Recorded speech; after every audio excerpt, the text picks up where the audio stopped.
Senate will come to order. The chaplain, Dr. Black, will open the Senate with prayer.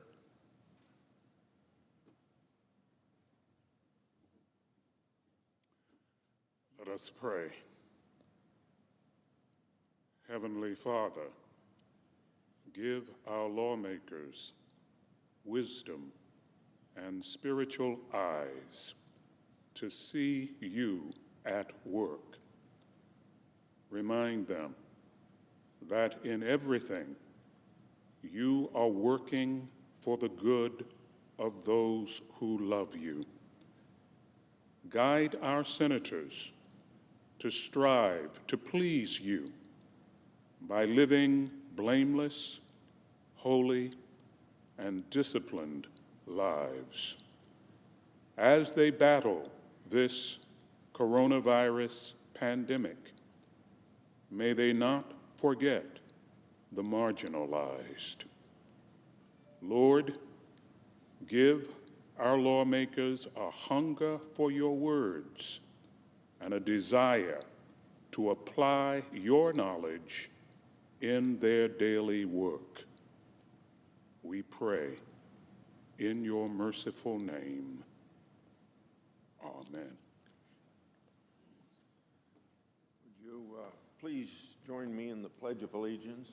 I pledge allegiance to the flag of the United States of America and to the republic for which it stands, one nation under God, indivisible, with liberty and justice for all.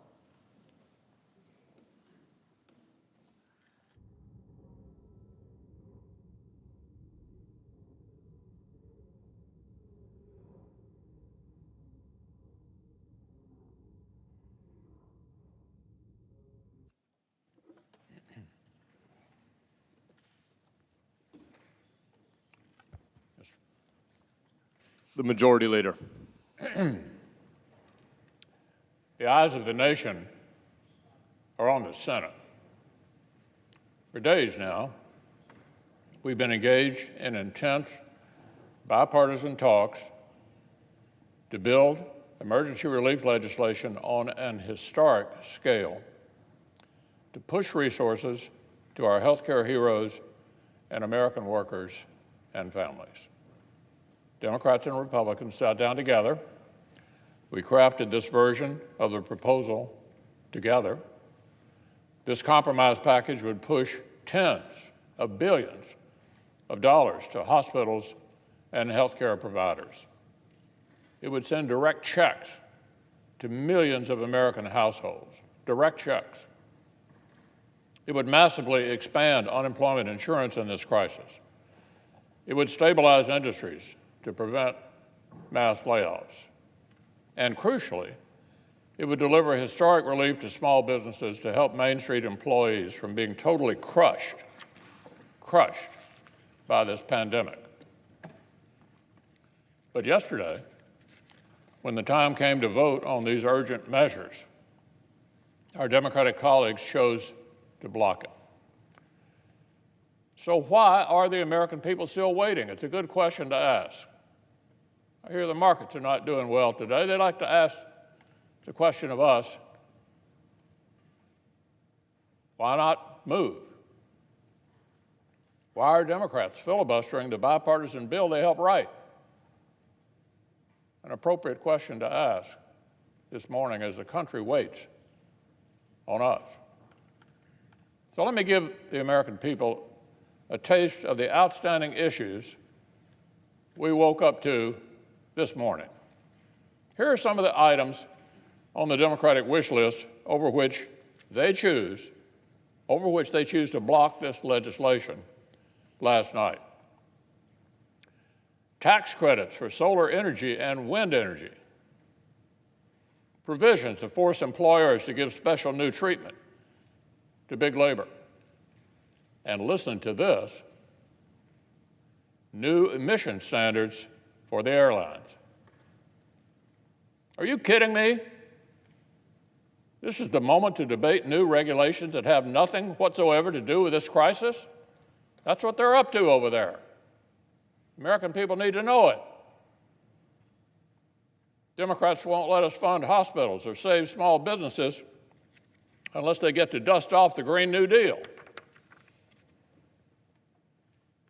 I'd like to see Senate Democrats tell New York City doctors and nurses who are literally overrun as we speak that they're filibustering hospital funding and more masks because they want to argue with the airlines over their carbon footprint? I'd like to see Senate Democrats tell small business employees in their states who are literally being laid off every day that they're filibustering relief that will keep people on the payroll because Democrat special interest friends want to squeeze employers while they're vulnerable. Squeeze these employers while they're vulnerable. I'd like to see Senate Democrats tell all American seniors who've seen their hard-earned retirement savings literally melt away as the markets track toward their worst month since 1931, that they're continuing to hold up emergency measures over tax credits for solar panels. Tax credits for solar panels. Even with the Federal Reserve announcing even further extraordinary steps today, the markets are tanking once again, as I said, because this body can't get its act together. And the only reason it can't get its act together is right over here on the other side of the aisle. So these are just a few of the completely non-germane wish list items that they're rallying behind, preventing us from getting this emergency relief to the American people right now. 11th hour demands the Democrats have decided are more important than Americans' paychecks and the personal safety of doctors and nurses.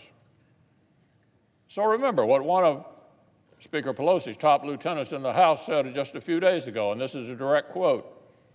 This is a tremendous opportunity to restrict things to fit our vision. To fit our vision. That was the Democratic whip in the House, just laying it out there. Reminds me of the definition of Washington gaffe, when a politician in Washington tells you what he really means. And we heard something similar here on the Senate floor last night, just last night. Here was one of our Democratic colleagues, quote, "How many times are we going to get a shot at a $1 trillion plus program?" Right here on the floor last night. I don't know how many trillion plus packages we're going to have. In other words, let's don't waste this opportunity to take full advantage and get our whole wish list done. They ought to be embarrassed, Mr. President. In fact, I've heard from some of them who are embarrassed. Talking like this is some juicy political opportunity. This is not a juicy political opportunity. This is a national emergency. We had days of productive bipartisan talks to get to this point. Senate Democrats sat down with Senate Republicans and negotiated furiously to get to this point. The bill now contains a huge number of changes that our Democratic colleagues requested, including major changes. We were this close. Then yesterday morning, the Speaker of the House flew back from San Francisco. And suddenly, the Senate's serious bipartisan process turned into this left-wing episode of supermarket sweep. Unrelated issues, left and right.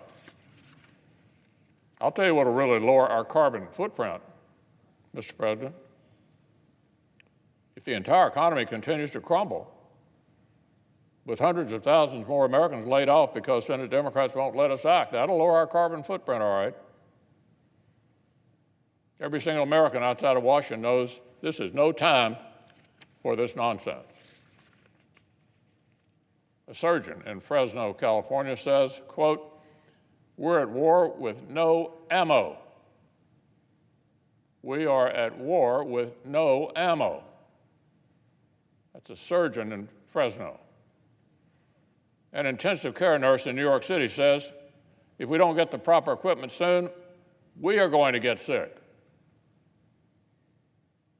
Democrats are filibustering more masks and aid for hospitals. Every day, more Americans wake up to the news that their jobs are gone. Their jobs are gone. Democrats are filibustering programs to keep people on the payroll. And they're filibustering a huge expansion of unemployment insurance, which they themselves negotiated and put into the bill. Hundreds of dollars extra per week for laid-off workers on top of existing unemployment benefits, and Democrats are blocking it. This has got to stop. And today's the day it has to stop. The country's out of time. Out of time. When the Democratic House passed their Phase 2 bill, even though Senate Republicans would have written it very differently, we sped it through the Senate and passed it quickly, without even amending it. I literally told my colleagues to gag and vote for it, for the sake of building bipartisan momentum. Because Republicans understand that a national crisis calls for urgency, and it calls for bipartisanship. It's time for that good faith to be reciprocated. It's time for Democrats to stop playing politics and step up to the plate. The small businesses in their own states deserve it. Their own state's emergency room doctors deserve it. Their own constituents who've lost their jobs deserve it. In my home state of Kentucky, the governor has effectively paused commerce across the state, and our unemployment system crashed due to demand. Kentuckians need help now, and we aren't alone. I've heard the pleas from healthcare workers in New York and Seattle. I've listened to the small business owners crying out in Brooklyn and Chicago. Why does only one side understand that this is urgent? Why are these hard-hit cities, our own senators, are happy, really, to keep this slow walking going on indefinitely? Is that really something these folks on the other side are comfortable with? Indefinitely slow walking all of this? How can half the Senate not rise to the occasion at a time when everybody else in the country is pulling together? They're pulling us apart. The examples are all over the country that we ought to look to. Healthcare heroes, to neighborhood volunteers, to national industries, everybody is unifying and pitching in. What about here in the Senate?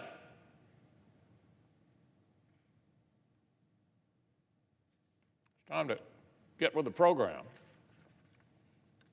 It's time to pass historic relief that we have built together country doesn't have time for these political games. They need progress. So we're going to vote in just a few minutes.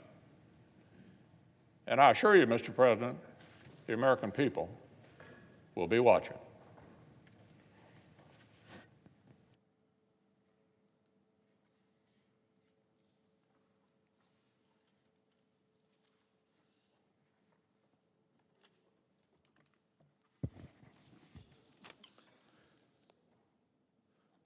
The clerk will call the roll. Mr. Alexander. The Majority Leader. Is there objection? With the Assistant Democratic Leader objects. Objection is heard.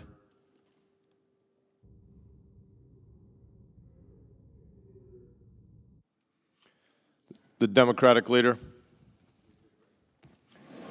The Democratic Leader. The Senate is in a quorum call. I ask unanimous consent the quorum be dismissed. Is there objection? Without objection. Thank you, Mr. President. Well, every time we hear the Majority Leader come out, it's a partisan screed. Well, I'm in my office with the President's Secretary of Treasury, the President's Congressional Liaison, getting things done. We Democrats are trying to get things done, not making partisan speech after partisan speech. Now, in the past 24 hours, we got word that a member of this chamber, Senator Paul, has tested positive for coronavirus. And the husband of another member, Senator Klobuchar, also tested positive. He's in the hospital. I want to let them know, both of them, that the Senate's thinking of them, praying for their speedy recovery, as we are for tens of thousands of American families who are confronting the same situation right now. Whether you're afraid for a sick family member, an older relative in the hospital, or are struggling without work, income, or the knowledge of when your isolation might end, our thoughts are with you right now. These are trying times for all of us, but the scourge of this disease will pass. The American people, as always, will prevail. As the number of confirmed COVID-19 cases in the United States eclipses 35,000, the Senate continues to negotiate what will likely be the largest emergency funding bill in American history. As I've mentioned, we've had almost continuous discussions with Secretary Mnuchin. He left my office at about 12:15 last night and was there at about 9 this morning. The White House Congressional Liaison, Eric Ueland, has been in and out of the office as well. We're very close to reaching a deal, very close. And our goal is to reach a deal today. And we're hopeful, even confident, that we will meet that goal. We've been working on a few outstanding issues that are no surprise to everyone. From the very beginning, Democrats have insisted on a Marshall Plan for our medical system, more money for hospitals, community health centers, nursing homes, and urgent medical supplies like gloves and masks, ICU beds, testing kits, ventilators, and PPE. Since our negotiations, the numbers have gone up dramatically because the hospitals, our healthcare workers, need the help. We're fighting hard and making progress for funding for state and local governments. They're propping up local healthcare networks virtually on their own. Their revenues are dramatically declining. Many towns and villages across America, the smaller ones in particular, might be going broke pretty soon if we do nothing. If we can help the big corporations, we can help our local towns and villages and the taxpayers they represent. On unemployment insurance, the bill has moved in the direction we've outlined. The original bill had the unexpanded employment benefits last only 3 months. We need to make it longer because the dislocation caused by this crisis will not be over in 90 days. and people who lose their jobs need help. But it says to every American who loses his or her job, the Democratic plan that is now in the bill, that you will get your full pay from the federal government. You can be furloughed by your employer. That means you'll keep your benefits, health and otherwise. And it means that you'll be able to come back and the business you had to leave can reassemble itself quickly after, God willing, this crisis ends. The bill still includes something that most Americans don't want to see: large corporate bailouts with almost no strings attached. Maybe the majority leader thinks it's unfair to ask protections for workers and labor to companies that are getting hundreds of billions of dollars.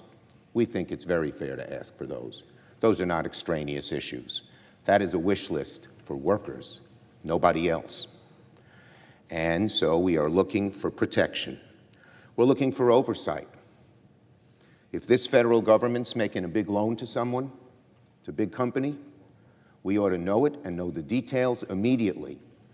The bill that was put on the floor by the Republican leader said no one would know a thing about those loans for 6 months at least. And in those so-called bailouts, we need to protect workers, the workers those industries employ. We've been guided by one plan: Workers First. That's the name of our proposal. The bill needs to reflect that priority. Now, we're working on all these items in good faith as we speak, and we hope and expect to conclude negotiations today. This vote in the Senate, it's no surprise. It's to take a merely repeat of the vote that failed last night. Leader McConnell continues to set arbitrary vote deadlines when the matter of real importance is the status of the bipartisan negotiations. So let me be clear. The upcoming procedural votes are essentially irrelevant. The negotiations continue no more than 30 feet away from the floor of the Senate in our offices, where the real progress is taking place. Once we have an agreement that everyone can get behind, we're prepared to speed up the consideration of that agreement on the floor. So I'm going to get back to negotiations.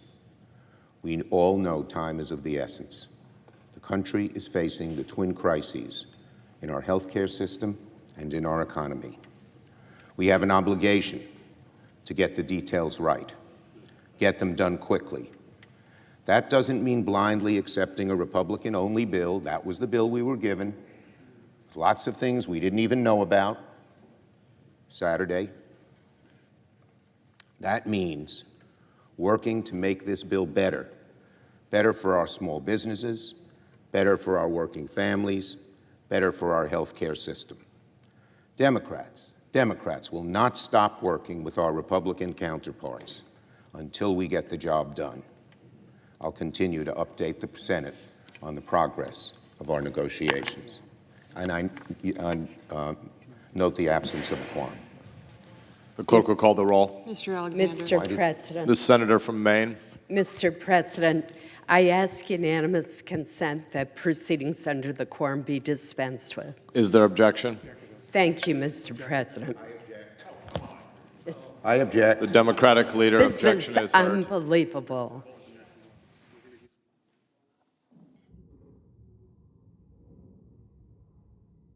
Mr. President, The majority leader. I ask unanimous consent that the senator from Maine be allowed to speak for a few minutes. The Senate is in a quorum call. I ask consent the quorum call be dispensed with. Is there objection? The Democratic leader objection is heard. Is there objection? The Democratic leader objection is heard. The senator from Louisiana. Is there objection? Without objection. Mr. President, The Democratic leader objection is heard. I would simply like to know, for the sake of the members, The Senate is in a unanimous quorum call. consent to speak for 30 seconds. Is there objection? And I would simply... The Senate is in a quorum call. Is there objection Is there objection to removing the quorum call? Mr. President, Is there objection to removing the quorum call? reserving the right to object. to There is speak no for- right to reserve the right to an object. I have the floor. I would ask, No, you do not. The Senate is in a quorum call. You ask that the I quorum ask call be... unanimous consent the quorum be dispensed with. Is there objection? I would Without simply like objection, to ask the leader, before we have these speeches, because we were supposed to vote for the next time after he and I spoke, what is the schedule for the rest of the day? Would he respond to the the majority question? leader. Mr. President, it's my understanding they're going to let us voice vote this. We have no objection to voice voting the first two, and then would like to vote, if the leader wants, now on the third, and then we can have the speeches. So what you're proposing is that we voice vote Majority the Leader. next two. And then the cloture vote occurs automatically? That is correct.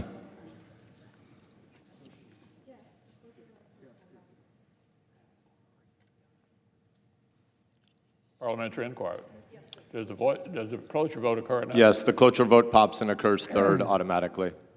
All right, I propose that we voice vote the first two and then pause so that there are some speeches allowed by members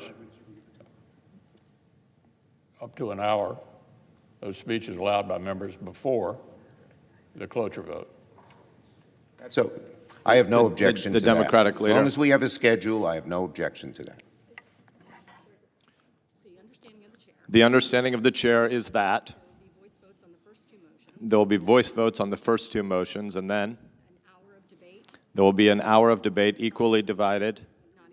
There will be an hour of debate prior to a vote on the cloture motion upon reconsideration.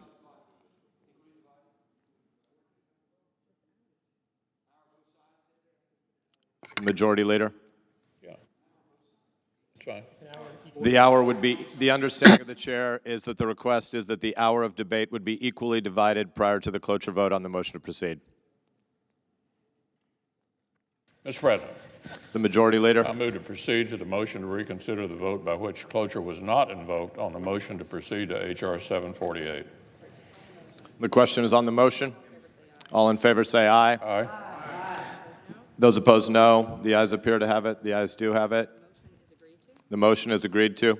I move to reconsider the vote by which the cloture was not invoked on the motion to proceed to H.R. 748.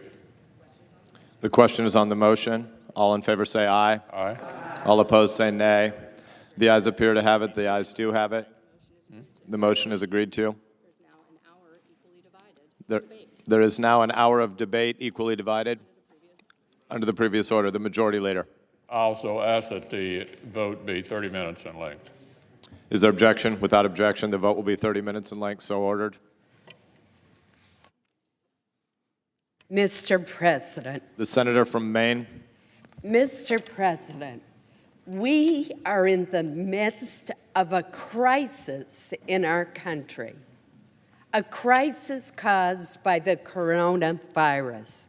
I cannot believe that the answer to this crisis, as we move to address the economic consequences that are so severe for the people of this country, that the answer from our friends on the other side of the aisle is delay, delay, delay. No sense of urgency, no hurry. I will tell you, Mr. President, I've had the honor to serve in this body for many years. Never, never have I seen Republicans and Democrats fail to come together when confronted with a crisis. We did so after 9/11.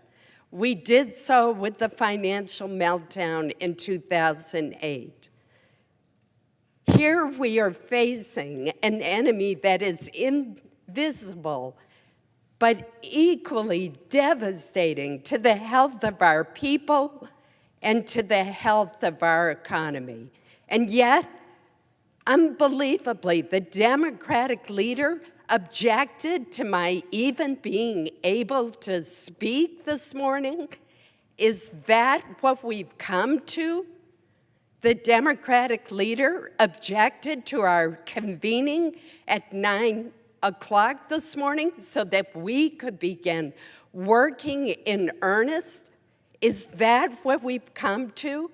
The fact is, we have been working on a bipartisan effort through task force with both Republicans and Democrats, making very good progress and putting together a comprehensive package, the third package that we have dealt with. This one is to address and prevent the economic devastation that is being caused by this virus. We don't have another day. We don't have another hour. We don't have another minute to delay acting. I have talked with businesses all over my state, small mom and pop businesses like a diner, a third-generation diner operated by the Simonis family in Lewiston, Maine. For the first time ever, they have had to close their doors. As Linda Simonis told me through tears yesterday, this is the first time ever we've been unemployed. Our son is unemployed. Our friends who have worked with us at this diner for years are unemployed. And we have a very good plan that we've worked in a bipartisan way. Marco Rubio and I on the Republican side, Ben Cardin and Jean Shaheen in very good faith on the Democratic side, that would help these small businesses and keep their employees paid, keep their employees getting paychecks. How can that possibly be controversial?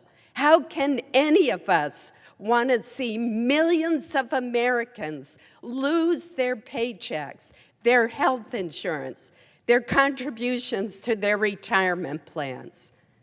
We have a package that's part of this broader legislation. As the majority leader pointed out just yesterday, had we invoked cloture, that's not the end of the process. There still could have been 30 hours for us to refine this package. And keep in mind, every single one of these task forces have been bipartisan. Do we agree on everything? Of course not. But surely, in this time of extreme crisis for our country, when people are getting sick, when people are dying from the coronavirus, when we are facing unemployment rates which could go as high as 20%, according to the Treasury Secretary, surely we ought to be able to pull together and work quickly to respond to the needs of the American people. Mr. President, I cannot believe the objections to proceeding to this package. Is this package perfect? No, but that's why negotiations are still going on. But don't we want to act quickly to provide relief to the American workers? This is disgraceful. We do not have time. Time is not on our side.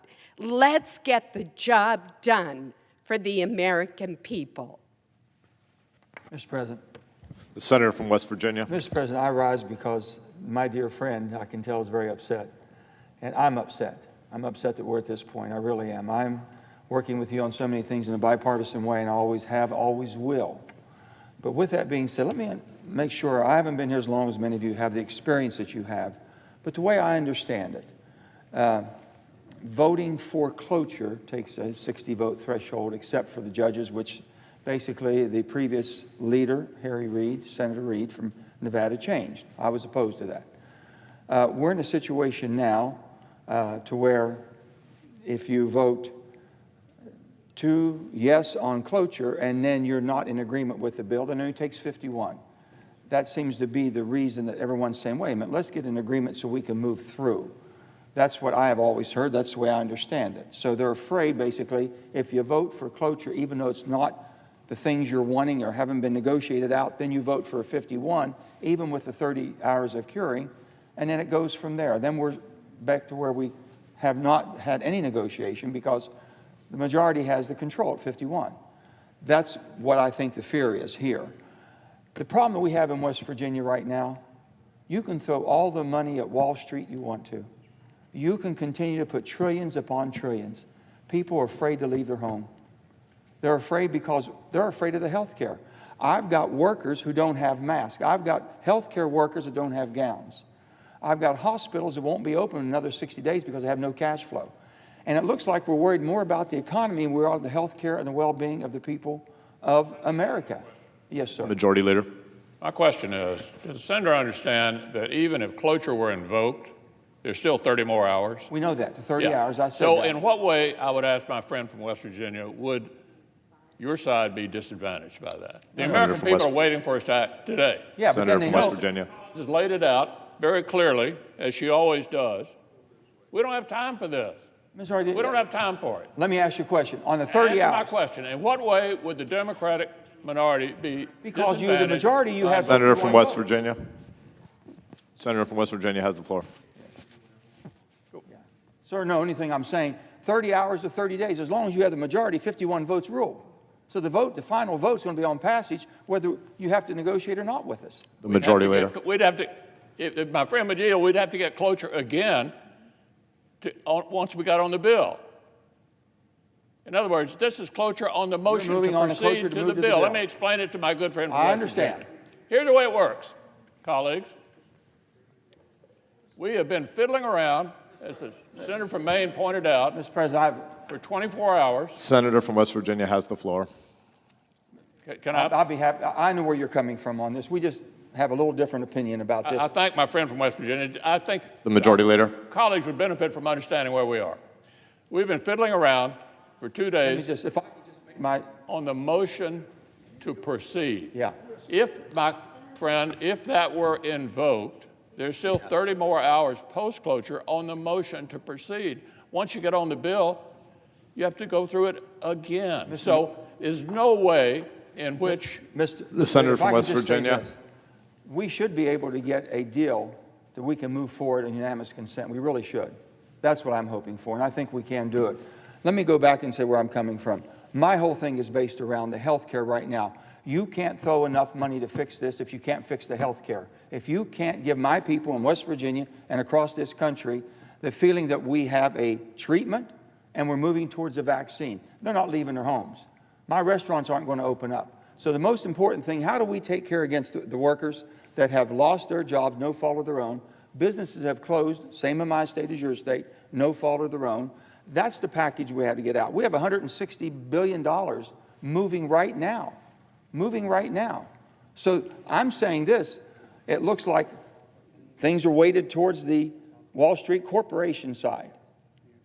True or false? We're not in the front line, not one of the big four. Many of us, 100 of us, are not there negotiating at the table. Our staffs are all having input, we're working on that, but sitting there making the final decisions.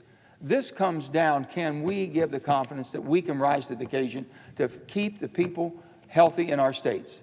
My hospitals need to stay open, my health care workers need to be healthy, they need to be protected, and it seems like we're talking about everything else about the economy versus the health care. That doesn't make any sense to me whatsoever. The people that aren't getting a check right now, we can get a check to them, we should. But it seems like we're more focused on the big corporations and the health care of Wall Street than we are the health care of the people in rural America and Main Street. That's the problem that I've had on this, and that's the problem that we've been talking about. So we want to fix this. I'm not talking about all the regulations you're talking about. I don't know anything about that. I will find out if it's buried in the bill, and it's not what I would approve of either right now. We don't need it. But if you're giving all the preferences to the large corporations that can shield and hide and do buybacks and everything else, don't you think the American worker ought to get something or be protected some way? I think that's really what it's like, and that's what we're talking about. Senator from Thank you. I Tennessee. yield the floor. Senator from Tennessee. Mr. President, as the majority leader said, all this vote is about is, shall we get on the bill? Can we debate the issue? Can we together decide what to do about what is the most significant health care crisis in a century in this state? Can we get on the bill? We're saying yes, they're saying no. Now, as far as the distinguished senator from West Virginia says, what about the people who need help? I have a friend who emailed me last night, said it's too late. I'm closing 5 small businesses. These are little businesses. Well, why did we not vote last night on this? Because in that bill is the proposal by Senator Collins, Senator Cardin, Democrat, Senator Rubio, Republican, Senator Sheen, Democrat, that would loan to small businesses of less than 500 people money so they could pay their employees in West Virginia and Tennessee. And then if they did that, that would be forgiven. In other words, it's a grant. They could keep working. That's for the employees, Mr. President. That's for the employees. And every day we wait, they don't get paid. Pass this bill, and the laid-off employees would be available for sick leave, which they weren't when the bill came over from the House. Pass this bill today, and the employee that was laid off last week could be available for 2 weeks of sick leave at today's salary. Pass this bill, Mr. President, and most Americans would get $1,200 per person, $2,400 a couple, $500 more for a child. They would get it 1 day sooner if you'd passed this bill last night. These are not controversial proposals. On the Collins, Rubio, Cardin, Shaheen proposal, I happened to be watching Robert Reich, the former labor secretary for President Clinton, about as far to the left as anybody goes. Someone asked him, what would be the single best thing Congress could do to help workers get their money and be paid? He said exactly what the Collins, Rubio, Cardin, Shaheen proposal would do: loan money to those with 500 and less and let them keep working. And as for this business about big corporations, Darden is a big corporation. It owns lots of restaurants. Gaylord's a big corporation. It owns Opryland. If it has a credit problem and the Federal Reserve Board can make sure that it has enough money to stay in business, all the people who work at the Grand Ole Opry can continue to have jobs. If they don't, they'll be out of work. Now, what's wrong with that? I mean, the goal of that, whether you work for a big company or a little company, you're still an American citizen, whether you work for FedEx or the local diner. And as far as solving the problem of the disease, and then I'll let others speak, pass this bill, and 1 day sooner we'd have $10 billion to accelerate treatments. Treatments are what we need to accelerate vaccines. Vaccines are what we eventually need. Pass this bill and we would have $75 billion for hospitals, $10 billion for those diagnostic treatments I just mentioned, $1.7 billion to buy more masks. All of that could happen 1 day sooner if the other side weren't trying to attach its political agenda to a crisis bill. This is no time to be running a political campaign. As the majority leader said, the House, dominated by Democrats, sent us their ideas. We passed it through without a single amendment, even though we didn't agree with many of their ideas. We worked for days with our counterparts on the Democratic side and have proposed a bill with their ideas, such as unemployment compensation, $600 per person. That's twice as much as you get in unemployment compensation without this bill in Tennessee. So finally, I would say, Mr. President, pass this bill, and 1 day sooner, a Tennessee worker, instead of getting $326, would get nearly $1,000 if he or she has been laid off. There is no excuse for delaying getting on this bill, and it's outrageous that it will happen.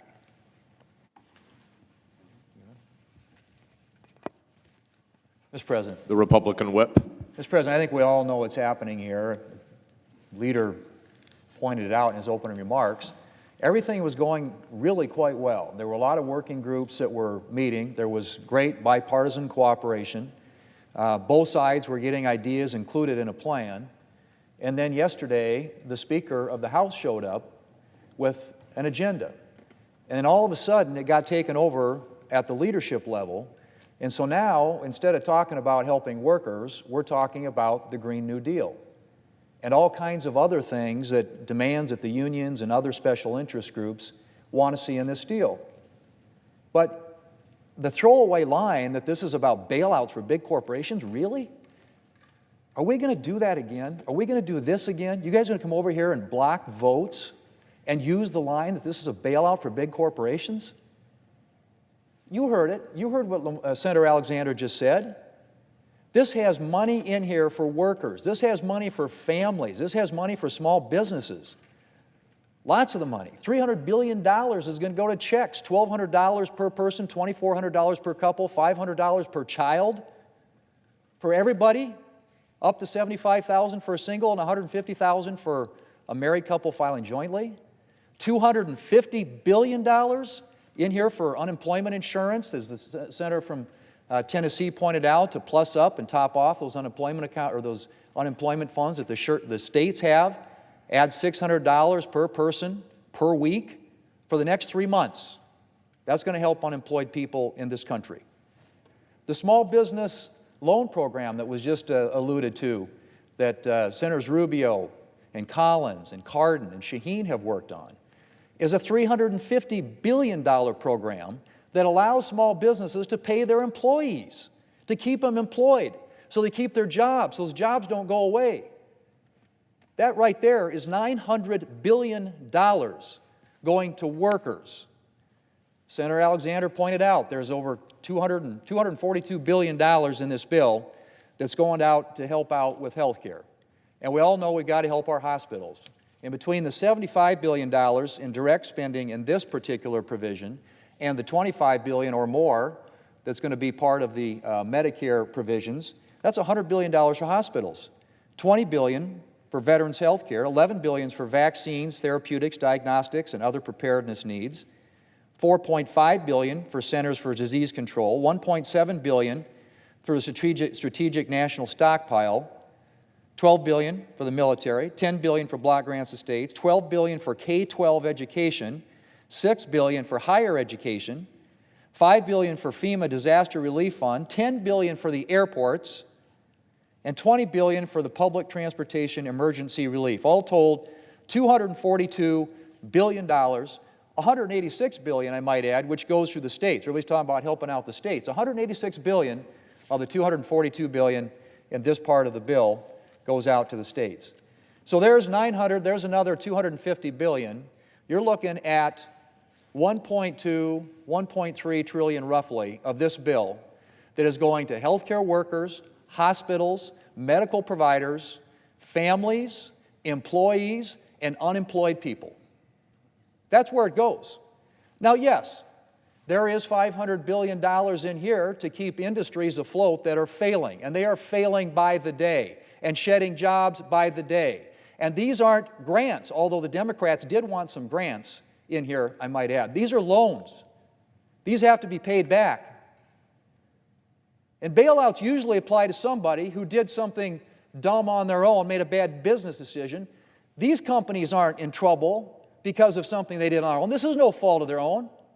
They're in trouble because they've been shut down. Shut down. And they all hire millions of employees in this country.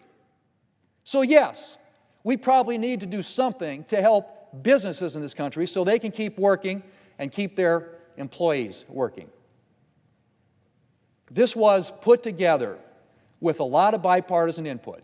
The leader appointed task forces. The Democrat leader assigned people to those task forces. I observed those meetings, the discussions that went on. They were bipartisan. I participated in some of those. They were bipartisan. And we came together, and all these things that have been put together in this plan were developed with an idea toward getting help to workers, employees, small businesses, healthcare professionals, the people who are fighting the crisis on the front line. But here we are dilly-dallying around, can't even get on the bill. As the leader pointed out, there's another 60-vote threshold that comes later. If you want to block it then, you can block it then. We can't even get on the bill. The country is burning. The country is burning, and your side wants to play political games. It's time to get this done. The American people expect us to act. They need action. We need to work together to get this done for the American people. But don't come out here and say over and over and over again, this is bailouts for big corporations. This bill is about workers, it's about people, it's about families, it's about people who are hurting out there economically. And we need to do something about it, and we're in a position to do something about it, and it's high time that we did. Mr. President. The Assistant Democratic Leader. Mr. President, I'd like to suggest to my friends on both sides of the aisle that we first assume the appropriate distance and then secondly, take a deep breath. The emotions that we've seen on the floor on both sides of the aisle are reflected in homes across America, where families are very emotional at this moment as we face this public health crisis. It's no surprise that that is reflected on the floor of the Senate. But we're going to solve this problem, and we're going to do it in a timely way, which the American people expect of us. We've had two measures now that have come before us, one for $8 billion, another for $100 billion, which were addressed on a bipartisan basis with an agreement. This will be as well. Now, this argument that we can't spare 1 minute, we can't spare 1 day, I understand the sense of urgency. The House of Representatives passed the second bill, the $100 billion bill, in the early morning hours of Saturday. When did the Senate pass the bill? Wednesday, more than 4 days later. So a $100 billion bill, which included medical leave, accelerated access to unemployment compensation, food, new Medicaid payments to states, a guarantee that you'd never have to pay for a test. The Republican leader waited 4 days to call that bill. His argument was, wait a minute, the paperwork's not here. Well, I checked on that because the senator from Idaho raised it on the floor. And it turns out that many, many times, and we were prepared here, by consent you can move on a measure before the paper actually comes across. Senator from Idaho. Mr. President, would the senator from Illinois yield to an inquiry? I would. Isn't it a fact that when you were up here talking, demanding that we pass that bill, the bill wasn't here? Now, I've been 40 years in Senate, state, and here. I've never been able to convince a parliamentarian that we should vote on a House bill that wasn't here. It wasn't here. And the Republicans aren't in charge of the House. The Democrats. Nancy Pelosi Assistant is in Democratic charge Leader of the has House. the floor. The Assistant Democratic Leader. I might say to my friend from Idaho, it is not unusual for us to move on a measure before the paper has come across the rotunda. We do it by consent. Yes, it happens here. And we were prepared to do it again. Having said that, let me return. Parliamentary inquiry, please. Reclaiming the floor. The Assistant Democratic Leader has the floor. And time remains on the Republican side. They can use it as they wish. Not at this moment. I want to finish my comment as I allowed the senator from South Dakota to finish his. I hope you'll show me that respect. Thank you. Measures that have been raised this morning are important measures, and for the most part, my colleagues are pushing on an open door. The Rubio-Cardin plan is one that I support. It's supported on a bipartisan basis. I think it's an excellent idea for dealing with the challenges of restaurants and small businesses. I support it.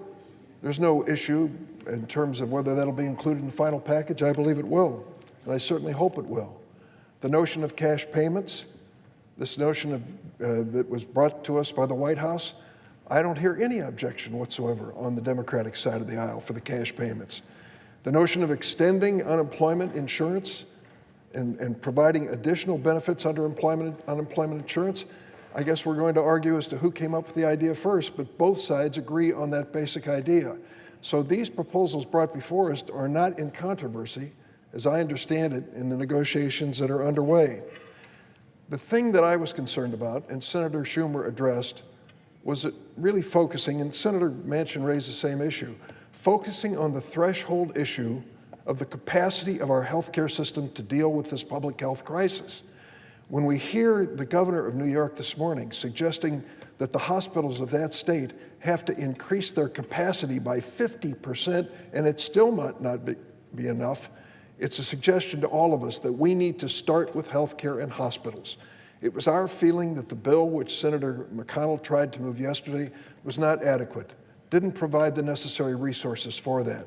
I hope that when we return to this measure, and it's been said by the Senator Schumer and others that it could be today, and I pray that it will be, I think you will find additional resources for hospitals and health care. In my state, that is a critical element. Let me also talk about the fact that we are dealing with a bill of great importance and great magnitude. Reflect for a moment that the amount of money we are talking about in this bill is roughly equivalent to the entire domestic discretionary budget of the federal government in 1 year. And we are dealing with this bill, as we should, on an urgent basis. We should take care to make sure we do the best we can, but not wait for the perfect. Make sure that we have something that is good and responsive to the needs that we have. I also think that the measure yesterday that was pushed by Senator McConnell did not provide adequate resources to state and local governments. When I talked to my governor in Illinois, Governor Pritzker, they are expending money in ways they never dreamed of to deal with this public health crisis.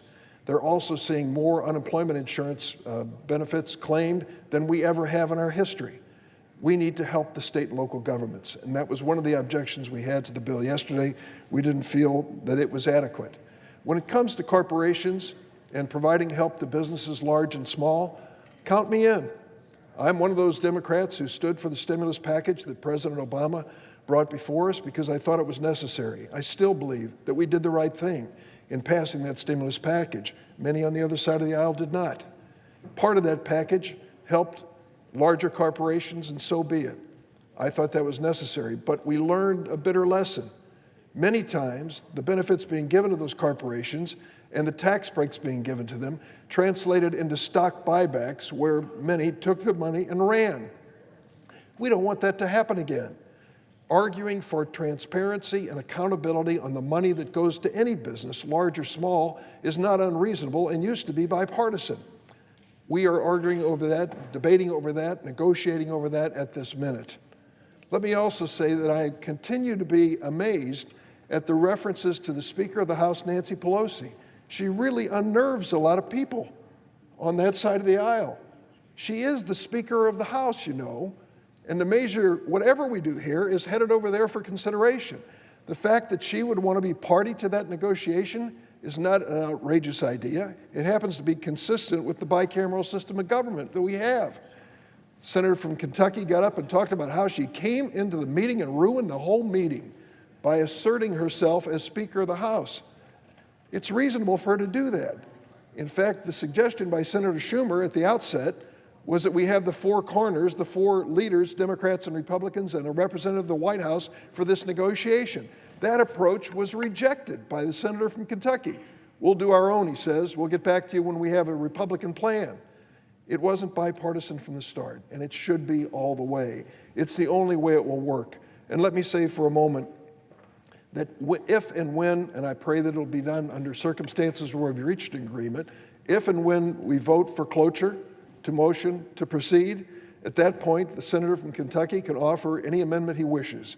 I hope at that point we have an agreement, and we all agree to do it in a quick fashion. But this idea that it's going to be instantaneous as soon as we vote for the motion and cloture on the motion to proceed, it's not a fact, and it hasn't been for a long time. Let me just conclude by saying this, an observation on something related to our meeting here today and what is going on in the United States of America. 5 of our members did not vote yesterday on your side of the aisle. 1 has been diagnosed as having COVID-19, and the other 4 have self-quarantined because of concern about their own health. It is natural. It is naive for us to believe that that is the end of this challenge to our membership. I implore you to consider the bipartisan measure that Senator Portman and I have offered for remote voting. We should not be physically present on this floor at this moment. We know better. And our staff is subjected to whatever we bring on the floor in terms of viral load. Let's think about this in human terms. Too many of our colleagues and their families are falling prey to this disease. We should change the rules of the Senate to reflect humanity and reality. It's the 21st century. Voting in a remote fashion, as I've suggested with Senator Portman, is the best way, I think, to protect us and our families from further problems from the health viewpoint. Let me close with the final word in saying this. Senator Schumer came to the floor and didn't say arms crossed, were stonewalling. He said he had to leave the floor to go back and negotiate. With whom? With Republican leaders from the White House and perhaps other places. That's the way it should be. We're going to get this done today. Take a deep breath. Everyone's emotional at this moment on both sides of the aisle, but we have a job to do, and we're going to get it done. I yield the floor. For the information of the members, the majority has approximately 14 minutes, the minority 15 minutes.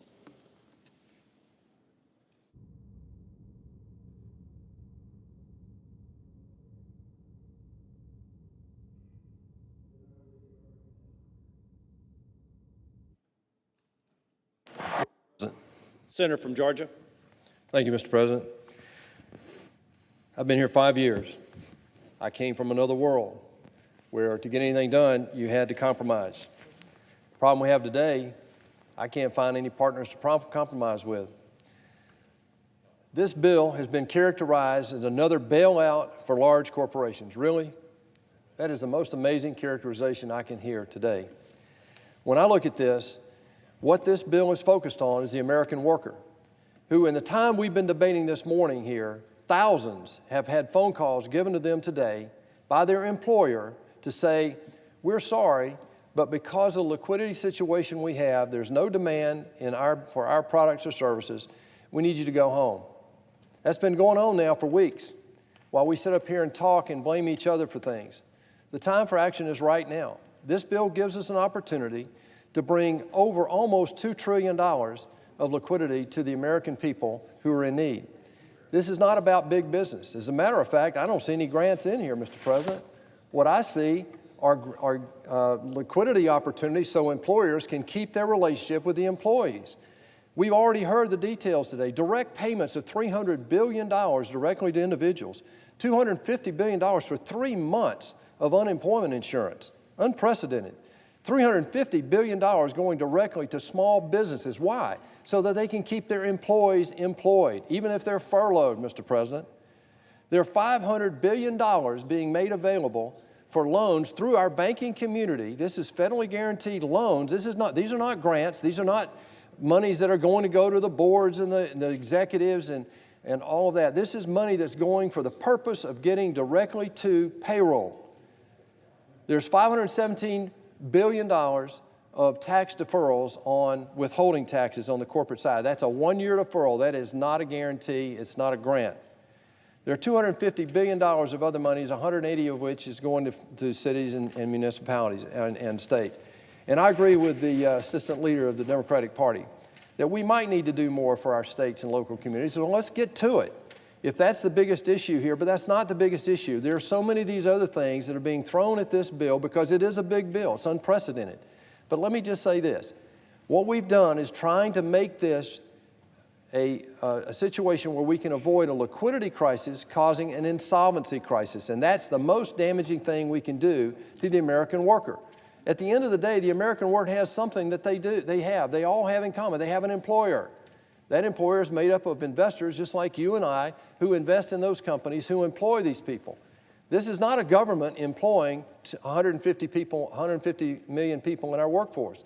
This is about getting the American economy a bridge, and that's all this is a bridge to weather this medical crisis that we have. With that, Mr. President, I yield the floor. Thank you. Senator from Ohio. Thanks, President. I appreciate the comments from the senator from Georgia. There's plenty of negotiations going on. I don't know what he means when he says he doesn't have anybody to negotiate with. I just spent 2 hours with Secretary Mnuchin talking about provisions of this bill. We spent hours on Friday and Saturday talking within our committees. I applaud Senator Rubio, what he and Senator Cardin did. There's been bipartisanship, but not from the majority leader, and that's really fundamentally been the problem, the Republican leader. Let's back up 10 days. I stood on this floor, Senator Durbin was here, a bunch of us, when Senator McConnell on a Thursday night, we were this close to agreement with the House on the second package, the ones that had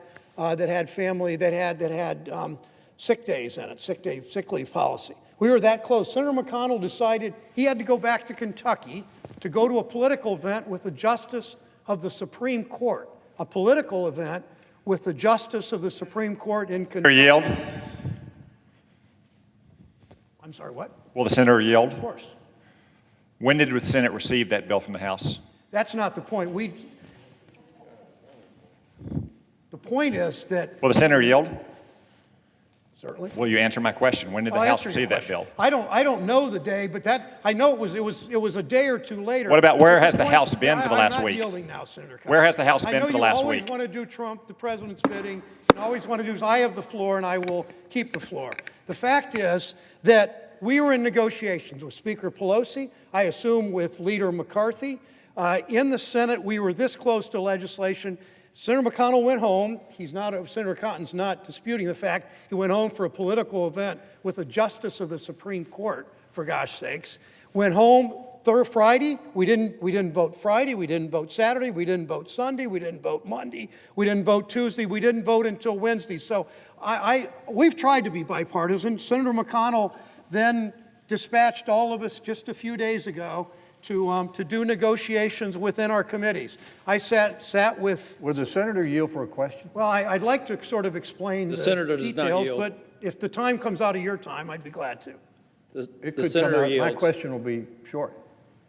Is it not true that the bill to which the senator refers was still being written over the weekend, and it would have been impossible for the United States Senate to vote on it before Monday? No, the answer to that question is no, it would have been possible.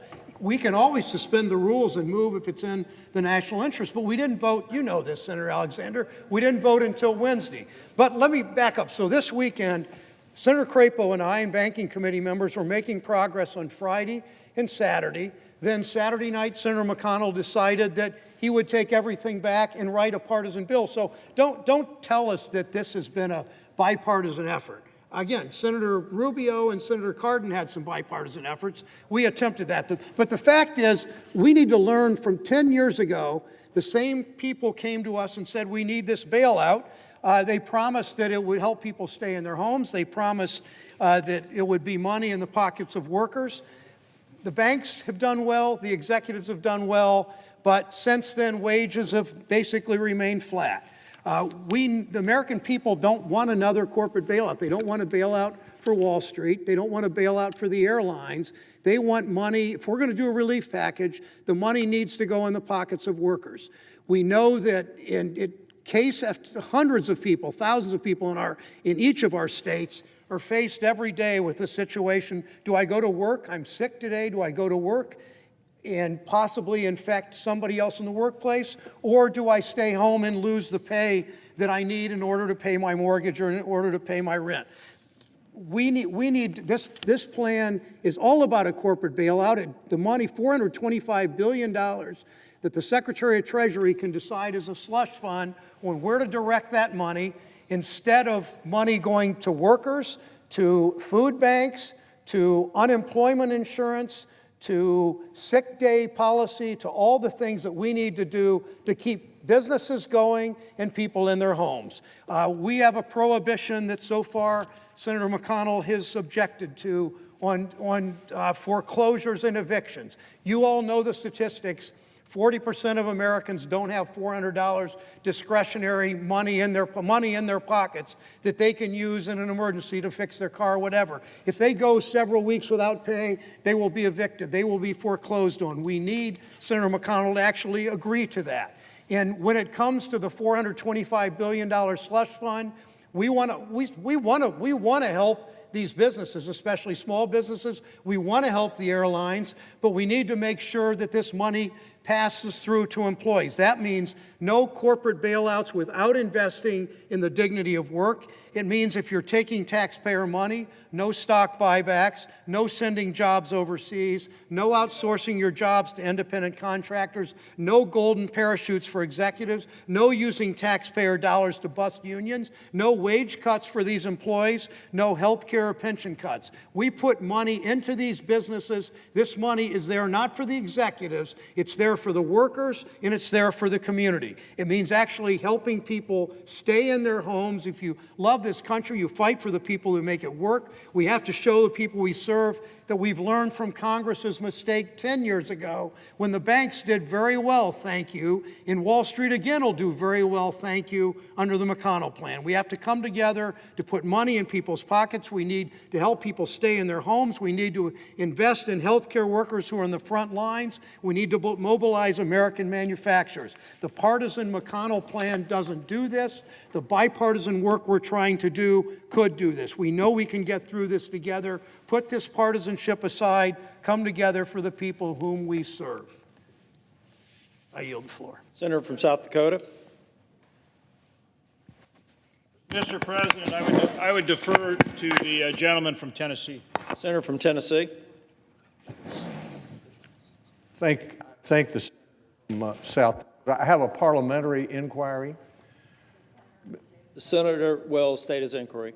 Mr. President, the discussion we just heard was about when the Senate could have voted on House Bill 6201, which was the bill that came over from the House. When did that bill from the House of Representatives arrive in the United States Senate? It came to the Senate on Tuesday, the 17th. On Tuesday, the 17th. And my second question is, could the United States Senate have voted on that bill before it arrived from the House of Representatives? It would take consent. The Senate has done it on several occasions. In one case, H.R. 3630, the Middle Class Tax Relief Job Creation Act. Another case, H.R. 2194, Comprehensive Iran Sanctions, Accountability, and Divestment Act. It would take consent. Did anyone ask consent that it be voted on before Wednesday? The chair does not have any record of a request for consent. I thank the senator from South Dakota. Senator from South Dakota. North Dakota. Oh, I said North, sorry. I want to talk about the bill that we want to vote on right now and why it's so important that we pass it. And, you know, for my part, what I work on is support for our farmers and our ranchers. And that's exactly what we've put in this bill, is help and support for our farmers and ranchers for rural America. And yet, my understanding is that Democrats are objecting to the help and support that we've put in this bill for our farmers and ranchers.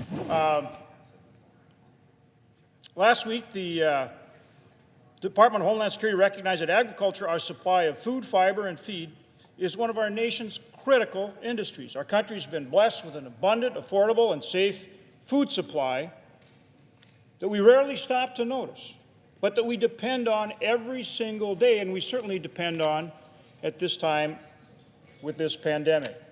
Good news is that our farmers and ranchers, our ag sector, are out there working every day, carrying on this critical work of ensuring that we have the food on our grocery shelves throughout this pandemic.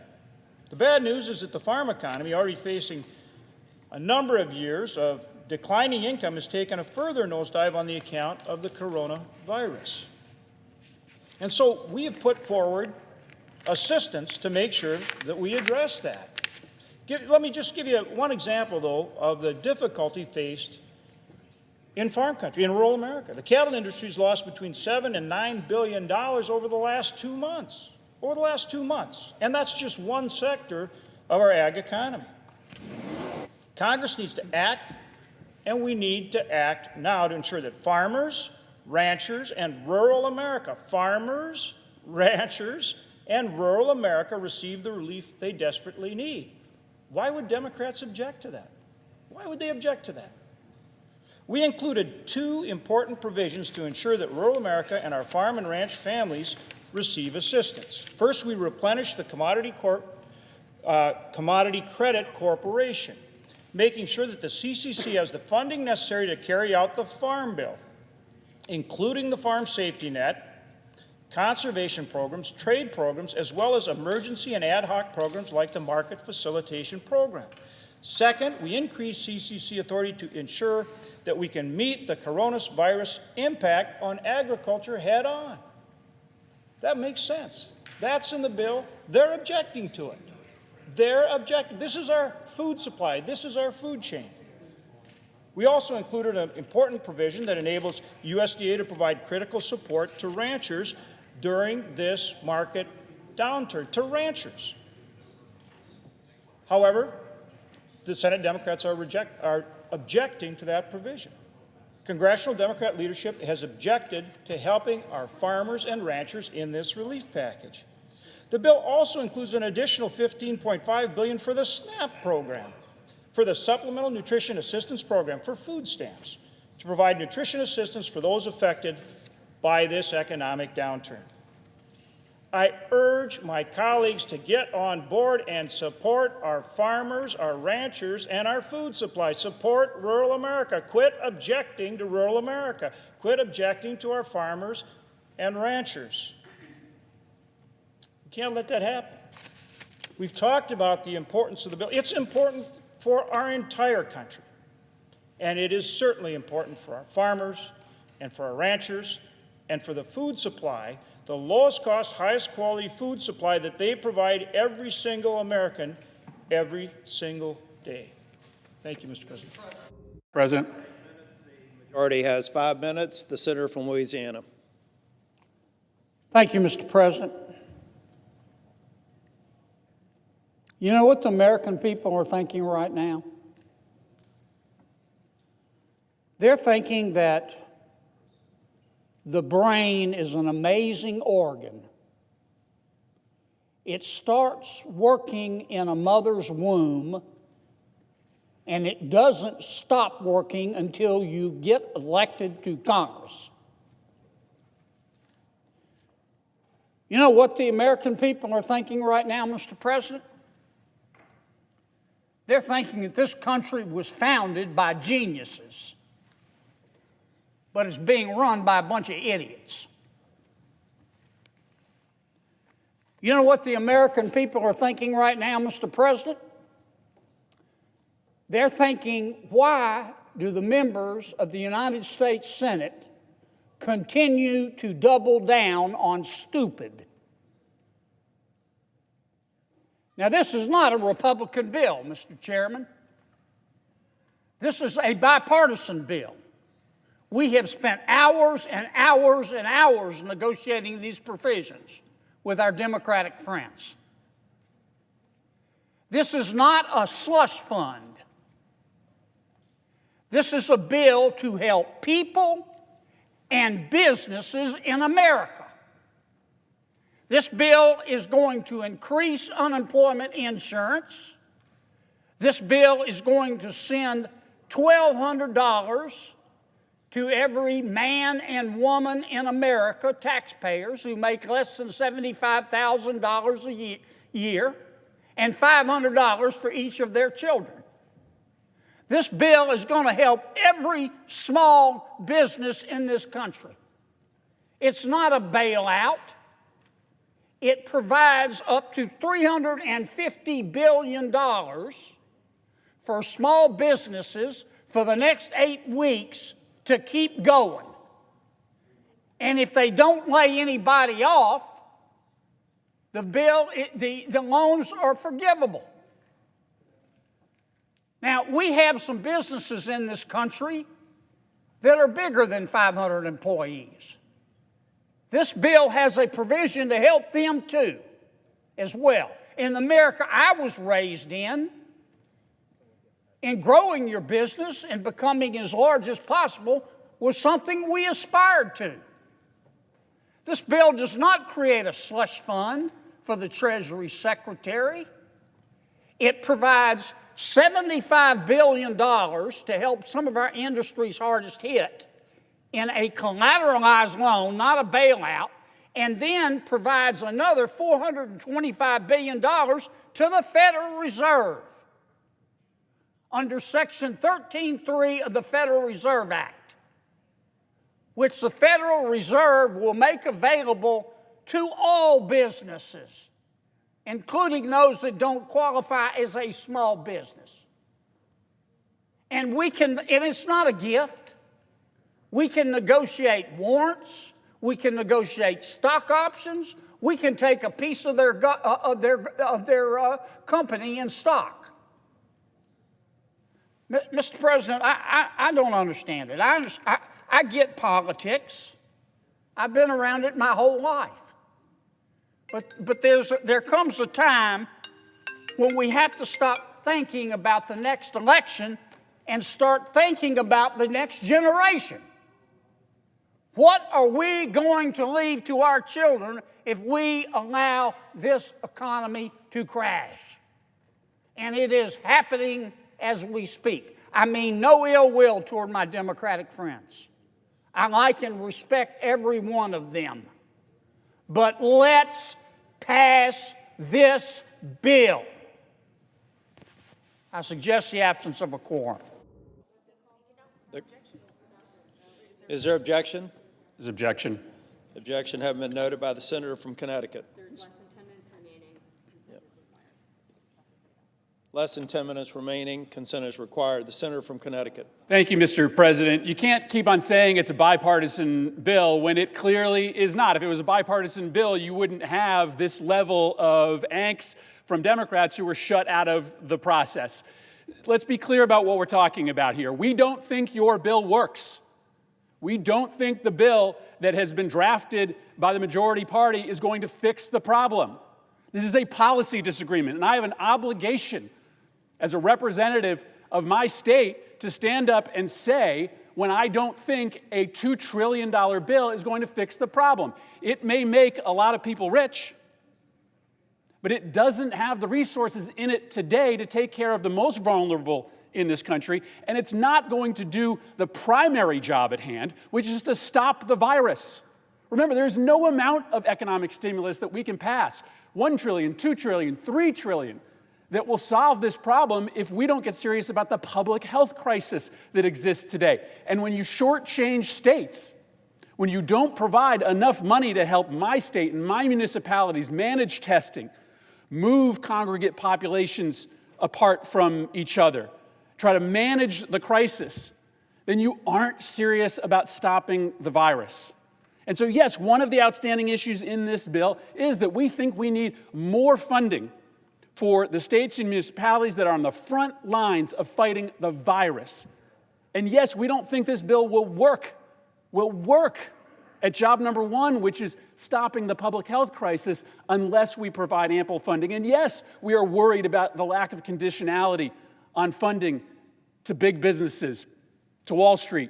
Yes, we are worried about the fact that this is going to make rich people much richer, and at the same time not actually stopping the public health crisis. These are policy differences. And instead of coming down here and having show vote after show vote, we should be sitting together and trying to resolve differences that, frankly, I don't think are so large that they can't be solved within the next several hours. And so I just hope that we understand that we are down here very frustrated because we worry that we are about to vote on a bill that is not going to solve the problem. That is a policy disagreement, but a policy disagreement that can be resolved. Much time's remaining on our side? 5.5 minutes. Senator from Montana. Senator from Montana. Thank you, Mr. President. During the past couple of weeks, I've been talking to Montanans about their needs as we deal with this coronavirus. Healthcare officials tell me that the folks on the front lines that they need more masks, more protective equipment, and quite frankly, this bill does not get that done. It helps, but it doesn't get it done. Small businesses and their employers are telling me that they need immediate access to relief. This bill doesn't do that because, quite frankly, we need no more on the front end on bridge loans. Tax credits are great, but you got to be in business to be able to take advantage of those. Mayors and local cities officials are worried about that they can't keep up with the mounting needs that their communities are facing. This bill fails them. Tribal leaders across Montana have made it clear to me and to other folks in this body that they are largely and unfortunately ignored in the bill before us. This bill is nearly $2 trillion. One of the things it does do And I know there's folks on the floor right now that disagree, but the fact is, massive corporations, through that $500 billion slush fund, that I might add has very little, if any, transparency or accountability, goes to those folks. Look, I think all of us agree that $2 trillion is a lot of money. It's all borrowed money, and if there's ever a time to borrow money, it's in time of economic times like this. But this needs to be targeted, temporary support to keep our economy going. As a senator from Connecticut said, the fact is that this bill, particularly this slush fund, is not a good use of taxpayer money.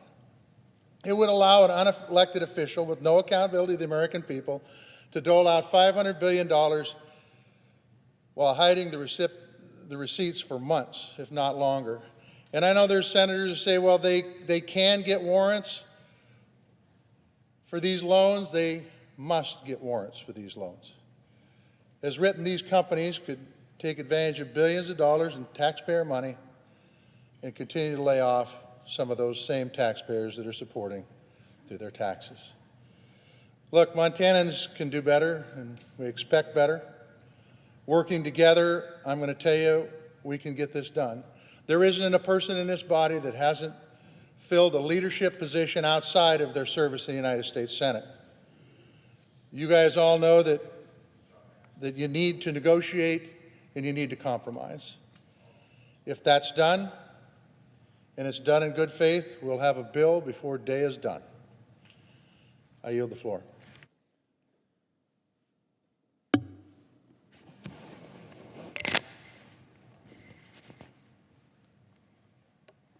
Mr. President. The senator from Montana. Mr. President, I could give you a very long list that describes everything we're doing here to help small business, the people of this country, our hospitals, personal protective equipment. Let me just say this. This bill was written by both Republicans and Democrats in good faith. It's time to get over our differences, put our country before ourselves. Let's come together and vote this bill out of the Senate now. Remains on our side. 2 minutes, 20 seconds. Thank you, Mr. President. Let me just say what I said at the outset. Strike a responsible distance and take a deep breath. We're going to pass this bill, not the one that Senator McConnell brought before us yesterday, but a version of that I think is a dramatic improvement. My prayer is that that bill is going to include even more money than the McConnell bill when it comes to dealing with the health care crisis we face and the challenge we face. More money for hospitals, more money for providers, more money for equipment, and we're going to have to come back again, I'm sorry to say, if this continues, to make sure that we put even greater investment in the men and women who will save our lives across this country. Secondly, we want to make certain that this McConnell bill is improved when it comes to accountability for the taxpayers' dollars given to the largest corporations in America. Some of us feel burned by what's happened with some of those corporations in the past when we trusted their leadership to build their companies and help their employees, and instead they built their own bank accounts at the expense of their employees. We don't want to return to those days. I'm sure the Republicans don't either. We want language in this bill that moves us in the direction of accountability and transparency when it comes to spending taxpayers' dollars by major corporations.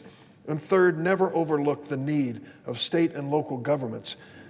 They have been waiting, begging, pleading with the administration in the White House to give national leadership. And absent that, they've taken up the responsibility themselves. They're asking us to stand behind them as they make these difficult decisions state by state by state, because the White House refuses to make these same decisions. We need to provide them the resources to do that. State and local governments need that help, and I believe the McConnell bill could be improved by providing more resources in that regard. There are so many bipartisan things that we do agree on in this bill. Let's get these things right.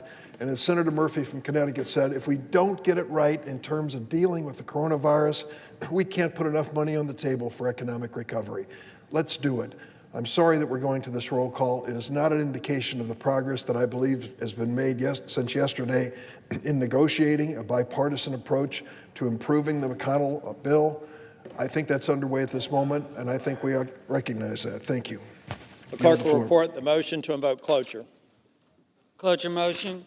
We, the undersigned senators, in accordance with the provisions of Rule 22 of the Standing Rules of the Senate, do hereby move to bring to a close debate on the motion to proceed to calendar number 157, H.R. 748, an act to amend the Internal Revenue Code of 1986 to repeal the excise tax on high-cost employer-sponsored health coverage, signed by 16 senators. By unanimous consent, the mandatory quorum call has been waived. The question is it the sense of the Senate that debate on the motion to proceed to H.R. 748, an act to amend the Internal Revenue Code of 1986 to repeal the excise tax on high-cost employer-sponsored health coverage, shall be brought to a close upon reconsideration? The yeas and nays are mandatory under the order. The clerk will call the roll. Mr. Alexander. Ms. Baldwin.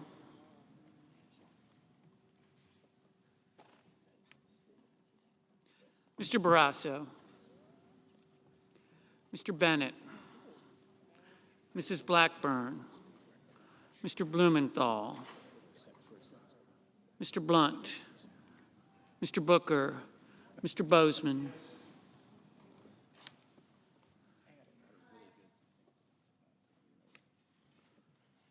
Mr. Braun.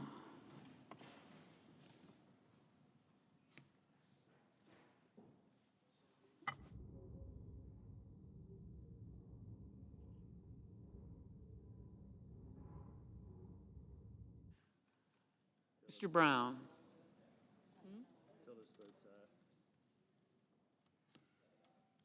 Mr. Burr.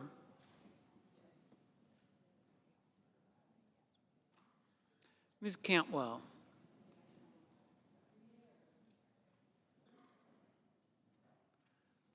Mrs. Capito.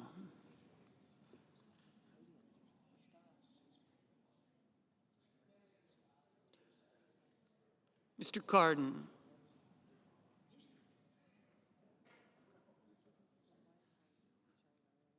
Mr. Carper. Mr. Casey. Mr. Cassidy.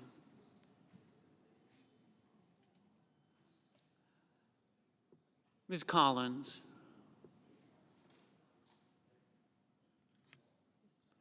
Mr. Coons. Mr. Cornyn.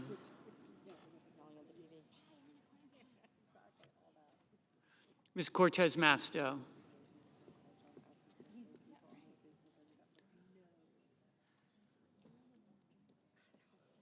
Mr. Cotton. Mr. Kramer. Mr. Crapo.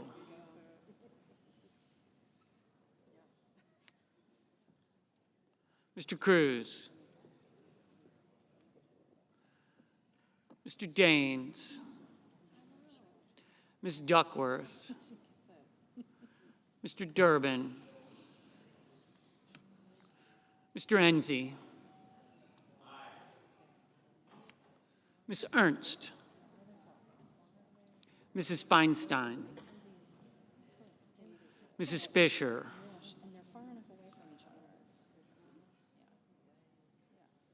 Mr. Gardner. Mrs. Gillibrand. Mr. Graham. Mr. Grassley. Ms. Harris. Ms. Hassan. Mr. Hawley. Mr. Heinrich. Ms. Hirono. Mr. Hoven. Mrs. Hyde-Smith. Mr. Inhofe.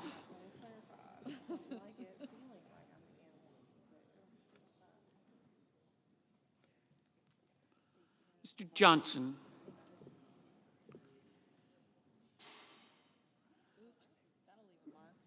Mr. Jones. Mr. Kane. Mr. Kennedy, Mr. King, Ms. Klobuchar, Mr. Langford,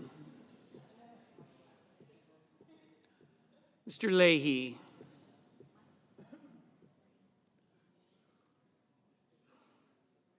Mr. Lee,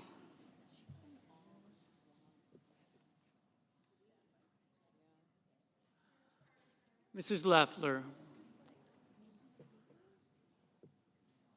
Mr. Manchin, Mr. Markey, Mr. McConnell, Ms. McSally,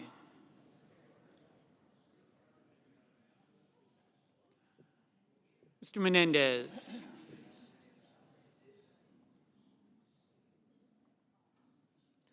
Mr. Merkley,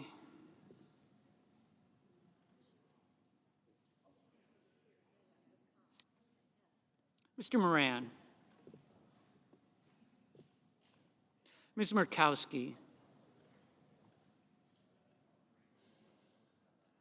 Mr. Murphy,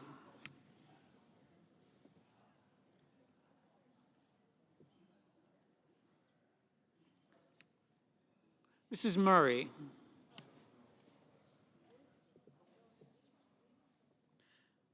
Mr. Paul,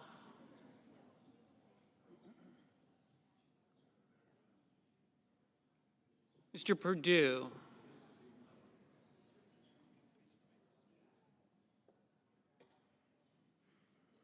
Mr. Peters,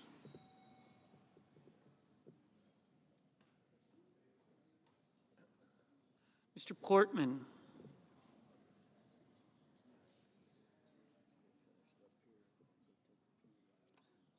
Mr. Reed, Mr. Risch,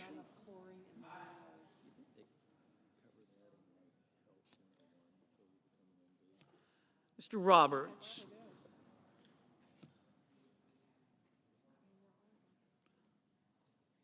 Mr. Romney,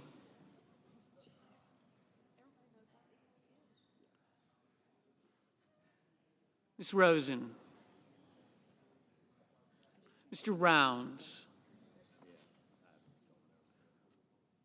Mr. Rubio,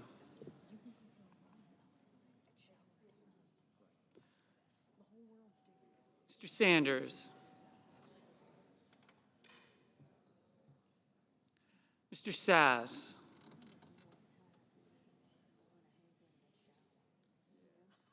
Mr. Schatz, Mr. Schumer,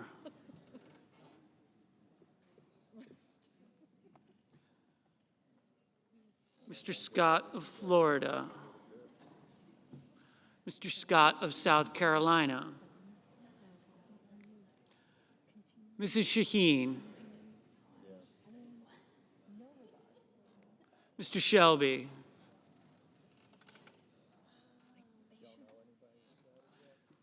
Ms. Sinema, Ms. Smith,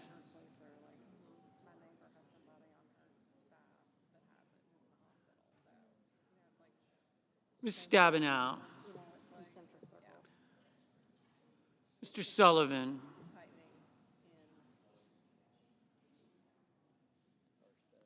Mr. Tester,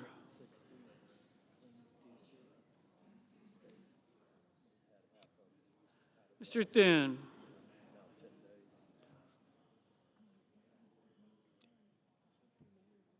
Mr. Tillis,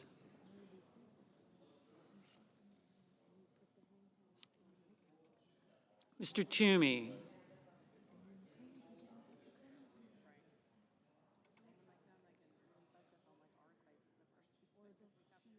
Mr. Udall,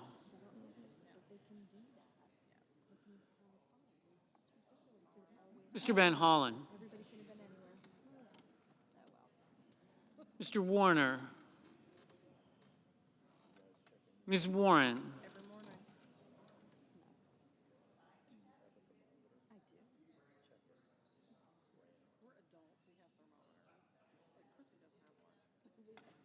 Mr. Whitehouse.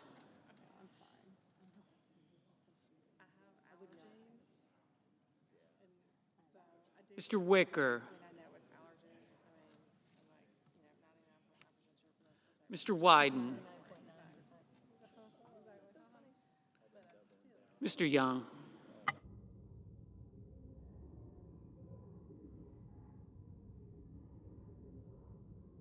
Senators voting in the affirmative: Alexander, Bozeman, Cornyn, Cotton, Daines, Enzi, Ernst, Fisher, Graham, Hyde-Smith, Johnson, Kennedy, McSally, Risch, Roberts, Rubio, Sass, Scott of South Carolina, Thune, Tillis. Senators voting in the negative: Brown, Durbin, Murphy, Stabenow, Tester, Udall.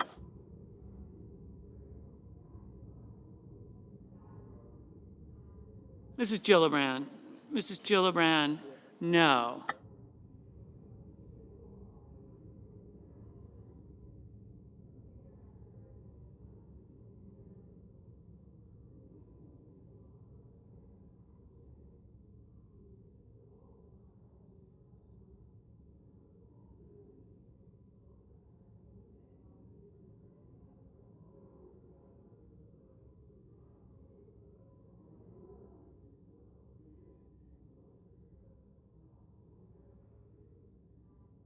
Mrs. Blackburn.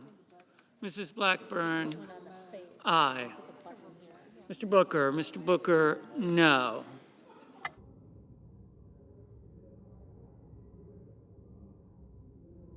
Mr. Reed. Mr. Reed, no. Mrs. Capito. Mrs. Capito, aye.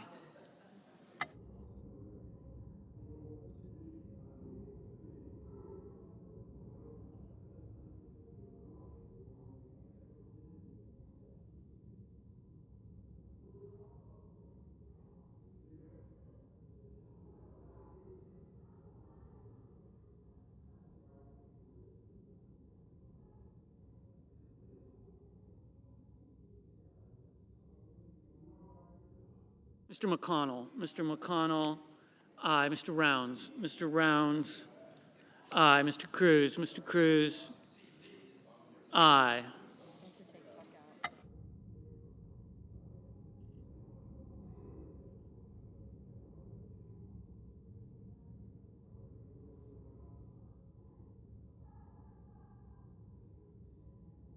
Mr. Braun. Mr. Braun, aye.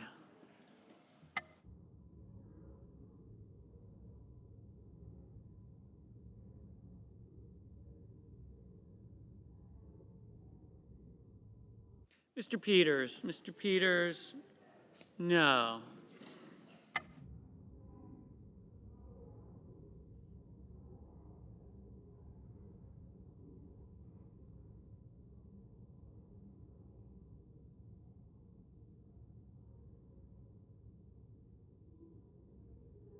Mr. Carper. Mr. Carper, no.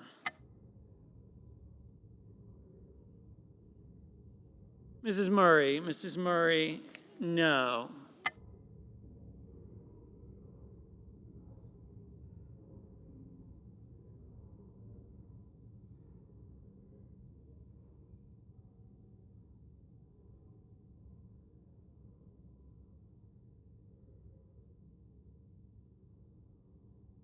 Mr. Wicker. Mr. Wicker, aye.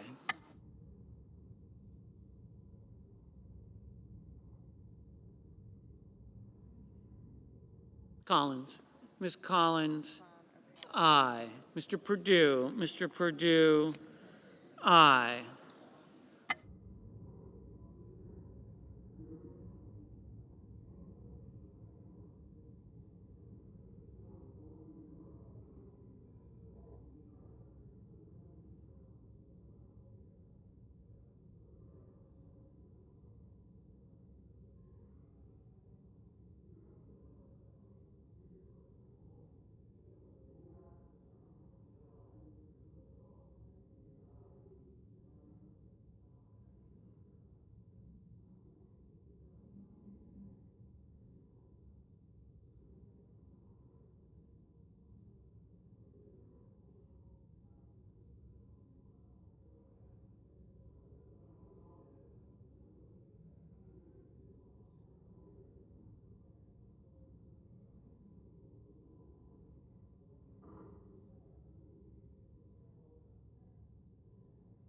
Mr. Kramer, aye.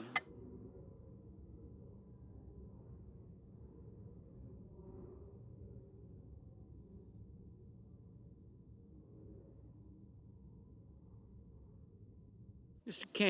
Kane, no.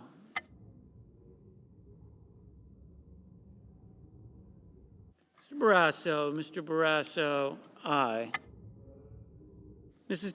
Duckworth, no. Mr. Whitehouse, no.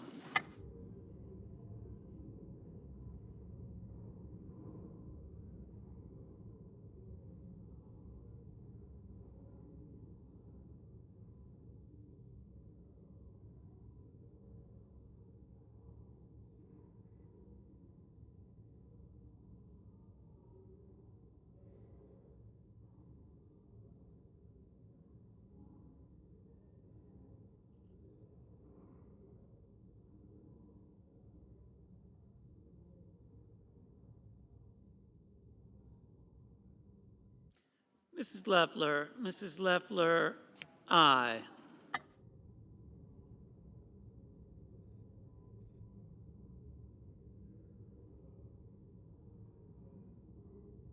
Ms. Smith, no.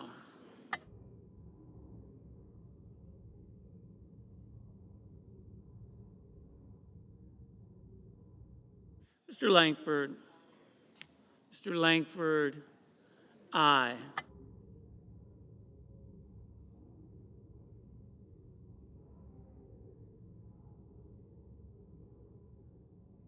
Ms. Baldwin, no.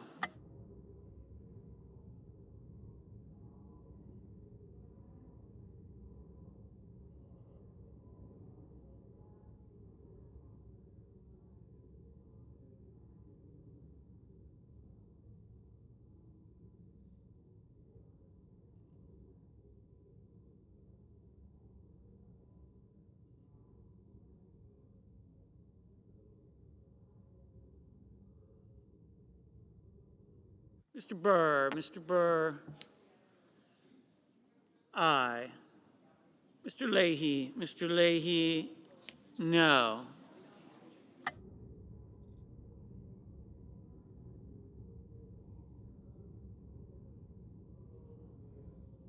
Mr. Blunt, aye. Mr. Casey, no.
Ms.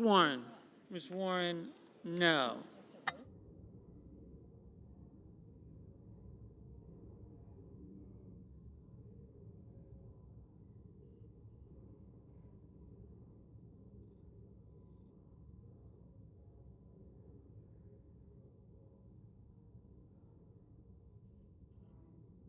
Mr. Wyden. Mr. Wyden, no.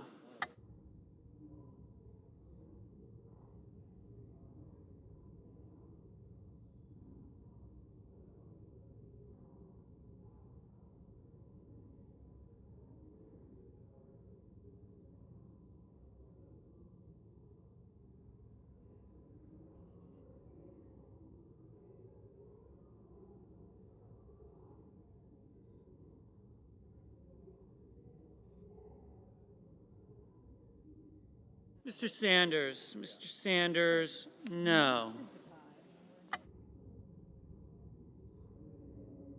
Ms. Hirono. Ms. Hirono, no.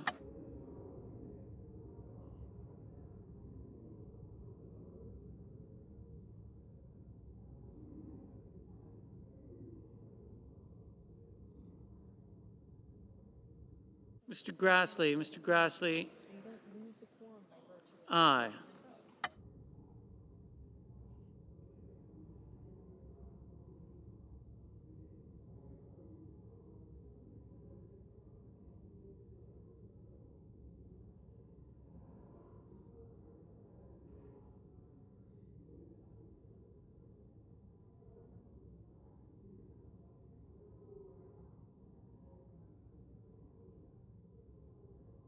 Ms. Rosen, no.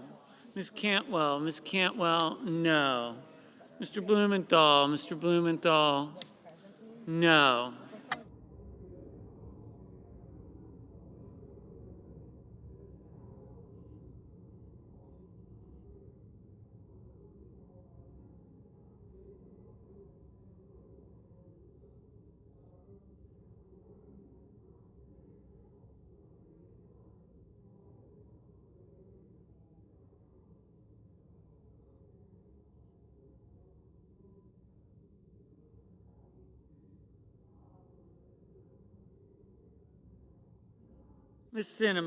Ms. Sinema, no.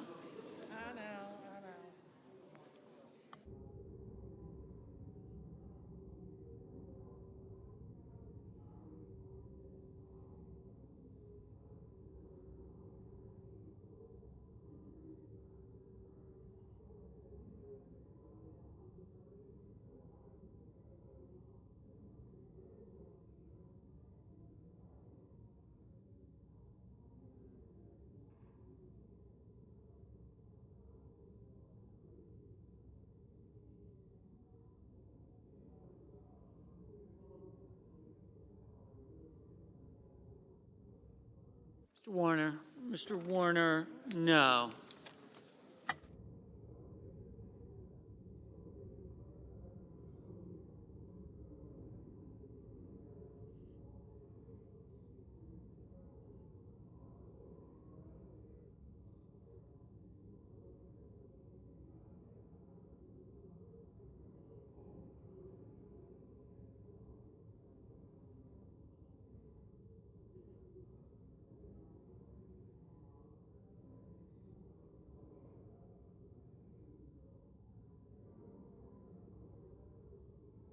Mr. King, no.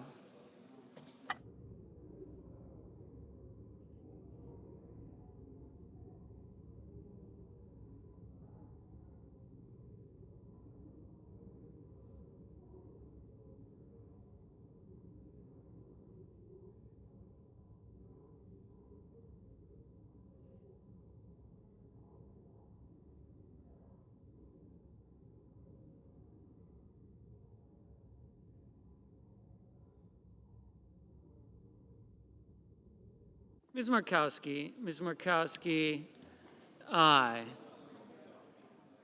Mr. Inhofe, aye.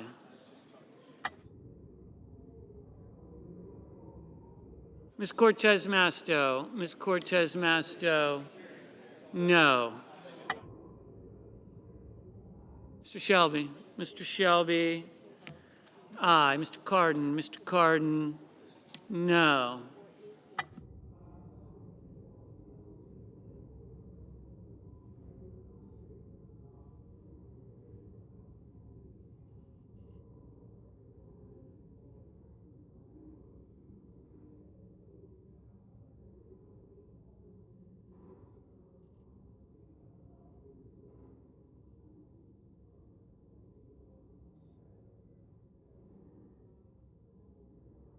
Mr. Manchin.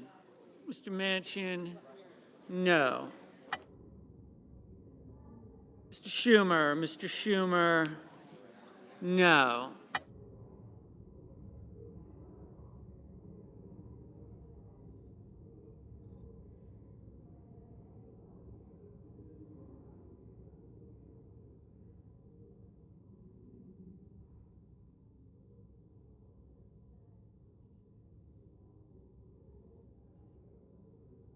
Ms. Klobuchar. Ms. Klobuchar, no.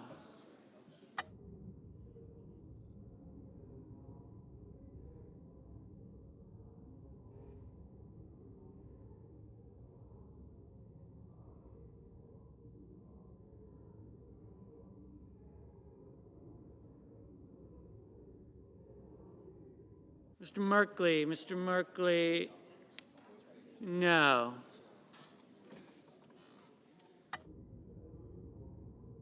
Ms. Harris. Ms. Harris, no. Mr. Schatz. Mr. Schatz, no.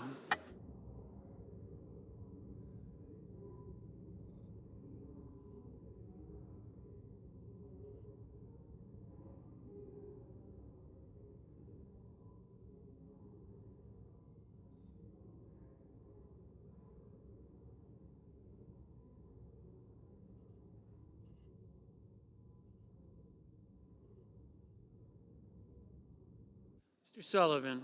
Mr. Sullivan, aye. Mr. Bennett. Mr. Bennett, no.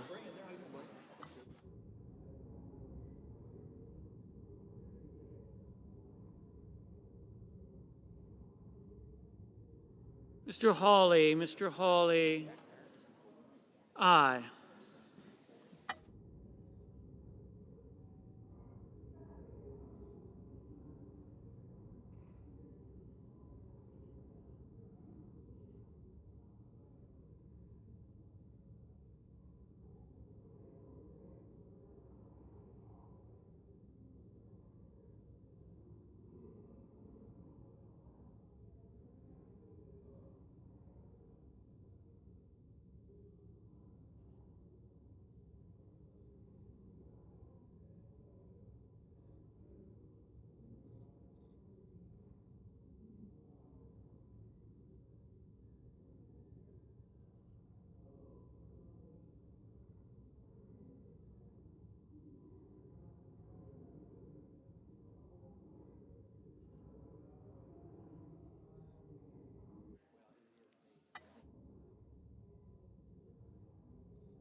Mrs. Feinstein.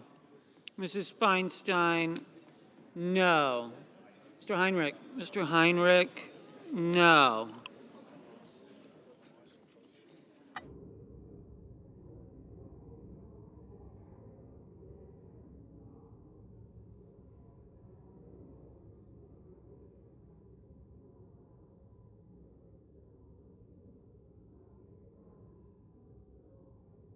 Mr. Moran. Mr. Moran, aye.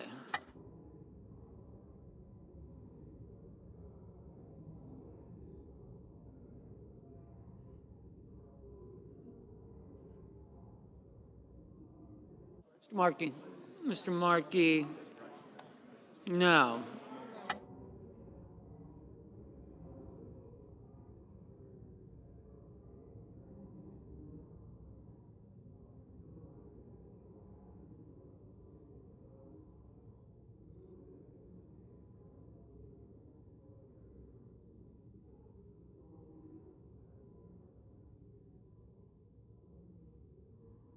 Mr. Hoven.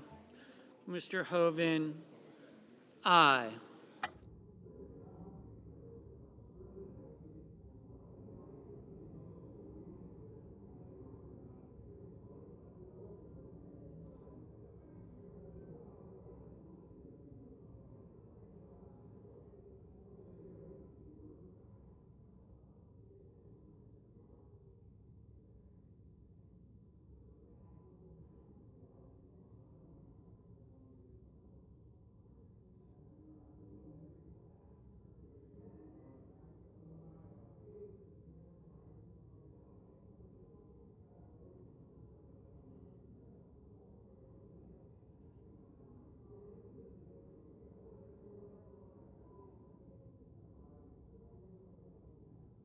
Mr. Cassidy. Mr. Cassidy, aye. What do we vote?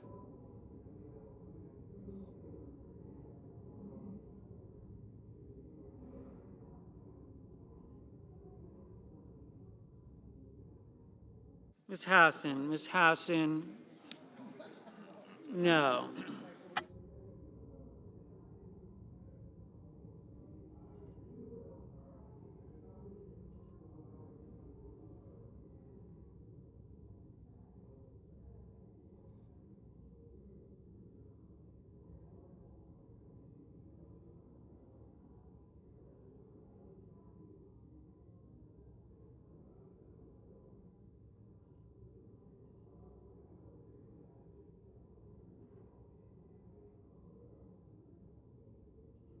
Mrs. Shaheen. Mrs. Shaheen, no. Mr. Young. Mr. Young, aye.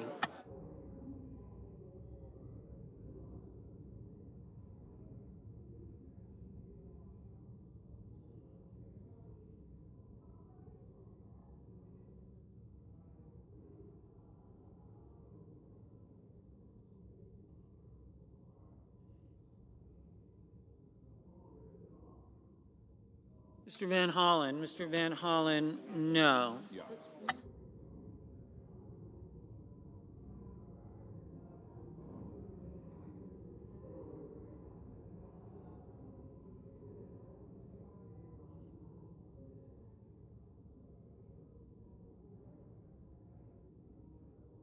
Mr. Menendez. Mr. Menendez, no.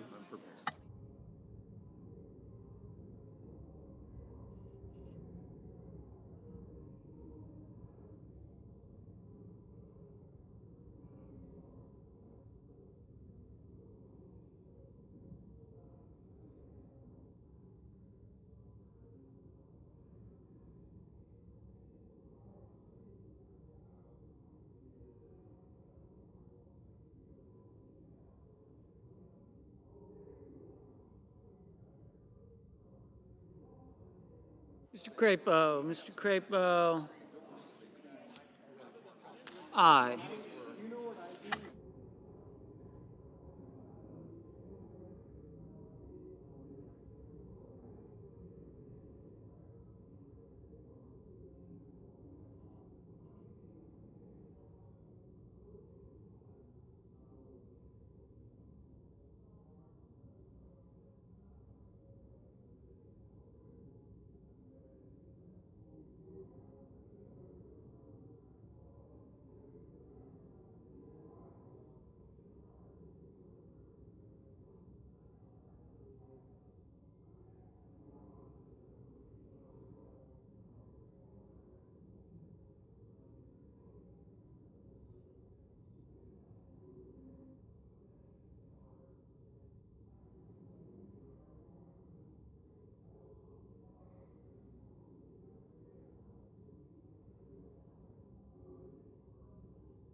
Jones. Mr. Jones, aye.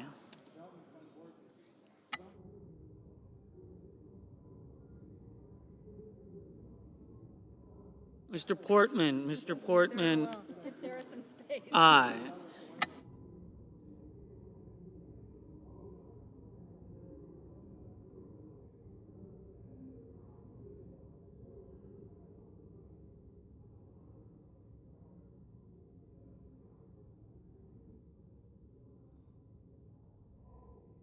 Mr. Coons. Mr. Coons, Oops. no.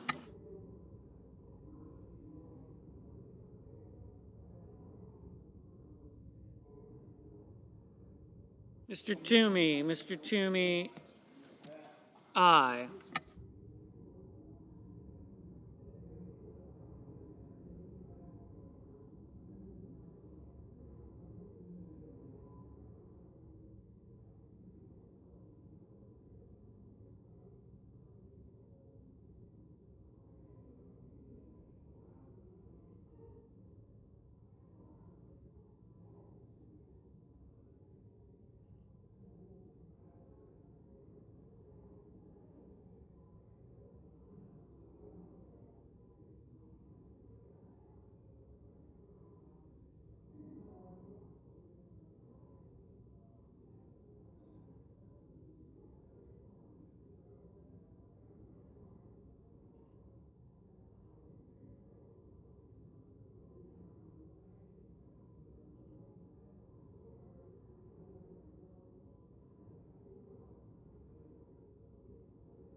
Okay. Are we ready?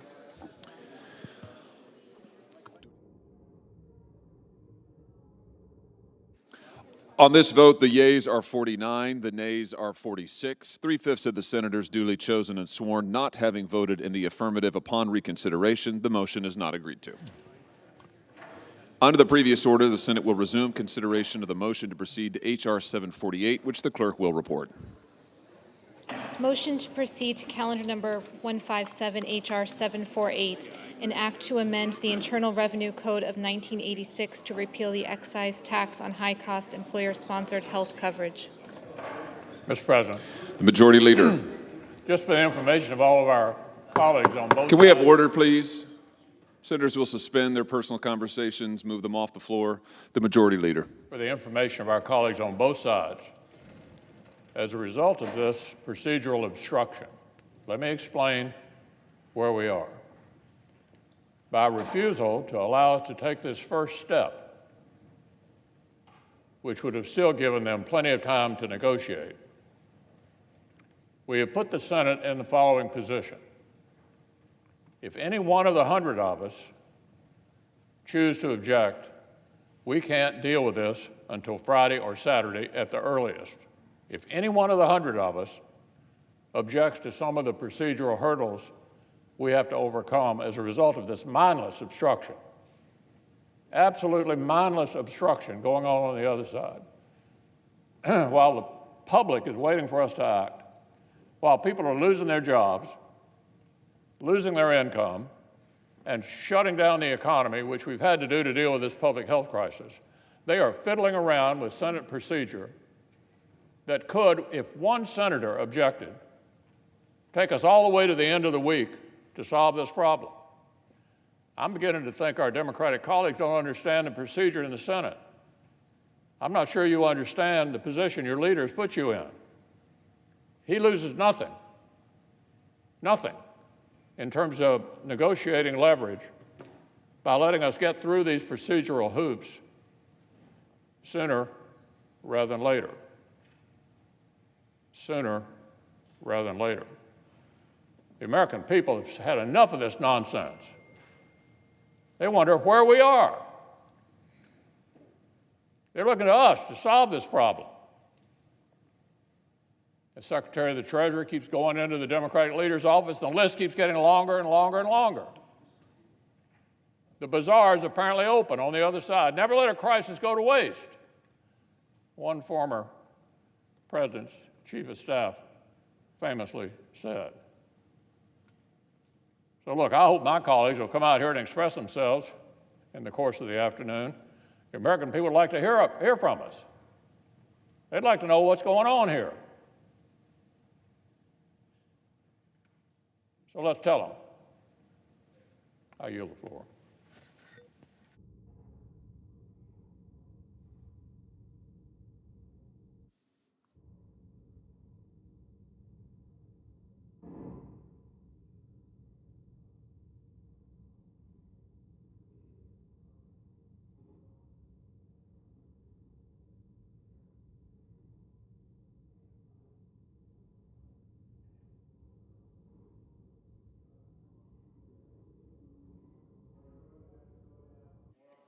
Clerk will call the roll. Mr. Alexander.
Mr. President, are we in a quorum call? We are.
Hey, Mr. President. The senator from Oklahoma. Mr. President, are we in a quorum? We are. Ask for unanimous consent the quorum call be eviscerated. Is there objection? Without objection. President, we're in an odd spot right now, not just as a Senate, but as a nation. We have millions of people that are gathered in their own homes, trying to figure out what's going to happen next, waiting for a virus to be able to die down. We have people in a hospital that are afraid because there is no tested treatment yet. Order on the floor, please. Senators will move their private conversations off of the floor. Senator from Oklahoma. We have firefighters, we have law enforcement, we have hospital workers, all with not enough personal protection equipment because they don't know who is a citizen without the virus and who is a citizen with the virus. The most basic elements of decision-making of how you take care of your neighbor have become a distraction across the country as Americans have become afraid of a stranger and of a friend. This is a huge shift in where we are as a country. And what this demands is immediate action. Now, 3 weeks ago, this Senate and the House passed $8.3 billion, and we did it with an overwhelming bipartisan support to be able to add additional funding for diagnostics, for testing, and for rapid work on a vaccine. All that work is advancing quickly. We actually have human trials on a vaccine happening right now because we came together and there weren't extra things that were added to it. We focused in on the problem, that is the virus. Now, this body has a lot of things we disagree on. There's no question. And there's lots of moments to be able to debate the things we disagree on. But this is a time we need to focus in on what is the problem, and the problem is dealing with COVID-19. And so there was a bipartisan bill that was put together in the Senate. A week ago today, Senator Schumer released a 10-page list of here are the things that the Democrats would like from the Senate. A 10-page, very detailed list. 28 of those items on that list are included in this bipartisan bill. 28 items from it, of that 10-page list of items. So much of that list that was released a week ago are included in this bipartisan bill. Republican chairman and Democratic ranking members of the committees of jurisdiction met and talked about this. The chairman and the ranking member of appropriations worked together in an appropriations package for $250 billion on just that one section that they worked on together to get resolution. Put all those items together, and let me tell you what I mean by that. $250 billion dealing with things as distant to believe as things like getting Peace Corps volunteers back home, away from where they are now. We've got to get them back home and away from harm's way. There's funding in there for that, as well as $88 billion for hospitals in trying to be able to help them through this. Help for nursing homes, help for individual firefighters and departments, $10 billion for community development block grants to be able to help cities as they're rapidly trying to be able to work through this process. $250 billion allocated just to things like that to be able to help people get testing, personal equipment, travel that they've got to do that, additional expenses, teleworking capabilities that have to be done for cities and communities and federal entities. All those things were put together and agreed upon. There's a lot of work on the medical side, rightfully so. Testing makes a world of difference on this. Getting access to vaccine, there's billions of dollars in that particular area. All of that is included in this proposal. In addition to that, there's direct payments that we had agreed upon to be able to send out literally to every American. We'd set for $1,200 for every American to be able to receive. That is a stopgap method to be able to help folks that are having trouble with their utilities or whatever it may be or extra expenses so they'll have something. But it wasn't just that for the individuals, it was also unemployment insurance. And this is something that Republicans and Democrats had worked on together to do a plus-up of unemployment insurance because we have millions of people suddenly unemployed with no advance warning at all. So there's a significant increase in unemployment insurance that's built into this. About $250 billion additional that's put into that amount. Small businesses, the goal is not to have people on unemployment, the goal is to have people employed. So a very creative thing was built into this that I happen to be a part of in the design. And that was small businesses, a business with 500 or fewer employees, could actually apply for a rapid loan. That loan would be given to them quickly, and they could use that loan. If they used it for payroll, would be forgiven entirely. If they used it for their lease, it would be forgiven entirely. The goal was to not have small business go out of business and to keep employees currently connected to their company. Not to put them out on unemployment, but to keep them employed so they have the same system. And so when we get through this virus, which we hope we do soon, when we get through it, they still have the same job. They're not on unemployment and then later looking for a job. They're able to keep their same job. And we thought that was very significant, and it's a brand new strategy for how to be able to do this. A much better idea than just pushing people on unemployment, though we do have great aid for unemployment. That program's $350 billion. So as I've already laid out already, healthcare, hospital, first responders, that's the first piece of this. Working on testing, vaccines. Second piece, direct payments to individuals, direct payments for unemployment insurance, then assistance for small businesses to stay in business and to help their employees stay connected to their business. And then on top of that, loans for the largest businesses in America. Not a bailout, loans for the largest business in America. Now, my Democratic colleagues keep saying over and over again, this is a bailout for the biggest companies. It is loans for the largest companies because you know what?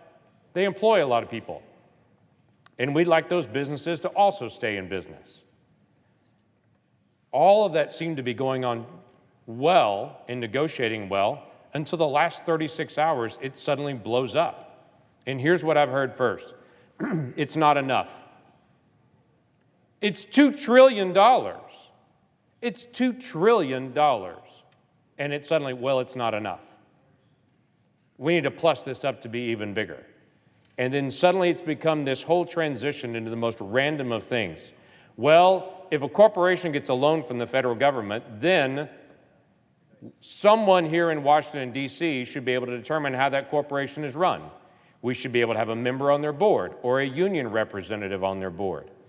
We should be able to have some kind of stake in their board to be able to do that. We should be able, this was my favorite one, we should be able to tell the board if they're considering layoffs, someone here in D.C. should be able to go to the company, evaluate the rest of their portfolio, and tell them other ways they can do their business besides laying people off. Are you kidding me? We're now going to create a whole new federal bureaucracy that goes to every company if they take out any loan in this program and to be able to tell them how to be able to manage the day-to-day operations of their company. There was a requirement that every company had to do a $15 minimum wage from their company. There's a requirement they couldn't do stock buybacks. And by the way, I have no problem with prohibiting the use of these loan dollars to use for stock buybacks, but that's not the concept. The concept was for the next 10 years, you can't ever do stock buybacks on anything, regardless if it's with these loan funds. It became this bizarre shift into, oh, we have an opportunity to run every company in America and tell them how to be able to operate, and that became the goal. Then it became, we need to also add solar grants. The latest proposal that just came out today was $600 million for the National Endowment for the Arts and the National Endowment for Humanity. $600 million. Not connected to anything COVID, it was just they need a plus up of an additional $600 million for the National Endowment for the Arts, National Endowment for the Humanities. The other one was that we need to have a forgiveness of all debt for the post office, ever. All post office debt. That was just released today. The list is going on and on and on. My frustration is I have people at home that are suffering, that are small businesses teetering on the edge, about to go out of business, trying to figure out if there's going to be a proposal to come out of this Senate while folks are discussing whether we need to do more solar grants and if we're going to take over corporate boards and require a $15 minimum wage at the end of this. Can we just deal with COVID-19? Can we just deal with one thing with COVID-19? And to say, let's help businesses and workers and families that are struggling. That's what I thought we were trying to do with this bill. But now suddenly it seems to be everything but. Let's just do that. And then there's lots of time to be able to argue about the other issues. We can do those in the future. We'll have the debate on solar panels, I promise. But let's deal with COVID-19 and the families and individuals that are struggling and stop holding everything up, trying to add one more thing in to say it's a really big bill. I'm going to try to get my one piece. One thing that we worked on in a bipartisan way, Senator Coons and I, was working on this one area about not-for-profits. The not-for-profits are part of our social safety net. Our communities are put together by our families. And the people that walk alongside our families are local nonprofits. And when those can't meet the needs, then government steps in to meet the needs. Our nonprofits are teetering on the edge right now. This bill allows the nonprofits to be a part of this whole focus on small businesses being able to get loan and sustain their personnel. It also allows individuals that want to donate to local nonprofits to be able to write that off as an incentive for folks to be more engaged on that. That's a reasonable proposal of how to be able to help. It's a bipartisan solution that Senator Coons and I have, but we can't get to it and vote on it because we're trying to be held up by some bizarre new thing that's thrown in every couple of hours that are unrelated to COVID-19 or the perpetual statement of, it's only $2 trillion, it's not enough. This government's not even set up to be able to distribute $2 trillion. Let's get this out the door. Let's get something started, and let's keep the battle going for the other things. But for the sake of our nonprofits, for the sake of our small businesses, for the sake of people that want to stay employed, the people that are small business and restaurant owners and coffee shop owners and retailers, for the sake of them, why don't we just go ahead and get this vote on? And stop delaying it, trying to add one more special interest something into it. I move that we get going and get this done. And I'd encourage my colleagues on the other side to stop trying to renegotiate everything we've already negotiated and to stop adding one more thing. Let's make the one more thing a vote. With that, I yield the floor. Mr. President. The senator from North Dakota. Thank you, Mr. President. Earlier I was on the floor and talked about how important it is, along with my fellow colleagues, how important it is that we move this bill and that we get it done now. I mean, it's very important that we get it done now, and we talked about a lot of different things, but one of the points that I wanted to make, because I work with it so much, as do some of my colleagues that are going to join me here, and that's making sure that we're also addressing rural America, our farmers, our ranchers, agriculture, rural America. That's the food supply that everyone depends on every single day, and it's so critically important all the time, but particularly at a time like this when we're faced with a pandemic, that we keep that food supply working and moving the whole food chain, all the way from the farmer and rancher all the way up to the consumer. And as a result of what our farmers and ranchers do, every single American benefits from the lowest cost, highest quality food supply in the history of the world, and they can count on it. They can count on it. So as we pass this Phase 3 bill, which is now, I think, about $1.8 trillion, we cannot leave the farmers and ranchers of America out of the bill. It's that simple. Because every single American depends on them every single day. And not just Americans, but people around the globe. So it's so important that we include agriculture in this bill, and that's what we have worked to do. We have worked to make sure that there is provision in there, so whether it's our cattle producers or whether it's our farmers raising crops across this great nation, that they can continue to do what they do every day on behalf of all Americans. And so I talked about that a little bit earlier, but some of my colleagues want to join in emphasizing how critically important that our farmers and ranchers and rural America is part of this legislation. You know, you see on television the cities every day and what's going on in the cities. In New York or San Francisco or wherever it may be, we get it. There's a lot of people there, and they're close together, and it's a huge challenge. But the food, the sustenance, the food, fuel, and fiber they get every day comes from the heartland, comes from the rural areas. It doesn't just come from the grocery store. It comes from rural America. And we've got to be there for them, keep them going so that they can supply people across this nation and communities, large and small. So I'd like to turn to my good friend from the state of Kansas and ask that clearly a state known as part of the breadbasket of this nation, and ask that the good senator from Kansas be allowed to make some comments.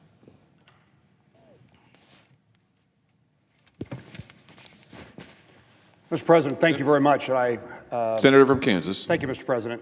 I appreciate the leadership of my colleagues, and particularly today, Senator Hoeven, on his efforts. He chairs the subcommittee on appropriations on agriculture and rural development. We're joined here by the senator from Nebraska, Senator Fisher, and the chairman of the Agriculture Committee, my colleague from Kansas, to highlight something that is potentially going to be absent from this legislation.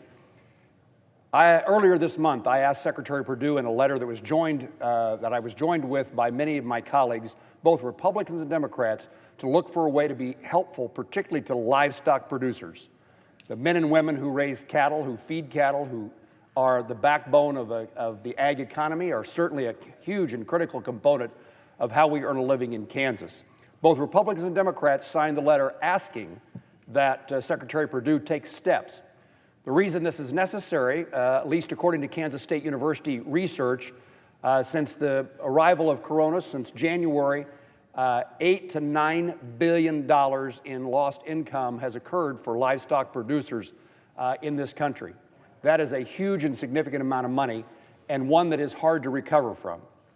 So the chairman of the Appropriations Subcommittee, Senator Hoeven, indicated about the importance of rural America. This is absolutely about feeding not only the rest of our country, but the globe in its entirety. And I would highlight, before I return to this conversation about agriculture, I would highlight how difficult it is in rural America to recover from an economic challenge.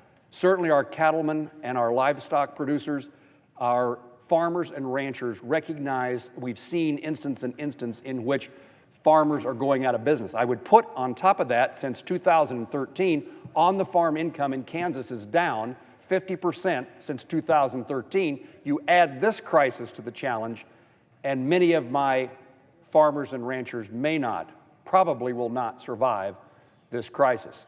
So we're asking the Secretary of Agriculture to come to our aid. What we discovered is that the Commodity Credit Corporation, the CCC, needed to be replenished. Money had been spent from the CCC. So we proposed in this bill that is being debated now that the CCC be replenished. $20 billion restored to the Commodity Credit Corporation. We were told by our Democrat colleagues that they wanted to make certain the money couldn't just be spent on the livestock side.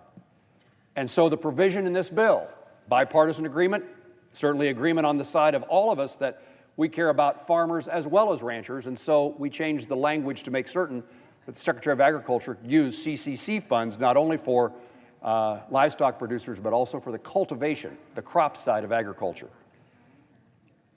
Incidentally, my colleagues on the Democrat side asked that their names be removed from the letter. I don't understand what happened in a matter of just a day or two in which they decided they were not interested in agriculture producers, livestock producers in particular. And then within the last couple of days, we now learned that the Democrats, I'm not in the room, so I can't verify this, but I'm told by those who presumably know that Democrats are opposed to this provision being included in the bill at all. We cannot forget livestock producers and agriculture as we try to deal with the economic consequences of COVID-19. It is a huge challenge. And so I would ask my Democrat colleagues, those who signed the letters and others who visited with me and my colleagues about trying to solve this problem. I don't know what's going on in the rooms that I'm not a part of, but we need to make certain that an end result is where we started, taking care of those who produce the food and fiber of our nation. While I have the floor, let me point out the challenges of rural America just a couple of steps further and why it is so important to get this done today, now. Community hospitals.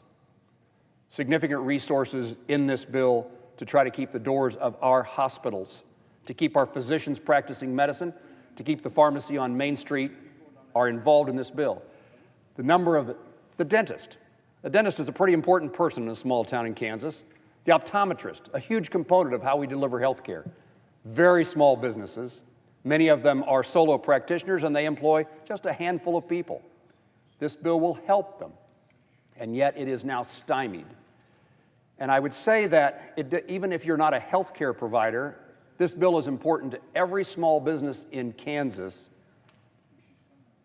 And it's important to the business, not for the business sake, but for the people who work for that business.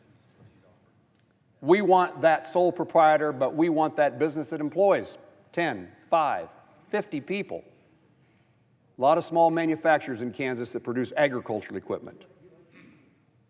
They are on the cusp of being put out of business, and what is so dramatic in rural America is if we lose a business, the chances of reviving it in the future disappears. Almost all of our businesses in small towns across Kansas and around the nation are hanging on already by a thread. This is the factor now that may put them out of business, likely to put them out of business, and the chances of them then coming back into business when this is over, virtually none. Our businesses are run by small families, by individuals, by people who often run a business for the sole purpose of making certain their community has a business. We can linger no longer and expect that it will get better if we don't take action to help them preserve their business and the people who work for them, and we do it now, not later. Mr. President, I yield to the senator from Nebraska, to the senator from North Dakota. Thank you. I'd like to thank the senator from Kansas for his remarks and for his strong work on behalf of not just the livestock industry, and of course, Kansas, obviously, a huge role in the cattle industry, but for all of agriculture. You're always there and deeply appreciative. Before I recognize our next colleague, I do want to make a little change in the order here, Mr. President. If I could, I'd like to recognize our colleague from Michigan, who is the ranking member on the Ag Committee. She had some thoughts that she wanted to interject, and I would be willing to defer to her at this point. Well, thank you very much, Mr. President. Senator from Michigan. I just wanted to share some thoughts, and I appreciate the discussion. Obviously, as you know, Senator Roberts and I have basically co-authored the last two farm bills, and we all care deeply about rural America. I grew up in rural America, and we've got to get things done that are going to help small towns in rural America. The distinguished senator from North Dakota and I have been talking about what we need to be doing in a number of ways. And I just wanted to indicate that when we talk about the needs that have been addressed through the market facilitation payments and so on, that I think we have a joint interest in making sure all of agriculture that has been hurt will be benefited by this. I understand the concerns about livestock. About half the cash receipts of the country are what we broadly call specialty crops. I can tell you, as the #1 producer of tart cherries in the country, maybe the world, we have been hit so very hard by unfair practices with Turkey that we could lose the industry. And yet we've received no help so far from the CCC. And so if we're going to move forward, I have supported and will continue to support doing things we need to do for farmers. But we have to recognize all of the needs, and I'm certainly willing to work with you on that, because that has to happen. And I would finally say this. On the one end, we have our farmers. On the other end, we have all of us who eat. We've got a lot of folks in between that think the food comes from the grocery store. A lot of kids, one of the reasons I support having school gardens is for children to understand that it actually is a lot of hard work and food comes from our farmers. But part of all of this, when we look at this large package, and I know there's a concern about not leaving farmers out, we can't leave people who are at this point struggling to eat out as well. And so having a SNAP increase, we've done in every other crisis we've had a temporary increase in SNAP funds. We desperately need to do that as well. And we know that one of the best economic stimuluses is to provide people with food assistance who immediately have to spend it in the grocery store. And our grocery store owners, large and small, are challenged and going to be challenged. And this all goes right back to the farmer. So I thank you for yielding some time. I just want to say that there are many of us on both sides of the aisle care deeply, certainly about agriculture. We had the largest vote, 87 out of 100, Mr. Chairman, of people who voted for the last farm bill. I think almost maybe every Democrat did. We want to make sure we're supporting our farmers. We want to make sure that families are lifted up who are struggling. I'm getting the calls from churches and food banks and everyone who are desperately concerned about families right now. We can't leave our families behind either. So thank you very much. Mr. President, I'd like to thank the Dakota. Yeah, I'd like to thank the Senator from Michigan. No question, she's been a strong advocate for agriculture. Appreciate that. Appreciate the willing to work on this. It is imperative that we include our farmers and ranchers in this legislation, and so I look forward to continuing to work with you. But we do need to get to something that we can approve and include in the package. So thank you, and thank you for your comments. And I would turn to my colleague from Nebraska again. By way of turning to her, the cattle industry has lost between $7 and $9 billion over the last 2 months. The cattle industry, and I know, Mr. President, the cattle industry is important in your state. Over the last 2 months, has lost between $7 and $9 billion. That's 2 months. And so that's why this is very urgent. We need to act, and I would turn to the senator from Nebraska for her comments. Mr. President. Senator from Nebraska. Thank you, Mr. President, and I'd like to thank my colleague from North Dakota for really being a leader in recognizing the needs that we have across rural America, the needs that we are facing in the heartland for farmers, ranchers, rural communities, rural hospitals. When we're looking at this pandemic and the effects it has all across this country, we need to be cognizant of the fact that we are a very diverse nation.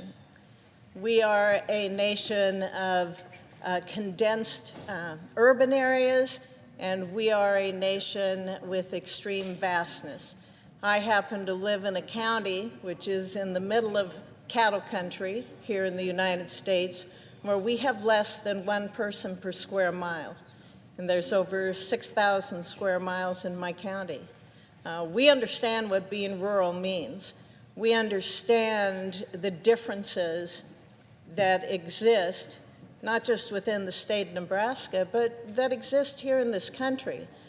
And we believe that that diversity needs to be recognized when we are talking about providing relief to families, relief to small businesses, and recovery.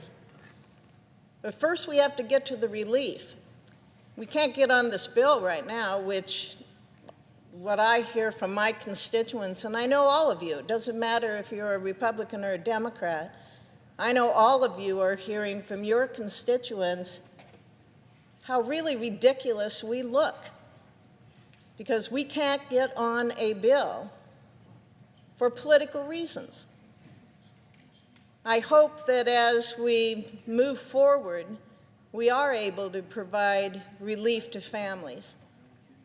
People are in need, people are hurting, people are scared, and we are here talking, which is a good thing if we come to a positive outcome, but we don't have much time.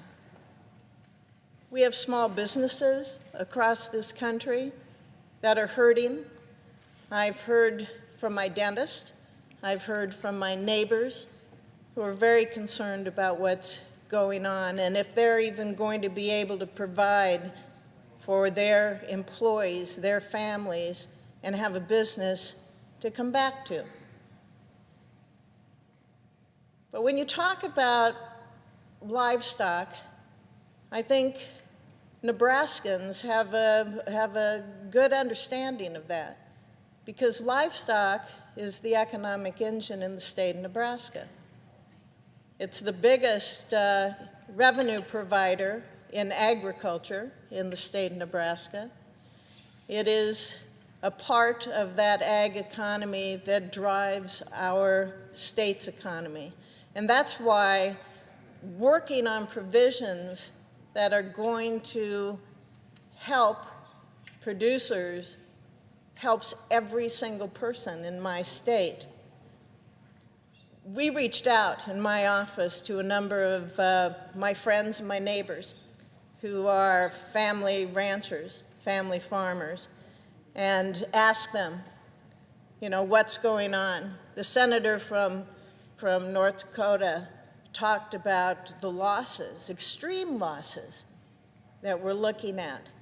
And when I'm talking about farmers and ranchers, I'm talking about family farmers and family ranchers, and how people are looking at their families, they're looking at their neighbors, they're looking at their communities. This coronavirus is adding another dimension to an already battered agriculture economy. And this disease has been driving down crop and livestock prices. And therefore, I am adamant that in this bill, we have to provide relief to address that.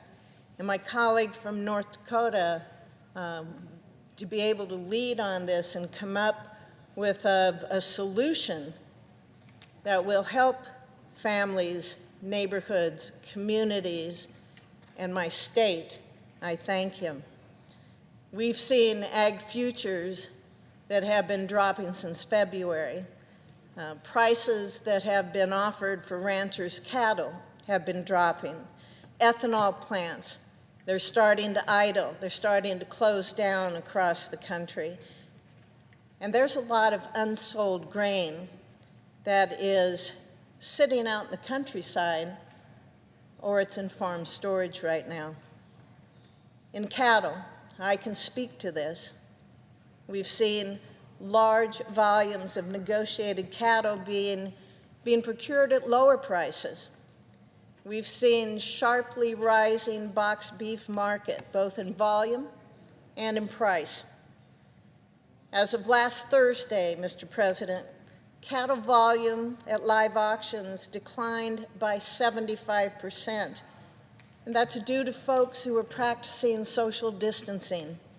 And that, in turn, has caused a $10 to $15 drop in market price.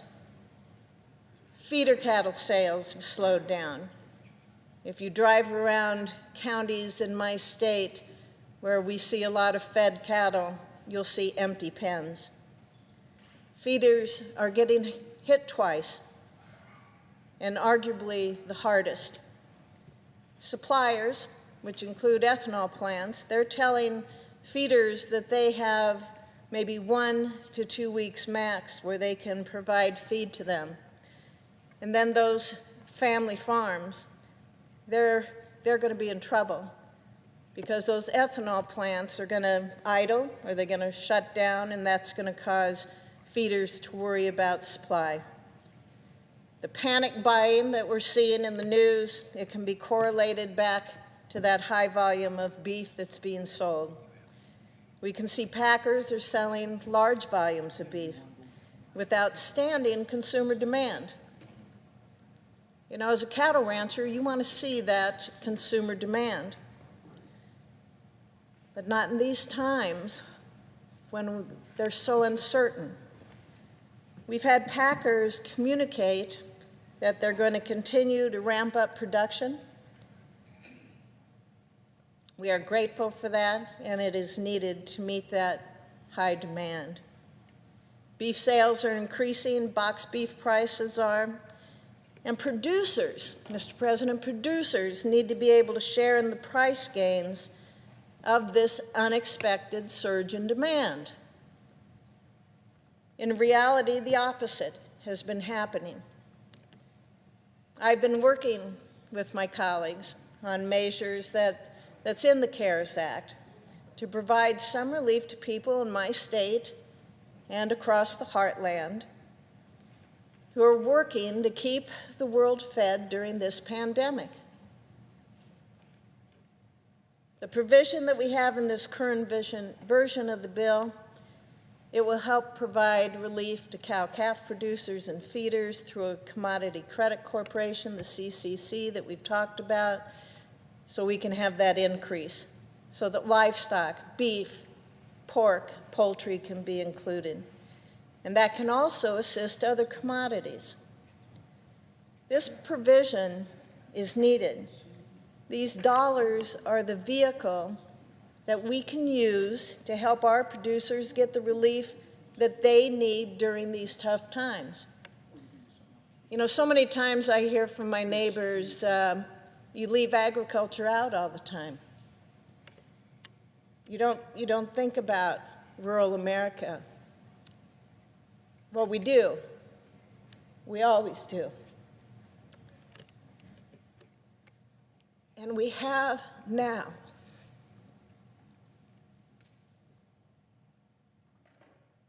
To listen to colleagues on the other side put off a vote is appalling. People are suffering. People must be helped. We need to be here to provide relief and to have a plan for recovery. We have that. We worked in a bipartisan way to have it. Agriculture must be a part of that. Thank you, Mr. President. Mr. President, Senator from North Dakota. I'd like to thank the senator from Nebraska for her very powerful and heartfelt comments. And I have to say, she knows of what she speaks. You know, coming from Nebraska and being in agriculture, nobody sees it out there more directly and understands what our farmers and ranchers are going through than she does. And so I really do appreciate her comments. And I think she brings home very clearly how we need to make sure that our farmers and ranchers are part of this important effort as we seek to battle this pandemic. So again, I can't thank her enough for her heartfelt comments. And I would like to turn now to our colleague from the state of Mississippi for her comments. Thank you, Senator Hoeven. Senator from Mississippi. Thank you, Mr. President. You know, as we continue to navigate this unprecedented position we find ourselves in because of this extremely contagious virus, I want to bring one issue to the attention of all of my colleagues. You know, anyone who's been on social media has seen the empty shelves in the grocery stores throughout the country. The last shortage we need right now is within our American farmers.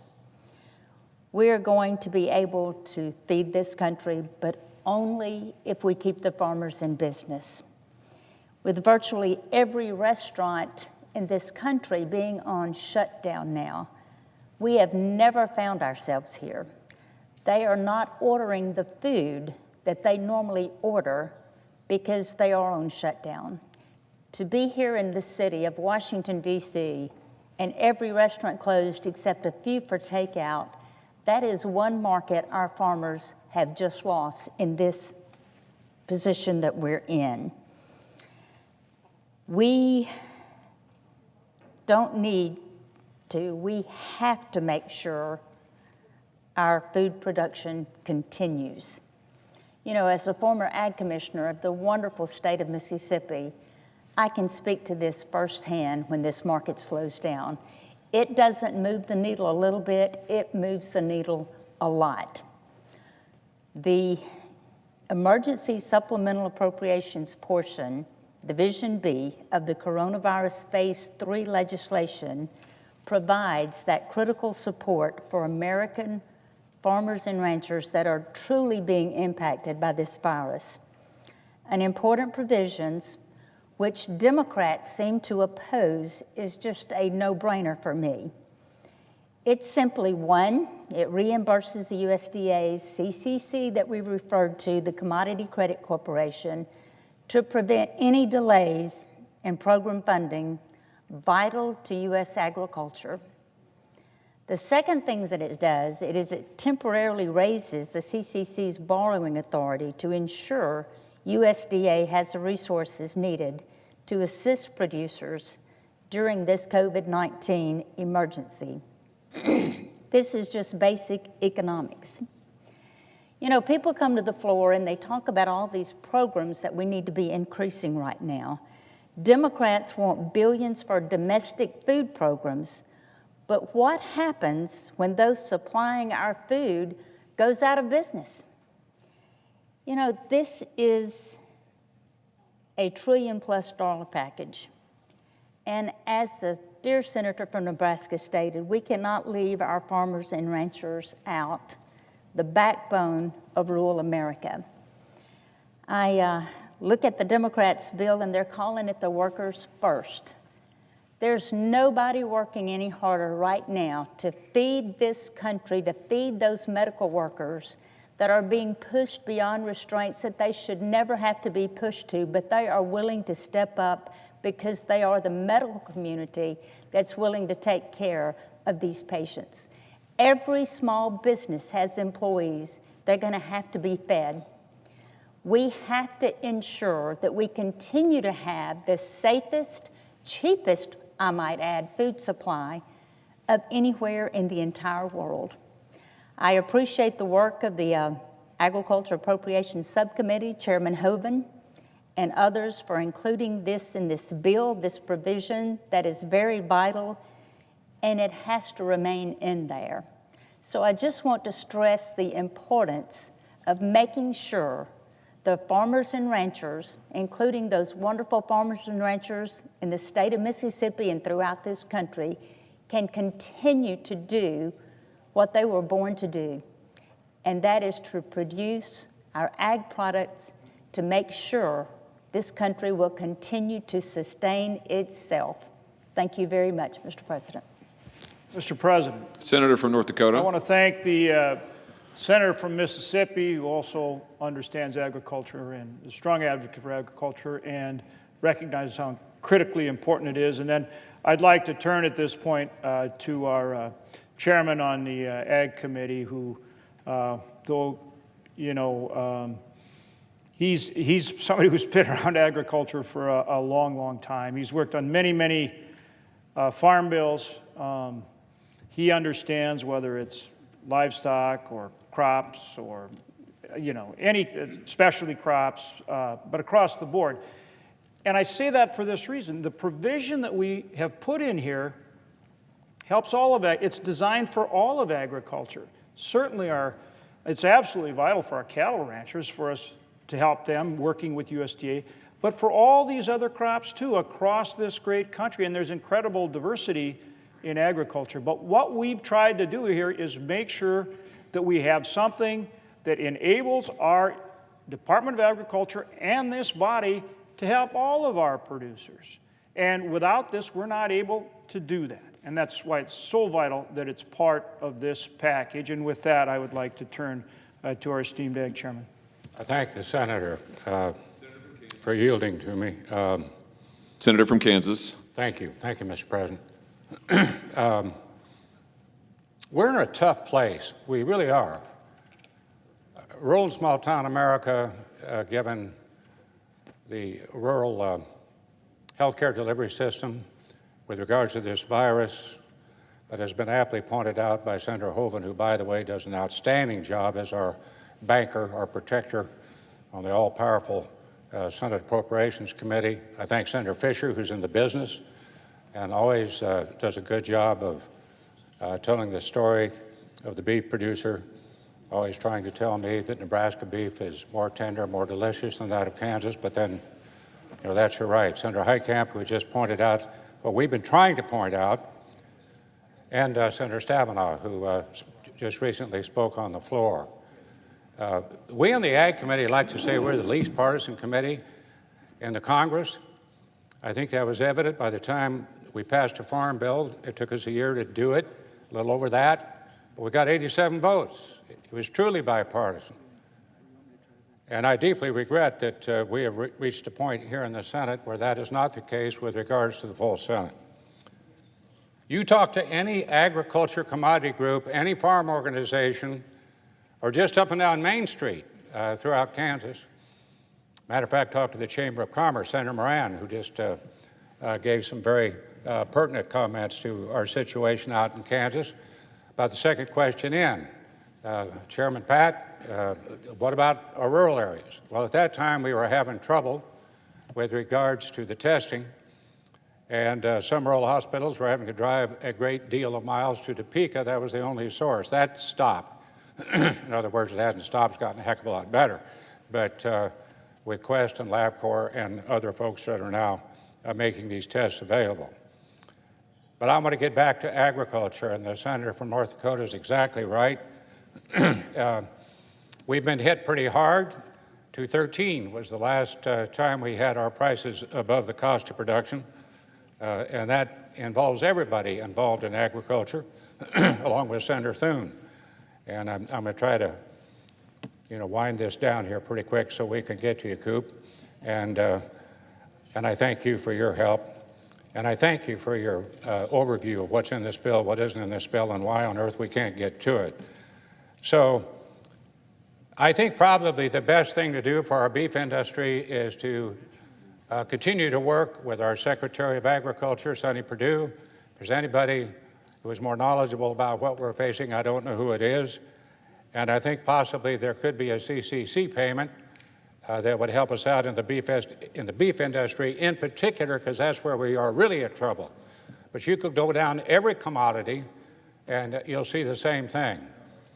And people from all of their organizations are coming forward to all of us on the Ag Committee and saying, why can't you help? I'm going to leave that subject. I think we can work on that. I think we can get some more help from CCC, and that would be a direct payment that would be immediate, that could be of help to people who are really in trouble. I want to say something else with regards to Senator Manchin. He was sitting over here by his lonesome on the other side of the aisle. I really like this guy. We're good friends. We hit it off right from the first. Both of us want the same thing. In particular, his comments this morning was about the rural health care delivery system in West Virginia, going through the same tribulation that we are going through nationwide with regards to our rural areas. I wanted to point out there's $75 billion in this bill for our rural hospitals to pay doctors and nurses who are dealing with the virus. Well, we all are doing that. It lifts the 2% sequester that happens all the time. You got to go back to 2013. And under the Budget Control Act that was passed at that particular time, and not enforced, but at least was, what's the word for it? I'm referring to President Obama. He would always be under the Budget Control Act, find the necessity that no matter what we got from the CMS, the Center for Medicare Services, which is lovingly called out in our rural areas, it's a mess. Not under Seema Verma, though. I think she's doing a good job. But every time we would convince CMS to raise the Medicare reimbursement to critical access hospitals, of which we have over 80 in Kansas, that there was, again, that 2% cut. So we waived that cut for the first time since 2013. In addition, let me say that there is special funding called for by all of the community health care centers and rural health centers, of which I know that are a lot in West Virginia, as they well are in Kansas, for telemedicine. That was something back in the day where we couldn't even think that would be feasible, but it is now.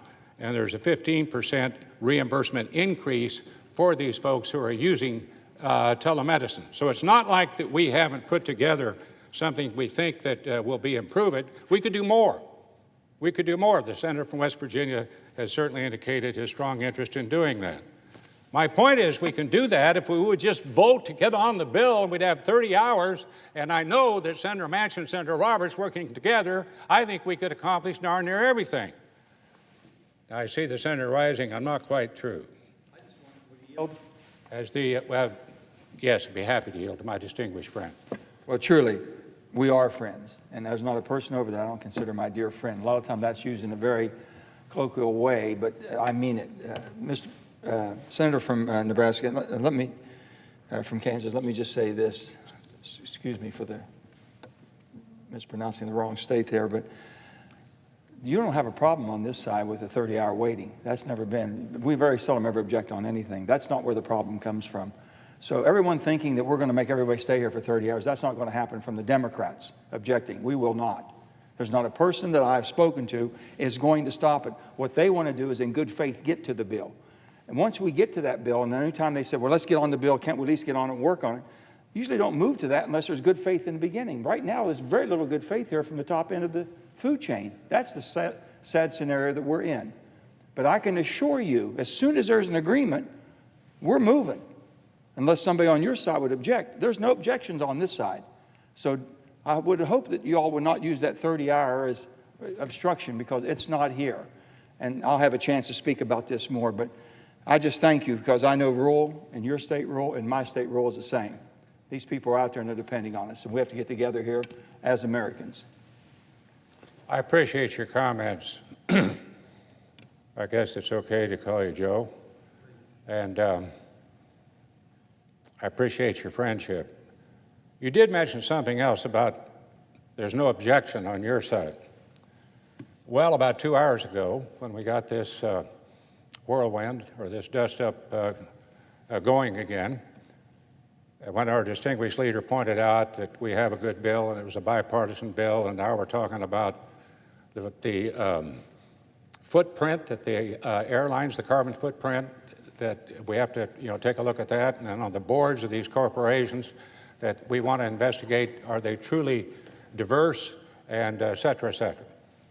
I said something about the Green New Deal.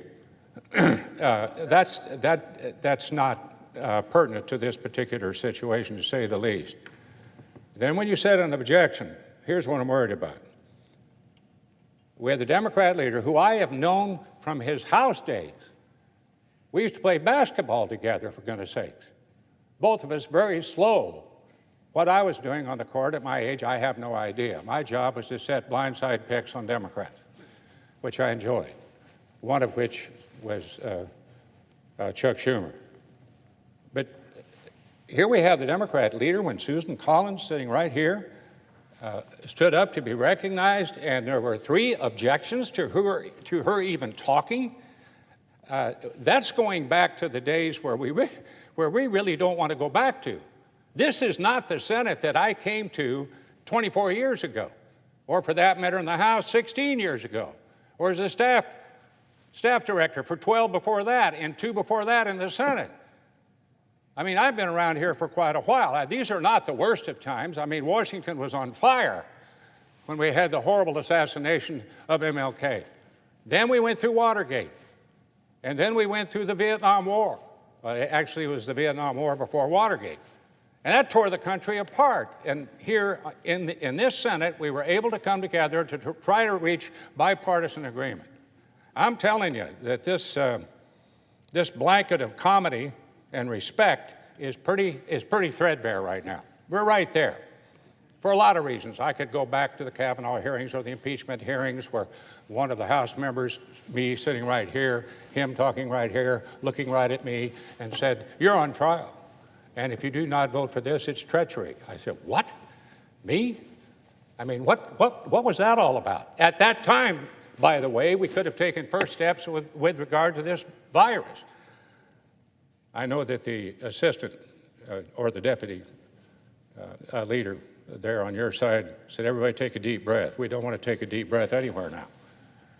But I will tell you that I hope that we could come together on this and see if we can't reach some agreement. Let's get on the bill. We've got 30 hours to do it. the senator from West Virginia said if we could just come to an agreement, I suppose you're meeting beyond those two doors. We've been meeting along and along and along. I would ask the senator, the distinguished senator who is sitting right down here, who is about ready to do a speech, how many workshops have we had? I thought there were 3. I guess there's 5. But each one of them worked with our Democrat counterparts. And they got, I mean, they produced a bipartisan agreement. I really don't understand why we can't get to 30 to at least vote for cloture. And then we have 30 hours and maybe we could cut that 30 hours back. I would hope that's the case if we finally come to agreement. But with some of the things that I have heard that you want to put in this bill, A, they don't fit, and 2, you know, they're counterproductive. Let me just say this. There's a saying out in Dodge City, Kansas, there's a lot of cactus in the world. You don't have to sit on every one of them. And it appears to me that's what we're doing. I have a nice square saying that's in an 8x10 right next to my desk. It's a quote from Lyndon Baines Johnson. Sometimes you just have to hunker down like a jackass in a hailstorm and just take it. Well, I'm tired of just taking it. I'm tired of the partisanship. I'm tired of all this work that we have put together to address what everybody understands as a national pandemic, a world pandemic. And here we are messing around trying to say, oh, no, we can't vote for cloture and address some of these things with the 5 now working groups that have worked together to produce a product. That's wrong. That's really wrong. So I plead with my colleagues. I don't do this. I don't come down to the floor and make partisan speeches. You do that, introduce an amendment, half of your folks won't vote for it, and same thing other way around. When they say Senator Roberts, I hope they remember that I'm chairman of the Ag Committee and I work very well with Senator Stabenow and we produced a great farm bill. So I don't like doing this, but I have to warn my colleagues, this so-called blanket of comedy that we always have here in the Senate, it's pretty threadbare. I hope we can get past this and I hope we can vote to get to cloture and then get to a bill as soon as we can. Thank you very much. I want to thank the senior senator from Kansas for his comments and for his long service on behalf of agriculture. And I want to thank all of my colleagues who have spoken here. You know, these are people that are working every day on behalf of our farmers and ranchers, on Ag Appropriations Committee. We've fashioned something here that works for agriculture. Our message is very simple. We need to make sure that our farmers and ranchers are included in this bill, and we need our colleagues across the aisle to work with us to make sure that's in the bill, and we need to get this bill passed now. And with that, I'd like to turn to our Assistant Majority Leader, also from Ag Country, for concluding remarks, and I appreciate the patience of our colleague from West Virginia. Thank my colleague from North Dakota. Majority Whip. For his great leadership on this issue. And all over here, Senator Roberts, the longtime chairman of the Senate Ag Committee, before that the House Ag Committee, was very instrumental in us getting a farm bill in late 2018, a farm bill that provides a safety net and provides a little bit of stability in agriculture, which, as he pointed out, has been just in the tank, literally since 2013. Our producers, farmers, and ranchers across the country and in South Dakota have been operating with negative cash flows, eating into their equity, trying to keep their operations viable, and that was before COVID-19. Now we got COVID-19, and we saw the bottom fall out of the cattle market in this country. And I don't have to tell you, Mr. President, that agriculture is important. It's the lifeblood of our economy in South Dakota. It's our #1 industry, but it's felt, that ripple effect is felt all across the country. And it is our food supply. Senator Hoeven talked earlier today about the importance of ensuring that we maintain a safe, quality, predictable, and affordable food supply for people in this country, particularly when people are concerned in a time of crisis. We need to maintain that food supply. And so I want to thank him and all of our colleagues here from Farm Country for working together to provide some assistance in this particular bill that would hopefully give some relief to those who are out there day in and day out grinding it out to make sure that we have the food and fiber to keep this country growing forward and, frankly, for that matter, to feed the world. But unfortunately, again, Senate Democrats don't seem to be willing to do that. I was encouraged to hear just a little bit ago, of course, my friend from West Virginia, who is an advocate for agriculture. We also had the ranking member of the Ag Committee down here earlier saying she's willing to work with us. But unfortunately, we don't have time to waste. We just don't have time to waste. This isn't something that can be put off to another day. We have producers that if we don't do something, we're going to leave them behind, and we need our Democrat colleagues to step up and help get this bill passed. As Senator Hoeven mentioned, the bill would provide $30 billion to replenish the Commodity Credit Corporation and has an additional $20 billion temporary increase in CCC funding to address impacts from the outbreak of COVID. This funding would allow the Department of Agriculture to quickly get assistance to farmers and ranchers in South Dakota and throughout the nation who are facing, as I said, market volatility and declining pricing in the wake of the COVID-19 pandemic. Farmers and ranchers, I might add, Mr. President, as I already mentioned, who were already dealing with a weak ag economy well before this emergency hit. I spoke with the Secretary of Agriculture a couple of days ago and conveyed to him just the incredible amount of hardship and economic pain that's being created across the Farm Belt these days, particularly with our cattle ranchers and the pain that they're feeling as a result of these declining prices and what it might mean to their operations. So I would simply say, in supporting all of my colleagues and what they've said today, Mr. President, is we don't know the full impact of this outbreak across agricultural industry, but we do know this. Our producers are doing their part to keep the grocery shelves stocked and food on our tables. And we need to do our part and provide the resources necessary to support them, which is why it is so important, for many of the reasons we've talked about earlier today, to get on this legislation, get it moving. The national economy is melting down, and of course, as I said, the economy out in farm country is happening well before the national economy, but if we don't do something to stop the bleeding and do it soon, there's going to be a whole world of hurt. Let's get this bill across the finish line. We need help from our Democrat colleagues to do that. I yield the time. The Senator from West Virginia. Thank you, Mr. President. I want to thank all my colleagues and truly all my friends that are here and expressing their concerns, because I think we're all on the same side. I think every one of you all and every one of me and every one of everybody within the House and the Senate, we've got this disease in our states. We've got them in our neighborhoods, in our backyards. This COVID-19 basically doesn't know whether you're a Democrat or Republican or an independent. And people are scared right now, and we have states now that are sheltering in place. My state just announced at 12 o'clock or 1 o'clock today that they're going to shelter in place. And I have a very vulnerable population I'm concerned about.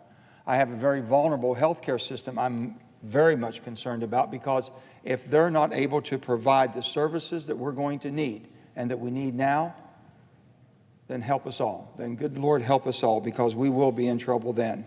And we're going to protect them, and that's what we're fighting for. I know they're talking about, well, why is the Democrats stopping just to get on the bill? If we just got on the bill, everything would be fine.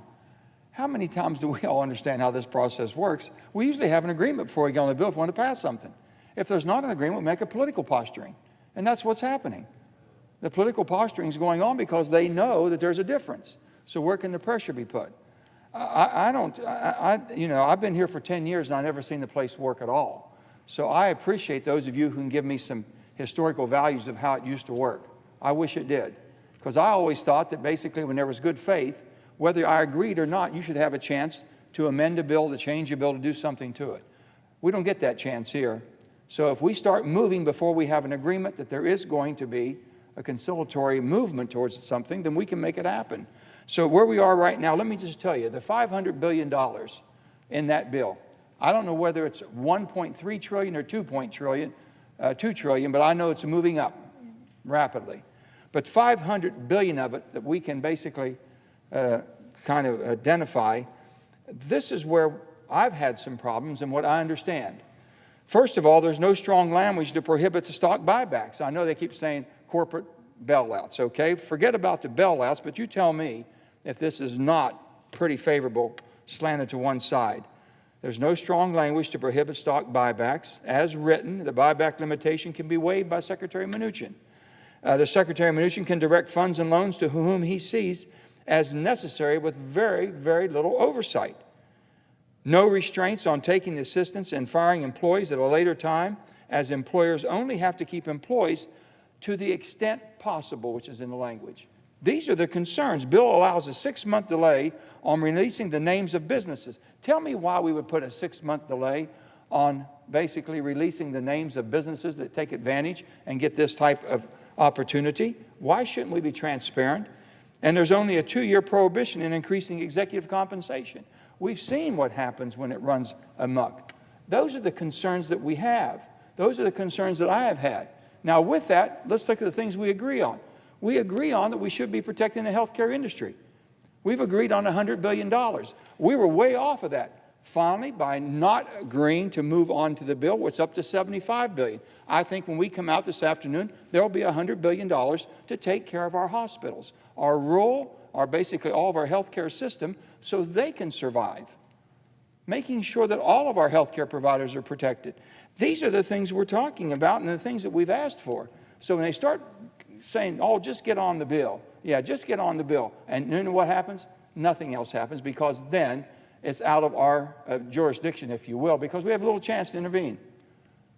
The rules are that basically the majority has the rule. They can rule. And that's exactly how it works. So we're trying to get a bill. Now, there was no need for us to take a vote today, as we're still working. I know the Secretary of Treasury's in there working. I know they're all sitting in there working on it. Why did we have the vote when we knew that we didn't have an agreement? But we're getting close to one. And if we get an agreement, I'll tell you, every Democrat will vote to suspend the rules and move. You will move immediately unless there's an objection from my friends on the Republican side. That's what we're talking about. So please, let's quit blaming each other. People depending in my state on us taking care of health care workers, taking care of basically people that have been laid off and don't have a paycheck now, no fault of their own. Businesses have had to close, no fault of their own. Those are the people on the front lines right now. And I've got really people scared, sheltered in place right now, an elderly population. So the things that we have agreed on, I heard Senator Langford from Oklahoma, that was speaking on the things that I agree 1,000% with him. And why can't we be on that? If we can't get anything else done in the things we don't, let's vote today on the things we agree on. Let's just move right now and take care of the health care, take care of COVID-19, take care of the healthcare industry and all the workers, take care of the people who have lost their jobs and the businesses. But we're worried about a $500 billion payout and with very little oversight and very little transparency. That's truly the problem in a nutshell. And all we're asking for is basically, shouldn't the people and shouldn't the taxpayers of this country understand where their money's going to, and the people that are going to be able to use it have some type of transparency and some oversight to it. That's all we've asked for, and that's all I've asked for. About all these other things they're saying that's been thrown in, I am not for that. I am not for that, and I think you all know that. I am not for the Green Deal, and I think you all know that. I think there has to be an all-in energy policy approach. I think we all have to have common sense. And we've got to produce affordable, dependable, reliable energy and use everything you can. Renewables, using your fossil fuels in the cleanest possible way. All these things we've talked about. So who's throwing that stuff in, I have no idea. But I can guarantee I wouldn't vote for it. But what I will vote for is exactly what we should agree on, I think we do agree on. So let's come together as Americans, forget about the Republicans and Democrats, get this place working again. If we had the amendment process, I was totally opposed when Senator Reid basically kind of shut things down and we weren't able to have amendments. You all were too. And we were promised, no matter who takes over as leadership, by golly, the system's going to open up. And we're going to have amendments and we're going to have debates on the floor. Well, guess what? It got worse. It didn't get better. It got worse. So if you want to know why people basically are throwing everything but the kitchen sink onto a piece of legislation when they get a chance, because we get very little opportunities to do anything here. There's too much power in the two basically leaderships. This much power should not be in this few of people. All of us should be involved. And I believe that you're going to see, and I've said this, we all have that better angel inside of us. I hope you let her fly. I hope you let her fly today. She needs to get out and go a little bit right now. We need her. we need the better angels in all of us to start looking out and taking care of each other. There's a lot of people hurting, a lot of people in uncertainty right now, and I want to make sure that we fix it, and I'll stay here all day, all night, whatever it takes to make sure we get it fixed. So with that, I ask all my good friends, and I really mean that, my good friends, I ask you all, let's please work together for the sake of this great country. Thank you. I yield the floor. Senator from Wyoming. Thank you, Mr. President. I just heard my friend and colleague from West Virginia say there was no reason to vote today. There's a lot of reasons to vote today, Mr. President. It's a country affected by disease, people waking up anxious, scared, afraid of the disease and the economic consequences that are there. There are a lot of reasons to vote today. And every member of this Senate needs to stand up and be counted. And for the senator from West Virginia to say, I wouldn't be for this, I don't know where that's coming from. Well, just read the papers that are coming out of the Democrat House. Just read the papers of the demands by the Democrats to muck up a bill that is designed as a rescue operation for the American people. That's where the problem is, Mr. President. We need to vote today, again and again and again, until we provide the relief, the rescue that the American people need. That's why we have a dozen Republicans on this side ready to speak, standing at podiums, ready to speak. And you don't right now have even a single Democrat on the floor to defend their position because it is indefensible. That's where we are. We had Nancy Pelosi flying back from California because she sent the House home a week ago. They're not here. To defeat the work that we've done in a bipartisan way and to say, oh, you've done nice work. Now look at our list of laundry list of things that we are demanding. Tax credits for solar panels, wind turbines, a bailout of the Postal Service. I mean, you can go through this list. Portions of the Green New Deal. Mr. President, I'm a doctor. I've been on the phone with doctors around the country with my colleagues at the Wyoming Medical Center. They are working double time through the weekend, day and night. The nurses, the doctors, the healthcare providers, they need help. They're looking to us for help. They need tests, they need masks, they need respirators. They need hope. Hope that there will be a vaccine. Hope that there will be a treatment. Those things are in this bill that the Democrats voted to block last night, and the Democrats voted to block again today. And that's only the health care component of it. Our economy cannot be unleashed again until after we get the health care component behind it. But our colleagues, our friends, our neighbors, people that we know in our home states woke up today, not being able to go to work, not being able to know if they're going to have a paycheck, not being able if they're going to pay their bills, not being able to know if they're going to feed their families, not being able to know if they're going to get food, if it's available, if they can have the money to pay for it. And yet we're ready to provide relief. They need it immediately. They don't need it after the Democrats block again and again and again. So when the senator from West Virginia said, I don't know why we voted today, that's why we voted today. That's why we need to keep voting. Because the American people need relief and they need it now. This is our duty station and we're prepared to stay here until we get this done. But to go through all of this, I mean, I've talked to a small business owner, has a restaurant, been there for 37 years. She doesn't know how she's going to make payroll.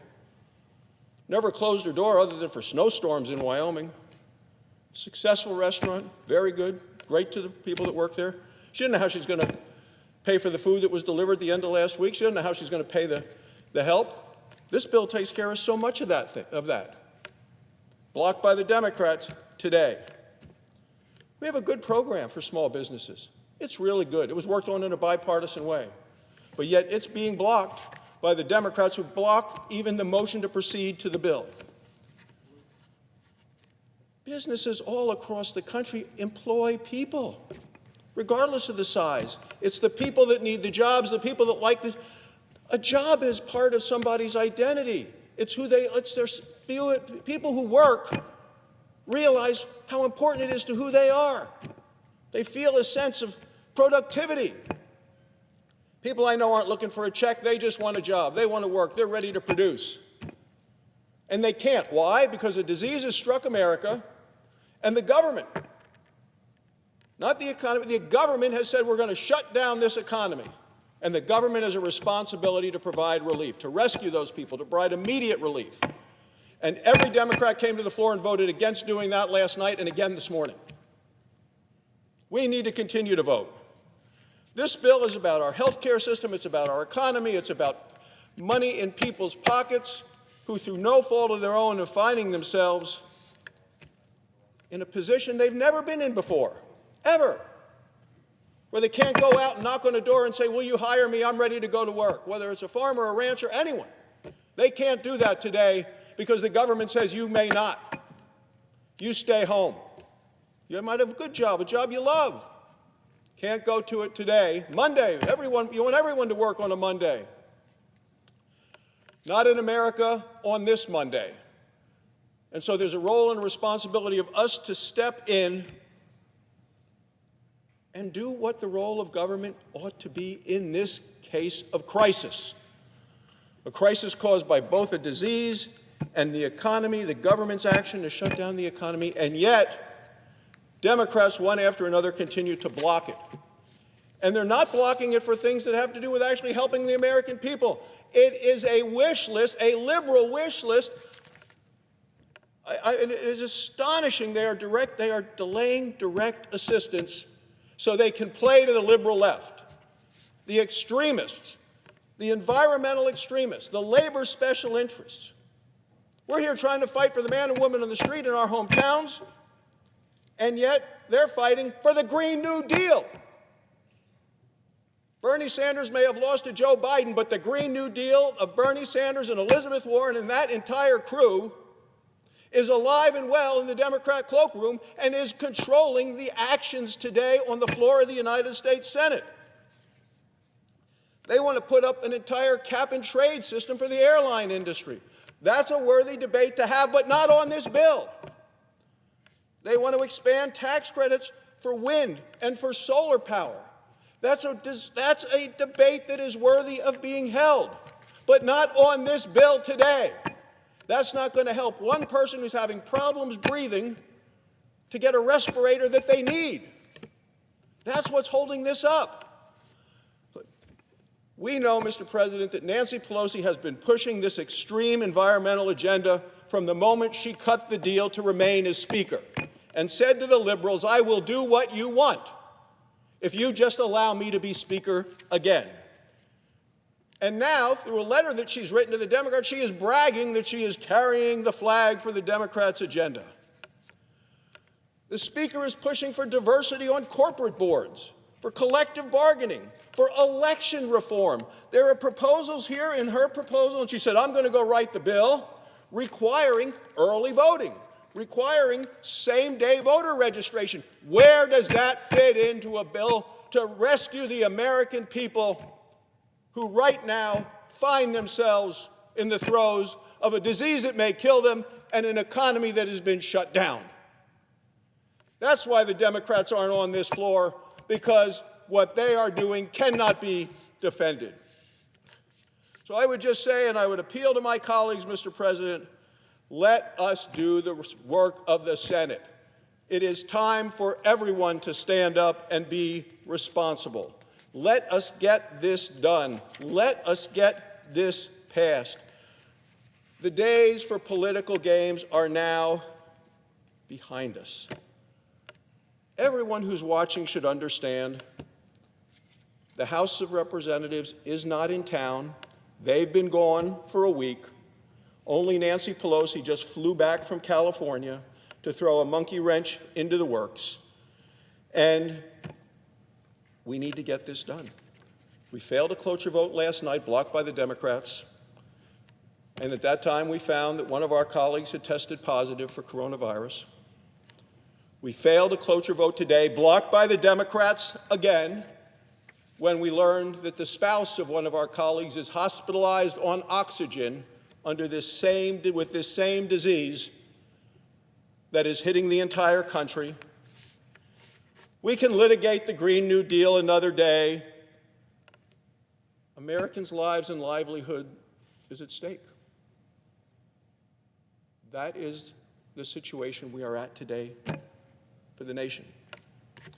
We can litigate election reform another day. We can debate diversity on corporate boards, airline fuel standards. We can do all of that another day. We can talk about cap and trade another day. America needs now to know how we as a nation will survive from the standpoint of our health and our economy. We need immediate relief. The bill on the floor accomplishes that. We need to make sure, Mr. President, when Americans wake up tomorrow, they don't have that same fear and trepidation about the disease as well as their family's well-being. We need to take that decisive action today. The time for politics is beyond us. We need to vote today, and we need to pass this today. Thank you, Mr. President. I know my colleagues are on the floor. I know Senator Portman is here after me, Senator Cotton after him. We have a dozen who are ready to speak. But I thank you for your indulgence, Mr. President, and I yield the floor. Senator from Ohio. My colleague from Wyoming, and I think he has made it very clear what's at stake here. We're in a crisis. Our economy is in a free fall. People we represent, families, are suffering. The healthcare system is under tremendous stress. I spent the morning on the phone talking to Ohioans, small business owners, people who are out of a job and worried, nervous. We all know somebody who's lost a job. We all know somebody who's tested positive for this virus. Some of us, including me, know somebody who has died from the coronavirus. We need to pull together as Republicans and Democrats, as Americans, and address this crisis. I got to listen this afternoon to colleagues of mine on the other side of the aisle talk about the legislation that's before us. And I got to tell you, it was like they were talking about another bill, not the one that we actually are asking Democrats to allow us to vote on.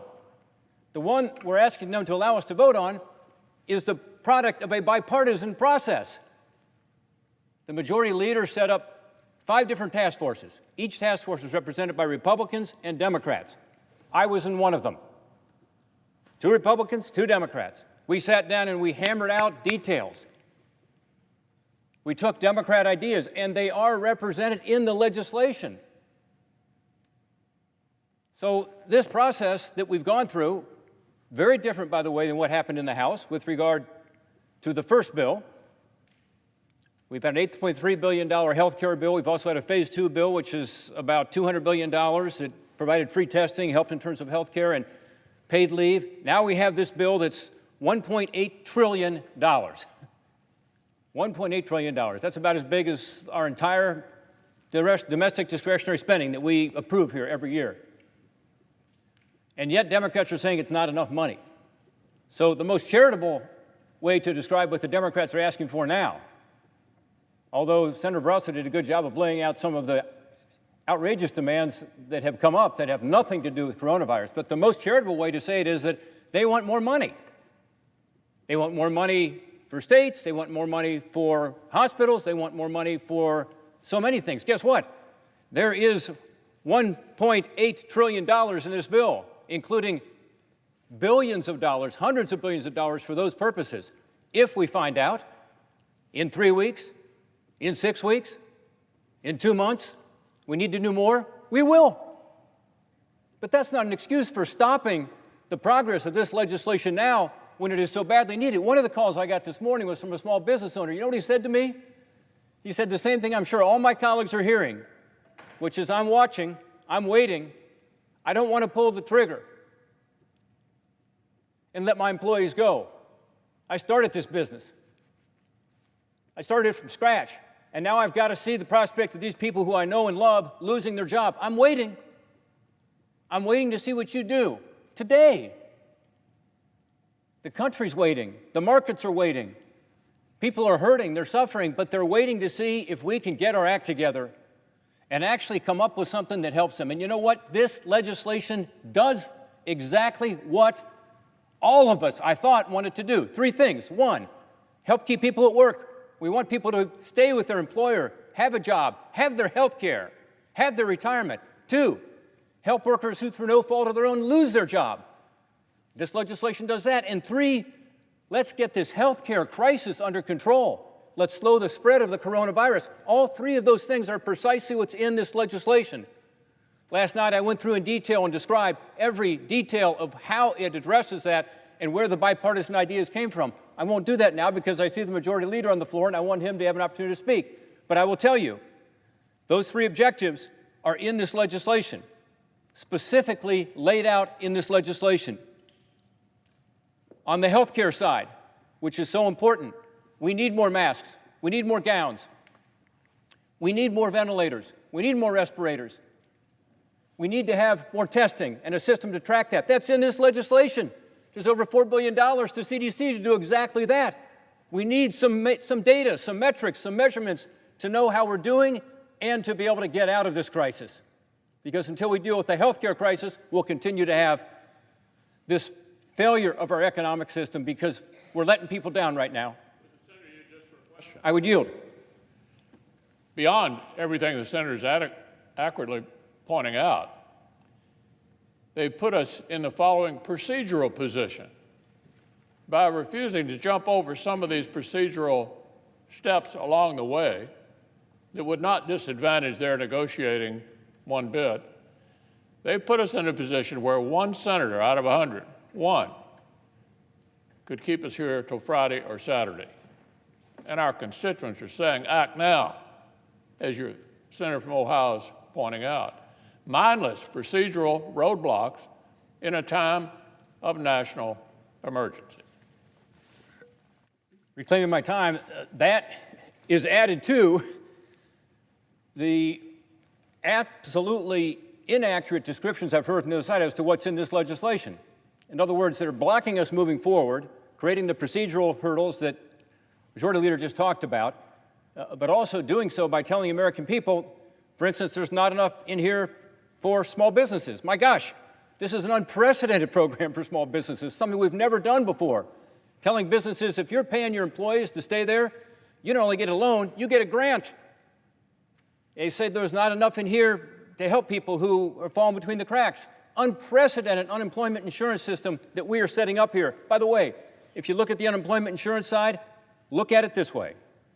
What we are saying is we want to increase by 8 times the cost of the national unemployment insurance system.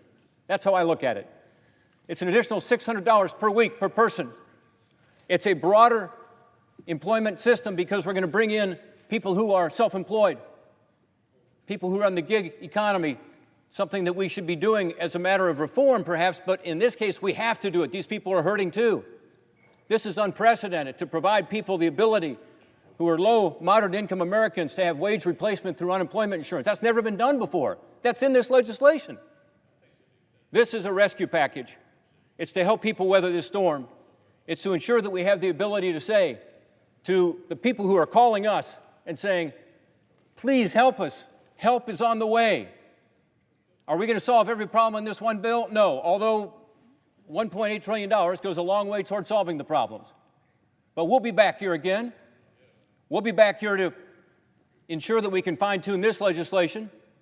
And if we need to react to other challenges, we have to do that because our constituents owe it. This is a crisis.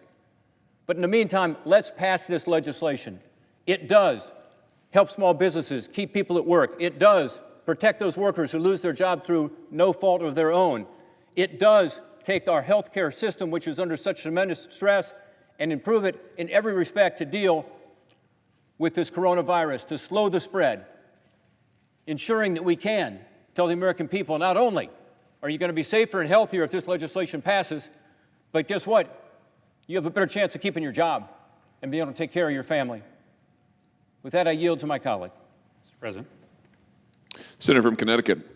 Thank you very much, Mr. President.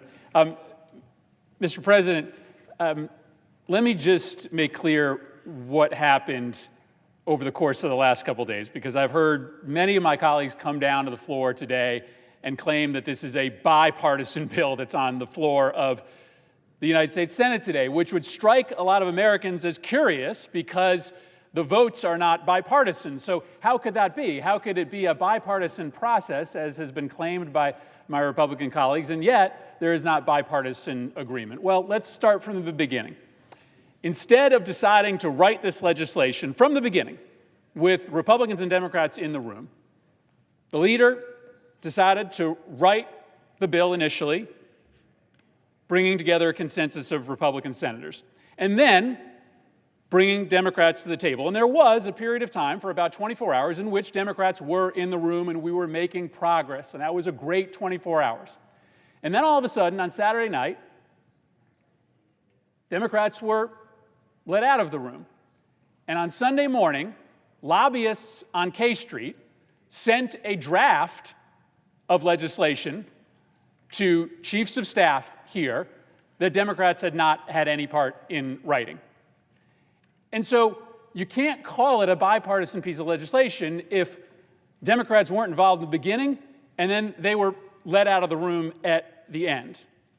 We appreciate having some input in the middle, but we clearly ended up with a product that doesn't have bipartisan buy-in, and much of that is because of the process that led us here. The decision could have been made to include both parties at the table from the very beginning, because guess what? We do have differences of opinion. We do have different ways of looking at this crisis, and our objections are policy objections.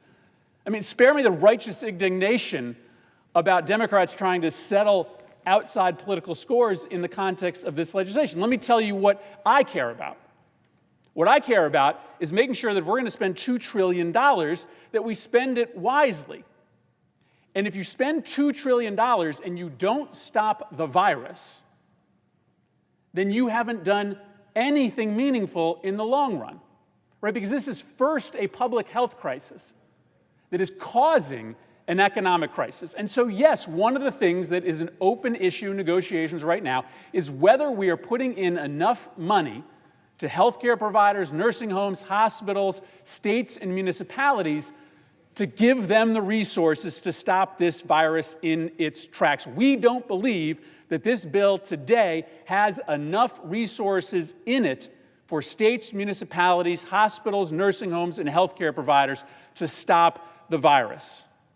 We don't think that this Congress is serious enough about the crisis in the medical supply chain today, in which our states and our hospitals and our healthcare providers are engaged in a Lord of the Flies environment in which they are trying to bid against each other for scarce medical supplies. We think that this bill shortchanges the people who are actually going to stop this virus in its tracks. And so, yes, we don't think it's wise to rush to spend $2 trillion if the bill doesn't stop the public health epidemic. That is a policy disagreement that we have. It is a policy disagreement that we have. And had Democrats been in the room with Republicans at the beginning, middle, and end, we wouldn't be here today. So, as many Republicans as want can come down to this floor and say that it's one party that's responsible for this impasse, but had Democrats not been ushered out of the negotiations on Saturday night, had Democrats been there from the beginning, we likely wouldn't be here. Now, second, yes, we do have policy disagreements over how we spend the enormous amount of money that is going to end up in the hands of corporations. And for those of us that were here in 2008, for those of us that voted for that bailout bill, we have regrets and reservations about how that went down because much of that money ended up in the pockets of CEOs and shareholders. Now, I get it. We want to get the money out fast, and you are not going to be able to account for every single dollar. But what we're talking about here, which is applying very minimal conditions for job retention to literally hundreds of billions of dollars in my taxpayer money, is not wise policy. If we don't have assurances that the billions of dollars that we're going to hand to big companies is used to preserve jobs, then I'm going to tell you my constituents don't want to spend that money unless they know that it's going to hold on to jobs. And we have policy disagreements about that right now.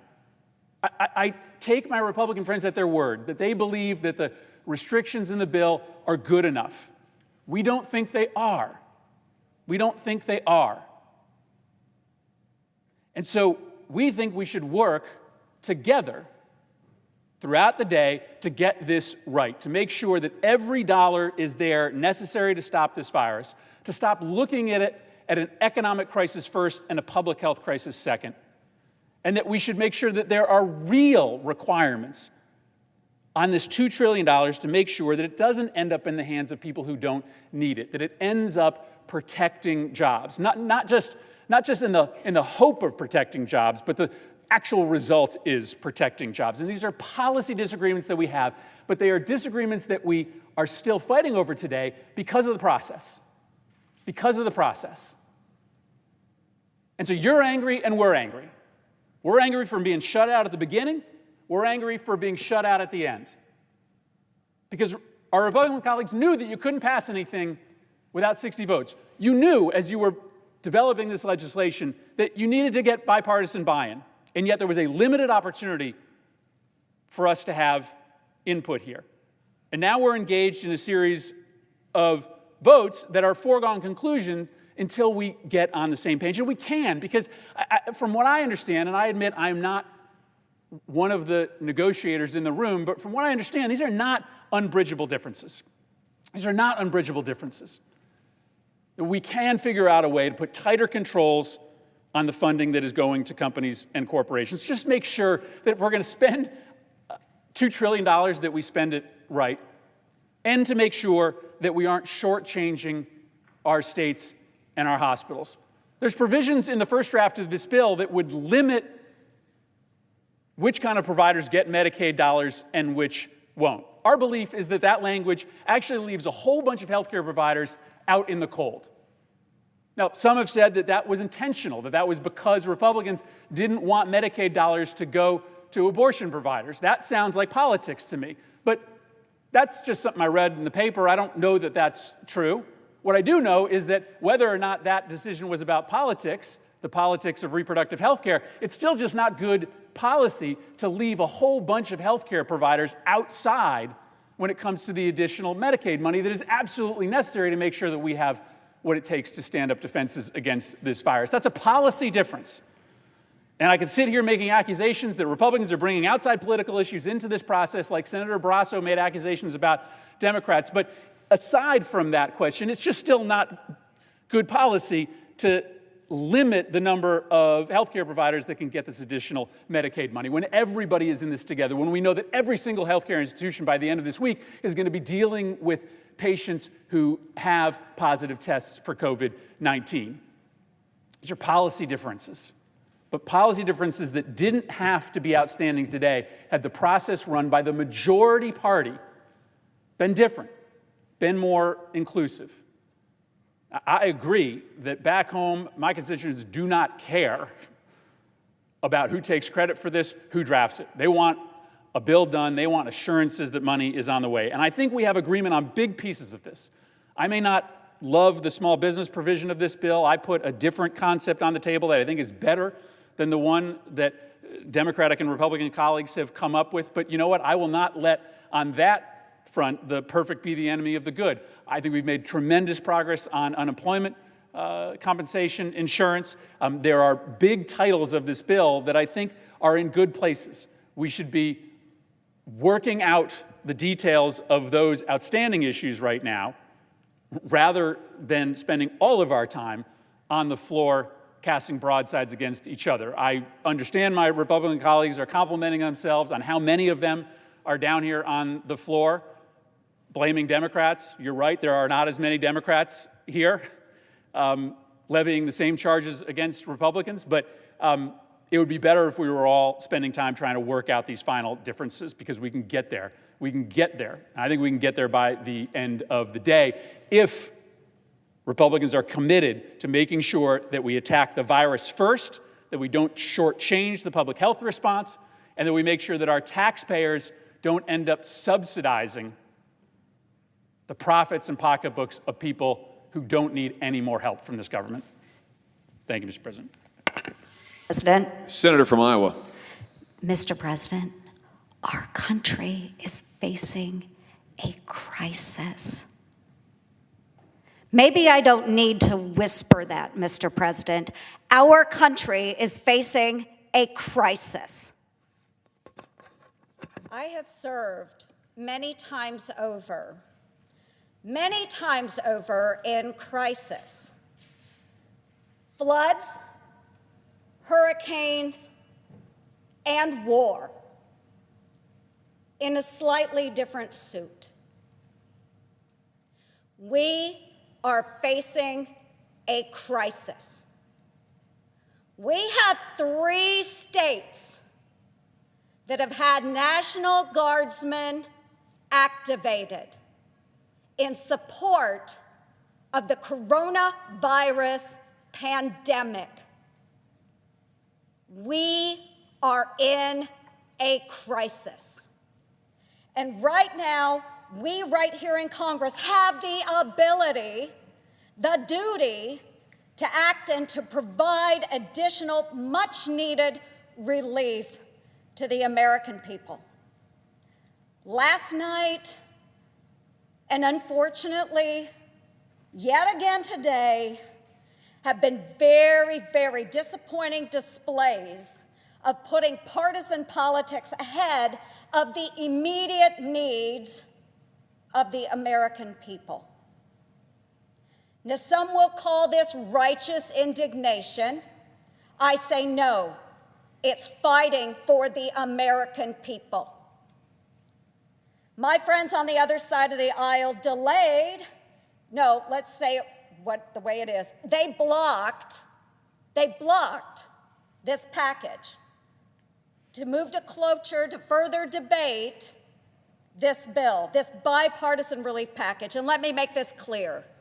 The votes we've been taking haven't even been on the final bill.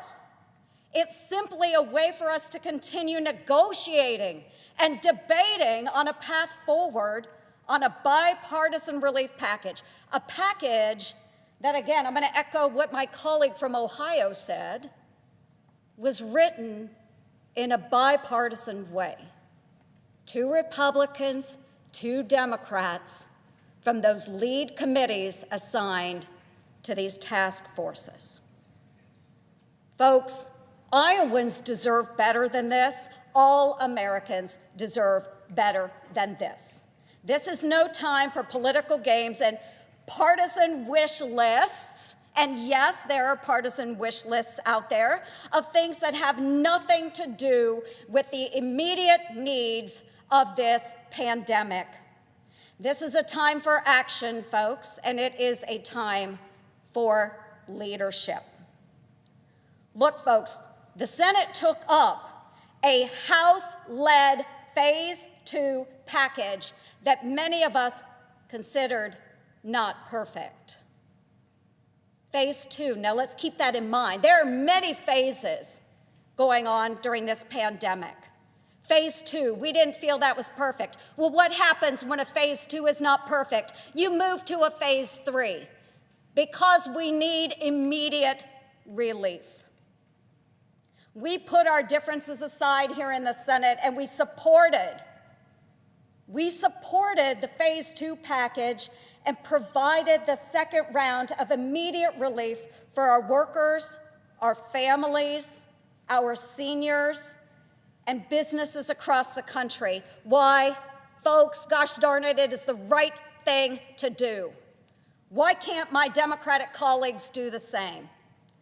We need to be working in the most efficient and effective way possible to get immediate relief to the men, the women, and the children across this country. We need to get them what they need. I've spoken directly with Iowans by phone all week. The small business owners, the members of our ag community, many workers at our hospitals and in our healthcare industry. These moms and dads, the employees and employers, the grandmas and the grandpas, nurses and doctors, small business owners, farmers, veterans, you name it, they are all in crisis at this very moment. I can't tell you how many of those Iowans were crying on the phone with me. They keep saying, we need it now. We need relief now. Maybe you don't think across the aisle that Phase 3 is perfect. But you know what? The longer we delay this, the more Iowans I'm going to hear crying on the other end of the phone. Not one of them has told me, don't pass this bill. Not a single one of them. What they have said is it needs to be done today.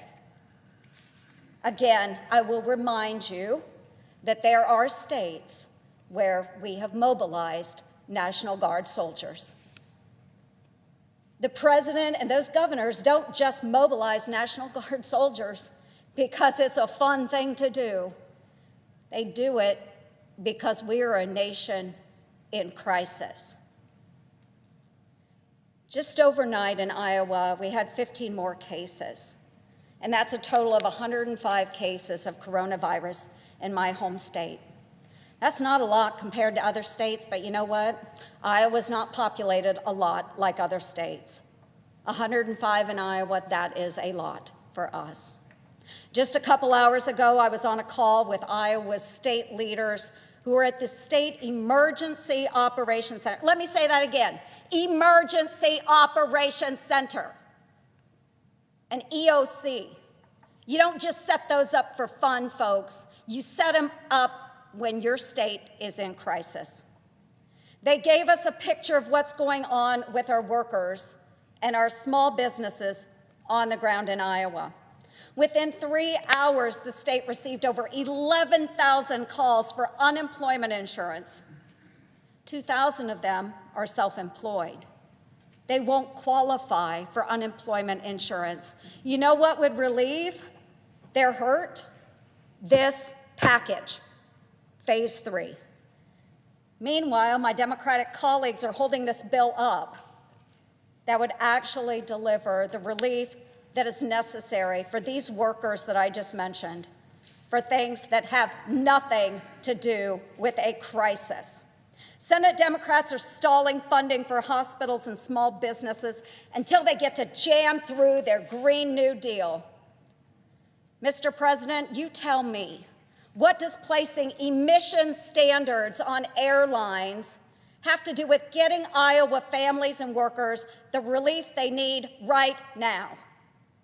The Green New Deal was brought up on this very floor last year. How many of them voted for it? None, big zero. Big zero. They didn't believe in it then, so why are they trying to jam it through now?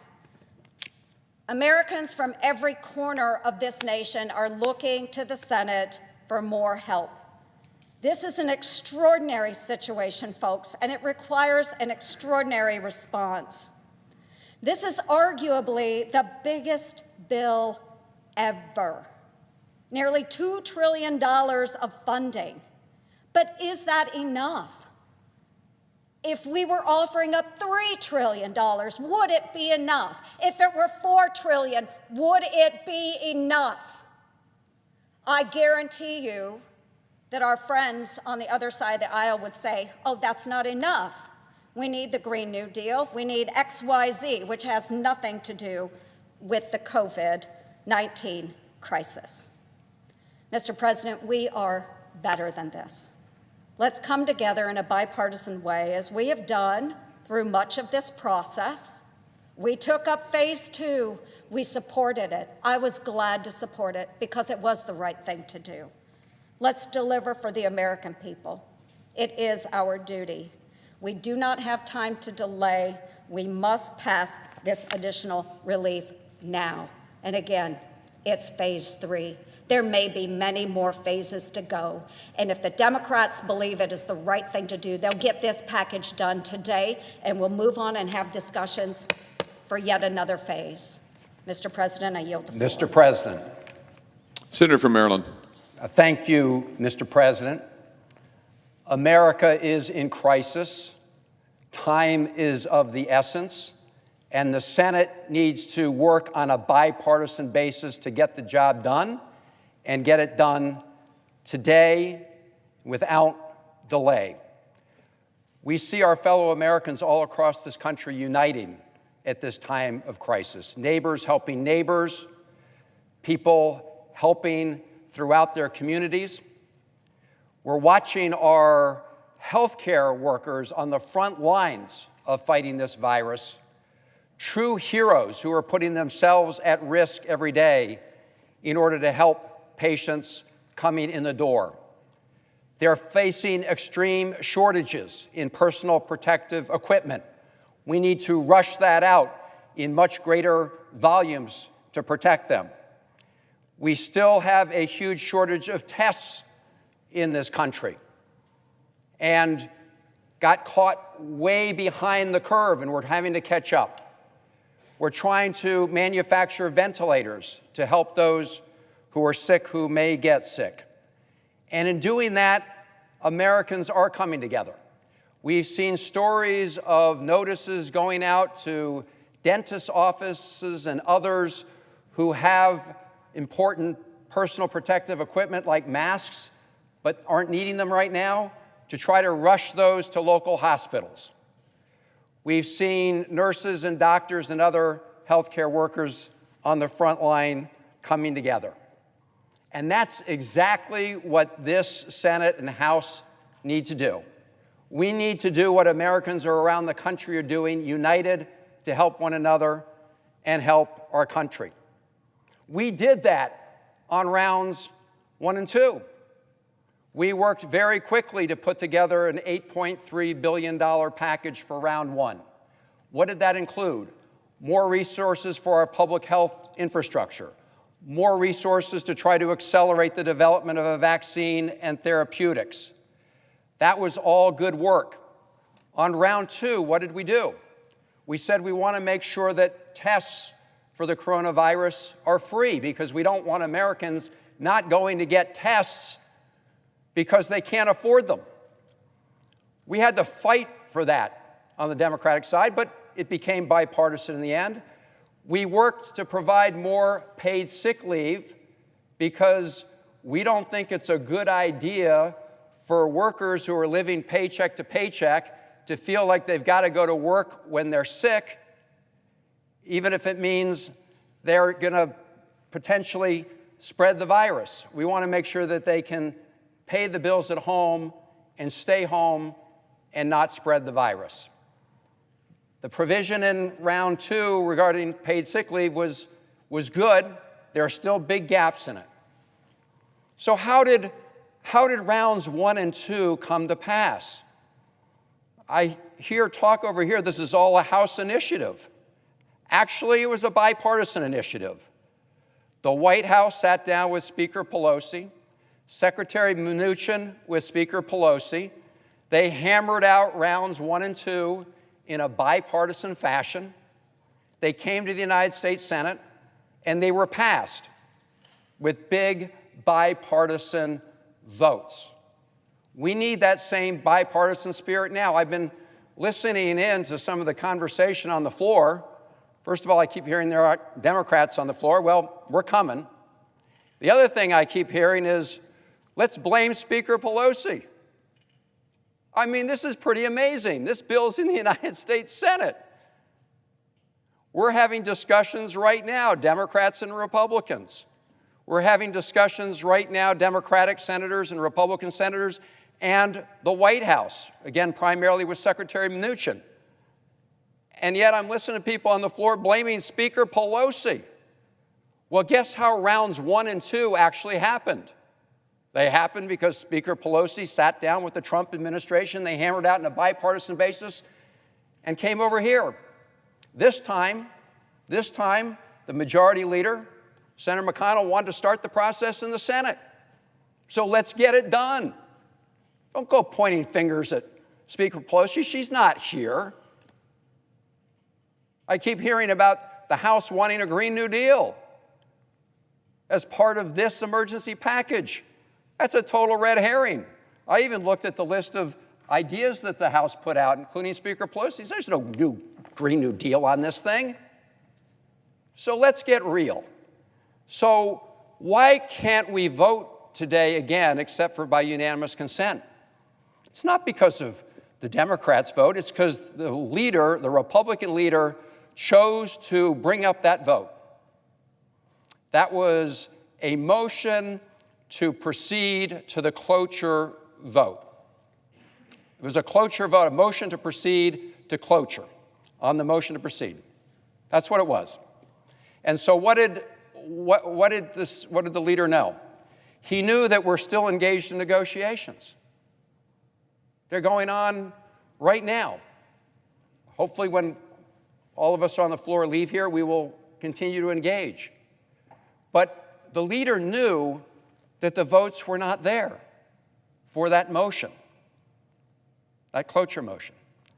And yet he burned the one opportunity he would have today on that vote, knowing it wouldn't succeed.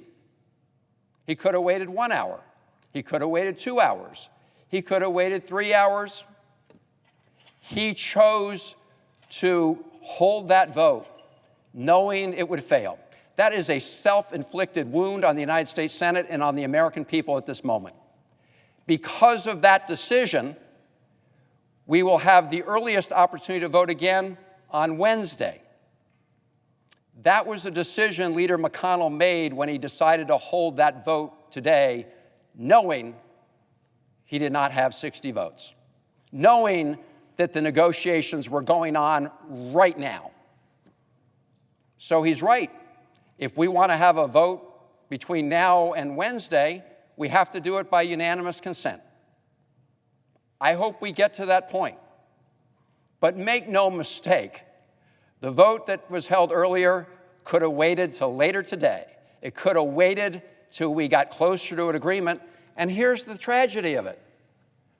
We're getting pretty close on a lot of important issues. We're still far away on some, but we're getting close on some very important issues.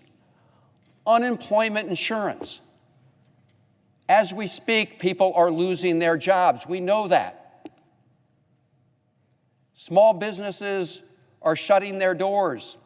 They started days ago having to shut their doors in the cases of restaurants and bars and many other establishments. We need to attack that from two angles. One is the unemployment insurance system.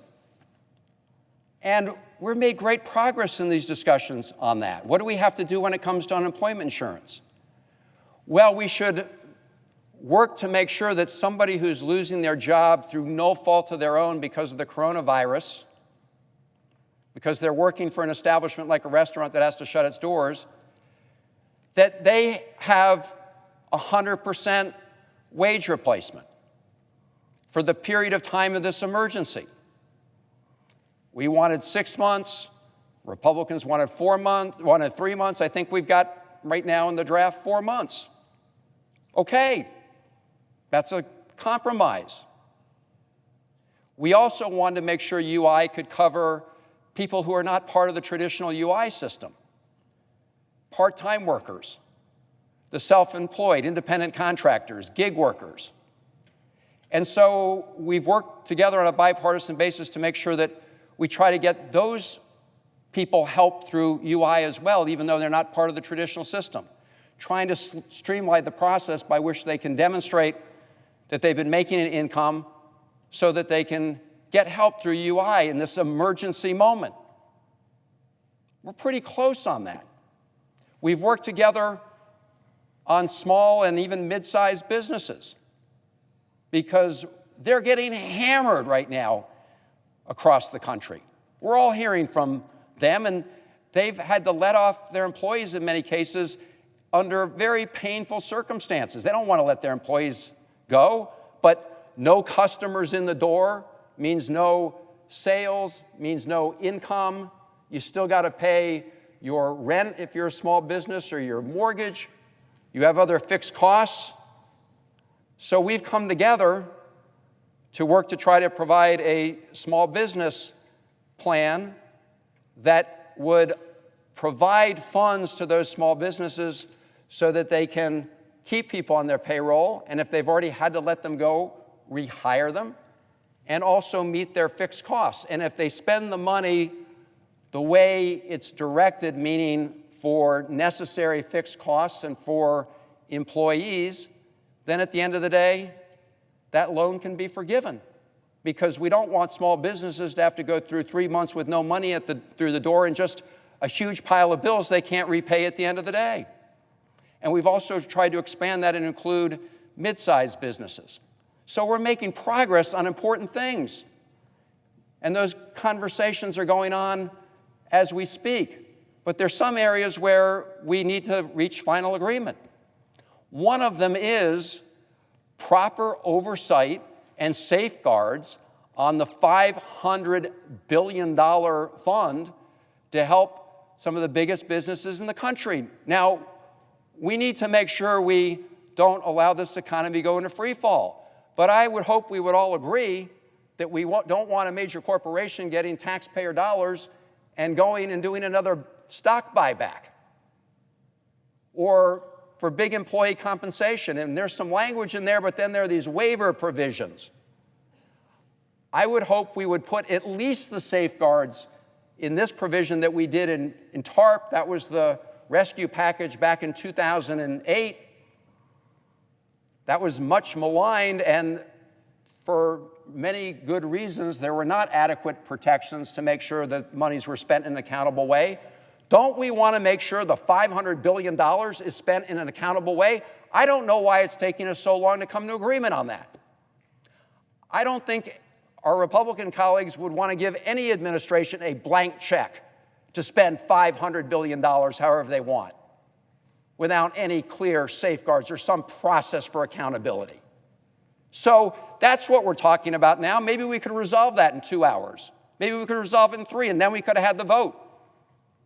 But the majority leader burned that vote.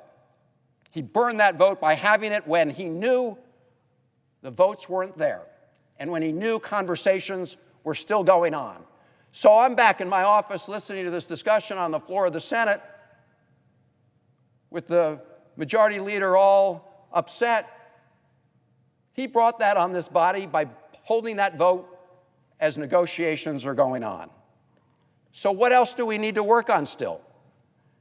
We all got a letter from the National Governors Association, bipartisan, Republicans and Democrats, saying, hey, we're the states, we're on the front lines of this. We need some help. I don't know if all my colleagues here on the floor know it, but just about 48 hours ago, the position of the Republican Senate leadership was, no, we're not going to deal with those big issues now. We'll do it another day. Well, those are issues pressing right now. We're hearing that from Republican and Democratic governors. We're hearing it from mayors. We heard it from the National League of Cities. Don't you think it's worth spending a couple hours so that we can hash all that out before you call a vote where you know the outcome in advance? FMAP. These are Republican and Democratic governors pointing out they need more federal help on the health care and medical front as more and more people are coming in the doors. Don't you think we can work that out in the next couple hours? Why hold a vote that you know is going to fail and means you can't hold the next one until Wednesday without unanimous consent? I hope my Republican colleagues will ask the majority leader that question. So we've made a lot of progress on some very important parts of this bill. But we also have a fair distance to go. But a fair distance in terms of getting to an agreement doesn't mean it has to take all day. We should be able to close agreement on many of these things. You know, the administration took an appropriate action, saying that they don't want landlords to be able to foreclose on certain mortgages. I think we should all work together to make sure that people don't get thrown out of their homes through foreclosures or evicted from their homes if they're renters during this period of time if it turns out that they don't have the income to pay those bills. I would hope we could work that out, too. I would hope that there was agreement on that measure. So instead of playing political games here on the floor of the Senate and calling a vote where the outcome was predetermined because we're still negotiating on a bipartisan basis, instead of doing that, let's get this job done. And to listen to members of the United States Senate who are negotiating this here try to blame the House of Representatives and Speaker Pelosi, come on. That's just political rhetoric. The House passed rounds 1 and 2. They did it on a bipartisan basis. Speaking with the administration, Secretary Mnuchin and others, they did that. It's the Senate right now that can't get its job done. So let's stop playing games, procedural games. Let's hammer this out as we've been trying to do. We've made progress. We can close the distance. And then if we can get all that done, we could actually bring it up by unanimous consent anytime. So let's do what the American people are doing. Let's unite at this time of crisis. Let's unite for the good of the country. We did it on rounds 1 and 2. Let's do it to help save our economy and fight the healthcare fight against the coronavirus.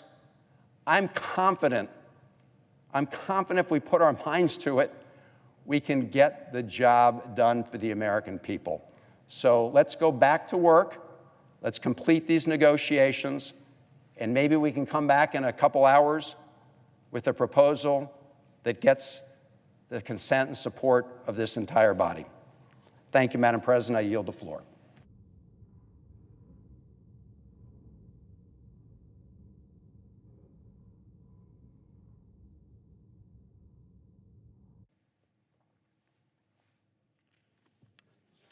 Mr. President, Madam President. Senator from Montana. Madam President, the health and livelihoods of the American people are at risk. They're in danger. We cannot afford to keep squabbling and arguing here in the United States Senate. Time is not on our side. Each day matters. In fact, every hour matters. As we look at the stats coming in terms of those who have been infected with COVID-19, literally it's hour by hour. This is a logarithmic kind of scale. This is a doubling every day kind of scale that's going on. Hours matter, minutes matter. And like many of my colleagues here in the United States Senate, I've been talking to Montanans around the clock to get their feedback. Hospital leaders, ag groups, tribal leaders, small business leaders, construction workers.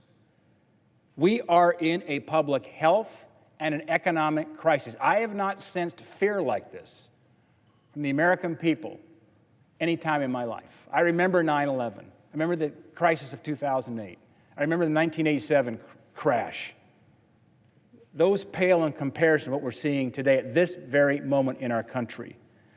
This is a time that we need to come together. This is a time we must get this done for the good of our country. Listen, neither side is going to be happy with the final product. That's part of negotiation. It's give and it's get. And this Senate bill before us provides relief for workers, for families, for small businesses, and for healthcare professionals. I'll tell you what, I've heard some things said today on the floor of the United States Senate that are flat out not true. Let me set some of the facts straight, what this bill before us does do. It provides $250 billion of unemployment insurance for those who've lost their jobs during the coronavirus outbreaks. $250 billion. What that means in Montana is $600 a week. That is twice as big as what's currently paid per week. It's $4 billion for masks, for gowns, for gloves, ventilators. It's the PPE discussion I just had a couple hours ago with some of my hospital leaders and doctors and medical leaders across Montana. They're scared of the shortage of PPE. This bill provides $4 billion to CDC to address that. And I tell you what, dinking around here over this today, we lost another day. We could be moving forward to get it into the hands of our healthcare professionals. It provides $350 billion to allow our small businesses to survive and rebound. Listen, we have had some very healthy, prosperous, good small businesses that employ a lot of people in Montana. These are good jobs. And now they're not just worried about liquidity, they're worried about insolvency. These are ranchers. These are restaurant owners. It provides $10.5 billion for drug development to treat and prevent the virus. Listen, we will not stop the panic we see right now in our country until we stop the pandemic. And we won't stop this pandemic until we have drugs available for the American people that will provide immunity to them. There's great hope on the horizon. There's amazing vaccines. There's amazing what they call monoclonal antibodies through incredible ingenuity and innovation that we can provide to the American people before the second wave hits this fall. Listen, you talk to the doctors, our best leaders at NIH, at the FDA, at the CDC. They're telling us there's probably a second wave pandemic coming in the fall of 2020 if we don't act now. Because as is true with most of the world, we don't have the immune systems here to combat this virus, this coronavirus that produces COVID-19. And so you either get the immunity from catching the disease or getting a vaccine or these other drugs that can provide the antibodies. Listen, there's good news on the horizon. What did we do in this bill? We're going to allow the acceleration of manufacturing so we can get this in a widespread distribution across for the American people to protect them in the next flu season when most scientists believe we probably get hit with this again.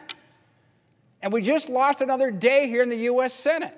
Every day matters. We have vaccine trials going as we speak in Seattle. They started Monday. There's 45 individuals that received a vaccine that we believe can protect you from the coronavirus. Can you imagine the good news for the American people? We found out we've got a vaccine that will protect us. We have a drug that will protect us. We have therapeutics that will help us if we contract the coronavirus. We just lost another day. That could be a day we could have been closer to getting that in the hands of the American people. We were in a race for time. We're now into the end of March.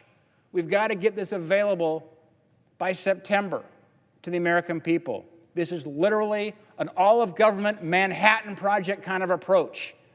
And we just lost another day here because we couldn't get this passed in the U.S. Senate. This also provides $75 billion for our hospitals and our health care providers.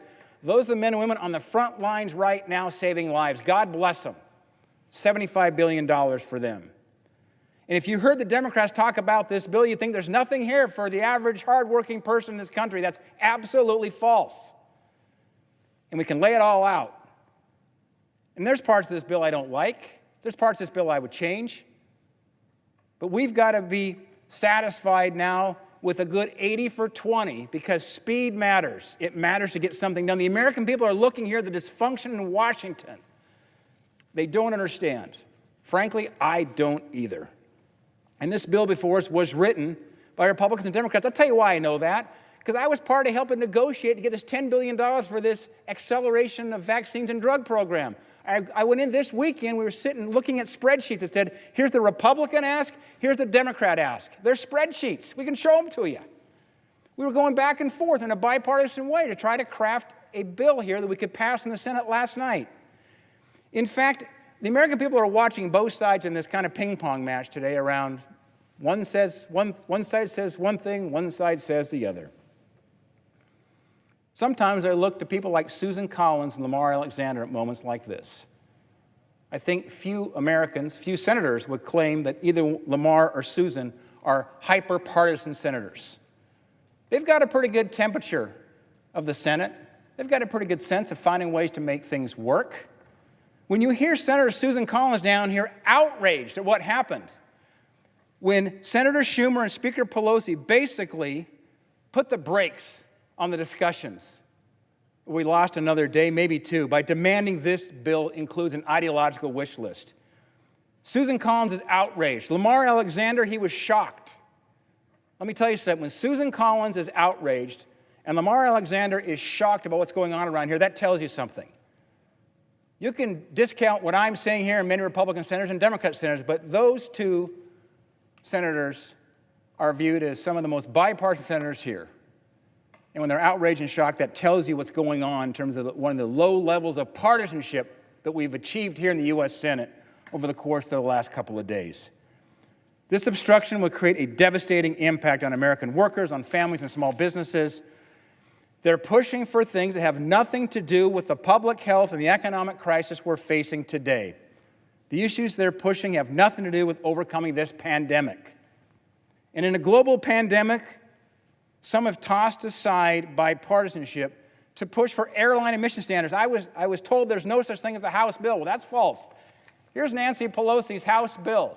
She's part of the discussions. Why? Because we need something that can pass the Senate quickly now and then go to the House even more quickly. And let me tell the American people something else. The House is not here this week. I was just speaking with a Montanan on the phone off the floor of the U.S. Senate a few minutes ago. I was describing what's going on. He was despondent, by the way, fearing both the pandemic and also the economic panic as he's losing his business. And did you realize the U.S. House is not even in town right now? He goes, I didn't know that. They're not. They left town last week. They're not here. They're not here. At a moment when the country needs us, the U.S. House left town. They are not here as we speak. I think that's been lost in the discussion. So we can debate this another time down the road, some of their ideological requests. I mean, here's one from Pelosi's bill. The full offset of domestic airline emissions by 2025 for airlines that use assistance under Section 101 of the Pelosi bill. It's right here. Okay, well, we can have a debate another time about whether or not they should have a part of this new Green Deal to offset airline emissions. Now is not the time to have a debate. Now is the time to save the American people, both economically and with their health. We need to get our priorities straight, and that means putting the American people first. By the way, this is not a stimulus package. It's the wrong name for it. This is not a recovery package. That's the wrong name for it. This is a rescue package. That's what we're debating on right now, is a rescue package. We must come together, both sides. The coronavirus is not partisan. It crosses party lines. It crosses country boundaries. This is a global challenge. It's on the shores of our country. It is time to come together, both sides, vote this bill out of the Senate yesterday, but that didn't happen. The next best time is today. I urge my colleagues on both sides to set aside the perfect and move forward with this to restore the confidence of the American people for their health and their economic well-being. Thank you, Madam President. Madam President. Senator from Arkansas. The United States is in the middle of a global pandemic, probably the worst public health crisis in over 100 years this country has faced. Every minute matters, every hour, every day. I've been saying this for 2 months now. Yet where are the Democrats? Where are the Democrats? There's not a single one of them down here right now. Where have they been all afternoon? 1, 2, 3. Probably every Republican over here has spoken. Because twice in less than 24 hours, the Democrats have refused to even start debate on legislation that would help the American people and our economy survive this crisis, that would provide over $3,000 to your average working family in just the coming weeks, that would provide extra unemployment benefits to the millions of Americans who have already lost their job and who regrettably are going to lose their job, that would provide loans to our small and medium-sized businesses so they don't have to lay off those Americans as they struggle to pay the bills, that would help industries that have been devastated, like the hotel industry, when thousands and thousands of hardworking Americans clean the rooms, make the beds, cook the food, all of whom desperately need help. The Democrats won't even start debate on that legislation. That's what they've done twice. Not voted to defeat any legislation, not even start debate.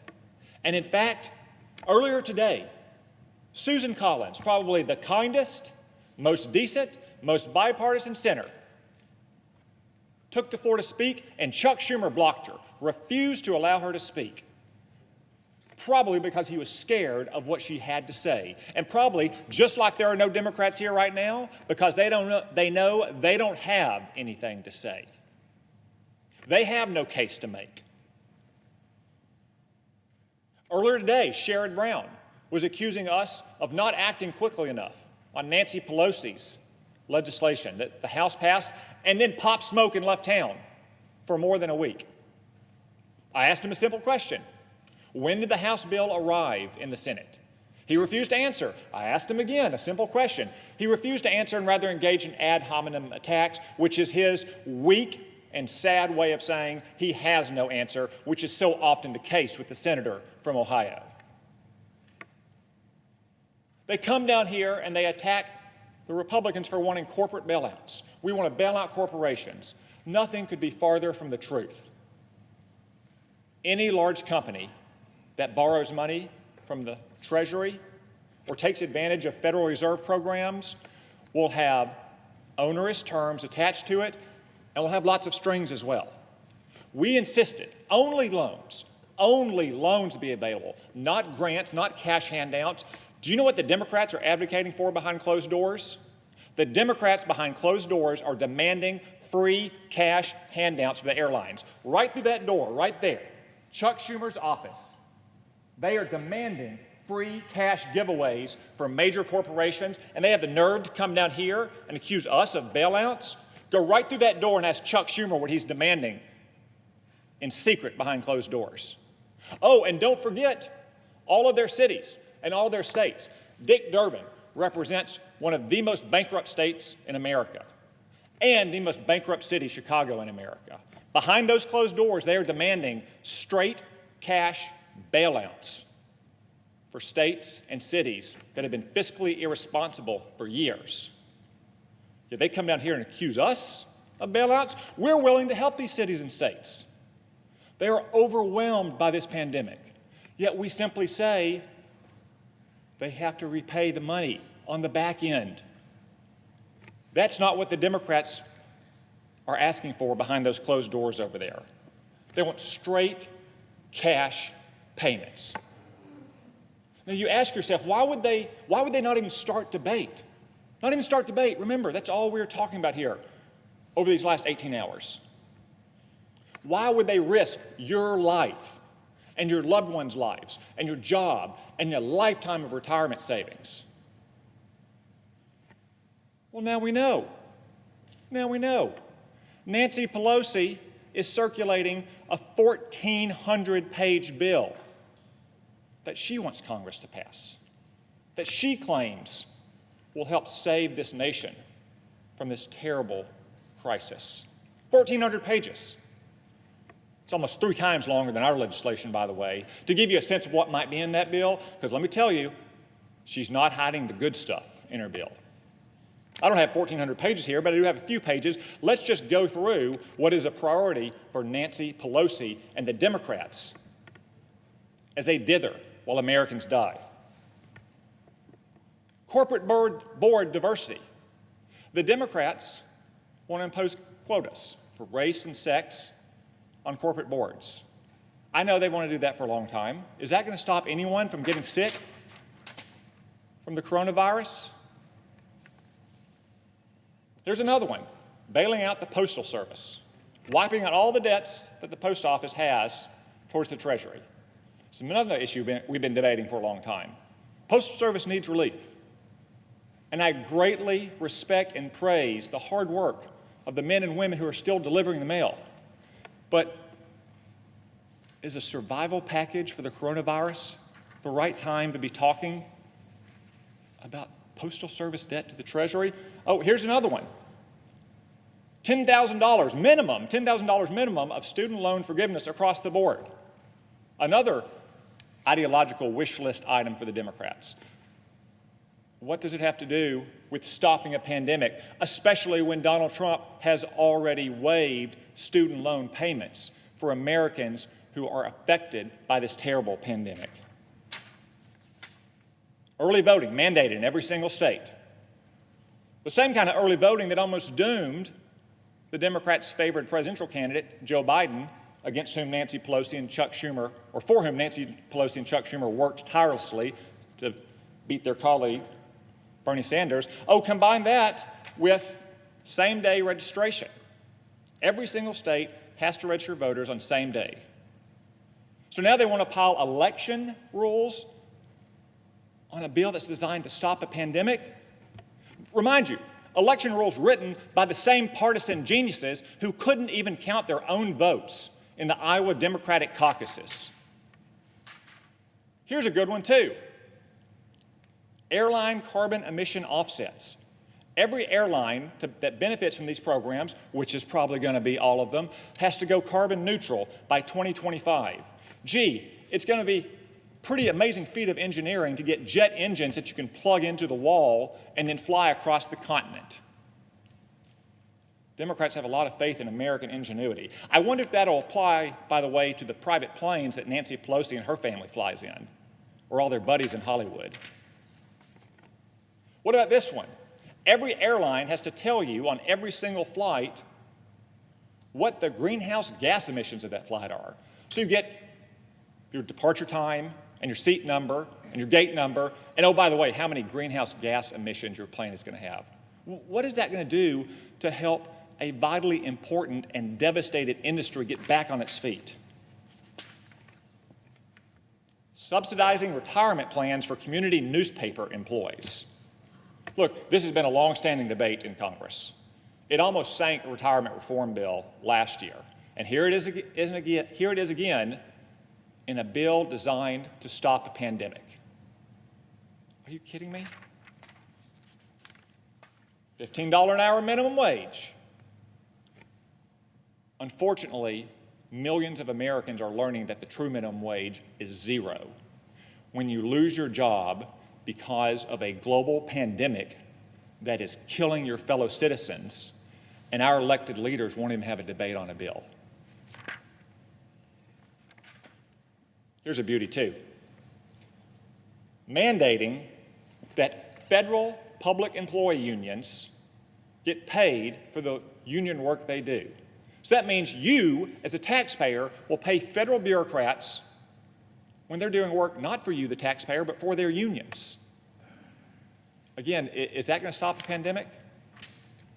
I could go on and on and on. The Democrats' bill is 1,400 pages, after all. But the point is this. There is a good bill, a bill that was negotiated in good faith over the weekend with many Democrats, no matter what they say, that they are now blocking, that they will not even start debate on because of ideological wish list items like those. It is disgraceful,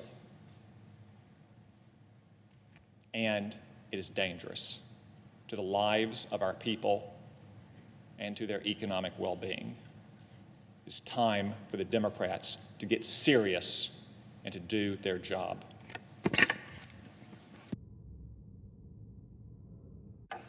Senator from South Carolina. And may I just add to what Senator Cott from Arkansas said. It's dangerous. I think it's disgraceful. It's irresponsible. And it's not going to work. We're not going to do this. So I think people on our side are willing to go big. For Republicans, that's not so easy in one day to spend all we're going to spend in a single year. We're going to spend about $1.8 trillion, probably closer to $2 trillion when it's over with, in one day. That's as much as we would spend in an entire year for discretionary spending. That's big. I'd like to go smart. If you're going to go big, you need to be smart, right? And you don't need to go crazy. The only reason we're not voting on this bill is because the House hijacked this process. Nancy Pelosi tried to control impeachment. She tried to set the terms of the debate for the United States Senate in the impeachment trial before she would send over the impeachment articles. Remember that whole debacle? And as we were dealing with this impeachment garbage, China was on fire. You'll hear more about that later in the year. But I guess what I would say is that we need to get on with it. You're not going to be successful. We're not going to let this happen to the American people. Rahm Emanuel, who I actually like, said, for every crisis is an opportunity. This is not your opportunity to impose same-day voting. In the House bill, they're requiring every state in the union, where you like it or not, to allow same-day registration and voting. I'd personally like to do that in South Carolina, not to combat the coronavirus. That's a dream that they have, This is not the time to enact that dream. If you're on a ventilator or you're a nurse at a hospital waiting on medical supplies, please go to tell them you can't get your stuff until the Republicans agree to same-day voting.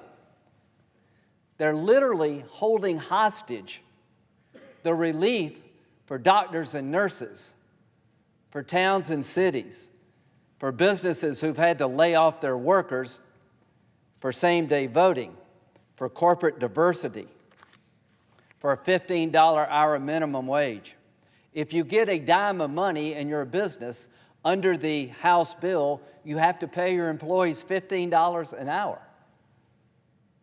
Literally, they're using this sad day in America to enact policies that wouldn't have a snowball's chance in hell getting through the United States Senate. And they see this as a moment for them.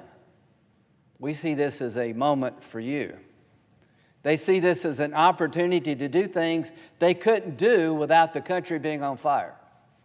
To my Democratic colleagues, I will work with you to make sure that the money going to American corporations go to the right people. All of us don't want stock buybacks.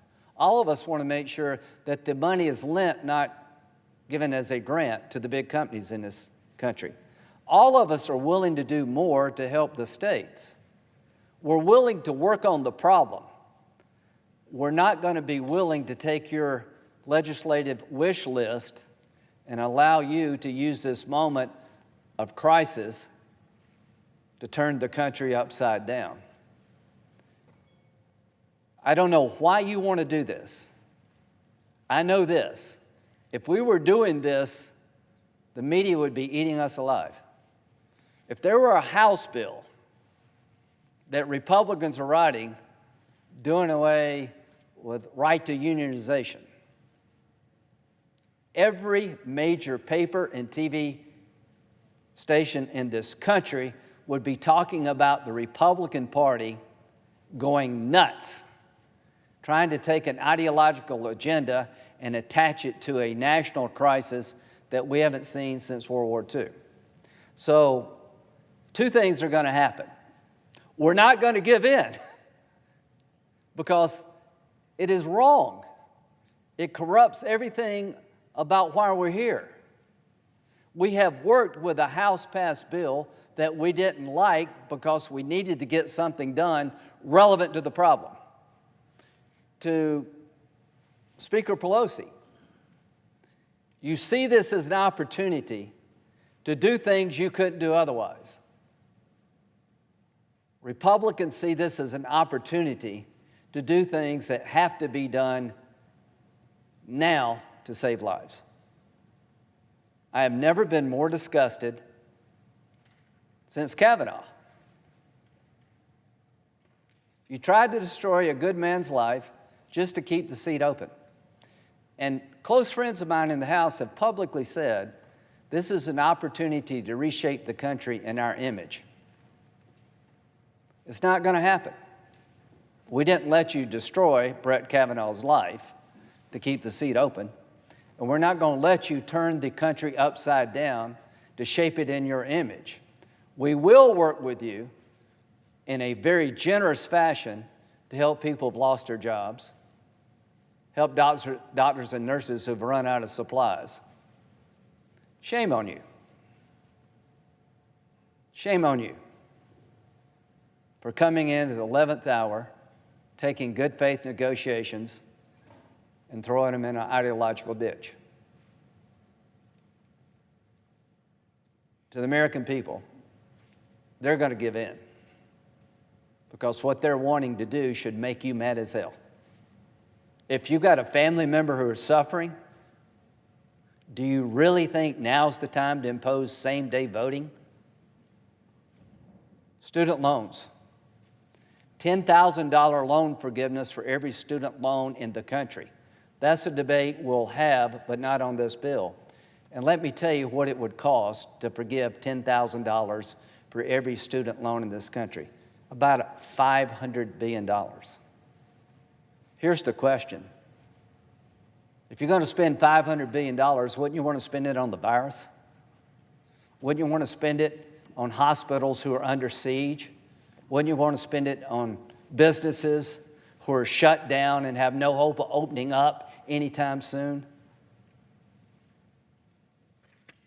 So we're going to hold our ground to focus on the people who need the help the most. We're going to say no to an ideological agenda. And I can't believe that we're having to do this. What the hell has happened? How could we get here as a nation? We've gone a long way from we're all in it together to this. So, to my colleagues on the other side, I am more than willing to work with you on unemployment insurance and all the things that are in this bill. I am not going to give in to the hijacking of the legislative process by the most partisan people in the country at a time people are dying. With that, I yield. Madam President. Senator from Texas. Madam President, I know there are a number of senators here wishing to speak, and so I will not be long.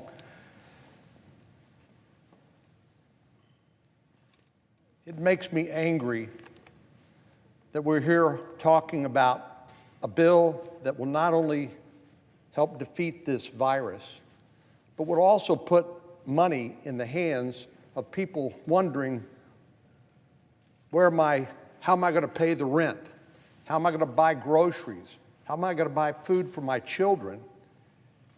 And we have our Democratic colleagues here on a party line vote block the very help for the people that I'm talking about. They're not worried where their next rent check is coming from, how they're going to pay their mortgage. They're getting paid. They're not worried about ending up like hourly workers or people working for tips who are scared to death about how they are going to make ends meet. First of all, they're worried about getting sick. But secondly, if you work for a restaurant or a hotel or some other service industry, heck, if you work for an airline and you've been furloughed and you're wondering, how am I going to make ends meet? It should make all of us angry that our Democratic colleagues are using this national emergency in order to leverage their ideological wish list. And you've heard it talked about here many times. Let me just make a couple of points. In addition to the money going to individuals, the enhanced unemployment compensation, because people don't know how long this is going to last and they need to be able to sustain themselves, the assistance to small businesses so they can maintain their payroll, perhaps, and keep their business alive for the duration of this crisis. People want to know not only how are they going to make ends meet today, they're going to want to make sure there will be jobs waiting for me after we get on the other side of this crisis. That's what our help for the small businesses is designed to do. And then the third part that really makes me angry is to hear them talk about this bill containing a slush fund for big business.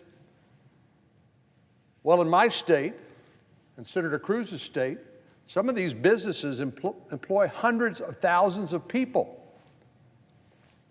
You know, I've never understood how it is you can claim to love the worker but hate the very person or the business that provides them a job.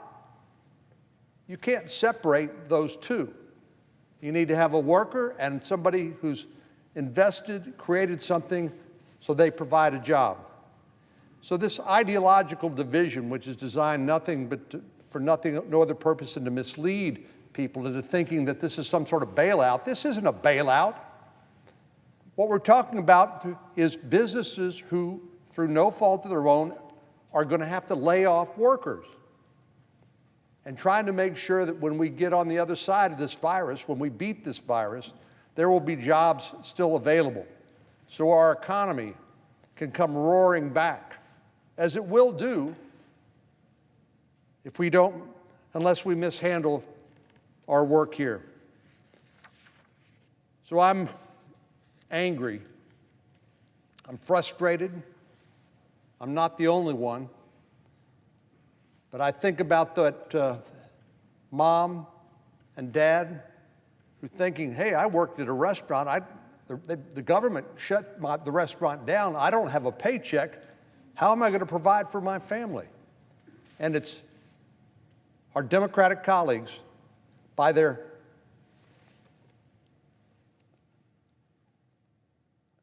complete and unequivocal devotion to their ideological agenda, that are basically turning their backs on our fellow citizens. This is not a time for us to engage in partisan division. This is a time for us to get help where help is needed as soon as we possibly can. So as I said, Madam President, I know the other senators wish to speak, so I will yield the floor at this time. Madam President. Senator from Indiana. Been here a little bit over a year and have gone through several issues. It tells me how this place works. Never thought we'd come to the point where we've actually choked down the real economy with the valid effort to try to get rid of the disease. And the American public, it's been caught in the crossfire already, is suffering. The ones that early had to shutter their business, they were hoping that when they woke up today, they were going to see something. Now you can see that's not going to happen. Many others here have kind of gone after the other side, and I think that's a valid argument. What I'm going to talk about here this evening, two things. If we do not get something done, and done through unanimous consent, and we have to wait until Wednesday, we will all be held accountable, and we're going to do what this place normally does and doesn't work for the people that sent us here to do the business. Had a hotel owner in Indianapolis called me earlier in the week. Last week, 2% occupancy. The number of small businesses across the country, not only in Indiana, that have had to, employees leave, have had to shutter their business by government edict. The toll and the carnage is going to be great. I want to stress what we might get done, and I had 4 or 5 Democratic senators tell me this. I want to throw the gauntlet out and do it publicly. Obviously, a list like that does not make sense. And how you'd even bring that up at a time like this boggles my mind.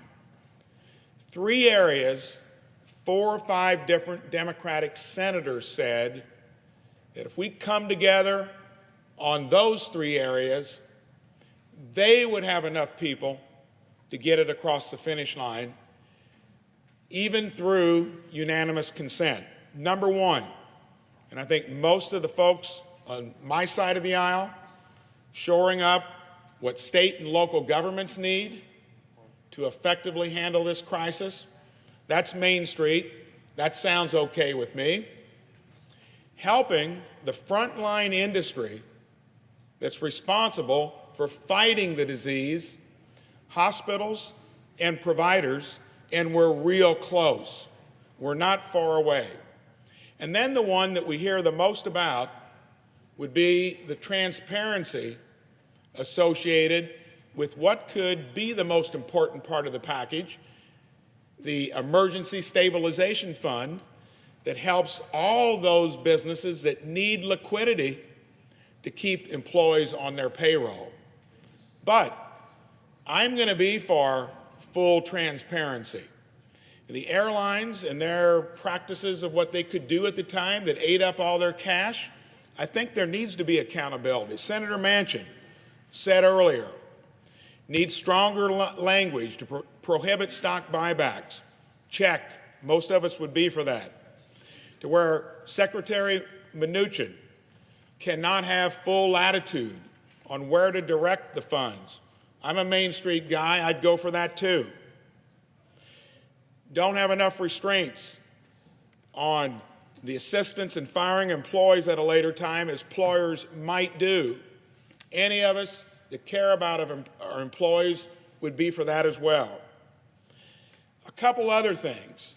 So I throw the gauntlet out to the leadership, who I think trotted out a lot of this other stuff, confused the process, and now we are here to where we have to do it through unanimous consent. I feel good that our side comes along on three key areas: helping state and local governments, helping the front line of defense, hospitals, and holding the big companies accountable that are going to get the benefit of government assistance. And we need to keep in mind, this isn't 2008, where you're looking at bailing out and helping some of the people that caused the problem. Even these larger businesses have been impacted by government edict to flatten the curve. And what we got to make sure is we get this out the door so that in the process of flattening the curve, we do not flatten the economy. We owe it to every wage earner, to every small business, and to Americans in general. Let's take those three areas that many Democrats told me today, if we just get them trued up, we'll get it across the finish line. That's the gauntlet I throw at the leadership on the other side. Let's get it done. The American public expects us to. Yield the floor.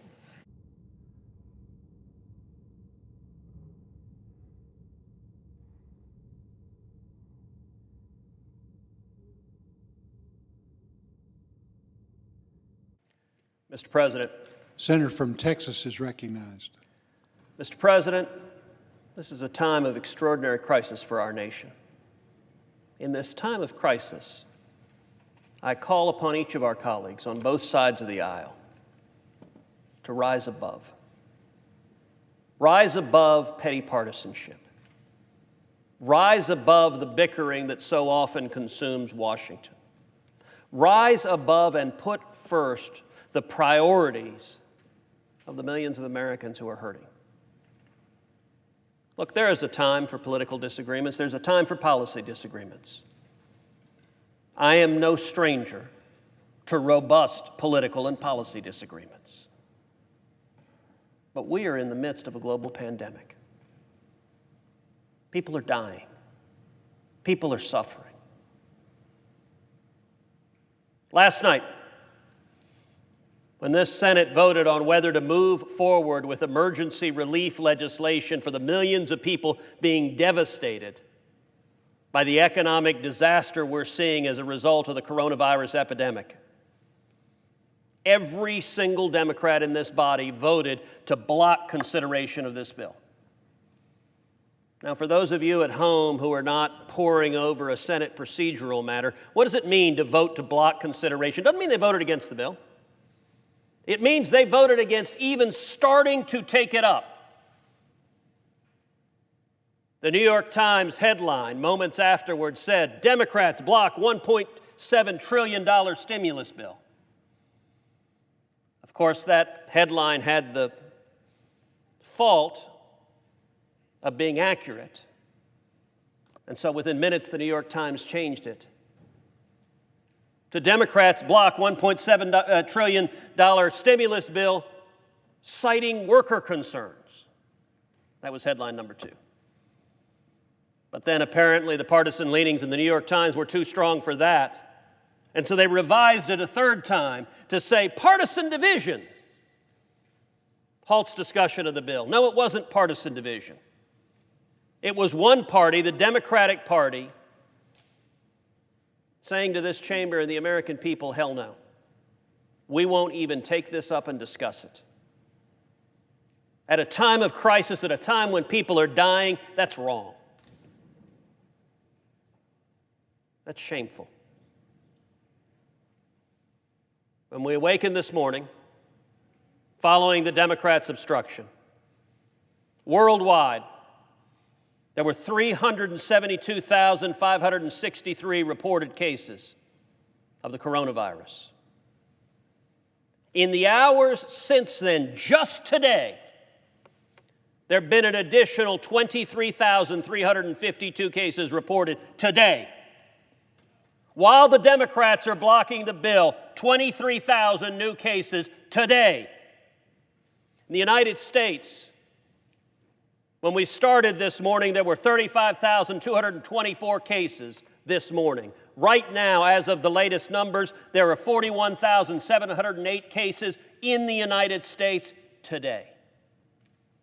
That means we've had an additional 6,484 cases today while the Democrats are blockading. And by the way, where are the Democrats? C-SPAN doesn't show this whole chamber often, but it'd be nice if they did, because that entire side of the chamber is empty. They're not showing up for work. They're not doing their job. In Texas this morning, there had been 668 cases. As of right now, there's 722, 54 more cases today, while the Democrats are blocking consideration of this bill. How about deaths? Look, as we look at this crisis, there are people right now gasping for breath. You and I, we have friends who have been diagnosed with this disease. We've read stories, we've talked to people who've struggled under it. I heard from one individual who's hospitalized right now that breathing felt like a belt strapped across his chest, that he could barely breathe. As of this morning, worldwide, there had been 16,381 deaths. Now that's the number now. This morning it was only 15,308. That means today, while the Democrats have been blocking this bill, 1,073 additional people died. In the United States, as of this morning, there were 471 deaths reported due to coronavirus. As of right now, it's 573. That means today, 102 Americans died, while the Democrats were blocking consideration of this bill. In Texas, as of this morning, there had been 8 deaths. Now, there are 9. One Texan died, while half this chamber refused to show up and do their job. Now, this morning, when we voted again, we saw the first signs of cracks as one Democrat, senator from Alabama, who had voted no yesterday, decided this morning, well, maybe we should take up the bill. One Democrat. Where are the rest? There are a lot of Democrats who like to hold themselves out as moderate Democrats. Where are they? Right now, what the Democratic leadership is doing is they're playing games. They're playing games in a way that is irresponsible. Listen, this bill has a lot of important elements for a lot of people that are hurting. You've got not only the people who are hospitalized, the people who are suffering, but you've also got economic devastation, as we have much of this country has ground to a halt. We've got people who work in restaurants, waiters, waitresses, bellboys, who haven't gone to work in over a week. We have people in hotels. I've spoken to business owner after business owner after business owner for the last week. One hotel owner described how he currently had 6% occupancy rates. You can't keep a hotel running with 6% occupancy rates. I talked to one hotel owner who described how he had made 5,000 layoffs in the last week. Another hotel owner had made 6,000 layoffs in the past week. I talked to an oil and gas business owner who'd laid off 5,000 workers in the past week. I talked to another oil and gas business owner who'd laid off 5,000 workers in the last week. You know, today I'm thinking, about people like my friends at Republic Country Club. Now, Republic Country Club is a bit of a misnomer. It's a barbecue joint outside of Houston. It's owned by my friend Michael Berry. It is often the venue for country western concerts. It's a venue sometimes for comedy shows. I went and took my dad to Larry the Cable Guy at Republic Country Club. I've had multiple election night parties at Republic Country Club. It's a big old honky-tonk. You've never seen so many confused national reporters as they walked in and looked around and didn't know what to make of the place.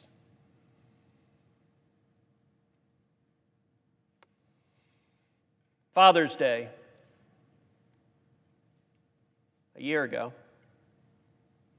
I did a Father's Day party at Republic Country Club.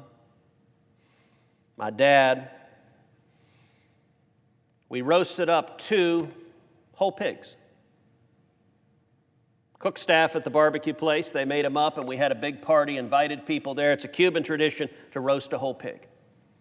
Now, why am I telling you about Republic Country Club? Because yesterday, which happened to be my father's 81st birthday, yesterday Republic Country Club announced they're closing their doors. Yesterday, Michael Berry sent out a tweet telling first responders, telling police officers and firefighters and everyone on the front line, he said, drive by Republic Country Club today, March 23rd.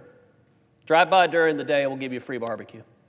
We're going to cook everything we have. We're just going to give it away in to-go. You can't come in, but we're going to give you to-go boxes. And he went on to say, they're emptying out all the liquor from the storeroom, and from behind the bar, they're giving it to the employees because the employees are all being laid off.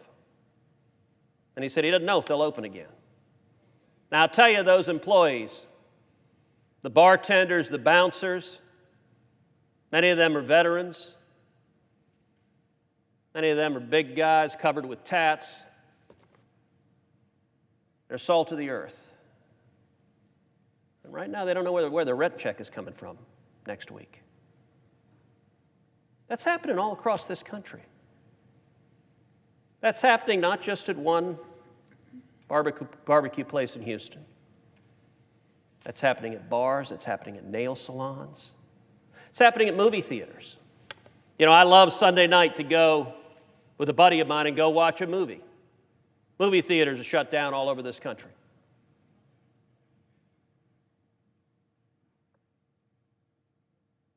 Retail stores.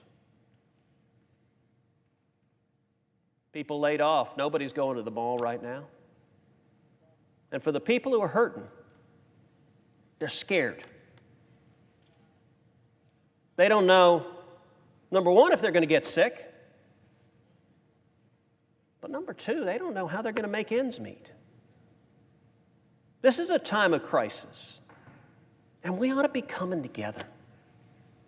Now listen, this bill that we were moving to, I don't necessarily agree with every word of it, but there are a number of elements in this bill that are designed to provide real help to people who are hurting. One element of this bill is to give cash, an immediate check for $1,200 to every person in this country, every adult in this country earning under $75,000 a year. $2,400 for every couple earning under $150,000 a year, plus $500 for every child they've got. Now, you want to talk about real relief. For people that are scared, they're saying, what do I do next? Those are checks that are coming in the mail. And what have the Democrats said? No, halt the checks. Right now, those checks aren't coming, and they aren't coming for one reason, because the Senate Democrats are blocking taking up that bill. In many circumstances, that would not be the right policy outcome to just send checks to people. But at a time of crisis, where you need people just to be able to make it to tomorrow, putting some resources in their hands makes a big difference.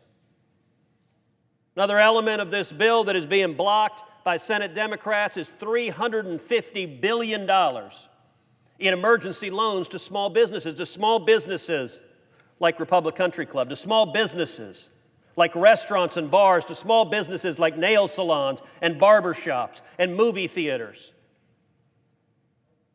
and dress shops and hardware stores. Small businesses that are right now putting up the sign saying closed for coronavirus.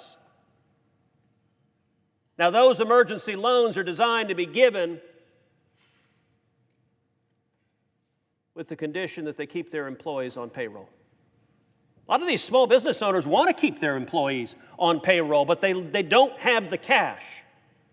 Under the terms of this bill, those loans are forgiven if they keep their employees on payroll. By the way, the Democratic talking point is, oh, this is just cash to businesses. Tell that to the owner of the barbershop who takes an emergency loan to not fire all of her employees. That loan, under the terms of it's forgiven if the employees stay on the payroll. The Democrats are blocking that right now. What about unemployment insurance? The job numbers coming out shortly, I expect to be massive in terms of the job losses. I think we'll see north of 2-3 million people who've lost their jobs, and the numbers are getting worse. Every phone call I have is with more and more people that are losing their jobs. It is bad. It will come back, but it is bad right now. We need emergency support to get people through this dark time. This bill had $250 billion for additional unemployment insurance. What did that mean? That's an additional $600 per week for an additional 13 weeks. If you're one of the waitresses right now who's just been told your job's gone away and you apply for unemployment insurance, if this bill passes, you get an extra $600 immediately. But you know what? You don't right now, because Senate Democrats are blocking this. Now, if they have reasonable concerns, they're welcome to raise them. And by the way, this bill was drafted with the participation of nearly a dozen Senate Democrats who are actively part of the task forces submitting suggestions. In fact, one of the suggestions the Democrats submitted during the drafting was plus up those unemployment insurance numbers. And they got agreement. This was drafted in a bipartisan manner, but what happened? I got to tell you, yesterday, Sunday, most of us thought we were going to move to this. But then Nancy Pelosi decided it was time to play politics.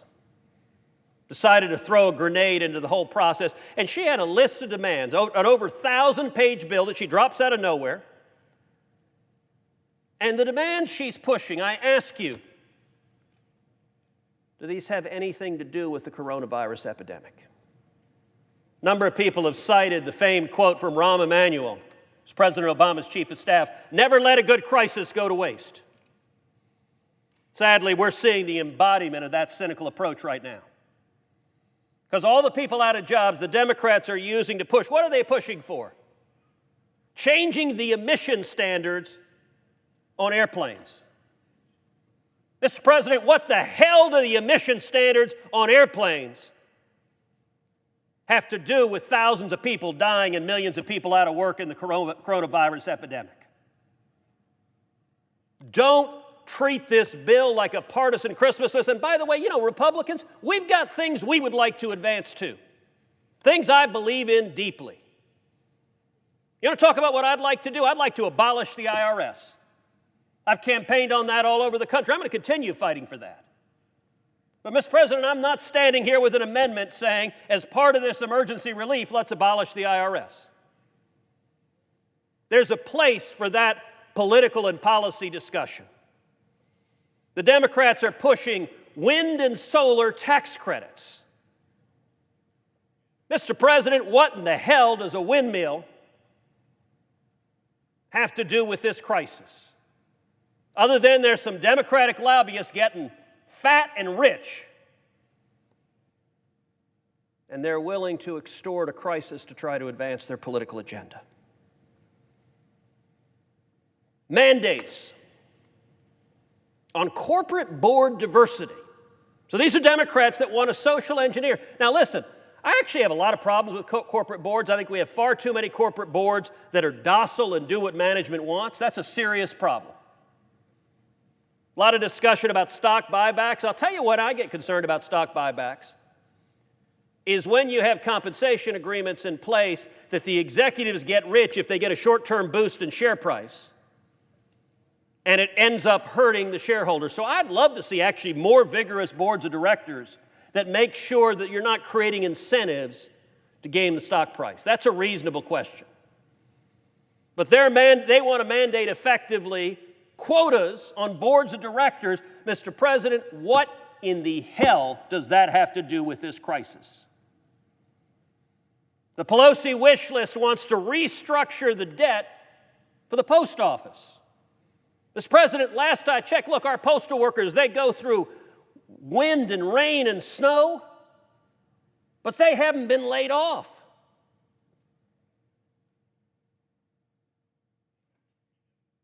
I call upon both sides. Don't play games with this. This crisis isn't going to end tomorrow. It's not going to end the next day. It's going to last for a considerable time. It's going to require adults to step up and lead. On the pandemic, we need to follow the science. We need to listen to the doctors. We need to listen to the physicians. We need to do the steps that we're taking to keep people safe. On the economy, we need to give immediate relief to people who are hurting, and we need to make sure a liquidity crisis doesn't become a solvency crisis. You know, it's interesting. Many of the Democrats are saying they don't want corporate bailouts. Well, listen, I agree with them. I am passionately opposed to corporate bailouts. One of the things I was gratefully relieved about how this bill was structured is that it's structured as loans and not condition-free grants. And it's structured primarily so that it's not picking favored companies that happen to have big lobbying presence in Washington. What does it mean to not have a liquidity crisis become a solvency crisis? Let's take, for example, the airlines. I've spoken with just about every major airline CEO in the past 2 weeks. The airlines are losing billions of dollars every month. Now, they didn't cause that problem. Unlike the financial crisis in 2008, this crisis was not caused by misconduct of one industry or another. This pandemic wasn't caused. It's not the airline's fault that the federal government has shut down flights to Asia and to Europe. That's not their fault. It's not the owner of the restaurant in downtown Houston's fault that the city of Houston has shut down the restaurant. That's not that small business owner's fault. Now, what we don't want is when the bills come due for all of those businesses, for them to have to sell their assets at a fire sale. We don't want the restaurant owner who has a pizzeria, who saved to buy this fantastic pizza oven, to have to sell the pizza oven for pennies on the dollar because the liquidity crisis has become a solvency crisis. We don't want our U.S. airlines to have to put up a garage sale effectively to sell all their airplanes because they're going bankrupt in the midst of a crisis. We want to come out of this with strong, robust commercial airline sector. We want to come back out of this with the small businesses thriving. We want to come out of this with a thriving energy sector. We want to come out of this with jobs. And so, Mr. President, I'm going to close this the way I started, by calling on Democrats, calling on Republicans, rise above petty partisan games. The Democratic leaders are playing these games. To every one of you Democrats, listen to the men and women in your states. Don't give in to the games. You know, most of the Democratic senators say they don't even know what their side wants, that it's just their leadership that's willing to hold the American people hostage for unrelated political partisan objectives. And by the way, one of the reasons I think Senate Democrats are so willing to engage in this is they expect the media to be utterly complicit in their cynical gamesmanship. So we stand here this afternoon, it is not only the Democratic side of the chamber that is empty, but as I look up to the press, nobody's there. There's not a single reporter sitting in the chamber. We've seen the New York Times. Actually, there's nobody sitting in the chamber, so they may have closed the chamber. in which case that may have been an unfair assault. But it's not an unfair assault to say the New York Times is changing their headline to give political cover for the games of the Senate Democrats. This is a time of crisis. It's not a time to play games. It's a time to rise above. It's a time to stand for the American men and women. It's a time to stand for jobs. It's a time to help protect people's lives. Mr. President, I yield the floor. Senator from Alaska. Mr. President, we've heard a lot of passion here on the Senate floor this afternoon. A lot of anger, a lot of frustration. And it stems from the anxiety, the anger, and the frustration that is being felt across the country right now.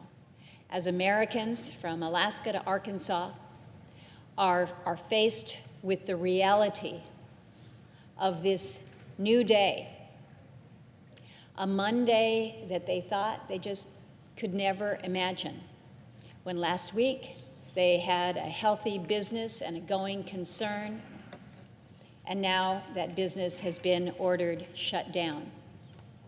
A Monday where you thought the kids are going back to school after spring break, and now it's not only been announced that they're not going back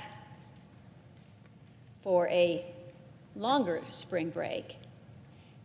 Right now in my state, it's been extended until May 1st that the kids go back to school. I understand today from my assistant that here or in Virginia, the schools are not going to be going back in, that they will not go back in for the end of this school year. It's pretty shocking. Here we are on a Monday that nobody could have imagined.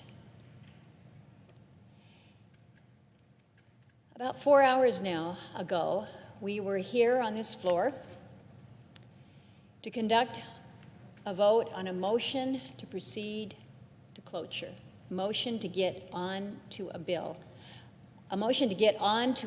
that had been worked through by good men and women on both sides for days now. And you hit bumps, we do that around here. This is the nature of legislating.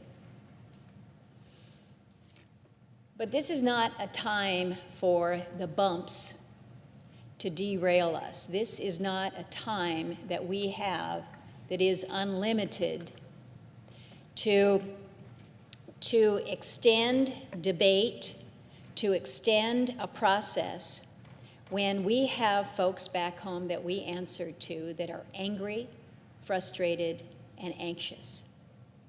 At the end of that vote, you heard anger from colleagues saying this type of political games, brinksmanship, call it whatever you will. This is not what the American people deserve, and this is not what we should be doing as a United States Senate. And our leader asked us, he said, so where are we? Where are we right now? And I think he was speaking more, where are we in the process? We can ask that question in this body and say, are we a mere hours away from being able to reach agreement here? Where we are in the views of so many that are watching this right now, where the Republicans are saying, we must move on this now, we don't have time to wait, daylight is a wasting, to a response that we're still working, we're going to try to get this done. No, we can't just try to get this done. I was asked what I thought about the failure to come together on a vote last evening, and I said failure is not an option, plain and simple. Failure is not an option. And so we're continuing to work, but as we work, let's think about where the people that we work for are right now. We may say that we're stuck on some matters. We've got people that are stuck in places that they never could have imagined on this Monday. We've got about 19 Alaskans that are stuck in Peru, trying to get out of a country that has literally gone on lockdown. We were in long conversation yesterday with the folks at the State Department, trying to figure out how to help them, how to help their families that are back home in Alaska, that are calling my office every day, sometimes multiple times a day, saying, what are you doing to help? What are you doing to help not only those 19 Alaskans getting out of a place like Peru, the pregnant woman with several children, the minor exchange student, the families that are over there? Many of my colleagues were part of that call, that were not only interested in those that were stuck in Peru, but those that were in Guatemala and Honduras and El Salvador and other parts. We got a good group out of Morocco. We're getting calls from Alaskans that were seeking to leave the state for other services, so they get on the Alcan Highway, and they're dealing with the reality of a Canadian border closure to all non-essential traffic. So we get the calls. What happens if we're going down to Seattle for medical? Is the veteran that's in the car that's going down for medical purposes, is this an essential trip for him? They're saying, yeah. What about the spouse in the car? Maybe we don't know. The uncertainty that then comes to those individuals about being stuck. We're not stuck here. Those are people that you think about, what are we doing to help them? Because this talk doesn't help them. It's not giving them any degree of certainty, any degree of relief, any belief that we can get anything done. They're looking to us to help them. Right now, my hometown, Anchorage, is under a hunker down order. Our mayor decided he didn't want to call it a stay at home or just a stand down. It's a hunker down order, and that hunker down order went in place last night. It'll go through the end of the month here. Last Monday, I got a call from the mayor who said, I'm going to be closing down all the bars, all the restaurants, the entertainment facilities. We've got to work on containment, because here in Alaska, we're kind of at the end of the supply chain, and it's a pretty scary place to be right now. So what defense do we have? We're going to really be aggressive on this shelter in place. My son's a small businessman that provides to the restaurants in town. So when the order comes out that the restaurants are shut down, what does a small businessman like my 26-year-old son now, where does he go? How does he move forward from that Monday to this Monday? It's pretty scary. We went from a situation on Monday of last week where it was just one municipality that ordered the closure of restaurants and bars, to the following day, the entire state has a full-on closure. We're a state that is isolated from everybody else in the continental United States. We fly to get home. It is a fact of our life. We had a letter signed by multiple emergency room doctors just last week, urging the governor to ban non-essential air travel. Think about what that means. Pretty debilitating for a state like mine. You would say, well, that's not going to happen. Well, let me tell you what is happening. Right now, non-essential travel there is a strict advisory against non-essential travel to the state and within the state. We have villages in the interior part of the state predominantly that are banning outsiders coming into the village by airplanes. So that might mean visitors coming in, which this time of year, it's pretty tough to have a big tourism industry in the interior part of Alaska, but the reality is that also means those planes that would be bringing your supplies, if there's a medical emergency, they would ask for relief out. This is how extreme the actions are. Because in Alaska, we felt fully the impact of the Spanish influenza a century ago that took out whole villages. So our native communities, as remote and small and isolated as they are absolutely fearful that we will see a repeat of that Spanish influenza. So if we have to shut off all economic activity, we're doing that. This weekend, a huge effort to move our homeless populations out of the crowded shelters into the shut down sports arena and hockey arena so that we can put them in an area and a place where there is hopefully sufficient 6-foot distancing. The hotels around the state, I've listened to our colleagues, we're all in the same situation with the impact that is happening to our businesses as we are shutting down, and these business owners are making the difficult decisions that they are. This morning, the faxes that I got from the hotel, the Quality Inn in Kodiak, Alaska, laying off 13 jobs. This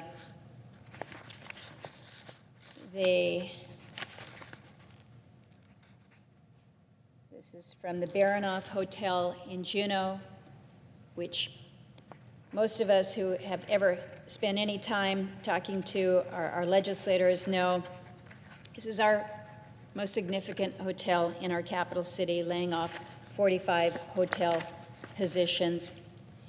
This is a reality that for them, as they are watching what's happening here in the Senate, or perhaps the inaction that is happening here before the cameras, they're saying, do I have alternatives to these layoffs?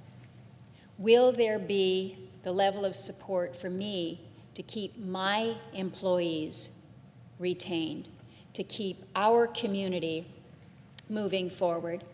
I received a text from a friend who has Chena Hot Springs Resort. That resort he's owned now for 22 years. Never closed since he has had that in operation. But he is in a position now where he has told all 90 of his employees, you can stay here. We're not open. I'll feed you. And my hope is that Bernie is going to be able to keep those 90 employees. He's going to be able to pay them through the proposal that we've built into this legislation that we have an opportunity to move to if we can only do so.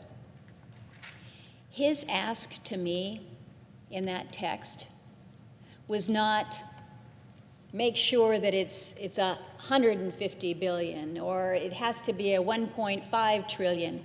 You know what he ended his text to me with was, he said, we need to make America kind again.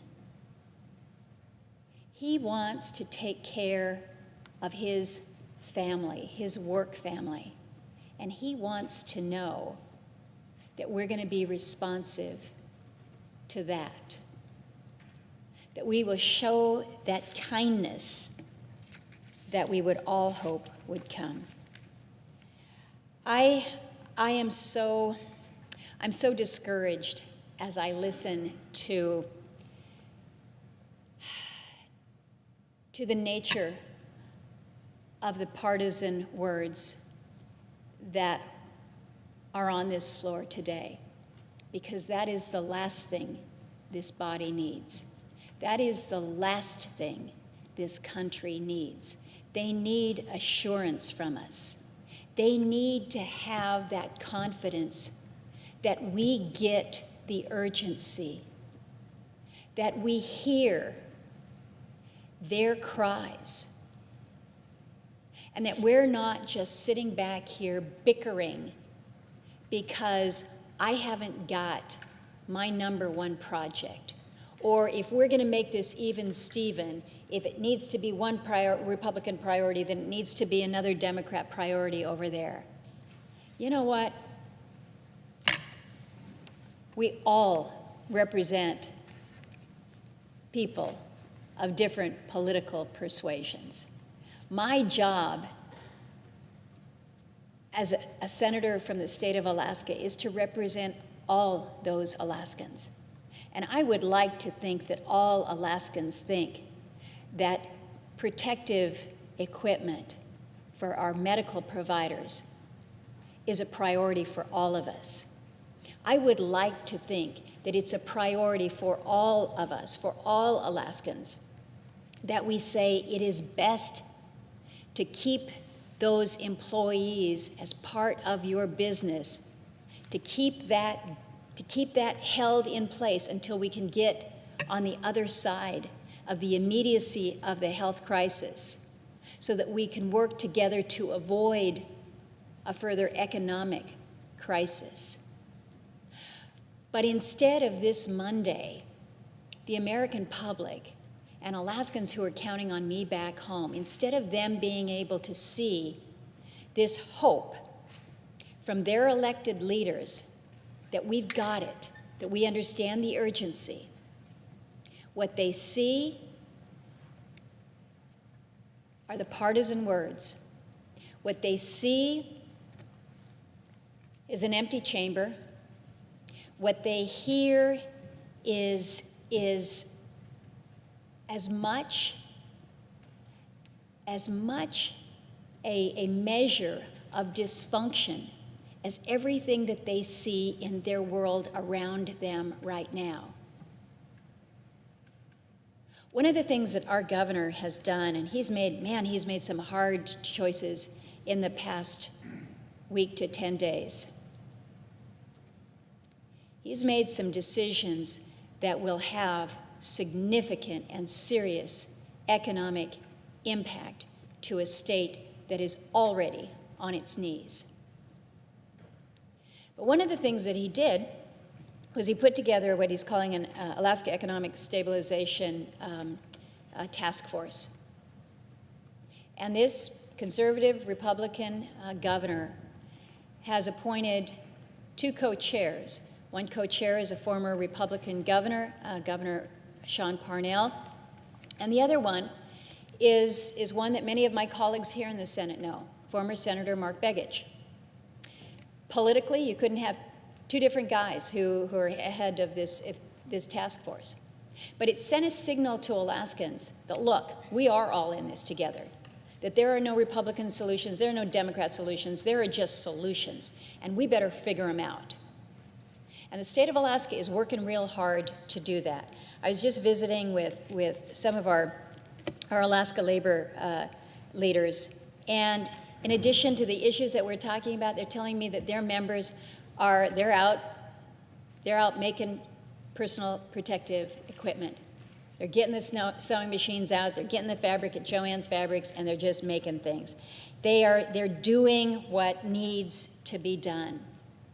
And so when we're reminded that so much good can come together if we just kind of lay down our partisan arms and say, what do we need to do for this country? What do you want for Arkansas? What do we need for Alaska? What do we need for one another? Because right now, we don't need the words that just further separate us as Americans. So, Mr. President, I haven't talked about the contents of the bill that we have in front of us because so many before me this afternoon have. I think we all share the desire, I hope we all share the desire to get this done readily, to get it done quickly, because right now, Americans are losing hope. I yield the floor.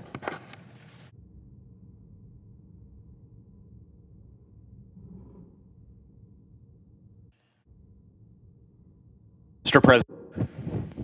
The senator from Indiana. Mr. President, growing up, my dad used to tell me on a regular basis that you should never speak up unless you can improve upon the silence. You know, I've tried to take that to heart in my personal life and my professional life. And today I feel like I can improve upon the silence. I have a deep conviction that the United States Senate is not living up to the expectations of the American people. The American people deserve a United States Senate as good as the American people. They deserve a United States Senate that's responsive when they need government most. I suppose it's fashionable these days to use so many of our institutions in society to elevate ourselves. Well, folks, this institution, its credibility is at stake. The American people need this institution to function. I was a United States Marine after graduating from college. And I never saw a war, Mr. President. I never saw a national emergency, a major crisis, and I'm very straightforward about that. But I have to say, I was ready for a war. I was prepared for that big day when the United States of America really, really needed me. And I made sure all my Marines were prepared. We were prepared to do our duty when it mattered most. As it relates to this pandemic, I have to say the American people are ready. Look around, makes you proud. Are we not a unified people? Are we a tribal people? There's a lot of conversation about that and among political circles. Spend some time in my neighborhood. Spend some time back home in Indiana right now. Maybe it took some separation, some social distancing. Maybe it took some time away from work, some time away from social gatherings. Maybe it took cancellation, unfortunately, of March Madness, NCAA tournament, to remind us all that we're deeply connected with one another, and we long for those connections, regardless of political philosophy, regardless of the fact that we have an election going on. That's not what is real important to regular people. Americans are coming together. They're ready for this emergency. And this is indeed an emergency, make no mistake. Look across the country, all the National Guards that are being mobilized. This is an emergency that the people of my home state have been responding favorably to. The Senate needs to as well. Folks in my neighborhood are putting bags of groceries on people's doorstep that are unable to go out and get groceries themselves. I know this from my own family. They're calling senior citizens they know that they think are probably lonely at this time. They're coming together. Back in Evansville, one of my friends, JP, he's a business owner. He's very active in the community. We're on the phone the other day. I think like other members, I've had countless phone calls in the last week or so. Business owners, not-for-profit leaders, healthcare providers, rank-and-file citizens. And this active citizen, this community leader, JP in Evansville, says that he was on the phone with the mayor, local business leaders, local healthcare leaders, and a bunch of others from southern Indiana, and they were all on the same page. They figured out how to come together, how to solve local problems together. They were all ready to tackle this because they sense what we should all sense. The sooner you can tackle these challenges, the sooner the pain will end. The sooner we will reduce anxiety among our neighbors. They're all determined to work together. In fact, he said he had not seen such unity within the community of Evansville, Indiana, since 9/11. It says a lot. Well, the Senate must be ready. This package, the CARES Act, was negotiated in a bipartisan way. 2 Democrats, 2 Republicans in consultation for each of the various working groups. They put together a package. It all came together. It was introduced. It was all bipartisan until it came time to vote on a procedural vote yesterday. You know, this virus may seem to many small because it's impacted a small percentage of our population directly. But I have to say, its impact is growing rapidly. The longer it takes us to come together, the more damage that's going to be done. This is an emergency. It is time, my colleagues on the other side of the aisle, to take yes for an answer. Not play games. So what's this bill do? Nothing controversial. Provides additional assistance for health care needs. This is a pandemic. We need more masks. We need more PPE. Our hospitals are swamped. They can't conduct elective surgeries anymore. Their finances are out of whack. We need to help them out. What else does it do? It helps individual Americans. Folks are resource constrained right now. They can't go to work. So $1,200, at least for starts, per American, $2,400 per married couple, additional $500 if you have dependents. That's really going to make a difference in Hoosiers' lives. We need to make sure that people have jobs to go back to once we get through this as well. And that's why this legislation is designed to provide much-needed liquidity for these businesses. They still have debts to pay. They still got debts. They want to make payroll. I can't tell you, I mean, I've talked to so many small businessmen in tears. I've talked to leaders of our largest corporations as well, and I'll tell you, I talked to a lady who didn't think things looked real good. We didn't have a whole lot of time to respond to this. Meeting payroll, paying for rent, paying your leases, paying your mortgage. These are the essentials, folks. And this is not 2008. That was a horrible crisis. But we are coming off the best economy, arguably, in 5 decades. And because the economy was so good, people were optimistic about the future. And through no fault of their own, businessmen did sort of the rational thing. They invested in the future, the property, the plant, the equipment that's required to grow. They're working on taking market share. All of those who believe in the free enterprise system can associate ourselves with what they were trying to accomplish. 2008, a little different. The economy was lethargic. The bottom fell out of the economy. But in sort of an ironic twist, when the economy's down, people are paying down their debts. They're bolstering that that balance sheet. They're maintaining some liquid assets in anticipation of further tough times. We don't have that benefit right now. We can measure the prospects of our employers in days. For many of them, it's too late. The United States Senate needs to treat this like an emergency because it is an emergency. So what else does this legislation do? Well, there's a category, let me just group together, let me call it, I think, incontrovertibly, emergency funding. $20 billion for veterans health care, $11 billion for vaccines, therapeutics, diagnostics, and other preparedness needs, masks, gloves, ventilators. $75 billion for hospitals, $4.5 billion for the Centers for Disease Control, $12 billion for America's military as it helps us respond to this pandemic, and so on. That's what the bill's all about.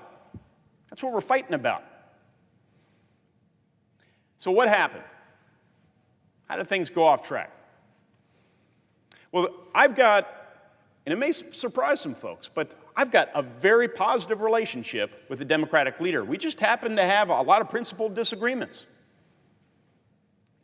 And at the very end of a bipartisan process, when he and other members of his caucus try and insert provisions pertaining to the Green New Deal and other far-left priorities into this package, then that, of course, disrupts our emergency response. So now we have Speaker Pelosi seemingly hijacking the process. That's right, she's over in the House of Representatives. She's not even part of this body, and her folks are all home. The House isn't in session. But Speaker Pelosi wanted to remain relevant. She decided she wanted to get some TV time, I suppose, and so her proposal involves federalizing voting. We can have an honest debate about whether it's appropriate to federalize the voting system, to mandate, early voting, same-day voter registration. That's something that should be debated in the United States Senate because I know it's a priority of so many of my colleagues. Again, elements of the Green New Deal. We can debate whether or not there has to be a full offset of airline emissions by 2025, some other time. We can debate whether or not greenhouse gas statistics for individual flights should be widely available. Let's work on that separately after we help the American people. Let's not work on pet priorities. We can debate permanent paid leave. Permanent paid leave granted by the federal government some other time. This is a pandemic. It's an economic emergency, a public health emergency. The American people want a response. They don't want us to focus on this right now.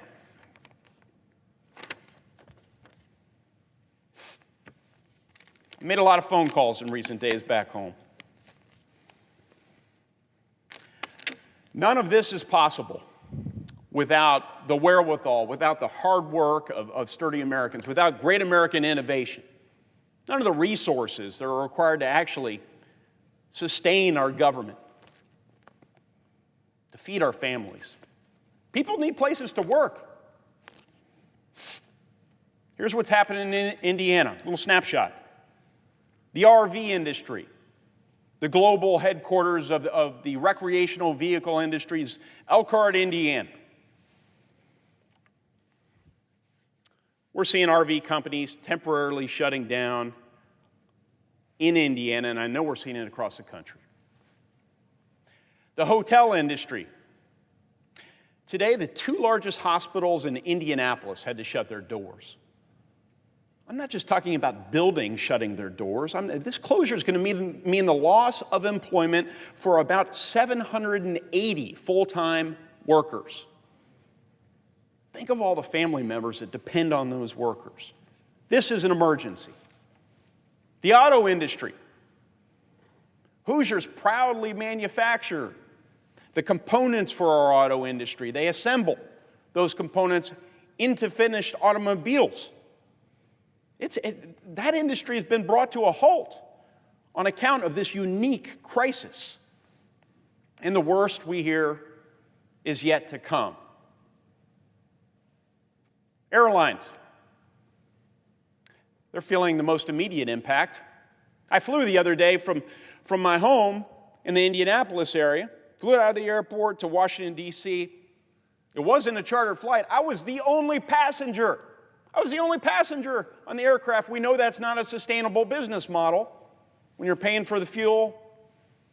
We got a pilot and a co-pilot and a flight attendant and me. This is an emergency. St. Elmo's Steakhouse.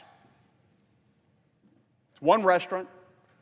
There are restaurants across the state of Indiana that have had to close their doors. St. Elmo's just had to do it. First time it's ever had to do it since 1902. They were even able to keep their doors open in the midst of the 1918 flu pandemic. This is bad. This is an emergency. The Senate needs to act. We have Sanjay Patel. He's the president of an Indianapolis-based company, and he and my team spoke recently, and he said that he had to lay off at least 100 workers just last week, with another 150 layoffs likely this week. These are families, these are individuals who take pride in their work. They want to go back to work. Here's what Sanjay said. Sanjay said, "We're thinking of closing a few of them here. It's just deteriorating every day. It was worse last night than the night before, and it was worse the night before than 2 days ago. It's just deteriorating, and I think it's just a matter of time until we close down." It's an emergency. It's not time for Nancy Pelosi's priorities. It's time for the American people's priorities. We have a baking shop with locations in Carmel, in Indianapolis, that had to lay some workers off. Their owner said, "My heart goes out to my cake-bake family, whom I was forced to lay off during this horrible virus. I'm working with my banks, my insurance company, my accountant, and the government to try and create some sort of relief, some support for my team. I'm doing everything in my power to help all 170 of them. All tips received at both of our bakery counters will be divided and shared with our servers. Hoping to get through this difficult time together, coming out on the other end with the safety and health for our families." I heard from a small optometry practice in North Vernon. They have 12 employees. The owner says, "We simply don't have the cash to fund their wages while they're off work. I'm saving what cash I have to pay them, their vacation and personal daytime. We are in trouble and need help." Sitting somebody who's used to asking for help. This is the time to give them help. Let's not allow this legislation to be hijacked. Let's live up to the high standards of the American people. At this difficult moment, let's come together like we did in 9/11, like our country has so consistently when the chips are really down. Let's all take a part in this effort. I encourage all of my constituents and anyone else around the country to encourage your senators, Republicans and Democrats alike. Stand up, speak out, send emails, tell your neighbors. It's time for this body to move. It's time for us to deal with this crisis once for all. We'll make America great again from the bottom up. Doesn't have to take that long. We can bounce back. But the longer we wait, the harder it will be. Let's do our jobs. Thank you, Mr. President. The senator from Oklahoma. Mr. President, we're getting a lot of redundancy around here, but it's worth it.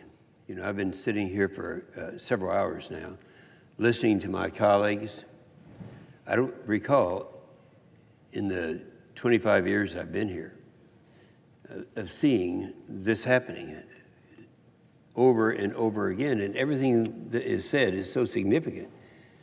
Because, you know, when the senator from Alaska talked about the fact that we're all in this together, you know, we are.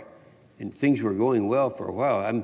I'm actually gonna, I think, end with a little bit of an optimism right now, and I may be the only one doing that, because I think something's gonna happen tonight. I think it has to happen tonight. We don't have the luxury of waiting. Now, I've never seen a crisis like this. We're not used to dealing with crises. Gosh, we've been through wars, we've been through things that we've considered to be a crisis. This is a different dimension. We're talking about people, you know, who are dying. You know, coronavirus, you know, we all know where it came from. Wuhan in China. It's caused global panic. And by the way, they call it a pandemic. There's a reason for that, because this isn't something that's just happening in the United States of America. This is happening all over the world, everywhere. No one's immune. And it's something that we don't have a cure for right now.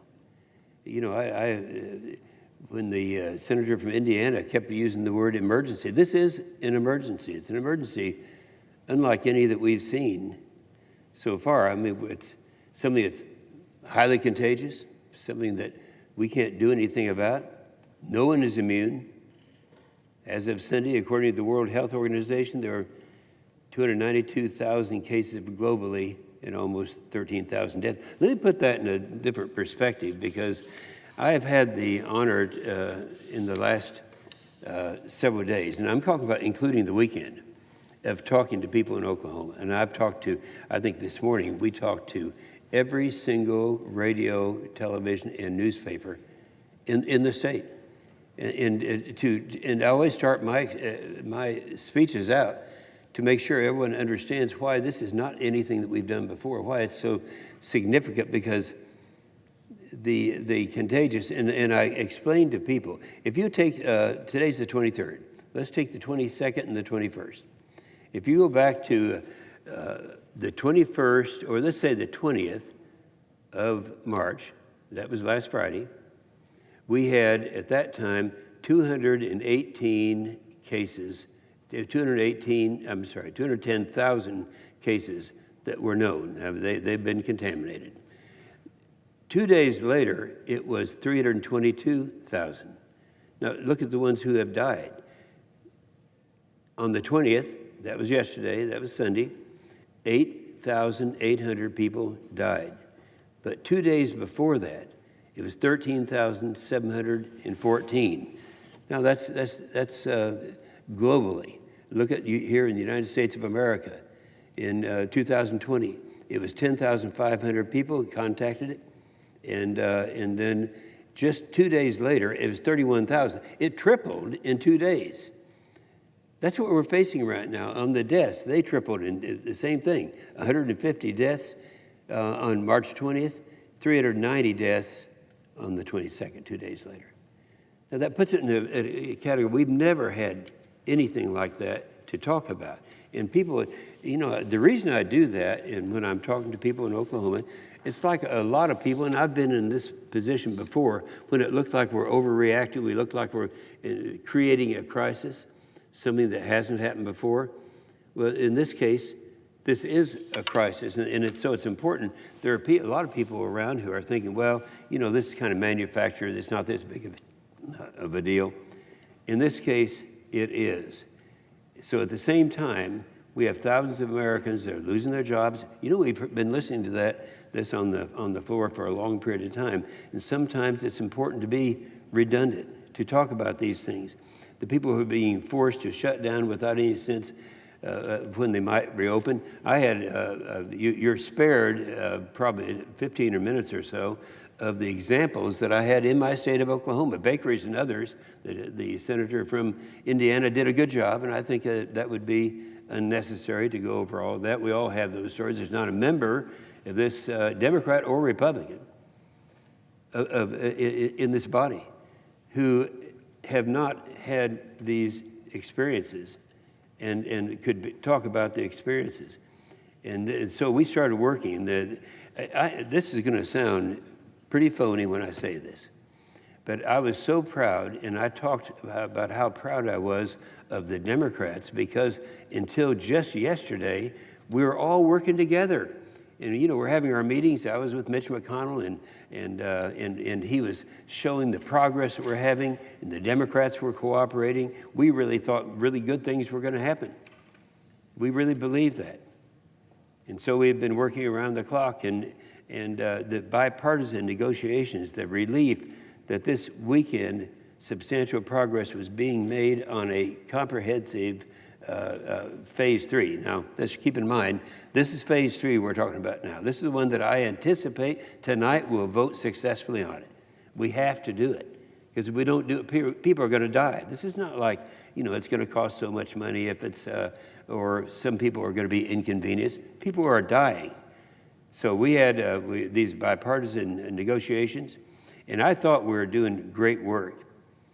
While the senator has been working here on solutions to this crisis, the Democrat House has been on recess. I'm not really concerned. If they feel they can do that, that's fine. But that didn't stop the Speaker of the House. And this is where the problem came. See, everything was great until last night. And up until the vote time, we were going to vote at 6 o'clock last night. And we thought we were going to be successful in that vote at 6 o'clock last night. What we didn't know is that the Speaker came back, even though they're on recess, and she threw a wrench into everything that we're doing, all the bipartisan talks.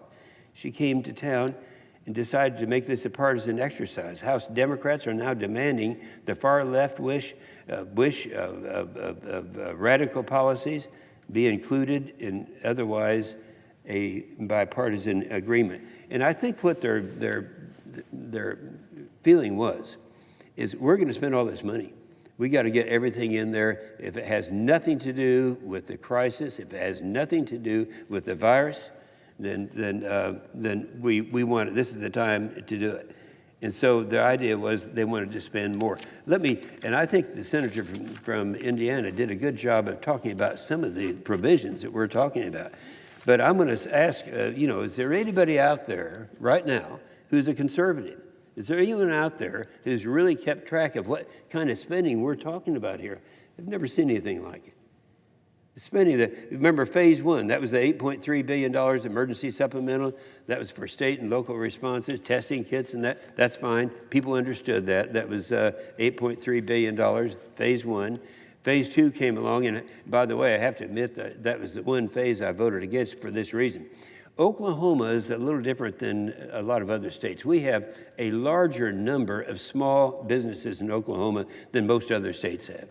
And they're the ones that we've been talking to. We've been talking to because they're going to be recognizing, after all the efforts they've made in their careers and what they've done, they were going to go out of business. And so one of the things that they said that they had to be corrected was found in phase 2. In phase 2, it says there that when they mandate small business do things like paid leave and other expenditures, that's fine for them to go ahead and do that if the federal government is going to refund the expenses for that. And they were going to do it, but not for several weeks. And so our position was, those of us who had a lot of small businesses, our position was that, we want to make sure that when phase 3 comes, that we have a provision in there that will change that, so that if in the event that you end up having to pay for mandated things, paid leave and other things for your employees, that's great. It's great that you're doing it, because there's no other way in this crisis we're in the middle that they can do it. But they're going to change it. And so in this thing that we're going to be voting on hopefully tonight, and I think we are, it's going to change it so that they'd be paid to be reimbursed when that time came. Now, those who are conservatives out there, I want you to keep track of what we're talking about here. And you kind of get a pencil and paper out, write these things down. I want you to know, what we're talking about. The total amount of this phase 3 is going to be somewhere around 1.6 trillion. That's a T we're talking about, not billion. This is a trillion. And if you look at the things that are in there, like the major problems in the corrections that were made in phase 2, that's part of this that's going on.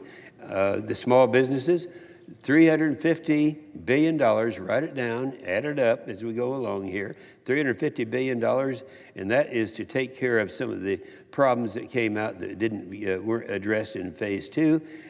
We're talking about loans of up to $10 million to individuals through 2020. All employers, that would be employers up to 500 employees are eligible for this. Now, that means that the repayment of these are loans, but that's going to be delayed for 1 year.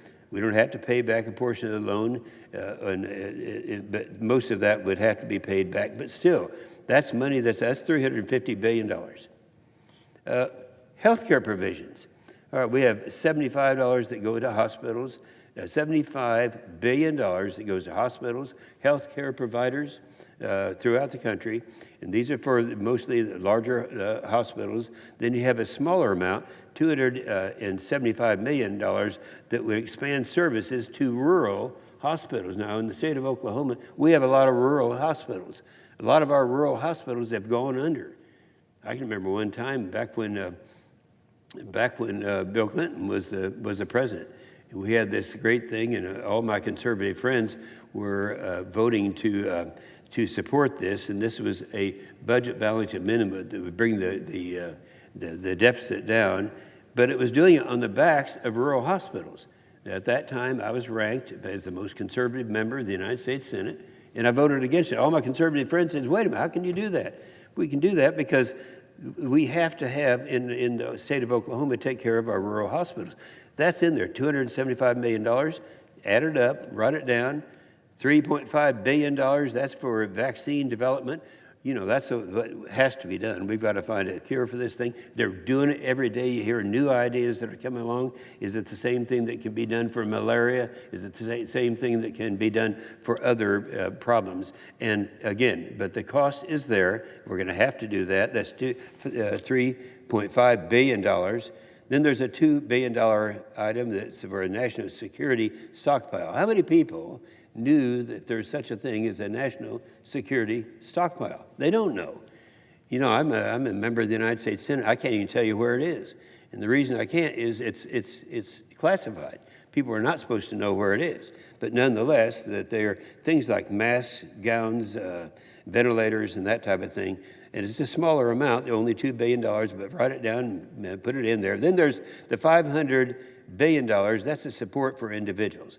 This is the one I hear mostly about from conservatives. So conservatives, listen carefully. There's going to be a cash payment to individuals of $1,200. $1,200. Here's a check for $1,200. Now, that would be for people in categories where they were not wealthy people. But if they're married, it wouldn't be $1,200. It'd be $2,400. That's per individual. If they have kids, for each kid, it'd be $500 additional. So that amount is out there, and that's a part of this thing that a lot of people, and particularly conservatives, look at and they don't like. But see, this is different. This is different than anything else we've done before. We're trying to survive right now. People are dying every day. I hope I don't have to go ahead and repeat what we started out with on how many people are dying every day. Unemployment benefits. Think of the cost of that. 39 weeks of unemployment benefits for the coronavirus job losses. And that's in addition to that, they have benefits. They've increased by $600 a week. Now, usually that's the states that pay for it. The states can't do it.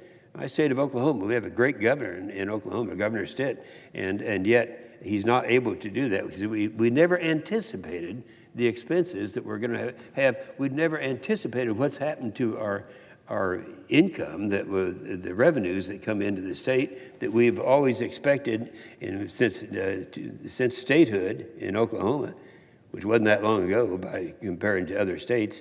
That's something that we know the cost of, and we've never had to have the loss of revenue in the state of Oklahoma like we're having today. Never happened. Unemployment benefits, 39 weeks of unemployment benefits for the job losses on coronavirus. Student loans that we're talking about there on the loss of on unemployment benefits, $600 a week. As I say, normally that's paid for by the state, but not in this case. Emergency loans for distressed industries in states, $500 billion in total. Now, this is where, and people talk about, the speaker right before me talked about coming here in an empty airplane. I came in on Monday, a week ago today. And there was only 14 people on a 737 airplane. And obviously, that's something that can't continue. And so we have that, and then we also have to take care of the cargo people. So it's $50 billion for passenger air and $8 billion for cargo air. Now, and I say this because I want you to keep adding this stuff up. And then you have another figure, $17 billion for national security firms. And then that leaves about $425 billion for the Treasury if they determine that something has been overlooked. And so they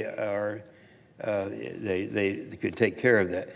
Now, I say this, and I started this out with saying I want the conservatives in America to be listening, because as of now, GovTrack had me down as the most conservative member of the United States Senate. So I want you people out there who've been adding this up to realize that even I here, with that background, are saying we're dealing with something we've never been dealt with before. And so as we look at, we see the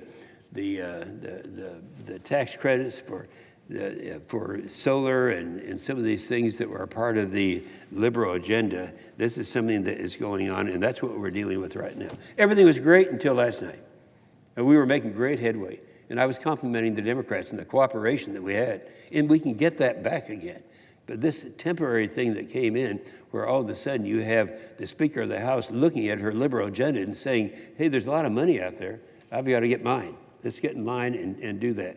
And so we have, they want money for emission standards. What's that got to do with the virus? It means nothing. It has nothing to do with it. It's not what Americans want, and these things have nothing to do with the crisis. So I have to say that Pelosi is going to have to wake up and take this seriously and stop playing political games. And that's got to happen now. It's got to happen tonight. We don't have time. You stop and calculate every day that we leave, how many people are dying during that time. We've never been faced with this before. So it's time for the political games to quit, and they want us to work together in this package. I think this is what we are going to be doing. So for the last few weeks, I've been complimenting the Senate Democrats for the efforts that they're making, and all that came to a halt last night. I've been saying this is a crisis where Democrats and Republicans are putting political policy and politics aside. That's what's going to have to happen, but it's got to happen. Not if we're lucky next week, it has to happen tonight. And it wasn't until 6 o'clock last night that Senate Democrats were fully cooperating until that happened. Now, that came across pretty quick. And let me make one comment. It hadn't been said enough. I know there's a lot of hate Trump people out there. You know, I see them all the time. And I love the guy. He's done a great job. If you stop and think about what he has done in this country, and a lot of people were trying to build a case to some of the hate Trump people that he didn't move on this quick enough. Well, he did. This whole thing happened in January, and the first thing he did was stop the traffic coming into this country from China. He did it. He didn't sit around and wait. He did it immediately. Then he declared an emergency. All of these things he did immediately. He had the daily press conferences. I hope people are watching that, because he's sitting back and having the top medical people in America be talking about the problems that we're having. And so now we have, and this is kind of good news, because we started this thing with the best economy we've had in my lifetime. And you know, even those individuals who are the hate Trump people have to realize that this is The economy is the best economy that we've had. And he did it for a couple of ways that he did it. First of all, the big tax cut. There are two things that caused this. One was the tax cut, and I have a reason for bringing this up right now at the conclusion of my remarks, and that is that when we had the tax cut, it wasn't a Republican idea, it was a Democrat idea. That was John Kennedy. He was president in 1964. And what did he say? He said, you know, with the Great Society coming on, we've got to get more revenue. We've got to get more revenue, and the best way to increase your revenue is to decrease the marginal tax rates. And he did it, and it worked. And unfortunately, he died and could not reap the benefits of that success. So the revenues came in rapidly at that time. Now, other efforts for reducing taxes have been successful too, but the reason the one of this president, President Trump, was that he coupled that with doing away with the over-regulations.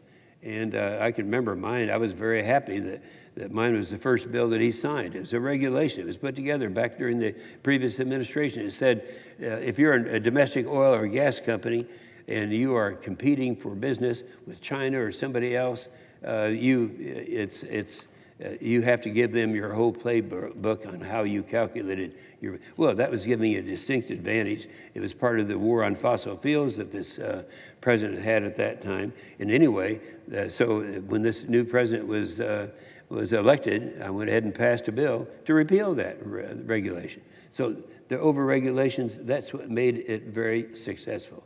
He's appointed right now 190 new conservative judges. People who are not conservatives, people who don't really feel that strongly about the Constitution, they're not excited about that. 192 conservative judges. We haven't had that many judges in the first term of a president in the history of this country. And then, including, of course, 2 judges of the United States Supreme Court. Pro-Israel. You know, a lot of people don't like Israel. They're sympathetic with others. But how many presidents have said that we want to move the capital of Israel to Jerusalem? Yeah, he's the one who has done it. So we've rebuilt the military. How many people know this? I chair the committee that's called the Senate Armed Services Committee. I have the responsibility of trying to get us rebuilt because we lost during the Obama years, the last 5 years of Obama. He actually reduced the amount of money for our defense by 25%. It's never happened before. So I say this because we now have a great advantage. We're going to correct this thing. I think it's going to happen tonight. I'm really optimistic it will, because if it doesn't, people are going to die. People are dying right now. And when that happens, we're going to go back, when we get this thing rebuilt and we get beyond the crisis that we have all talked about today, that we're in the middle of right now. When that happens, we're going to go back and we will be thanking God that we started this whole thing with one of the best economies we've ever had.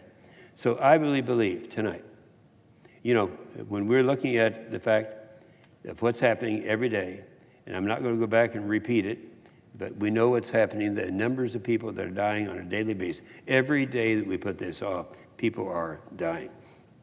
So with that reason, I really think right now, somewhere in the Capitol, in a room, we've got Democrats and Republicans that are going to come to some kind of an agreement. I don't care when it is. It can be midnight. It can be any time. It's got to happen. We are out of time. It is a crisis. We don't have the luxury of time. It's going to have to be done. It's going to have to be done tonight. With that, I yield the floor. Mr. President. The senator from Tennessee. Thank you, Mr. President. You know, it is so interesting to sit here and to listen to our colleagues, because the thing that touches me most is that we are all talking with, and listening to our constituents, and certainly Tennesseans are talking with us and expressing some of their fears. Today, earlier, I had a call from a small business owner that is in Tennessee, and she said, "I'm going to throw one of your lines back at you." And I said, "Well, what is that?" And she said, "I've heard you say before that sometimes so-and-so was on your last nerve." And I said, "Yes, you have heard me say that." And she said, well, you people in Washington now are on my last nerve. I said, really? She said, oh, yes. Oh, yes. You know, I don't want my children to know that I'm afraid. I don't want them to hear me be fearful. But inside, I am screaming in silence because I need you all to get something done. See, this is a typical small business owner. She and her husband started a business. They struggled until the Tax Cuts and Jobs Act came along. And what happened? They saw growth. And this Main Street business became their embodiment of the American dream. They were excited. Things were good. And today, she is saying, I don't know if we should hang on to our employees. I don't know if we should close the doors. I don't know what we should do. And you all can't make a decision. So I told her I fully understood where she was because it makes me anxious too, and it disappoints me tremendously. I think there's a lot to be said about negotiating in good faith and exercising good faith and honesty to the people that you want to work with. And certainly the majority leader and the task forces felt that they were working in good faith. And what they had structured sounded really good to a lot of Tennesseans. You had a bill that basically was health care assistance, food assistance, and financial assistance. Different pockets. But most importantly, they were components that would meet the needs. And we've discussed some of these. For small businesses and independent contractors and sole proprietors and the self-employed, and I do thank Marco Rubio and Susan Collins for working with me on making certain that we included those entities. You're talking about $250 billion that would be there through unemployment insurance. And these sole proprietors and small businesses would be able to go into that and stand themselves up by drawing that money down, keeping people employed, and then having it serve as a grant. Also, for our rural communities, telehealth, and for our hospitals, $75 billion. But putting this emphasis, it was a good thing. Let's take health care to the person instead of the person having to move to the health care. Great common sense. In this bill that our friends across the aisle walked away from. They walked away from it. They said no to the unemployment benefits, no to small business, no to telehealth. Then, there was also the additional funds that would be there for employers to keep people working so that these jobs would be there. Now, I will tell you this. Most folks, like the small business owner that I've talked about today, they are offended when they hear about backroom negotiations and private negotiations. What they want to do is to see action. They want to see us on this floor. They're probably a little bit amused that there is not one single Democrat coming down here to defend their vote. Not one. They're not down here. They're not speaking up as to why they do not want to help. But what were they willing to do? The House is gone. They've been gone now for 10 days. They're not here. They are not working. But Speaker Pelosi came back, Nancy came right on back into town, threw a grenade into the negotiations, wants to write her own bill. That bill is something, I have to tell you, I looked through it before I came down here because I thought, surely they're not as far off the reservation as I was beginning to hear, but oh yes they are. Tax credits for solar energy and wind energy.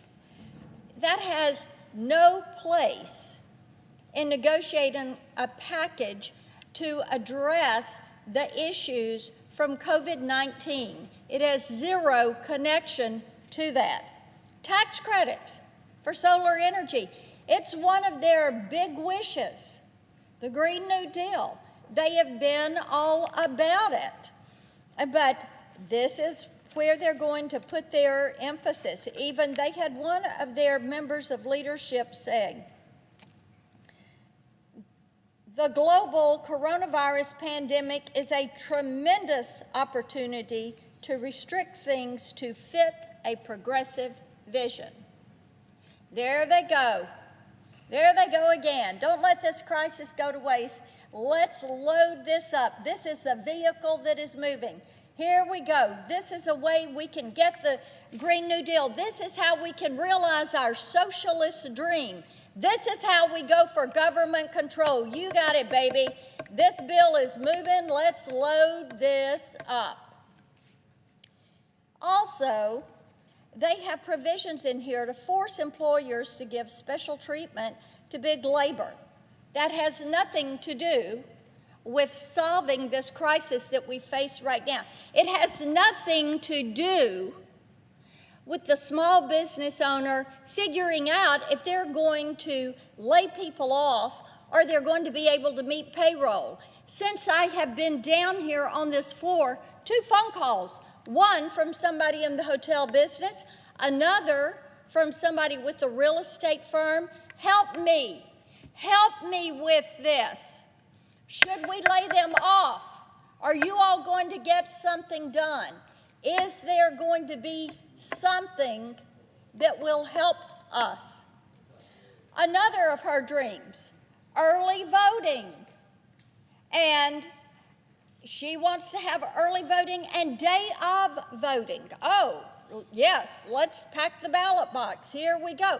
Oh, and all these states, by the way, California, Illinois, New York, states that cannot manage their affairs, states that are running up their state income tax, states that have more debt than revenue.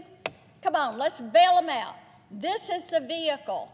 We can go ahead and help these blue states, send them the money because they have been reckless with the taxpayers' dollar. Bail them out. New emission standards for the airlines. Let me tell you something. Wanting to make the airline industry carbon neutral by 2025, let's have that debate another day. But I want to tell you something right now. You've heard people talk about being the only person on the plane, one of 14 on the plane, one of 5 on the plane. Right now, keeping the planes flying is the issue. Because until we have answers for this health crisis, people are not going to go back to work, and planes are not going to fly. Common sense would go a long way in these discussions. They also want to micromanage corporate boards. They want total and complete student loan forgiveness. They want $20 billion to bail out the Postal Service. I could go on and on. It is the socialist progressive wish list. Throw it all out there and then blame it on us when they don't get it. Try to force some of it onto the bill. There were Democrat senators that helped to negotiate this bill. They got provisions in this bill, many provisions that they wanted in this bill. I didn't get everything I wanted.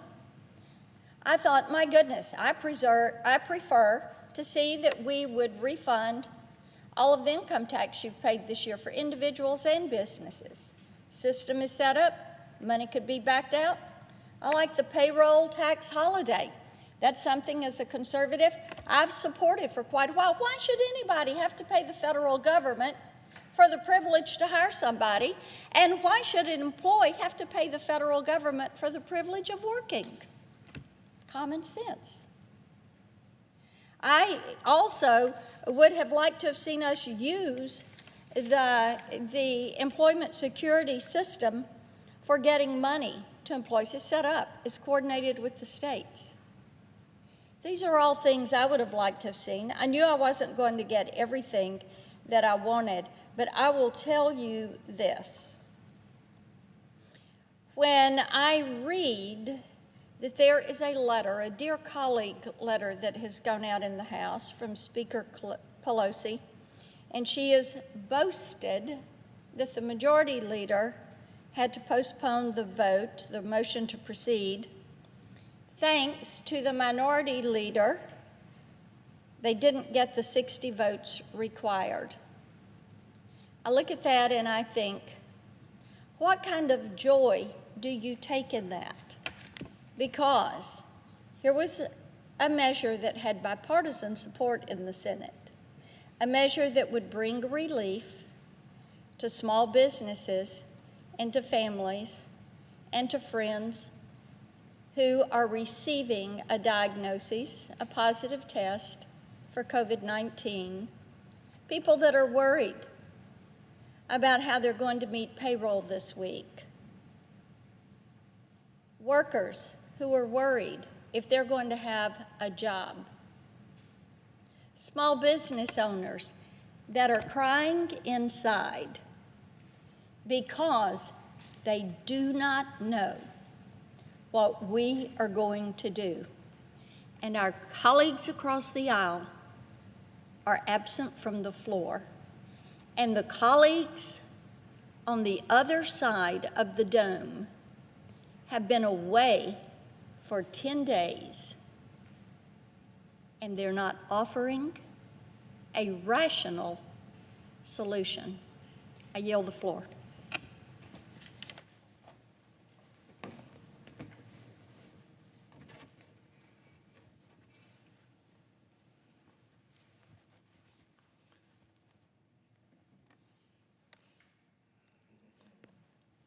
Mr. President. Senator from North Dakota. Thank you, Mr. President.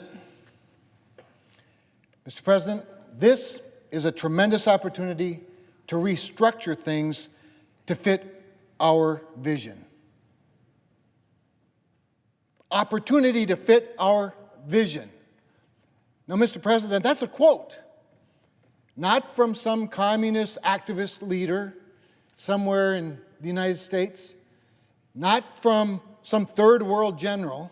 No, that's from the third-ranking Democrat in the United States House of Representatives. Let that sink in for a minute, Mr. President. Read it again.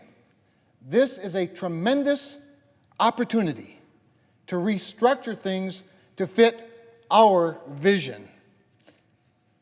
And I thought a bogus impeachment was shameful enough, but clearly not. Mr. President, people in this country are dying. They're dying literally. People are losing their jobs every day, literally.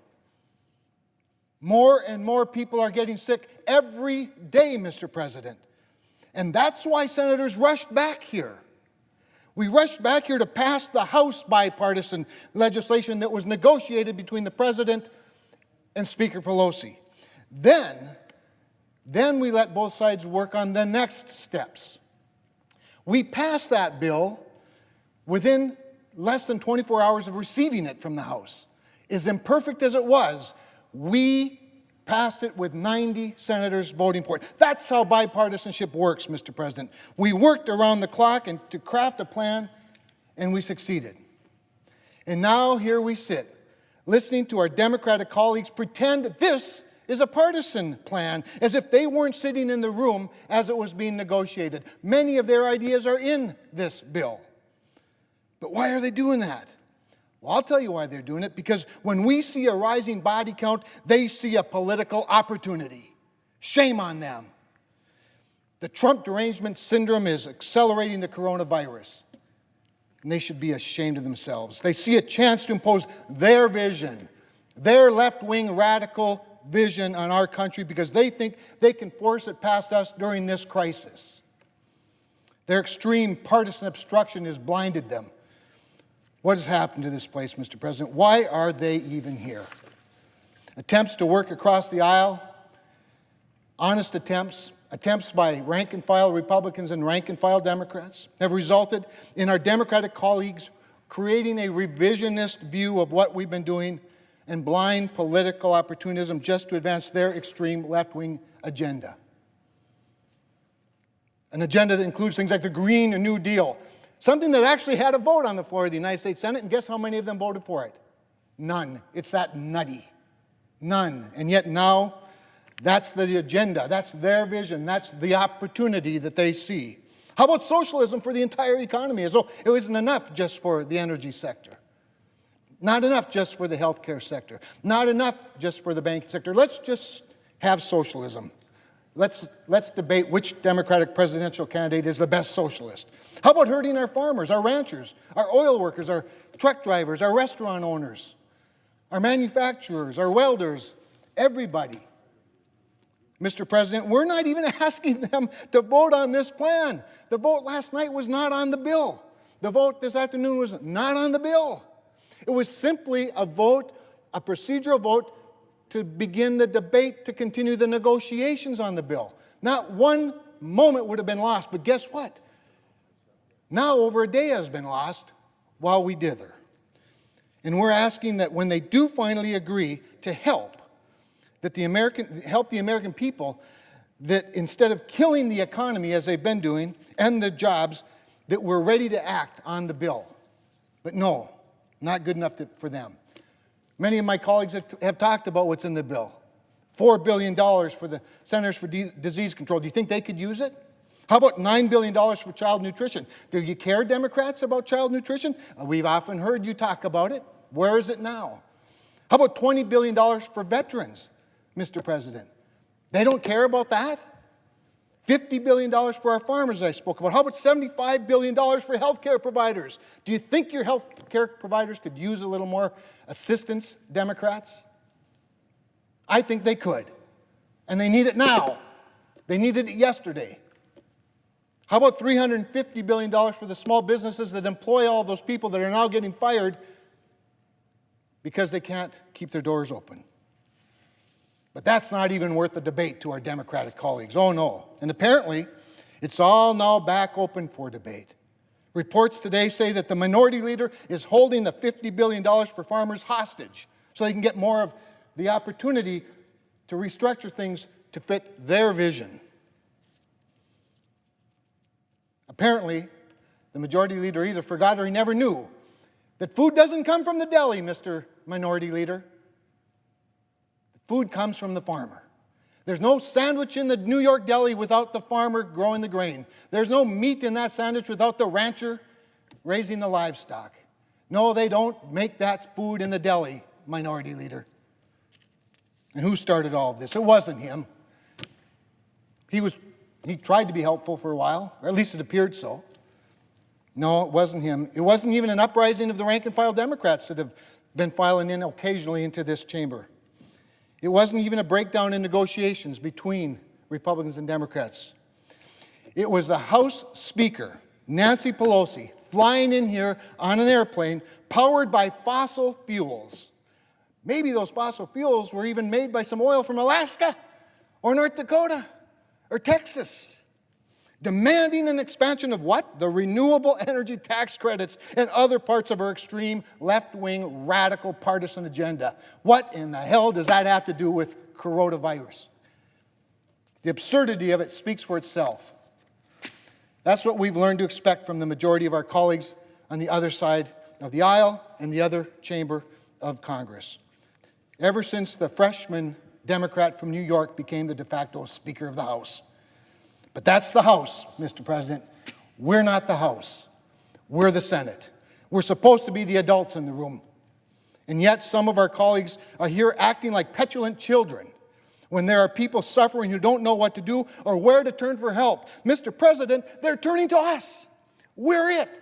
We're the help. We're driving the ambulance. All the while, the Speaker of the House tries to steer us into the ditch while the Minority Leader of the Senate hangs on for dear life in the passenger seat. Why would those people come to us for help anymore? The House Speaker doesn't care about them. She cares about renewable fuel tax credits, for crying out loud. Where is rural America supposed to go? The Democratic leader sees them simply as a political pawn. Hostage, $50 billion for farmers. Let's hold that one up. Maybe we could get more of what fits our vision, our radical agenda. Apparently helping these people doesn't matter to them. Well, I have news for you, Mr. President, and I have news for the minority leader. While Democrats dither, Americans are dying. That's a real fact. Let's get back in here tonight and let's pass this legislation. Let's get it done and get the money to the people who need it most. And I yield the floor.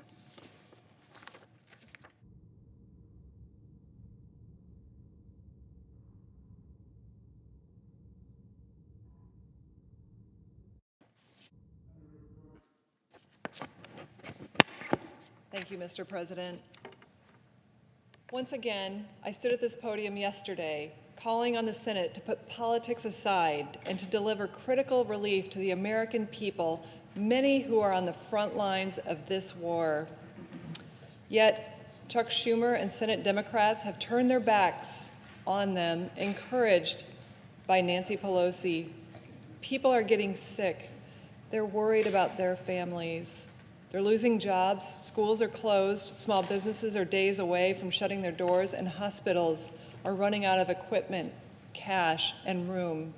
Doctors and nurses are working around the clock, and they are our first line of defense. Mr. President, people are suffering. A hospital in Tifton, Georgia faces such severe equipment shortages that they're forced to wear trash bags as protection. Many rural hospitals in Georgia only have days of operating cash left. Also in rural Georgia, children go to the bus stop to pick up the local paper. That's their education for the day while their schools are closed. In Cartersville, Georgia, Table 20 was forced to lay off nearly all their staff just to remain open, like too many others. In Athens, Georgia, the virus has turned a college town into a ghost town. And the virus is devastating its economy like too many others. All over the state, waiters, waitresses, car salesmen, mechanics, farmers, shopkeepers wonder, how will I possibly care for my family? For the last 2 weeks, I've been continuously talking with people of Georgia, cancer patients whose procedures have been canceled, families whose entire livelihoods are wiped out, people and businesses that can't pay rent, the mortgage, the car payment, groceries, get life-saving tests and procedures, families forced to cancel weddings and funerals. While the effects of this disease tear through our community, thousands of Americans are infected and also millions are facing layoffs. They are fighting with all they have. But what are Schumer and Pelosi doing? Nothing. Democrats continue to politicize this rescue. How many people must be hurt for them to leave their selfish partisanship behind and get relief to our fellow Americans? While the rest of America comes together like the Savannah Salvation Army, who holds church services outside, or Meals on Wheels, delivering meals to seniors, Democrats are playing games and holding desperately needed relief hostage. America does not deserve this. Nancy Pelosi and Chuck Schumer are putting solar panels ahead of people. Meanwhile, President Trump and his administration are working around the clock to address this crisis, but the Democrats continue the resistance. I know folks at home see it for what it is. Politicians who won't miss their own paycheck, their own benefits, they won't miss their home payments, their car payments. They're tucked away safely behind their coffee carts in their offices, taking advantage of the moment, pushing ideas that could never pass in Congress. A bipartisan bill was ready to go this weekend. This delay is entirely on their backs. It's the worst of Washington, and it's disgusting. The American people must hold Democrats to account. I will keep fighting for Georgians and all Americans with my colleagues, and I will not leave here until our work is done. I yield the floor.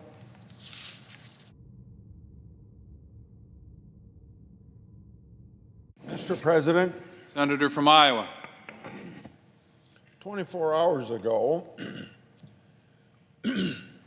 we thought we would have this legislation passed and it'd be on its way to the House of Representatives and on its way to the President soon this week for his signature so we could respond to the crisis that we're in. This legislation that you've heard several speeches tonight about is the answer to the crisis, the economic crisis, just like two other pieces of legislation we passed in the last 2 weeks and signed by the President, responded to the public health crisis. America is suffering. I don't have to tell you the stories of personal hardship and the loss, particularly economic, but now real life loss because of this virus. This serious health crisis is quickly becoming a serious economic crisis. Through no fault of their own, Americans have been sidelined to fight the virus, and the economy is unraveling as a result of the public health crisis. Every hour, more people are being laid off. Every hour, more businesses are closing their door. Every hour, families are being forced to figure out how they're going to pay their bills. Without a doubt, this is a crisis. Hundreds of thousands of people this week going to the unemployment office. But you wouldn't know it by watching the Senate Democrats drag their feet on much-needed relief for Americans. Not just for Americans, get the entire economy moving.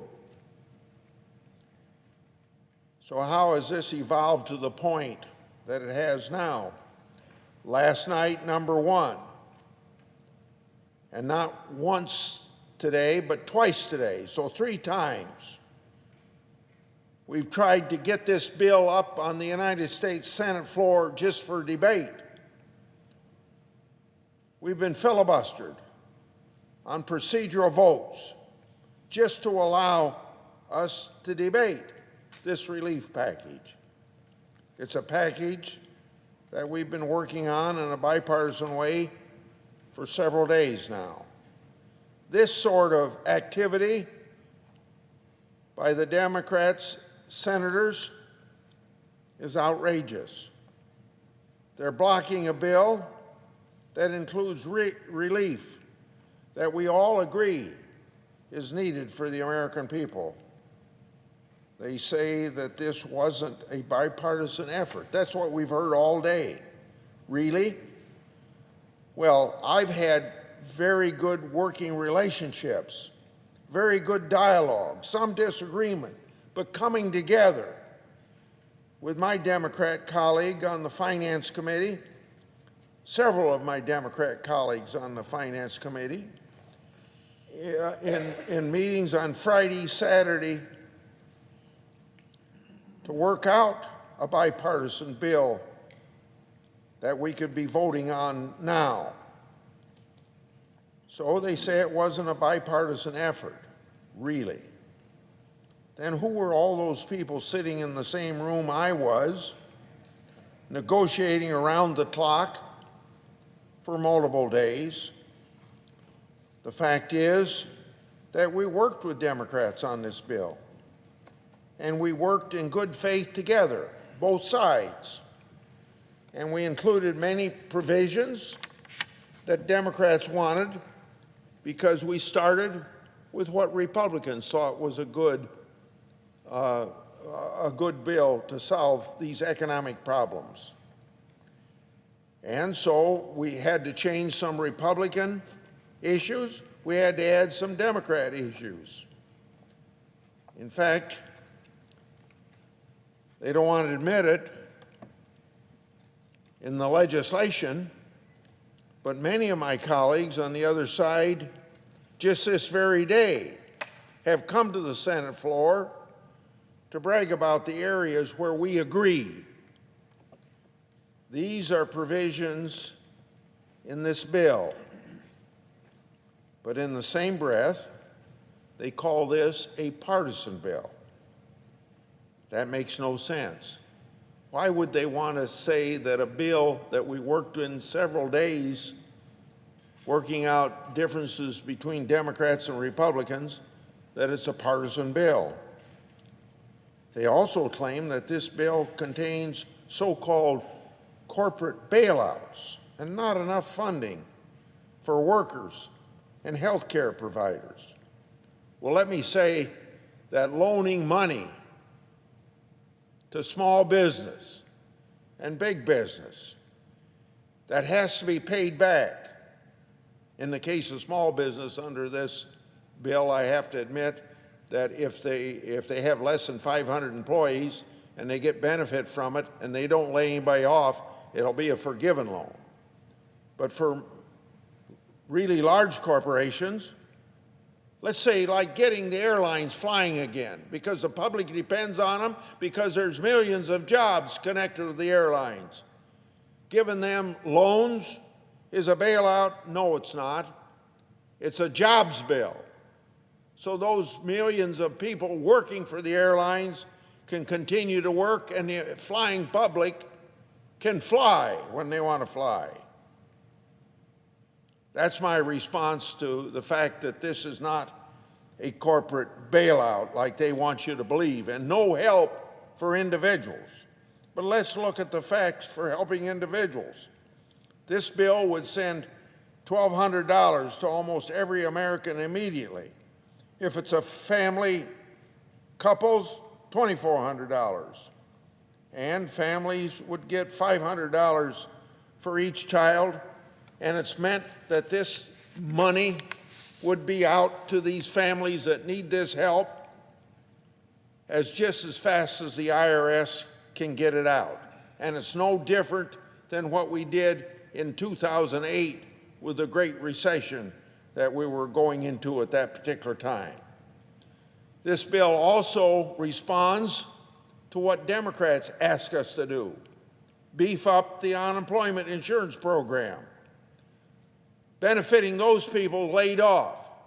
Now, all 50 states have a different figure for what unemployment pays unemployed people in that particular state. But whatever that figure is, our bill would add $600 per week for a period of 3 months. And if somebody says, well, that's not long enough, well, if we don't get this economy turned around in 3 months, we're going to be here doing it all again anyway. But beefs up the unemployment by $600 in each of those states on top of what those states are already paying out.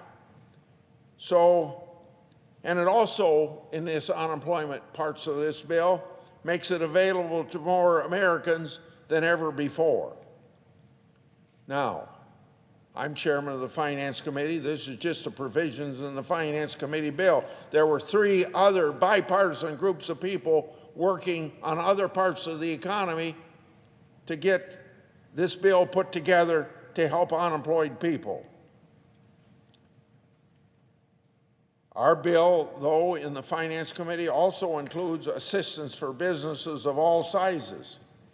It keeps them afloat so folks have a job to go back to when they come out of this pandemic. So don't try to say that this bill doesn't help workers. The bill also includes about $100 billion for health care workers and helps to speed up delivery of treatments and and help to get potential vaccines developed a lot faster. So this bill also helps health professionals, but it helps nobody. Nobody gets any help as long as the Congress sits on its thumb.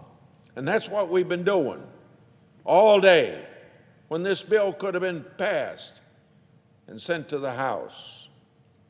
My colleagues complain that this unprecedented aid package is not sufficient.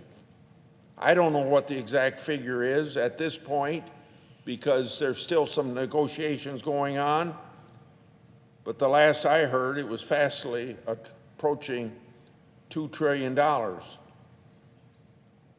somehow that's not enough. They're saying it's not enough help. So while they're saying nobody gets any, it's not enough help, nobody's getting any help. I don't understand it. As I've already alluded to, we passed phase 1 legislation to help 2 weeks ago. We passed phase 2 last week. We're working on phase 3. So if we need more help down the road, we'll have that opportunity when we know for sure what the situation is. We don't have to address for the next 10 years some things in this that they're trying to negotiate now.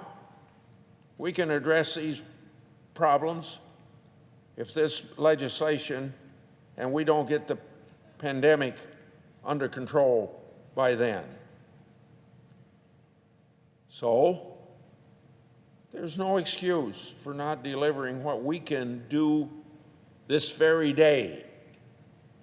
Instead, the Democrats are playing politics while the rest of the country suffers, while there's great anxiety out there, while they're looking to their leaders for help and not getting it. If you don't think this is political, just look at the political wish list that Pelosi has put out. Now, the scholar of the United States Senate, Senator Sass, is going to speak about that, I think, coming up here. And you'll see a picture of this great big bill that she put forward. But just let me name 2 or 3 things that I know about, because I haven't read an 1,100-page bill like he probably has. They want to erase the Postal Service debt. What does that have to do with hundreds of thousands of people going to the unemployment office today? They want to require same-day voter registration. What does voter registration have to do with the crisis of unemployment and the pandemic that we're facing today? They want to saddle the airlines with crippling new emission standards. What does that have to do with the unemployed today, the people that are suffering, the anxiety that's out there that people have because they don't know how bad this situation is and they know they're losing their job? This legislation also wants to resurrect the Green New Deal. At the same time, families are losing their income. My colleagues, now is just not the time for this sort of horseplay. There will be plenty of opportunities to debate these policies later, not when we have a crisis on our hands. In other words, not now. Just a few days ago, our bipartisan talks were going very well. We made incredible progress over the course of a few days that we put this together, so we have a bipartisan bill. So to my Democrat colleagues, please put your swords away. Please focus on the task at hand. Please stop the delaying tactics and the politicking. America needs us to deliver. Now's not the time for more foot dragging and procedural delays. I yield the floor.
Senator from Nebraska.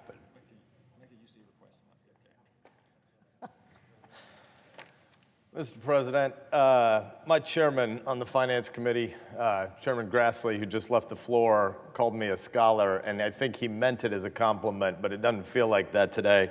It actually feels like the fact that I've been reading this afternoon is a sign of the fact that this institution is broken in significant ways, and there are not a lot of productive things happening outside a group of 4 people who are renegotiating a car deal again and again and again and again. So I did spend a good chunk of my afternoon reading these 1,119 pages. You might wonder what this is.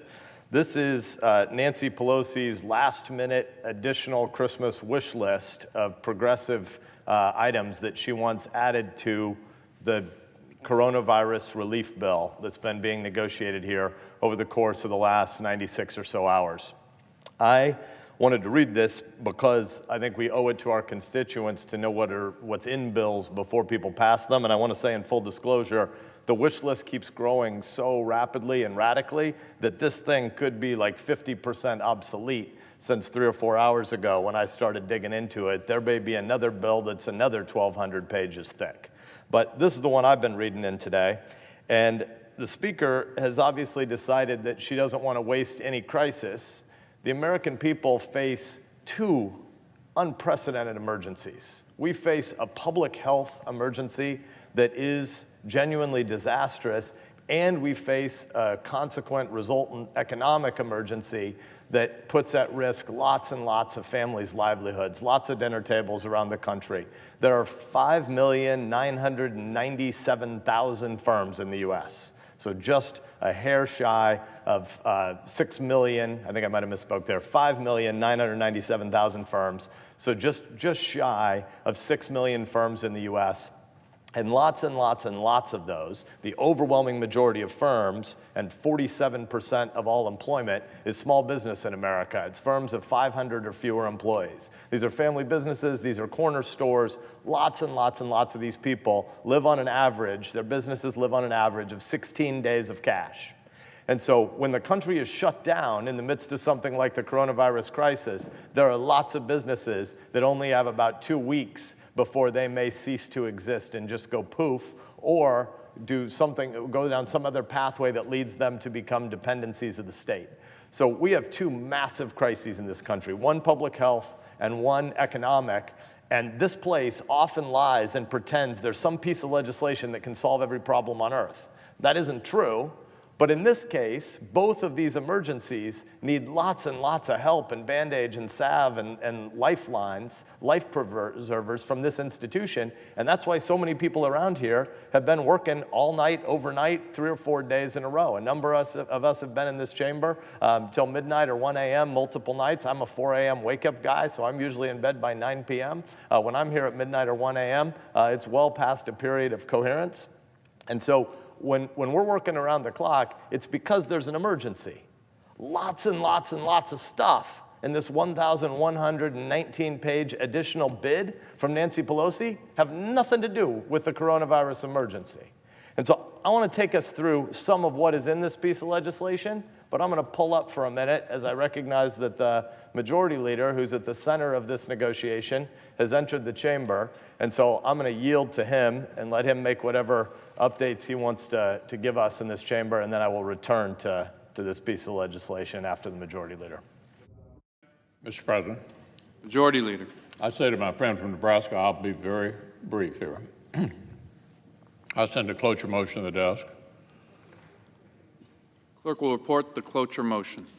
Cloture motion. We, the undersigned senators, in accordance with the provisions of Rule 22 of the Standing Rules of the Senate, do hereby move to bring to a close debate on the motion to proceed to calendar number 157, H.R. 748, an act to amend the Internal Revenue Code of 1986 to repeal the excise tax on high-cost employer-sponsored health coverage, signed by 17 senators. Ask consent the reading of the names be waived. Without objection. Ask consent the mandatory quorum call for the cloture motion be waived. Without objection. Senator from Nebraska. Thank you, Mr. President. So I want to be clear. I yield to the majority leader. Just one further observation. We'll not be having any votes tonight. Senator from Nebraska. Thank you, Mr. President. I want to be clear. This negotiation has been messy. There's lots and lots in this bill that I don't like. There's lots in this bill that is also critically important and necessary and urgent for the American people. But there are a bunch of things in here that I think stink, frankly. I don't like firm-specific money in legislation, so I don't like much of the airlines section of this bill. The airlines didn't do anything wrong at this moment when all their travelers fall off because of the pandemic before them, but there are pieces of the way any legislation like this is written when it has specific firms in it that I dislike and I think should be done more effectively over time. But this is following a model of how these portions of legislation have been written around here in the past. I don't like the direct payments that Washington is going to try to renew long after the American people have defeated the coronavirus. There's a lot in this legislation that I don't like. But there are things that we should all be applauding. This legislation tries to turbocharge vaccine development. We need what my friend and your friend, the senator from Montana, calls a Manhattan Project for the vaccine accelerator. We need to go lots faster figuring out how to remove barriers to enable companies at this time to seek to be effective over efficient in ways that pluralize lots and lots of different pharmaceutical firms competing at once and taking 3 or 4 steps of the drug development or the vaccine development process and trying to run them in parallel instead of in sequence, because the American people and the world need this vaccine. There are things that we should be proud of in that part of the legislation. I like the fact that this legislation, not the Pelosi legislation, but the composite compromise bill that the Senate's been working on over the last 4 days. I like the fact that this legislation tries to help small businesses stay alive during this period of zero revenue with well-structured loans. I think that Senators Rubio and Collins and their 2 Democratic colleagues on the other side of the aisle have done a really good job. It's a crazy, eye-popping price tag at $350 billion-ish, the small business load program, but it's a necessity in this moment, and it's legislation that people should be proud of. I like the fact that this bill works in the appropriations section, not in the whole bill as I would, or the whole draft text as I wish it would, but in the appropriations section, it works hard to get more than 51% of the appropriations section of the money to governors to allow them to make differentiated spending decisions, which they can make more effectively than we can make in Washington, D.C., where you look out across 325 million people in an undifferentiated way. Our governors are better at building public-private partnerships than the Congress is.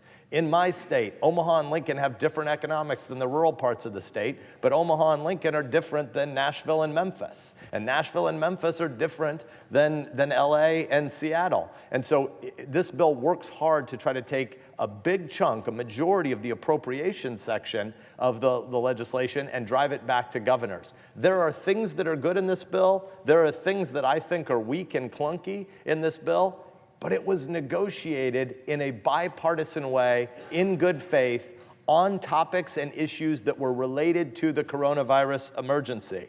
It wasn't a Republican bill. It wasn't a Democratic bill. It certainly isn't my favorite bill or piece of legislation around here, but it was a good faith bipartisan attempt that people were negotiating on all weekend. But instead of taking that legislation, urgent, necessary legislation, and passing it quickly, Democrats have now decided to allow Speaker Pelosi to block it through proxies here in the Senate so that she can rewrite the bill with a ton of crap that has absolutely nothing to do with the public health emergency that we face at this moment. So I've been reading the legislation this afternoon. We got families that are suffering. We got small businesses that are closing literally by the hour. We have doctors fighting to prevent their hospitals from being oversurged and overwhelmed. And what is Speaker Pelosi trying to do? She's trying to take hostages about her dream legislation, all sorts of dream legislative provisions that have nothing to do with this moment, and say the American public can't get access to the public health piece of legislation or the economic relief pieces of legislation unless she gets hostages that are entirely unrelated to this moment. We're better than that. Democrats in the Senate are better than that. Many of them are privately embarrassed about this. I don't understand how they voted today to filibuster this bill for a second time when in private, many of them tell us, well, this is just a part of the negotiation and our leaders want us to vote this way, but I'm really uncomfortable with it because I don't think we should be dealing with unrelated issues. I've had multiple Democrats today tell me they don't think we should be dealing with unrelated issues, things not about the health or economic emergency before the nation. But here's why we've stopped. Here's why the bill that's before us, again, not my favorite piece of legislation, not Republican, not Democrat, but a bipartisan, good faith piece of legislation. The reason we're not voting on it is because 1,119 pages of new Nancy Pelosi demands that we should consider. I promise you that every Washington, D.C. lobbyist right now has been combing over this 1,200 pages all afternoon, just like I have, because they wonder what goodies in it they can claim credit for, or they wonder what goodies that are against the interests of their sector they should be negotiating against. We shouldn't be debating anything in an emergency moment like this with another 1,119 pages being dropped in at the last minute of wish list demands. So I decided to start digging through it. I'm going to give you a few highlights or lowlights. Here's page 421. Page 421, line 22. Minimum student loan relief as a result of the COVID-19 national emergency. Not later than 270 days after the last day of the COVID emergency period. Think about what this means. Not later than 270 days, that's 9 months. 9 months after the emergency is over, then the Secretary of Education has to do all this new stuff. Nobody who wants student debt loan forgiveness should pretend that this is about getting emergency cash into the economy for liquidity or solvency, because the Nancy Pelosi demand about loan forgiveness says right here, this is for something 9 months after the emergency. This is something that many Democrats want. As a former college president, I actually think this is a bad idea, but there are intellectually defensible reasons to argue for it. There are reasonable cases to be made, but they've tried to make them in the past and not been able to pass the legislation, and it has nothing to do with the coronavirus. Not later than 270 days after the last day of the COVID-19 emergency period, the Secretary's concerned shall jointly carry out a program under which a qualified borrower with respect to the covered loans and private education of loans of such qualified borrower shall receive in accordance with paragraph 3 an amount equal to the lesser of the following: A, the total amount of each loan covered and each private education loan of the borrower, or B, $10,000. So what this says is you can feel the burn with a $10,000 public and private loan cancellation project a year in the future. Or depending on how long this emergency goes, this emergency could be with us through a trough in the late summer and another peak in the fall and winter. We may be in the coronavirus emergency for more than a year. And so Speaker Pelosi says, well, the secretaries, the cabinet officials in the executive branch probably shouldn't be burdened with this now, because obviously it has nothing to do with coronavirus. But in the future, we want to bake into law a $10,000 loan forgiveness program that has nothing to do with coronavirus. That's wrong. This institution has been bleeding public trust for a long time. When we pass a $2 trillion piece of legislation in the middle of an emergency, there are going to be lots of things wrong with it. There are going to be lots of reasons why the public looks back and says, why aren't you all more competent? Why couldn't you have done this better? Why wouldn't you have done that better? Boy, this feels clunky. Why would these people be included in the direct payments, but those people wouldn't? You have to earn $2,500, but we're using the 2018 tax returns to be able to determine whether or not you earned your $2,500 to be able to qualify for the $1,200 per family, and it phases out from $75,000 to $95,000. There are a lot of hard policy, mechanical, technical issues that need to be navigated, and some of them will be imperfect, and later the public will say, well, why did you do it this way instead of this way? Those will be fair questions. And we'll have to defend the members of the task forces who wrote that part of the legislation, a bipartisan task force that worked on that piece of the legislation all weekend. But what will be completely impossible is to tell the public, well, the reason we did the loan forgiveness program, which had nothing to do with coronavirus, this way rather than that way, was because, why? Because there was a northbound train and people could load it with a whole bunch of swampy stuff. Like, you may believe in loan forgiveness. Make the case and win an argument for loan forgiveness. Don't do it on the backs of a national emergency when in Nebraska I have families calling me from Omaha where spouses have just been put in new institutions in the last 2 or 3 weeks because of declining dementia, because of Alzheimer's, and as soon as they got put in an institution, that institution got put on quarantine lockdown, and a husband only in his late 60s, but who's losing his entire mind and memory, he doesn't understand why he's there, and his wife can't visit him anymore. His kids can't visit him anymore, and he doesn't know what the heck's going on. That's a genuine tragedy. That's not an occasion for Nancy Pelosi to try to get a loan forgiveness program done that she couldn't get done by regular legislation. It's wrong. And the Democrats in this body, most of them know it's wrong. None of them are going to come down here and make an argument. None of 47 Democrats in the Senate are going to come to the floor and say, you know what we ought to do during this national emergency? We ought to do a student loan forgiveness program right now.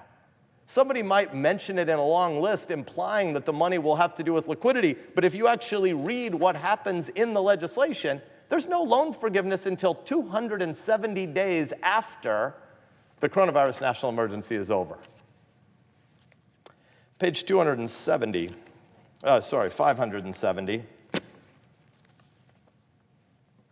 Not even coronavirus can put a pause on our culture wars.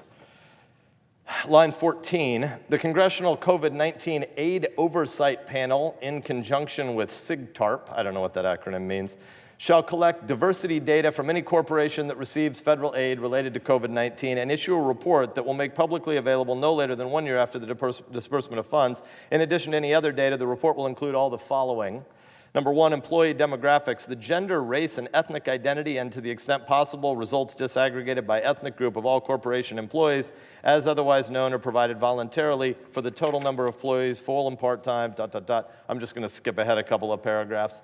And pay equity, a comparison of pay amongst racial and ethnic minorities, and to the extent possible, results disaggregated by ethnic group as compared to their white counterparts, and a comparison of pay between men and women for similar roles and assignments. Paragraph 4, corporate board diversity data, including total number of board members, race, gender, class, ethnic identity, et cetera, et cetera. I'm skipping ahead here. Page 572, which is the next page. Paragraph E, any corporation that receives federal aid related to COVID-19 must now maintain officials and budgets dedicated to diversity and inclusion initiatives for no less than 5 years after blah, blah, blah. None of this has anything to do with the coronavirus. There are all sorts of real racial issues in America that need to be addressed, but none of this has anything to do with the coronavirus. If you want to argue for this legislation, argue for this legislation. Once people in nursing homes in Nebraska aren't being locked out of being able to visit their family members with Alzheimer's and dementia. Page 681.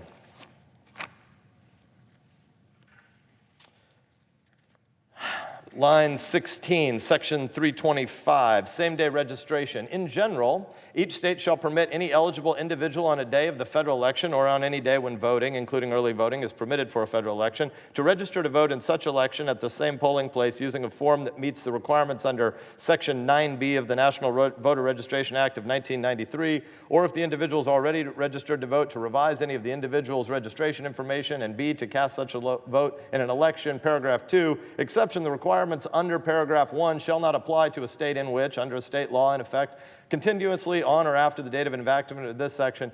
You see, what this is about same-day voter registration, because November 3rd is just 225 days away. And if there's anything the American people are worried right now about, it's that they would like Washington, D.C. to take away the authority of 50 secretaries of state and determine the way you conduct local elections in America.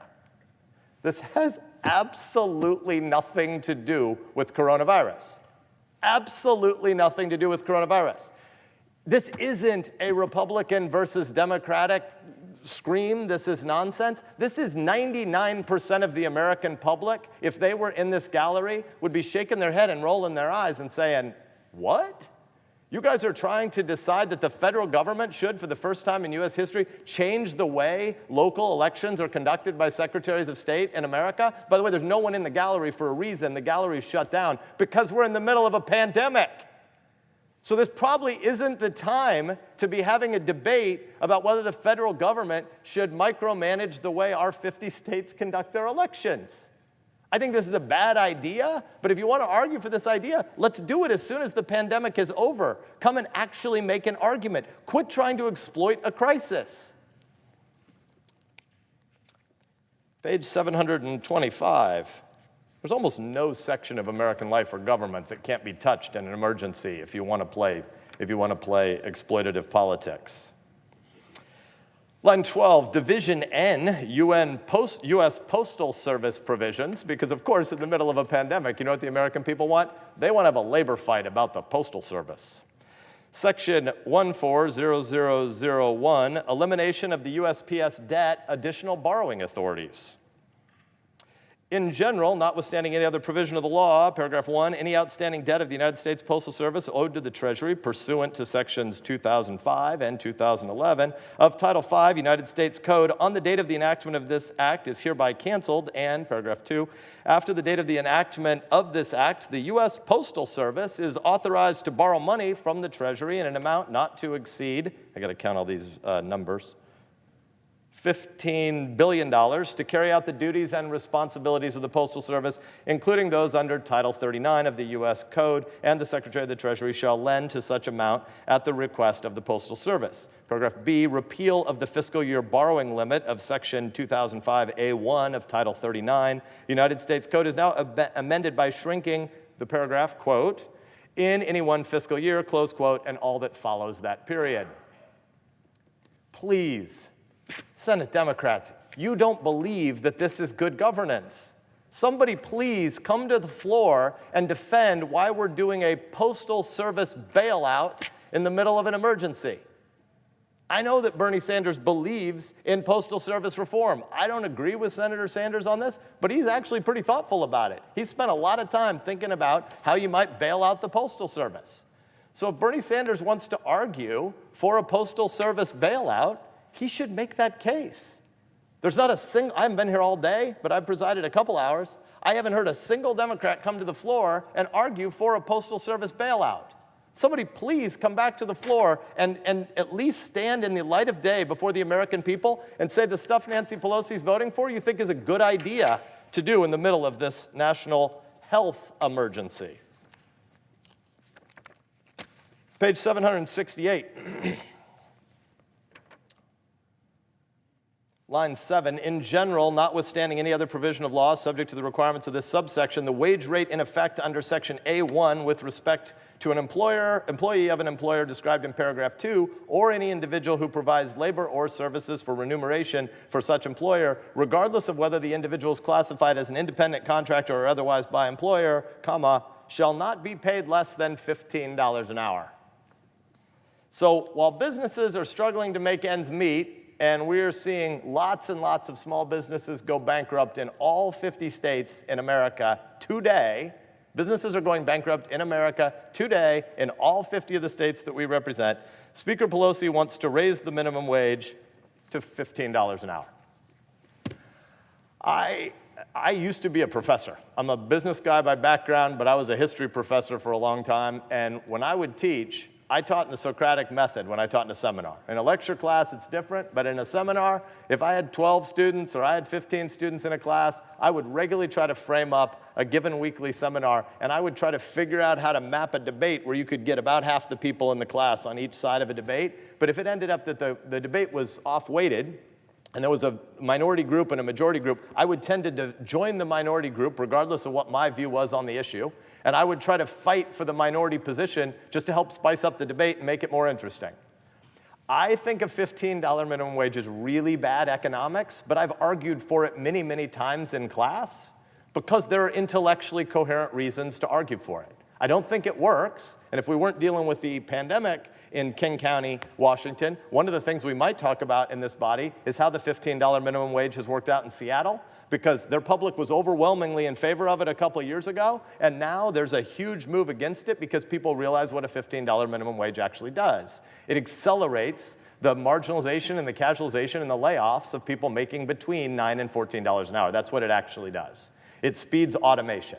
So I would love it if anybody who was a primary breadwinner in a house was earning way more than $15 an hour. I would love that to be reality in American life. But here are two facts you need to know.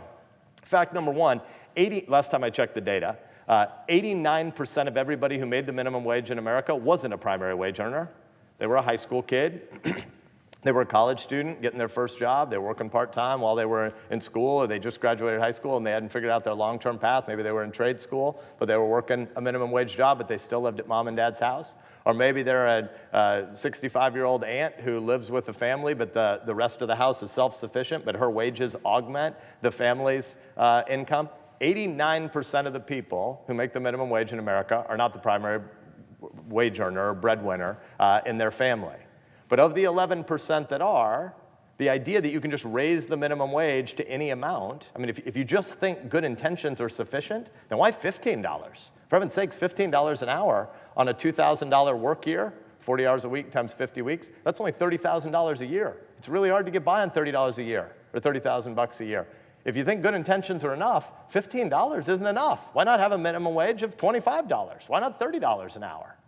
Well, the reason is because it doesn't actually work. If you just raise the minimum wage to a different level than the marginal contribution value of that job, what happens is the firms either cease to exist or people automate more rapidly. But there are reasonable arguments to be made. Certainly there are emotional and humanitarian arguments to be made for wanting a $15 minimum wage. But wanting a $15 minimum wage is an argument you should make. It's not something you do in the midst of a public health emergency, and it's certainly not something you do in the midst of a public health emergency where lots and lots of small businesses are ceasing to exist, because a $15 minimum wage will just drive more people out of business. And so it would be better to have a $15 an hour job than an $11 an hour job, but it'd be better to have an $11 an hour job than no job. And so if you're going to debate a $15 minimum wage, please do it in the light of day. What Speaker Pelosi's doing here is wrong. Page 803. This one goes on for a bunch of pages, so I'll jump across. Line 10, section 704, airline carbon emission offsets and goals, carbon offsetting program. In general, not later than 90 days after the enactment of this act, the administrator of the Federal Aviation Administration shall require each air carrier receiving assistance under section 101 to fully offset the annual carbon emissions of such air carriers for domestic flights beginning in the year 2025. The administrator of the Federal Aviation Administration shall require each air carrier receiving assistance under Section 101 2A make and achieve a binding commitment to reduce the greenhouse gas emissions attributable to the domestic flights of such air carrier in every calendar year beginning in 2021 on a path consistent with a 25% reduction in the aviation sector's emission levels from 2005 levels by the year 2035. And a 50% reduction in the section's emissions from 2005 to apply by the year 2050. This is like something out of the Green New Deal for the age of COVID, but it's just the technocratic piece for airline emissions, and here we're dealing with the part about airline emissions from the year 2035 to the year 2050. If you've been looking at the data this afternoon, one of the things that Scott Gottlieb has been talking about a lot today is we see that the hospitalization rates and the case fatality rate for the 45 to 54-year-old hospital admissions, COVID-19 patients in the US, look a lot worse than we thought they were a week ago. There are some things on the Italy curve that are scary and ugly. There's some pieces of it where we might think there are little bits of hopeful signs that as we have a lot more positive tests, but we know we simultaneously have community transmission problems, but we also have a lot more testing. If you get more positive tests, some of that's because you have more positive confirmation of disease, but some of it's just because you're doing more testing. There's some things that might be mildly good news, but Gottlieb has been talking today, former FDA commissioner, has been talking about some really bad news, which is we talk about this disease as being particularly bad for people over 60, but there's been a lot of hopeful signs, besides our love of neighbor obligations not to be transmitting the disease to our grandmas and to our parents and to the elderly among us. But it looks like among 45 to 54-year-olds, if the death rate does look to be, we don't know, but on some preliminary data, looks to be between 0.5 and 0.7% compared to flu at 0.1% across the whole population. That would be a stunningly high case death rate among the 45 to 54-year-olds. You know what none of those people care about right now? Maybe they care about it, but they don't think that we should be legislating on without any long debate. None of them are talking about airline emissions between the year 2035 and 2050. Nancy Pelosi shouldn't be talking about it either. Page 911. I'll stop soon. I see one of my colleagues waiting to talk. Page 911, line 3, section 404, modification of the special rules for minimum funding standards for community newspapers. You wonder what's going to stop the public health crisis? We should talk about the business model of local newspapers right now rather than getting the American people the health and the relief they need. Paragraph A, amendment to the Internal Revenue Code of 1986, subsection M of section 430 of the Internal Revenue Code of 1986, as added by the Setting Every Community Up for Retirement Enhancement Act of 2019, is amended hereby to read as follows. Special rules for community newspaper plans. In general, an eligible newspaper plan sponsor of a plan under which no participant has had the participant's accrued benefit increased, whether because of service or compensation after April 2nd of 2019, may elect to have the alternative standards described in paragraph 4 applied to the plan. Eligible newspaper plan sponsor, the term eligible newspaper plan sponsor here means, and then there are like 4 or 5 different definitions of what an eligible newspaper plan sponsor would mean. If the American people wonder why Congress hasn't passed a coronavirus emergency health and emergency economics relief plan, I think it would be great if Speaker Pelosi went out and stood at a gaggle before the cameras and started talking about the newspaper sponsor alternative plan definition provisions of her bid in this negotiation on page 911, subsection B. One more for now. On page 931, rehabilitation of multi-employer pension plans, line 16, paragraph A, establishment. There is established in the Department of Treasury an agency to be known as the Pension Rehabilitation Administration. By the way, there is no such thing. This doesn't exist. It's being created of whole cloth here. So in the middle of a national health pandemic emergency, we're creating new bureaucracies to deal with insolvent pensions. There is established hereby a position and position of director. There shall be a head of the Pension Rehabilitation Administration as a director who shall be appointed by the president to a term in general. A term of director shall last 5 years. I'm going to stop. This is wrong. This ought not to be happening. It's not being done in good faith. Basically, none of this stuff is really going to be considered in any negotiation. It's a guise and a ruse to try to move the goalposts. Once people played 9 innings of a baseball game in a negotiation and somebody decided to use a whole bunch of their pitchers, then the decision was made, hey, let's add 5 more innings to the baseball game.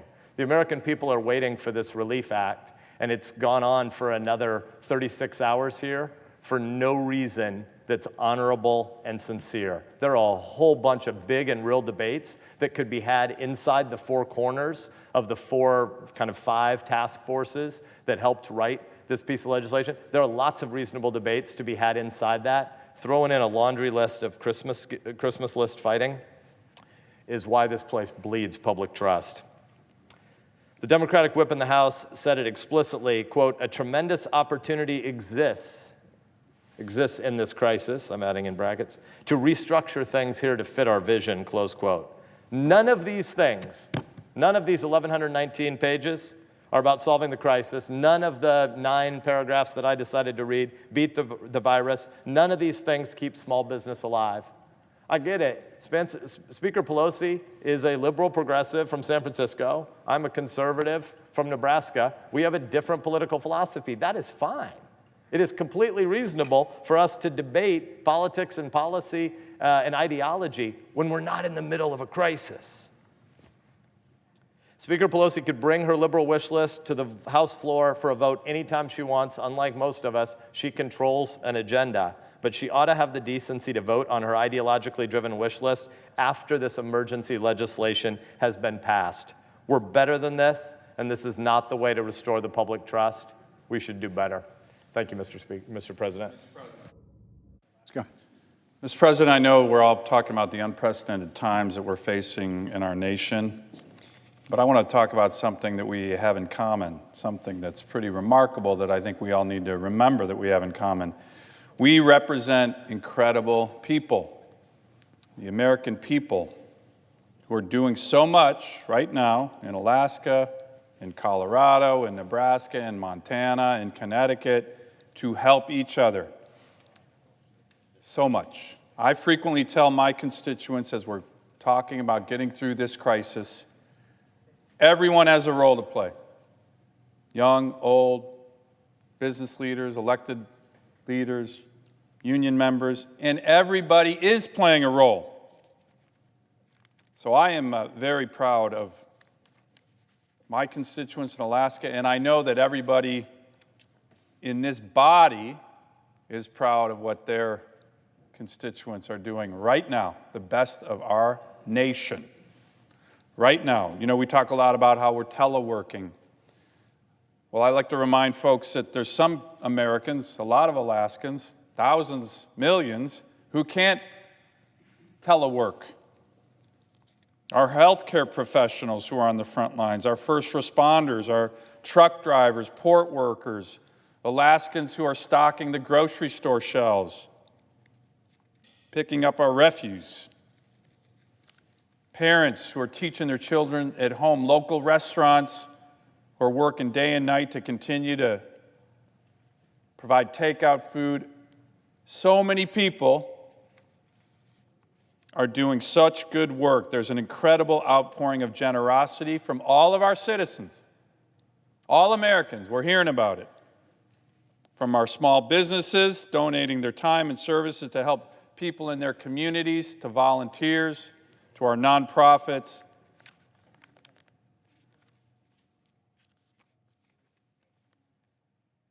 So, Mr. President, that's what Alaskans are doing, that's what Americans are doing around the country at this very moment, despite this enormous adversity and challenges that we're facing. One of the most unprecedented challenges in our history. Extraordinary precarious times right now. People are concerned, obviously, about their health. People are concerned, obviously, about their economic health, their jobs, losing jobs, retirement accounts, life savings, people being told to stay at home, hardworking Americans, Alaskans who have worked their whole lives, who don't know even how they're going to pay for their groceries or rent. And Mr. President, they're taking these actions at a difficult time because local and state governments all across the country are making tough decisions, working with their communities to help make sure that the collective whole of our societies, whether in Anchorage or Fairbanks or other places in America, are going to get through this health crisis. The bottom line is they're coming together, shared sacrifice. And I am so proud of the people I represent, and I know my colleagues on both sides of the aisle are as well. Something that we have a lot in common. Now, there was an article in the Washington Post just the other day, like 2 days ago, and it said something like, you know, America's gotten through a lot of challenges before. World War II, the Civil War. But this article went on to say, but perhaps the American people don't really have the mettle or the resiliency to get through this one. That was kind of the gist of this article. Classic, clueless, inside the Beltway reporting. We're not the same America that got through other challenges. We don't have the mettle. Well, I would suggest these Washington Post reporters need to get out of D.C. Maybe they should come to Alaska. Maybe they should come somewhere else in America. Come to my state. I guarantee you we have the mettle, Mr. President, Alaskans and other great Americans, to get through this crisis. I always say my constituents are some of the most resilient people in the world. Let me just give you a couple examples. Our Alaska Native communities have been thriving for thousands of years in some of the harshest conditions anywhere on the planet. We are a state full of the ancestors of rugged pioneers who came to Alaska looking for promise and stayed to build a great state. In my state, we've had extreme challenges before throughout our history. Earthquakes have flattened our buildings. Tsunamis have wiped out cities. Floods have swept away our homes, entire communities. Wildfires have singed our cities. Volcanic eruptions have dimmed the sun. The price of oil and the markets have dropped before, like we're seeing now. And now we have another unprecedented challenge, a pandemic facing my beloved state and my beloved country. So, Mr. President, as I mentioned, we have a lot in common here. And I think a lot of us, all of us, take pride in what our constituents, our fellow Americans, are doing to come together to fight this. And we will fight it. And we'll emerge stronger and more resilient. And those Washington Post reporters who doubted the will of Americans, maybe in a couple years they'll be writing a story about how wrong they were. And Mr. President, until about a day ago, I was actually proud of the work of this body in responding to this crisis.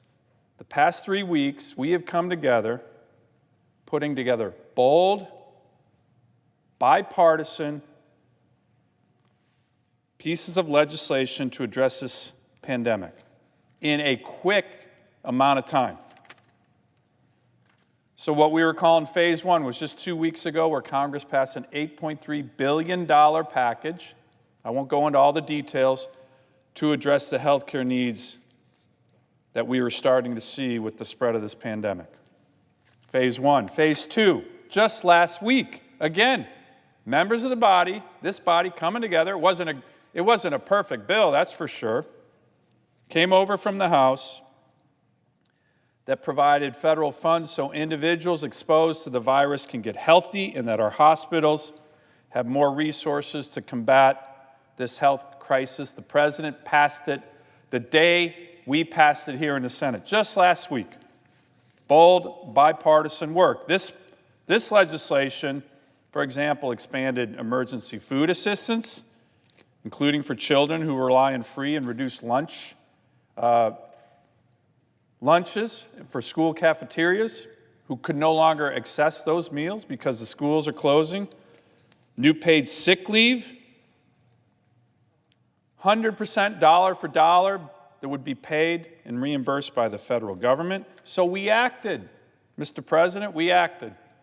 These weren't perfect pieces of legislation. I didn't like every provision in them, but we got together, Democrats, Republicans, and we acted quickly and boldly. And that's what our constituents want us to do. But we knew we had to do much, much more. Much, much more, because every day there's a new development that we're seeing, not just on the health side, but on the economic side. So what did we do? The last week, everybody here rolled up their sleeves, around the clock. And again, I was proud of the work that we started on. And by the way, this was bipartisan work. I was talking to Democratic senators all weekend.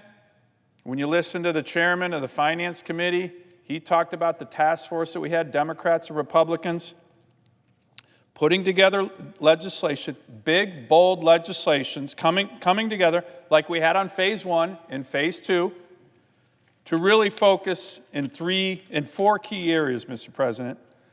Putting cash directly in the hands of hurting families in Alaska, throughout the country, delivering rapid relief to the small businesses that are being crushed by this pandemic and laying off their workers, stabilizing key industries to avoid massive layoffs that are now very quickly coming on the horizon and starting to happen in America,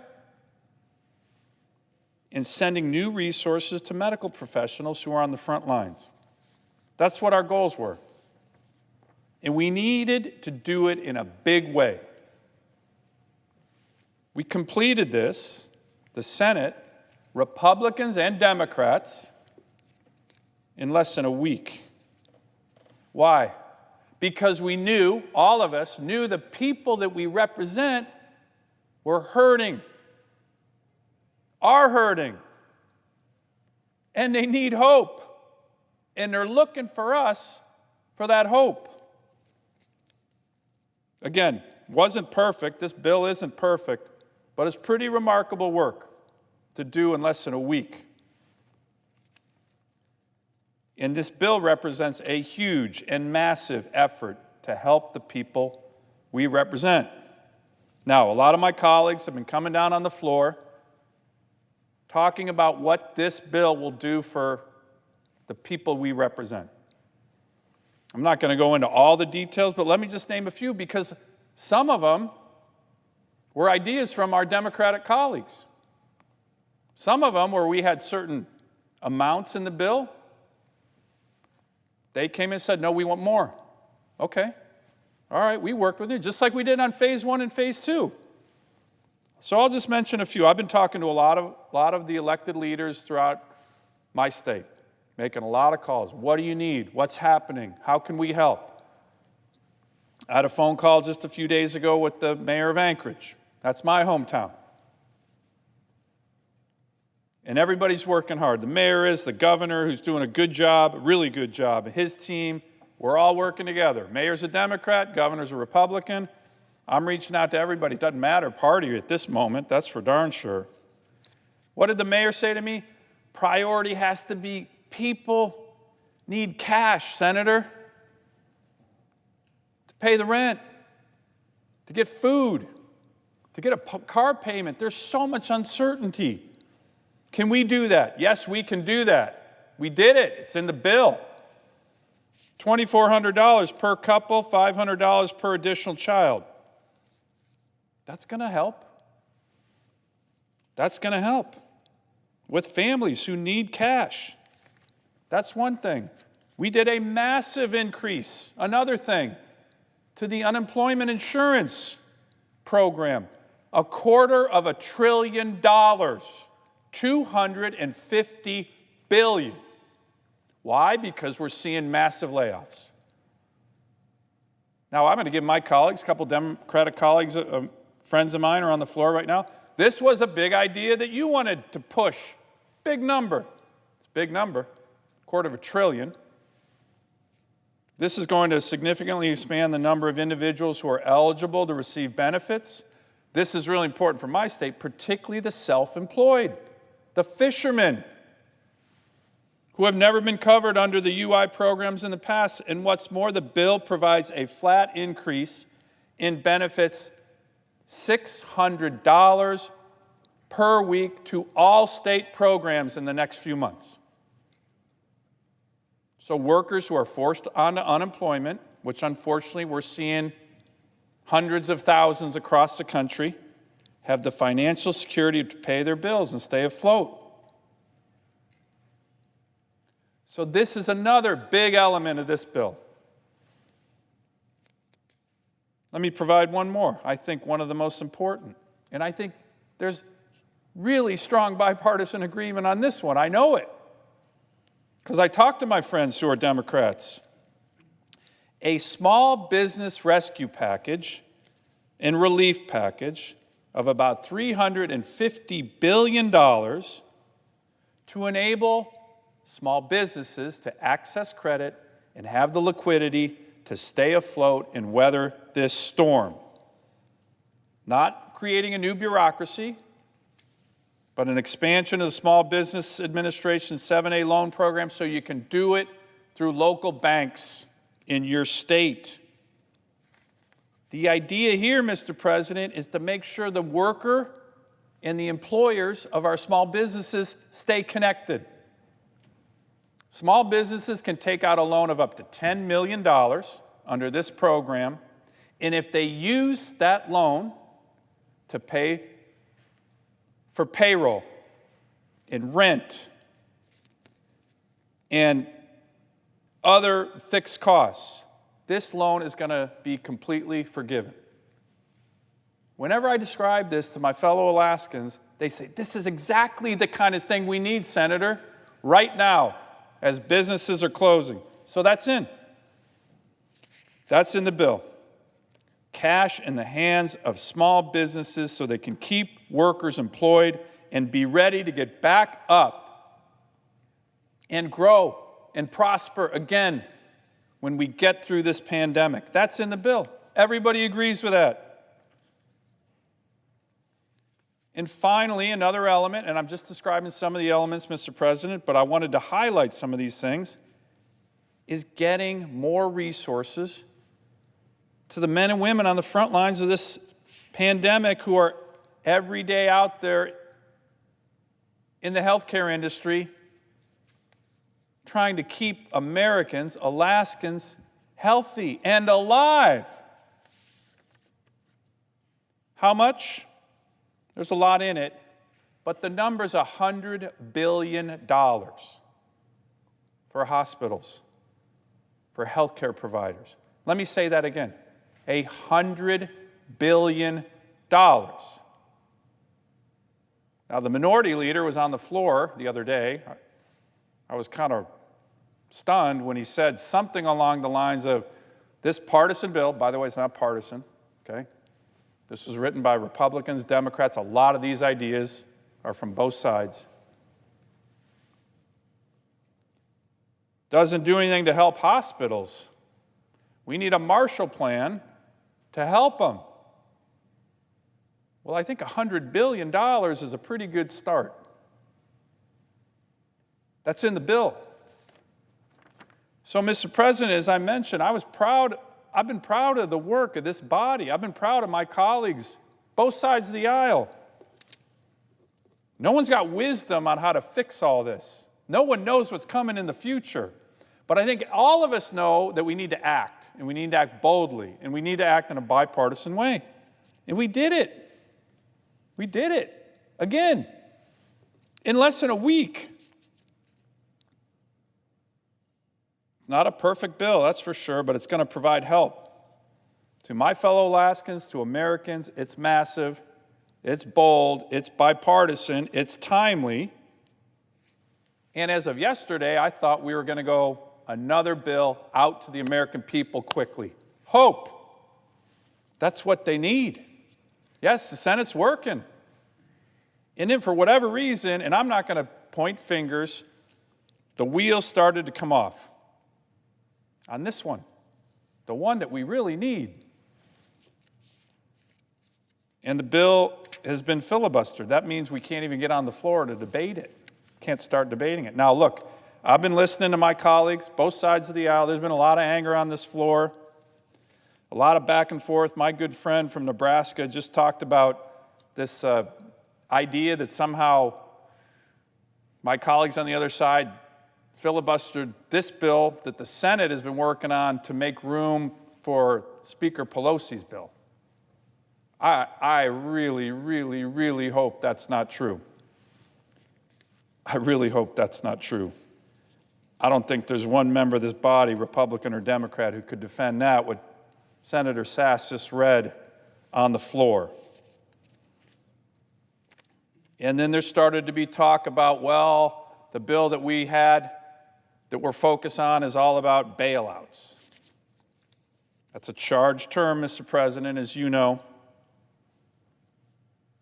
But you could talk about the 2008-2009 TARP bill. I wasn't a member of the Senate then during the financial crisis as a bailout. I think that's a good description. Why was that a bailout? Because you had people on Wall Street taking risky actions that eventually cratered the financial system. By the way, they made a ton of money doing it. Cratered the economy. And then they had to be bailed out because the banks were going to go under and it was going to ruin the U.S. economy. That's a bailout. That's a classic bailout. But, Mr. President, what we're seeing right now is much more like a natural disaster, much more like a war. There's no one to be blamed right now. The airlines shouldn't be blamed for what's happening right now. This is a pandemic. So this term being thrown around, oh, it's a bailout, what we're trying to do is help the American worker, help the American family. It's not a perfect bill, but we are dealing with a natural disaster. Something came over from overseas onto our shores, and we're now all trying to deal with it. Mr. President, I'm going to conclude by saying I'm on this side of the aisle. I'm a Republican with principled views on certain issues. I certainly have strong views about protecting my state. But I've also tried to work throughout my time in the Senate with my colleagues on both sides. Some of my closest friends are my Democratic friends, and I'm proud of that work. That's how you get things done in this body. Some I've been working with all weekend. This issue should not be about partisan politics. So my point was not to come down here on the floor and make this a partisan speech. We are facing one of the most unprecedented challenges in the history of the United States of America. We certainly need to move beyond politics. And if you looked at what was going on in the Senate until yesterday, that's exactly what we've been doing for the past 3 weeks. Are there areas of compromise in this bill that hopefully can unlock things? Sure. 2 that I've been working on and supporting, again, with my Democratic colleagues, pressing my colleagues on. Could we have more transparency on this federal facility program? Sure. Absolutely, I would be very supportive of this. Are there ways to help shore up distressed pensions for the great working men and women who build things in America? Yes. But, Mr. President, we're running out of time. We are running out of time. We need to pass this bill now. And why do we need to pass this bill now? Because it's going to help the people we represent. It's going to help people in Connecticut and Virginia and Colorado and Montana and Alaska. And they need hope. They need hope right now. And again, this bill isn't perfect, but it's got a lot of hope. And once we pass it, then all of us are going to need to do the hard work to making sure that the implementation of this bill goes as effective and smoothly as possible. And then when we see mistakes in it, which there will be, we need to come back here and act to correct those. That's what we need to do. These are exceptional times for our country, Mr. President. We had an influenza outbreak in 1918. that ravaged the world, and it particularly ravaged my state. As Senator Murkowski said earlier today, one of the things that's got a lot of us troubled in Alaska was 100 years ago when the influenza came through, it did finally get to some of our Alaska Native villages. I have over 200 communities not connected by roads with very limited healthcare facilities. And during the Spanish influenza, many of these communities were completely wiped out. Scary time. Scary time. But we're going to get through it. We're going to get through it stronger, more resilient, and the way we're going to do it is if we're all working together, which we had been until about 24 hours ago. So I think the provisions outlined in this bill,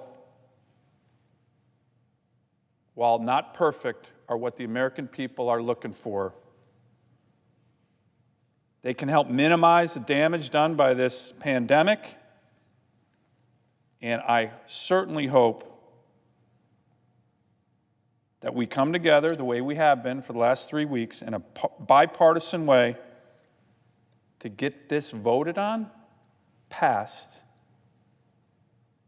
as quickly as possible, because every hour delay imperils the incredible American people that we represent. I yield the floor. Mr. President. Senator from Connecticut. Thank you, Mr. President. I'm pleased to follow my friend and colleague and fellow Marine from Alaska. We are separated by about as far a geographical distance as can be in this nation, Alaska and Connecticut. And I'm also pleased to be followed by a colleague from Colorado who is almost smack in the middle. And we are united, despite our geographic differences and despite our political differences. And I want to assure the American people that the contention they have seen on this floor in no way reflects the reality of our hope and desire to move quickly and to move big to address this unprecedented historic crisis, a healthcare emergency and an economic emergency in this country. The reality is that right now, less than 25 yards from us, the minority leader, the Democratic leader, Chuck Schumer, and perhaps the Secretary of the Treasury or his representatives, and also representatives of the White House, are literally working on a better bill. A bill that better protects workers. Workers and families should come first, not corporate interests. Small businesses should be a priority. They are the economic backbone and major employers in our country. And it will be a better and a bigger bill in addressing the medical surge that this country must confront. The imminent soaring of numbers of cases, the potentially fatal infections that are about to deluge our hospitals and healthcare facilities, and the need for ventilators, masks, tests, gowns, all kinds of equipment that will help to save lives. I think all of us could do well by listening to the American people about the need for a bigger, better, bolder bill. And I have been inspired by how resolute and resilient the people of Connecticut have been. Over the last 2 or 3 weeks, I have talked to them around the state of Connecticut before we were restricted in our meetings, and then by talks on the telephone, by teleconferences, and conversations. I have spoken within the last few days to the Greater Danbury Chamber of Commerce and small businesses that they assembled, and large ones. The Northwestern Chamber of Commerce, meetings of small businesses from the Hartford area, the federally qualified health centers of Connecticut, hospital executives, doctors, and professionals who are dealing with this crisis now on the front lines. And of course, local officials. Just today, the South Central Council of Governments with mayors and local officials from up and down the coast of Connecticut, great nonprofits, AmeriCares, food banks like Food Share. And what they are telling me is, do it urgently, do it big, but do it right. We need to do it quickly, but we need to get it right. And that is why this additional time is absolutely the right thing when we're talking about almost $2 trillion in taxpayer money and a crisis that demands the kind of careful and deliberate thought. I was a critic of the last bailout because it insufficiently protected workers and consumers. And we know that we can do better than they did then, and we will because we are putting workers first.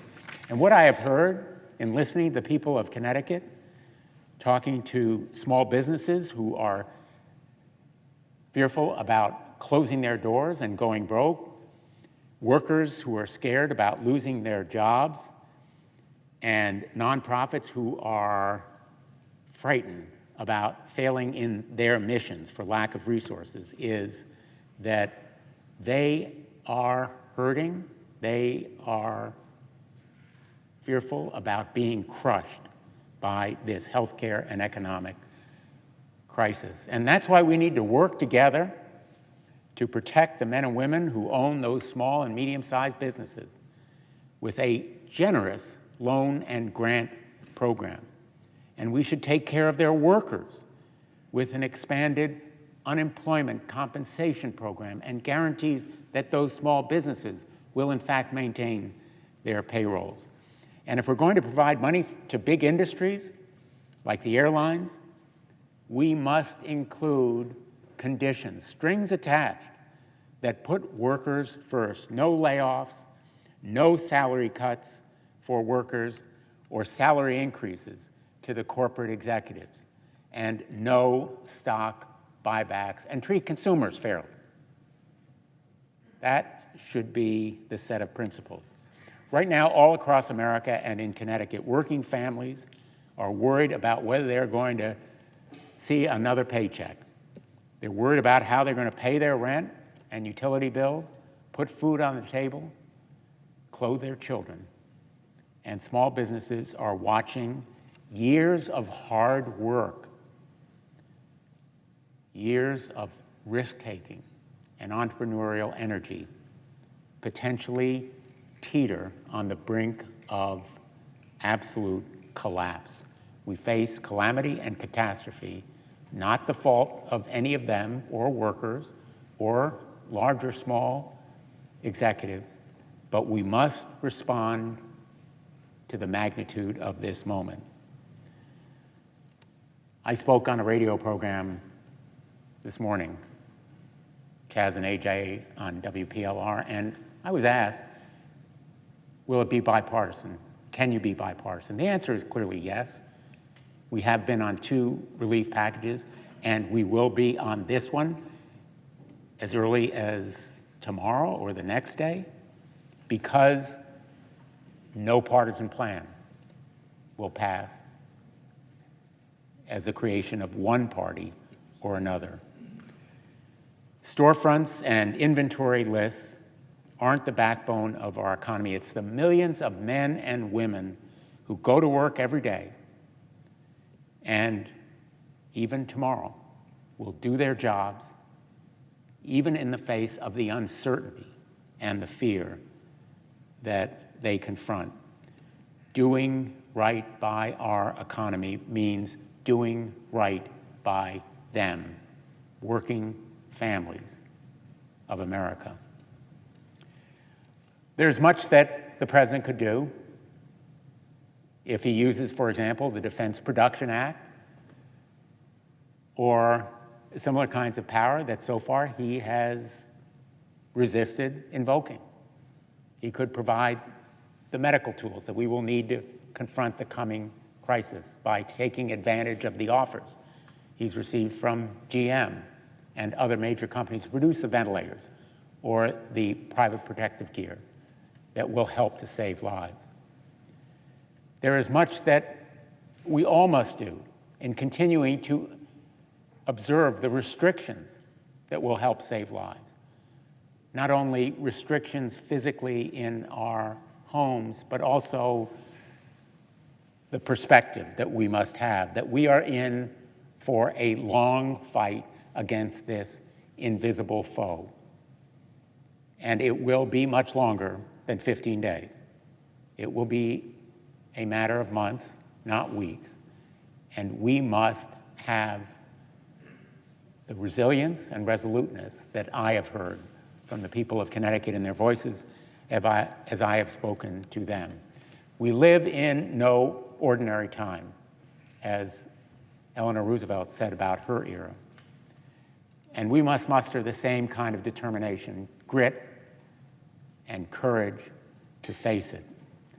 I know there is that transcendent sense of urgency to do it quickly and to do it right, and a shared sense of purpose that ultimately will get us to the other side of this crisis. And we will be better and stronger and a bigger nation.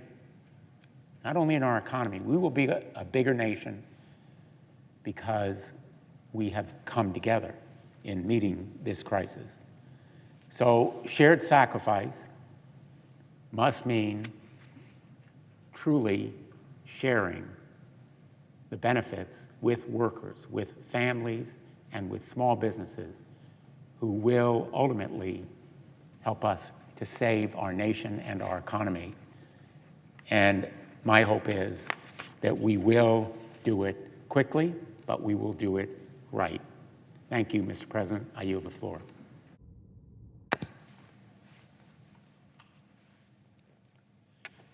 Thank you, Mr. President. I'm sorry, Mr. President. The Senator from Colorado. Thank you, Mr. President. I'd like to thank my colleague from Connecticut for his remarks tonight and for the hopefulness that he has expressed.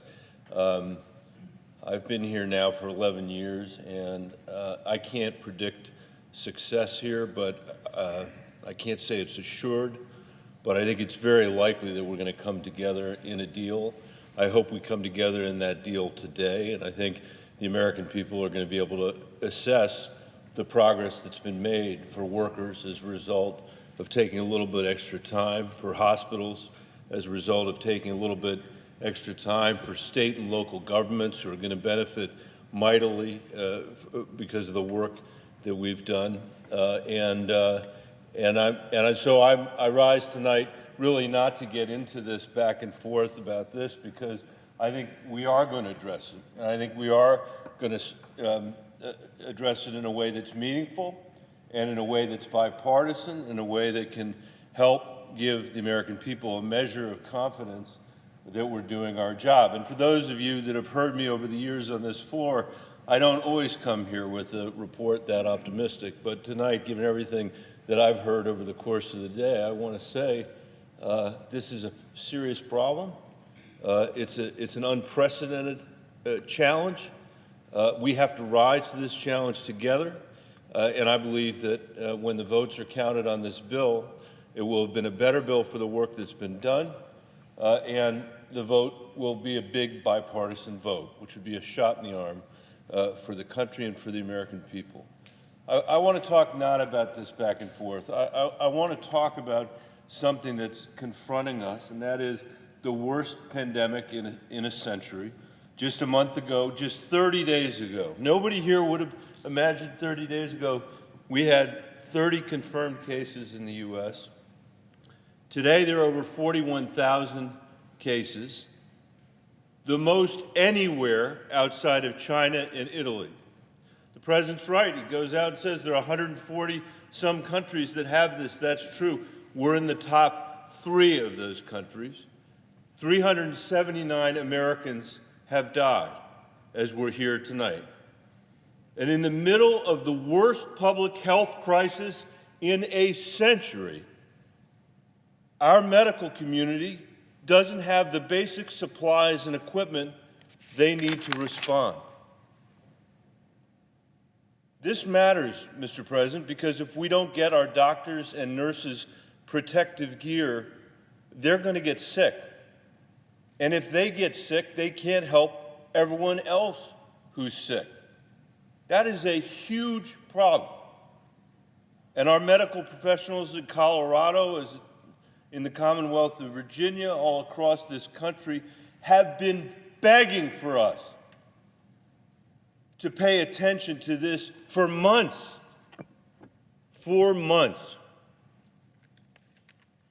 The chief medical officer at Denver Health, which is our fabulous public hospital in Denver, one of the leading hospitals in this country, the chief medical officer there says they do not have enough tests or swabs to keep pace, and the turnaround time for tests is taking much too long.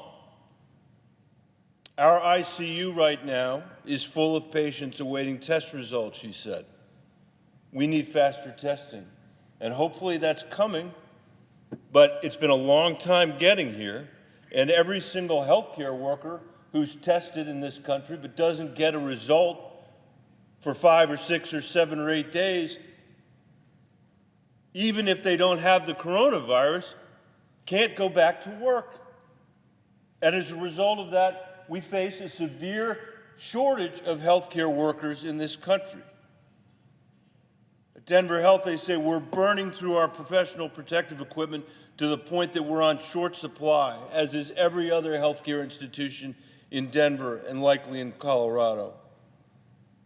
If this continues, she said, we're going to have to put 2 patients on a single ventilator. That's not how it's supposed to work. In Colorado, our nurses are sewing masks because they don't have masks. My wife was sewing a mask at our home in Denver yesterday. In the United States in the 21st century. We have doctors who are getting just a single mask and being told to use it indefinitely. I was on the phone this evening with doctors from and administrators from our hospitals who are telling me that they are having to ration swabs for tests. It's a 2-swab test, but they're only using 1 swab because they don't have enough swabs to do it properly. There are doctors that are having to use the same mask patient after patient when the mask is designed for it to be only 1 patient. That's the way it's supposed to work. They are violating protocols of the Food and Drug Administration and the Centers for Disease Control because they are rationing equipment. That there's no excuse in this country, the richest country in the world, they should be rationing during this public health care crisis. Gowns, masks, shields, clothes. America's healthcare workers don't have any of it. And you know what they spent today doing? They spent today scrolling through ads, not all of them, not the ones with patients, but the ones who have to equip our medical professionals, scrolling through ad after ad after ad. From where? China.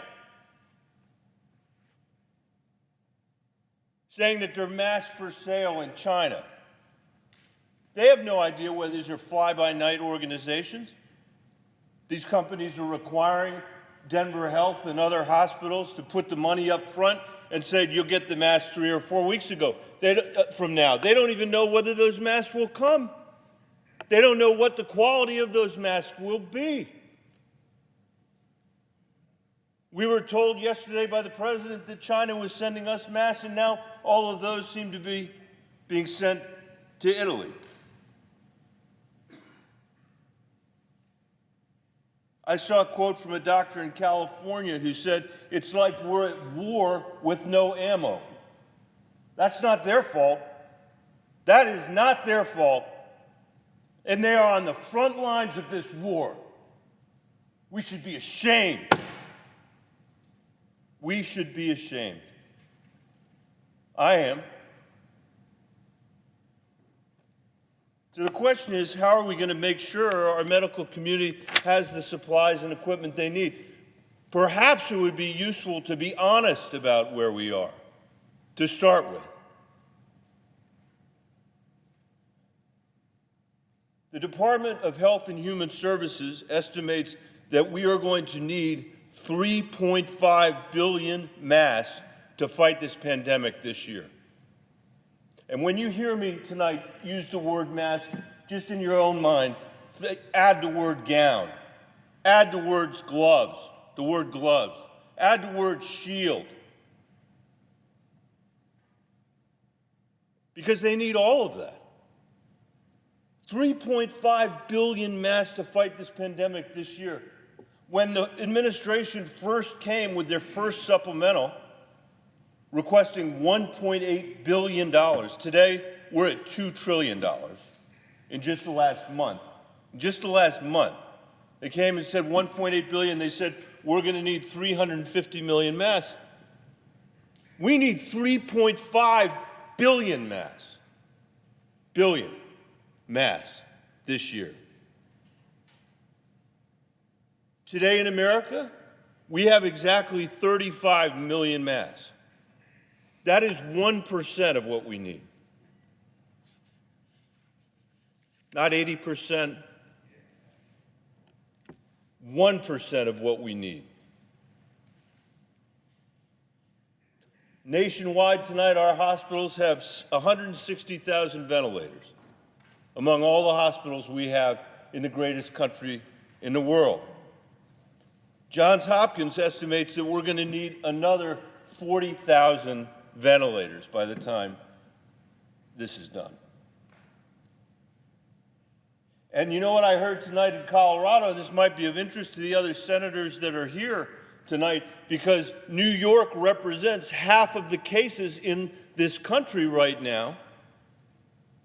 The concern from Colorado, and I'm sure from your states as well, is all those ventilators are going to go to New York. As they should right now, because that's where the greatest need is. What's going to be left for the rest of us? What's going to be left for the rest of us in 7 days or 10 days or 20 days? How can we be this foolish? How can we be this blind?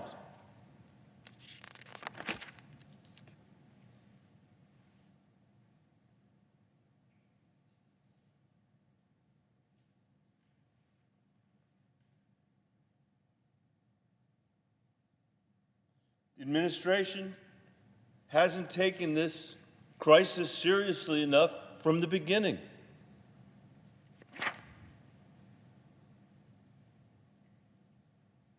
And when it comes to the equipment that people on the front line need, the ammunition, to use their words, that the people on the front line need, they're being ignored or dismissed with a bunch of happy talk about how we're going to solve this problem. If we can even admit that there is a problem. And the result is something I never thought I would see in the United States of America, the country I grew up in. States like New York and New Jersey are literally being forced to outbid, or states like New York are being forced to outbid New Jersey and California to secure critical supplies while they're fighting throughout the worst public health crisis in a century. Yesterday, the president said during his press conference in the White House, he said, we want them to be on that market, on that open market, because we might lose money if we're not on that open market. Exactly the opposite of what he thinks is happening is happening. Governors like Andrew Cuomo are being forced to pay $7 for surgical masks that just a week ago cost 85 cents. My doctors in Colorado told me tonight stuff yesterday that was 5 times the cost of what it ordinarily is, today is 7 times the cost of what it ordinarily is. In Colorado, our children's hospital is paying 70 cents a mask, 10 times what they were spending a month ago. Ventilators that used to cost a few $1,000s now cost up to $40,000 because the president won't act. He will not provide the national leadership that we need. 10 days ago, he said, on the test, I don't take any responsibility at all. That's what he said. He may think that he doesn't have the blame for everything that's gone wrong, and I'm sure he doesn't. But he does have a very profound responsibility now that only the President of the United States have. When governors from across the country raised the supply shortages with him last week, he told them to, quote, get it yourself. He told them that the federal government is not, quote, a shipping clerk. He said, quote, the governors locally are going to be in command. We will be following them, and we hope they can do the job. Quote, we are there to back you up should you fail. We are failing, Mr. President. We are failing to address the seriousness of the public health crisis this country is facing. And we are going to rue the day that we said it was the hospital's problem to solve, that it was the governor's problems to solve, that it was the state's problems to solve. And I want to say this to the American people tonight because it is really important that you know what the facts are. It's important for you to know that we don't need tens of thousands of masks or millions of masks. We need billions of masks. And all the other equipment that I talked about earlier, gowns, shields, swabs, the elements of tests, the reagents that are necessary to take those tests. And when I say we, I'm talking about the healthcare professionals that we are relying on to be the front line in this effort. And what is the president's response to this? He's touted the shipments coming out of our national stockpile. I'm coming to think this national stockpile must be more like a really small national warehouse.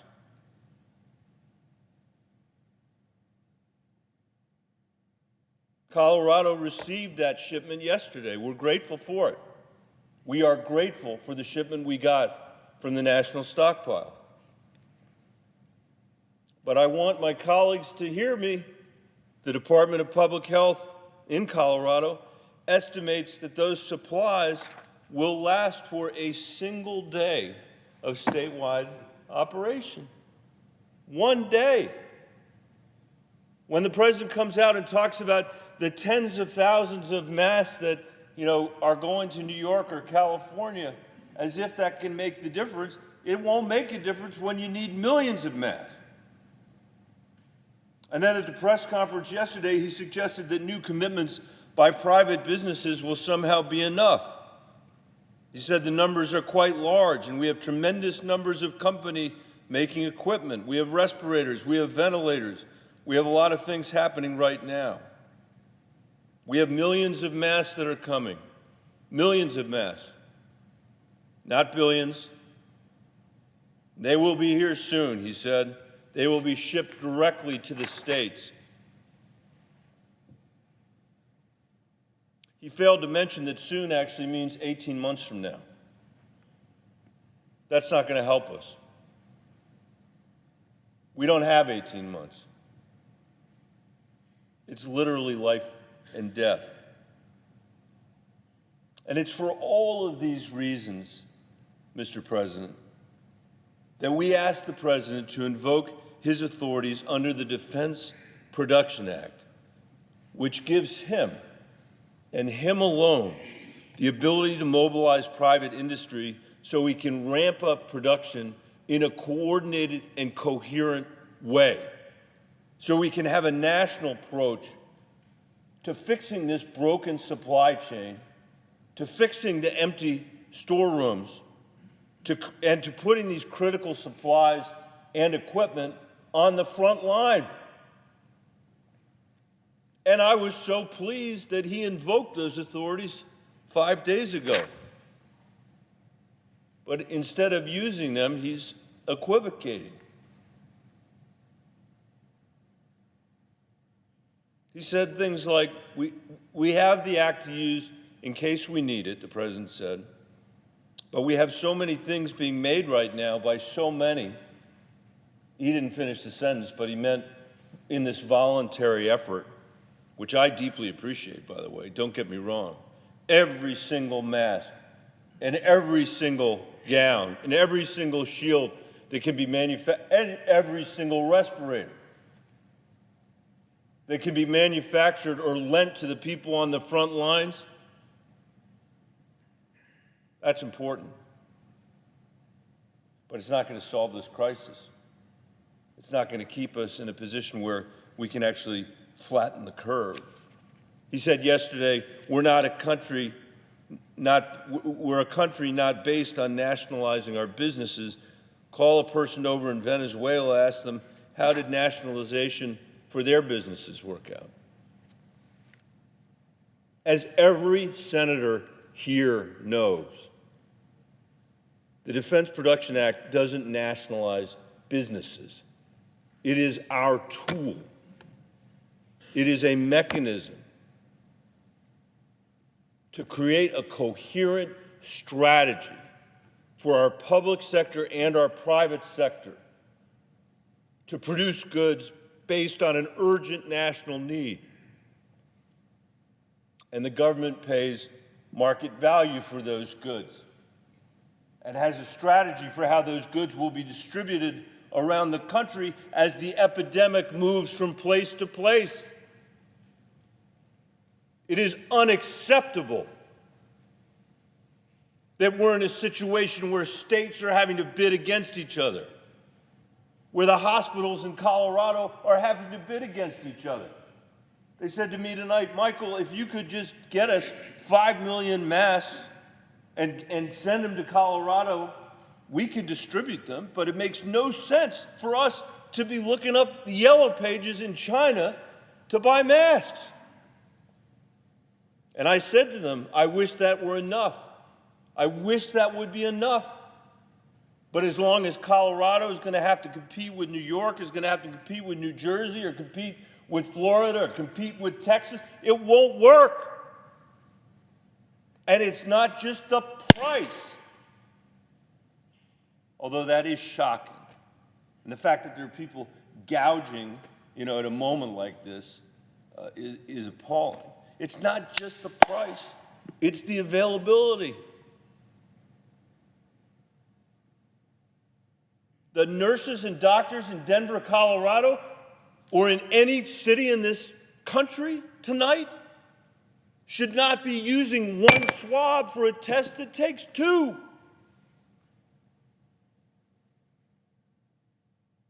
They should not be wearing one mask all day long, with a mask that's designed to be worn just with one patient. Donald Trump said, the president said yesterday, he looked into this, and as a businessman, he was shocked at all the masks being thrown away. We ought to be able to sterilize the mask. There are important reasons why we have those rules, to protect our healthcare workers and so we don't spread disease.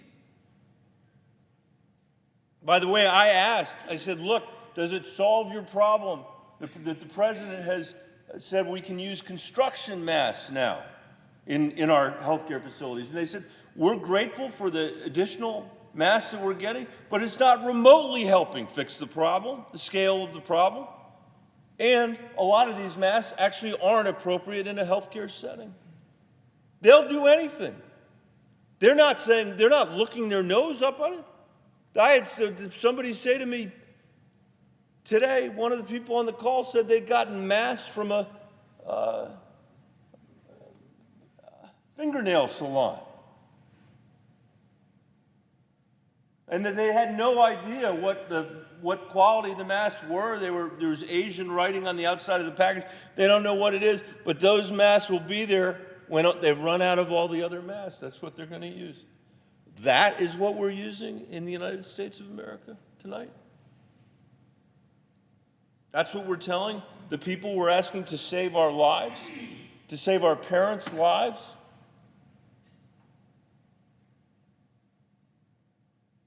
That's what we're saying.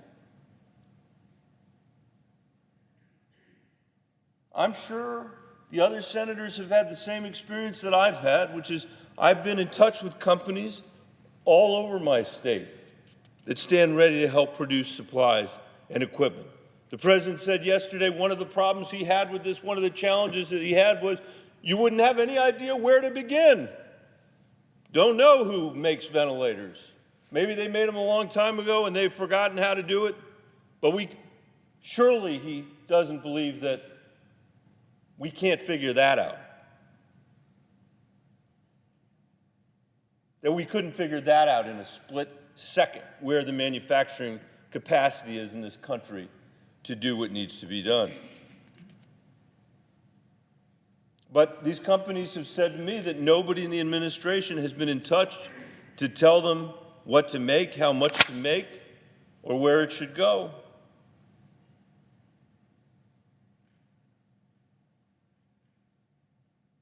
And the truth is, and the truth needs to be understood. I say to my colleagues, thank you for your indulgence. I think this is a moment in time when we have to get this right, and we're getting it so wrong.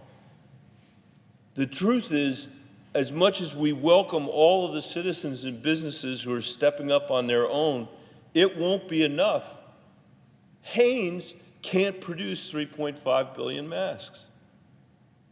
They are a great company. They are involved in cotton products, as the president said yesterday. They can't make 3.5 billion masks. They can't do it in the time we need it done. GM and Tesla can't manufacture 40,000 ventilators. The 2 million masks that the vice president trumpeted yesterday from Apple, we appreciate it. It's an infinitesimal amount. Sounds like a big number. That's why the president actually said yesterday, the reason I come out and read these big numbers is so you'll know that we're sending out lots of stuff to the... He said that. And I think that gives a complete misimpression that somehow this is handled, or that we got it together. We are one nation under God for a reason, Mr. President, and that is to respond to a challenge just like this one. It cannot be one hospital at a time, one state at a time, or one business at a time. That won't work. It's not a strategy. In fact, it's making matters worse. Because not only are we not fixing the supply chain, but the pricing is getting completely distorted, and people are competing with an incredibly scarce amount of goods.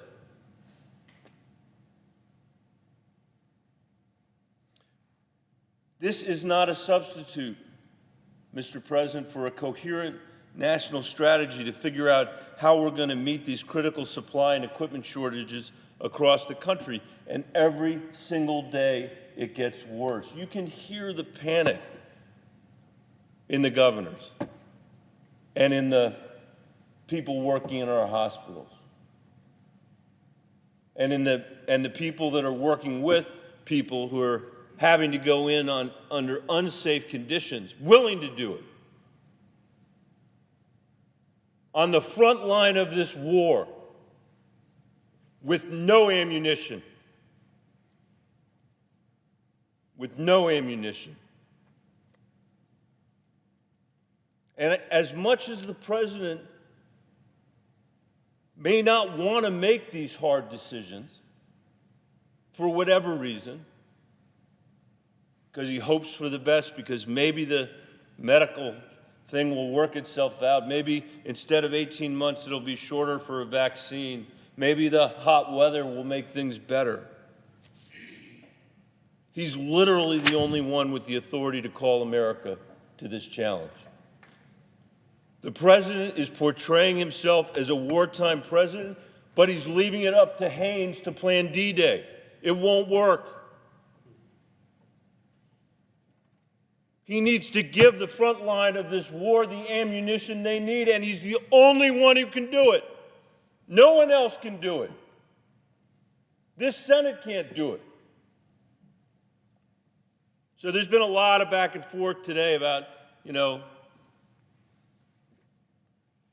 a brief delay in passing this economic package. And as I said, I hope very much it will pass. I hope very much we'll have a deal soon. I hope very much it will be bipartisan. We should do our work, and we should get that done. But I beg you, my colleagues in the United States Senate, every member of this body should be calling on the White House and asking why, after weeks, months, there is still no plan to make sure our doctors and nurses have the gear to protect themselves. Why our hospitals still don't have the ventilators they need to treat people, and why it's not obvious where those ventilators are going to come from. Why we still don't have a clear strategy from this administration to arm the front line that is waging this war while we're here tonight. This is perhaps the greatest challenge our country has faced since the Second World War. It probably is, and it is scary. But we've risen to the challenges before, and I think we can rise to this one. I may not have voted for the president. I may not agree with much of what he does, but I urge him to act. I urge him to use the authority that's granted to him uniquely in America. Out of 330 million Americans, only the President of the United States has that authority. He won that election. He has that authority. We can't do it without him. Lives are literally at stake in Colorado and across the country. We need him to lead, and I beg every single member of this chamber to do whatever you can, if you have influence on him.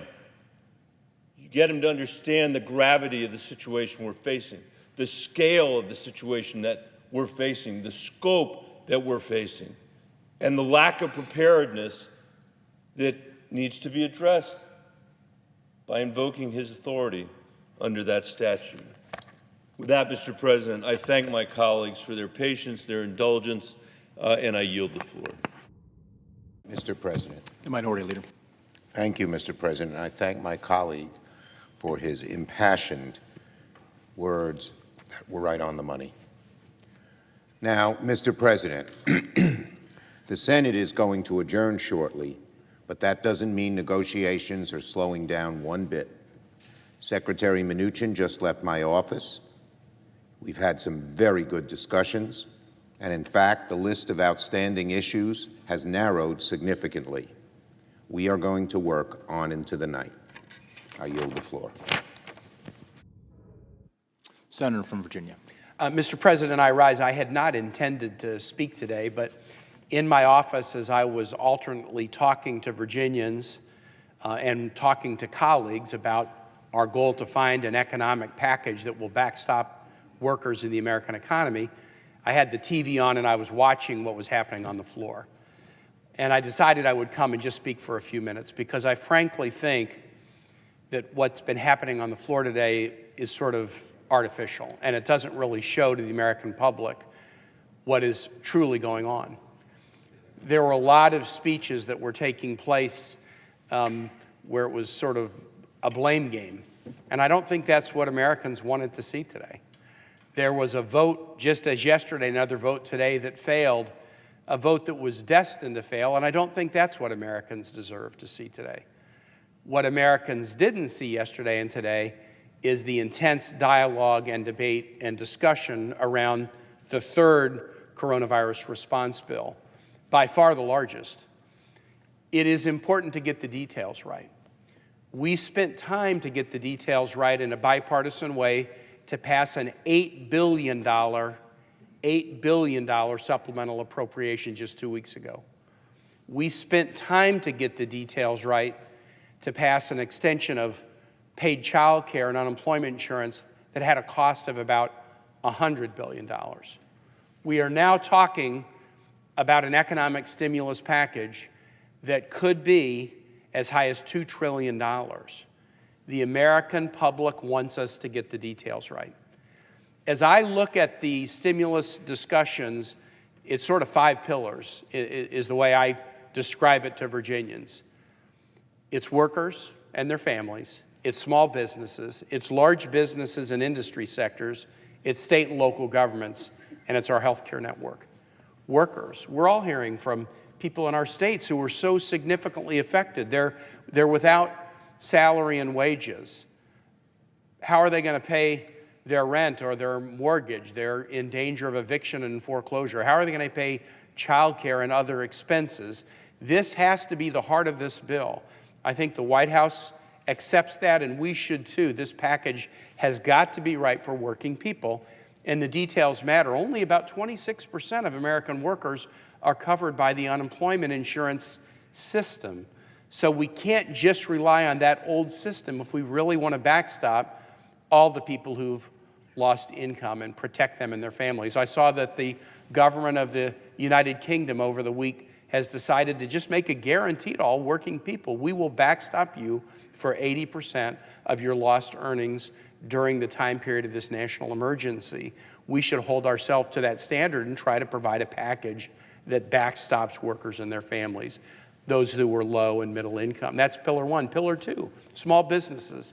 I think there's huge agreement on this. Small businesses are the engine of the American economy, the employer of first resort for Americans, but those small businesses, including nonprofit, cultural, and service organizations, have significant challenges, and we need to get them through this tough time. If we get them through the tough time primarily with loans, and then we come out of this public health challenge into a challenged economy and they just have more debt on their books, we're not really going to help them. And so the small business pillar of this is very important to get them through this challenging time and do it in a way that does not just saddle these small businesses with more debt. Third, large businesses and industry sector. Of course we need to provide protection for them. That's not the issue. And frankly, the issue is not even really the amount of the protection that must be provided. It must be significant. However, we learned through the stimulus package in 2009 and through the tax bill in 2017 that dollars given to many of the large businesses without conditions can be spent in very economically unproductive ways. So it's important to get those details right. Limits on using these federal funds for executive compensation. Limits on using the funds for stock buybacks. We can get the details right so that the dollars that are provided to our large industry sectors and businesses are used to protect their employees. States and local governments, we're all on the phone with our governors and with our mayors and with county health officials. We've all watched them close down school systems, close down universities, deal with extra healthcare challenges, deal with skyrocketing unemployment insurance applications in every jurisdiction in the country. We should provide them resources to deal with those challenges. And my hope as a former governor, and we've got other former governors in the chambers, when we provide assistance to state and local governments, we'll do it in a way with maximum flexibility so they can use those funds in the way they see fit to meet the local needs that they've experienced. The last pillar, and I'll close here, and this is to continue my colleague from Colorado's passion and plea on behalf of our healthcare industry. The last pillar is the key important one, and that is the appropriate level of resources to our healthcare infrastructure. There won't be any amount of economic stimulus that'll work if we don't handle the public health crisis in a very smart way going forward. Nothing we could do. We could make it $3 trillion. We could make it $4 trillion. We would be pouring the money away if we do not get the public health crisis right. And if we get it right, that will be the single most important thing to restarting the economy. And so the last pillar of the 5 pillars that we're spending time on is support for hospitals and community health centers and other health clinics and healthcare professionals, and also supporting childcare for them. We've got to keep our frontline healthcare workers at work, but many of them have children in schools that have now been closed. We don't want them having to stay home with their kids because there's no childcare when we want them at hospitals and clinics. And so part of that 5th pillar has to be to protect these healthcare workers, not only their physical health, but their ability to go to work every day.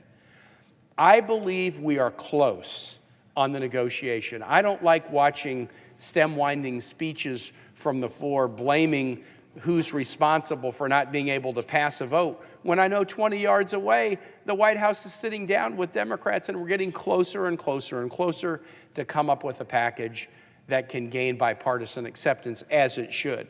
The American public needs action. The American public needs big action. But if we're going to spend $2 trillion and we spend it the wrong way, we will regret it for years.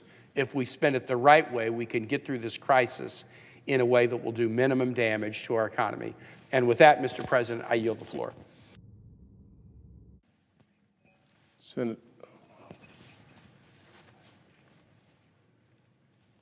Mr. President. Senator from South Dakota. Thank you, Mr. President. First, let me say thank you to my colleague, the former governor of Virginia and senator from Virginia now.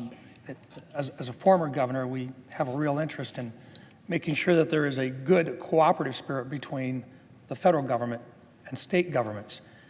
But this evening, as we've gone through an entire day, which is rather unusual in the Senate to have one senator speaking after another with others here, at a time in which we should be exercising separation, as they say, to have had as many colleagues on the floor shows just how serious the United States Senate is taking this issue. Perhaps the frustration laid out by members of my conference is that we really want this to move forward as quickly as possible, and we understand that it's very difficult to put together the resources in order to buy those additional pieces of equipment that our friend from Colorado laid out, unless we have a long-term plan here in which to also pay for it.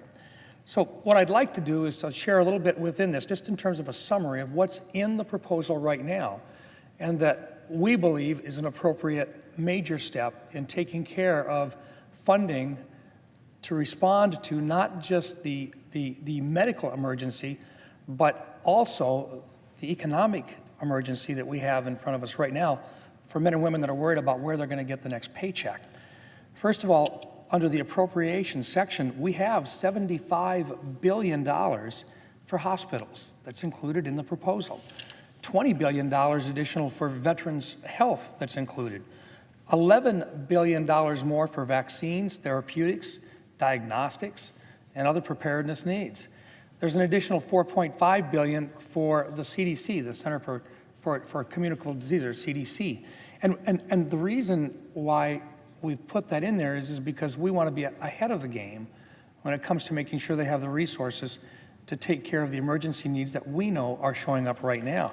There's also an additional $1.7 billion to add new medical equipment to the Strategic National Stockpile. As my colleague from Colorado was suggesting, this is an area where we need to beef it up, and we need to be able to provide that additional equipment. That's included in this bill that right now has been here for 2 days. Also, we understand that at the state level, there are other needs as well. There's $20 billion in here for public transportation emergency relief.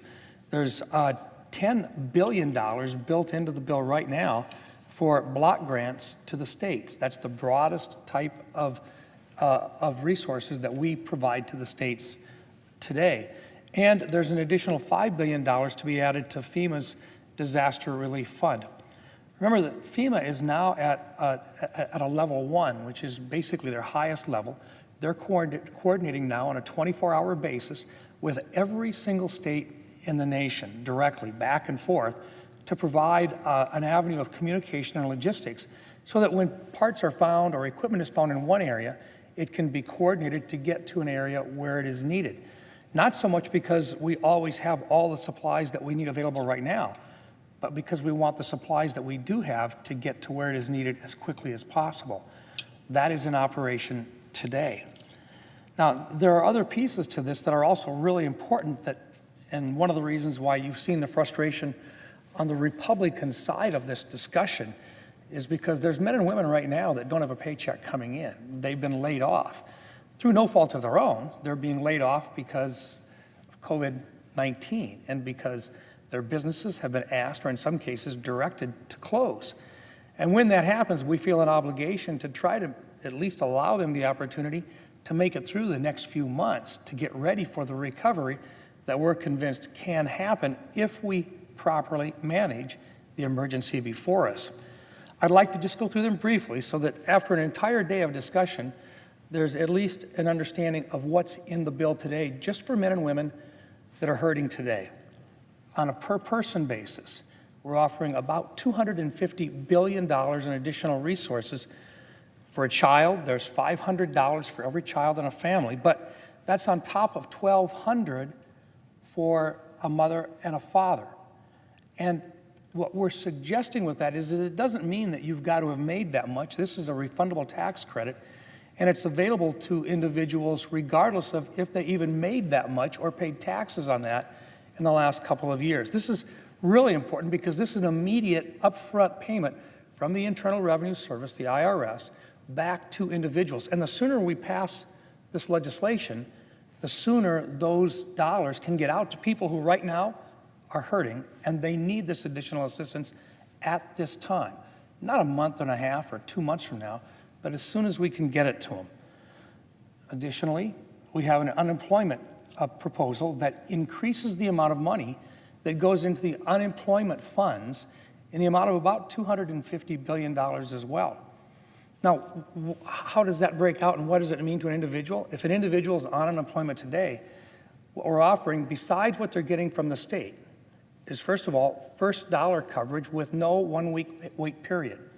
And second of all, we're adding an additional $600 per week for the first 9 weeks that they're eligible for.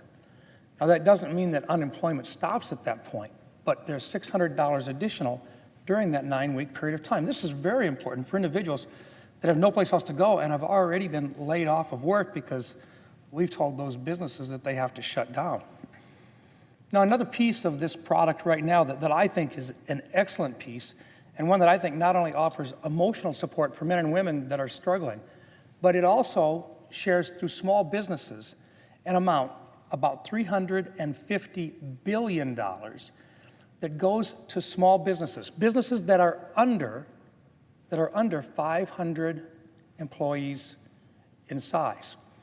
And when we define an employee, we're talking about an FTE, or full-time equivalent of 40 hours. So if you've got 2 half-times, you have 1 FTE. But what we've offered to small businesses in this is a very simple loan and loan forgiveness program that they can go down to their local lender and apply. And the local lender is the person that puts the papers together and so forth. But what it allows them to do is to go down and say, look, I just have been told that my business is shut down. I don't want to lose my employees. And what they can do is borrow the money to continue to pay the payroll and benefits for those individuals that they would be laying off otherwise. And if they keep them on for a period of up to 8 weeks, we forgive the loan. It becomes a grant. But the reason for that is if we don't do that, those same individuals are going to be on the unemployment rolls. So why make them go through that emotional distress? And why have it in such a position that they may not get the benefits back that the small business is offering today? But we've done something else as well. We've said for that small business owner, we know many of you have mortgages, you have ongoing payments, so we'll also let you include your mortgage payments as well, and your ongoing rent, lights, and so forth. And if you keep open, you can also apply to have that part forgiven as well, up to a grand total of $10 million per business. Why? Because we want stability in the marketplace, and we think that's what a lot of employees want. We'd like to have that out this week. That's one of the reasons why you see the frustrations and the irritations on the Republican side of the aisle here, because we really thought that these items that we thought we were negotiating in good faith with members of the other side, with working groups that had both included, in such a fashion that we could move through this fairly quickly. And in fact, I think you've heard members on the other side of the aisle talk about the fact that they're not disagreeing with those things. Now, there's another part too. There's larger businesses over 500 in size.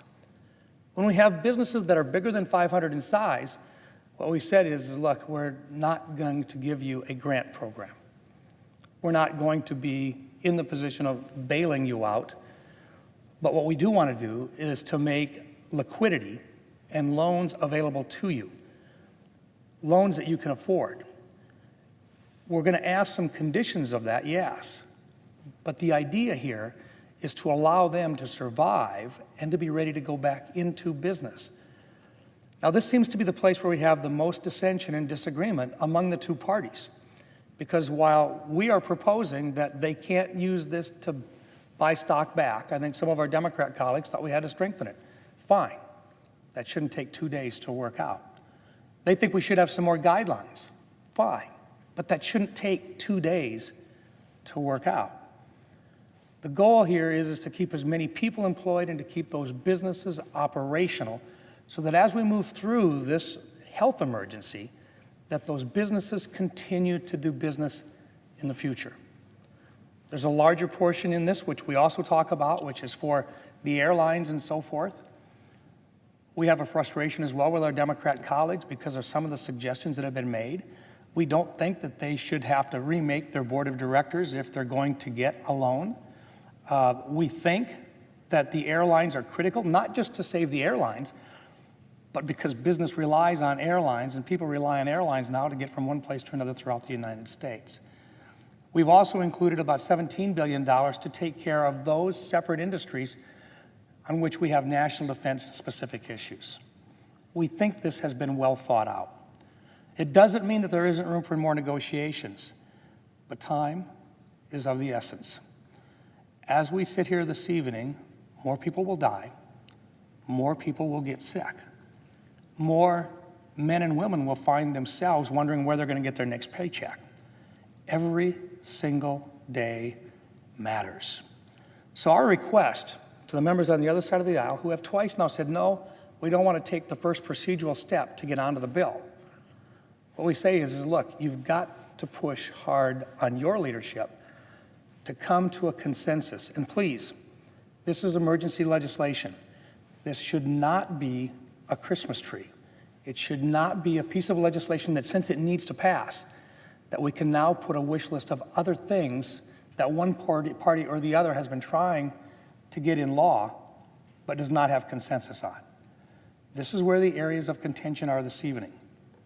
So, to the men and women that are out there that are concerned, I can share with you that I think we have a very good plan, one that will come close to $1.9 trillion in terms of what we are offering. But at the same time, it needs to get out as quickly as possible, and it's got to be as simple as possible for those men and women to be able to apply for in an unemployment line, or the businesses to apply at their local bank so that they can keep people employed, or for that larger business to understand that liquidity is available to get them through a very difficult time, but it's not going to be a grant. It's going to be a loan. And finally, an area which is important that perhaps can have some additional thought put into, and that is that not just the hospitals at the local level need our support and our assistance right now because they can't do this by themselves. But we're going to find state after state is going to be knocking on our door saying, you've shut down businesses in our state, you've told us that we need to in order to quell this emergency. But in doing so, the revenues that are generated because of those business activities we don't have. And so you're going to find state revenues that are down significantly. They're going to be coming in, they're going to be visiting. I'm convinced that between this package and perhaps the next package, we have to also recognize the impact to state governments who provide so many of the services that men and women rely on a daily basis. So I'd like to thank you for your time, Mr. President. I think this is important, and I think the message that we have to have as responsible individuals, members of this body in which today we truly did have debate and discussion on the floor, we have to finish this, and we have to do it in such a fashion that it reaches men and women who are counting on us as soon as possible. Thank you, Mr. President. I yield the floor.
Mr. President. Senator from South Dakota. Thank you, Mr. President. I ask unanimous consent that the Senate proceed to executive session for the consideration of Executive Calendar 632, that the nomination be confirmed, the motions to reconsider be considered made and laid upon the table with no intervening action or debate. The President be immediately notified of the Senate's action. Without objection. Mr. President, I ask unanimous consent that the Senate proceed to the en bloc consideration of the following nominations: Executive Calendar 238, 451, 453, 571, and 630. Without objection, the Senate will proceed to the nominations en bloc. Mr. President, I ask consent that the Senate vote on the nominations en bloc with no intervening action or debate, that if confirmed, the motions to reconsider be considered made and laid upon the table en bloc, the President be immediately notified of the Senate's action. Without objection, the questions on the nominations are en bloc. All members say aye. Aye. All opposed, no. The ayes appear to have it. The ayes do have it. The nominations are confirmed en bloc. Mr. President, I ask unanimous consent that the Senate proceed to legislative session for a period of morning business with senators permitted to speak therein for up to 10 minutes each. Without objection. Mr. President, I ask unanimous consent that when the Senate completes its business today, it adjourn until 10 a.m. Tuesday, March 24th. Further, that following the prayer and pledge, the morning hour be deemed expired, the journal of proceedings be approved to date, the time for the two leaders be reserved for their use later in the day, and morning business be closed. Further, following leader remarks, the Senate resume consideration of the motion to proceed to H.R. 748. Without objection. Mr. President, if there is no further business to come before the Senate, I ask that it stand adjourned under the previous order. The Senate stands adjourned to 10 a.m. tomorrow.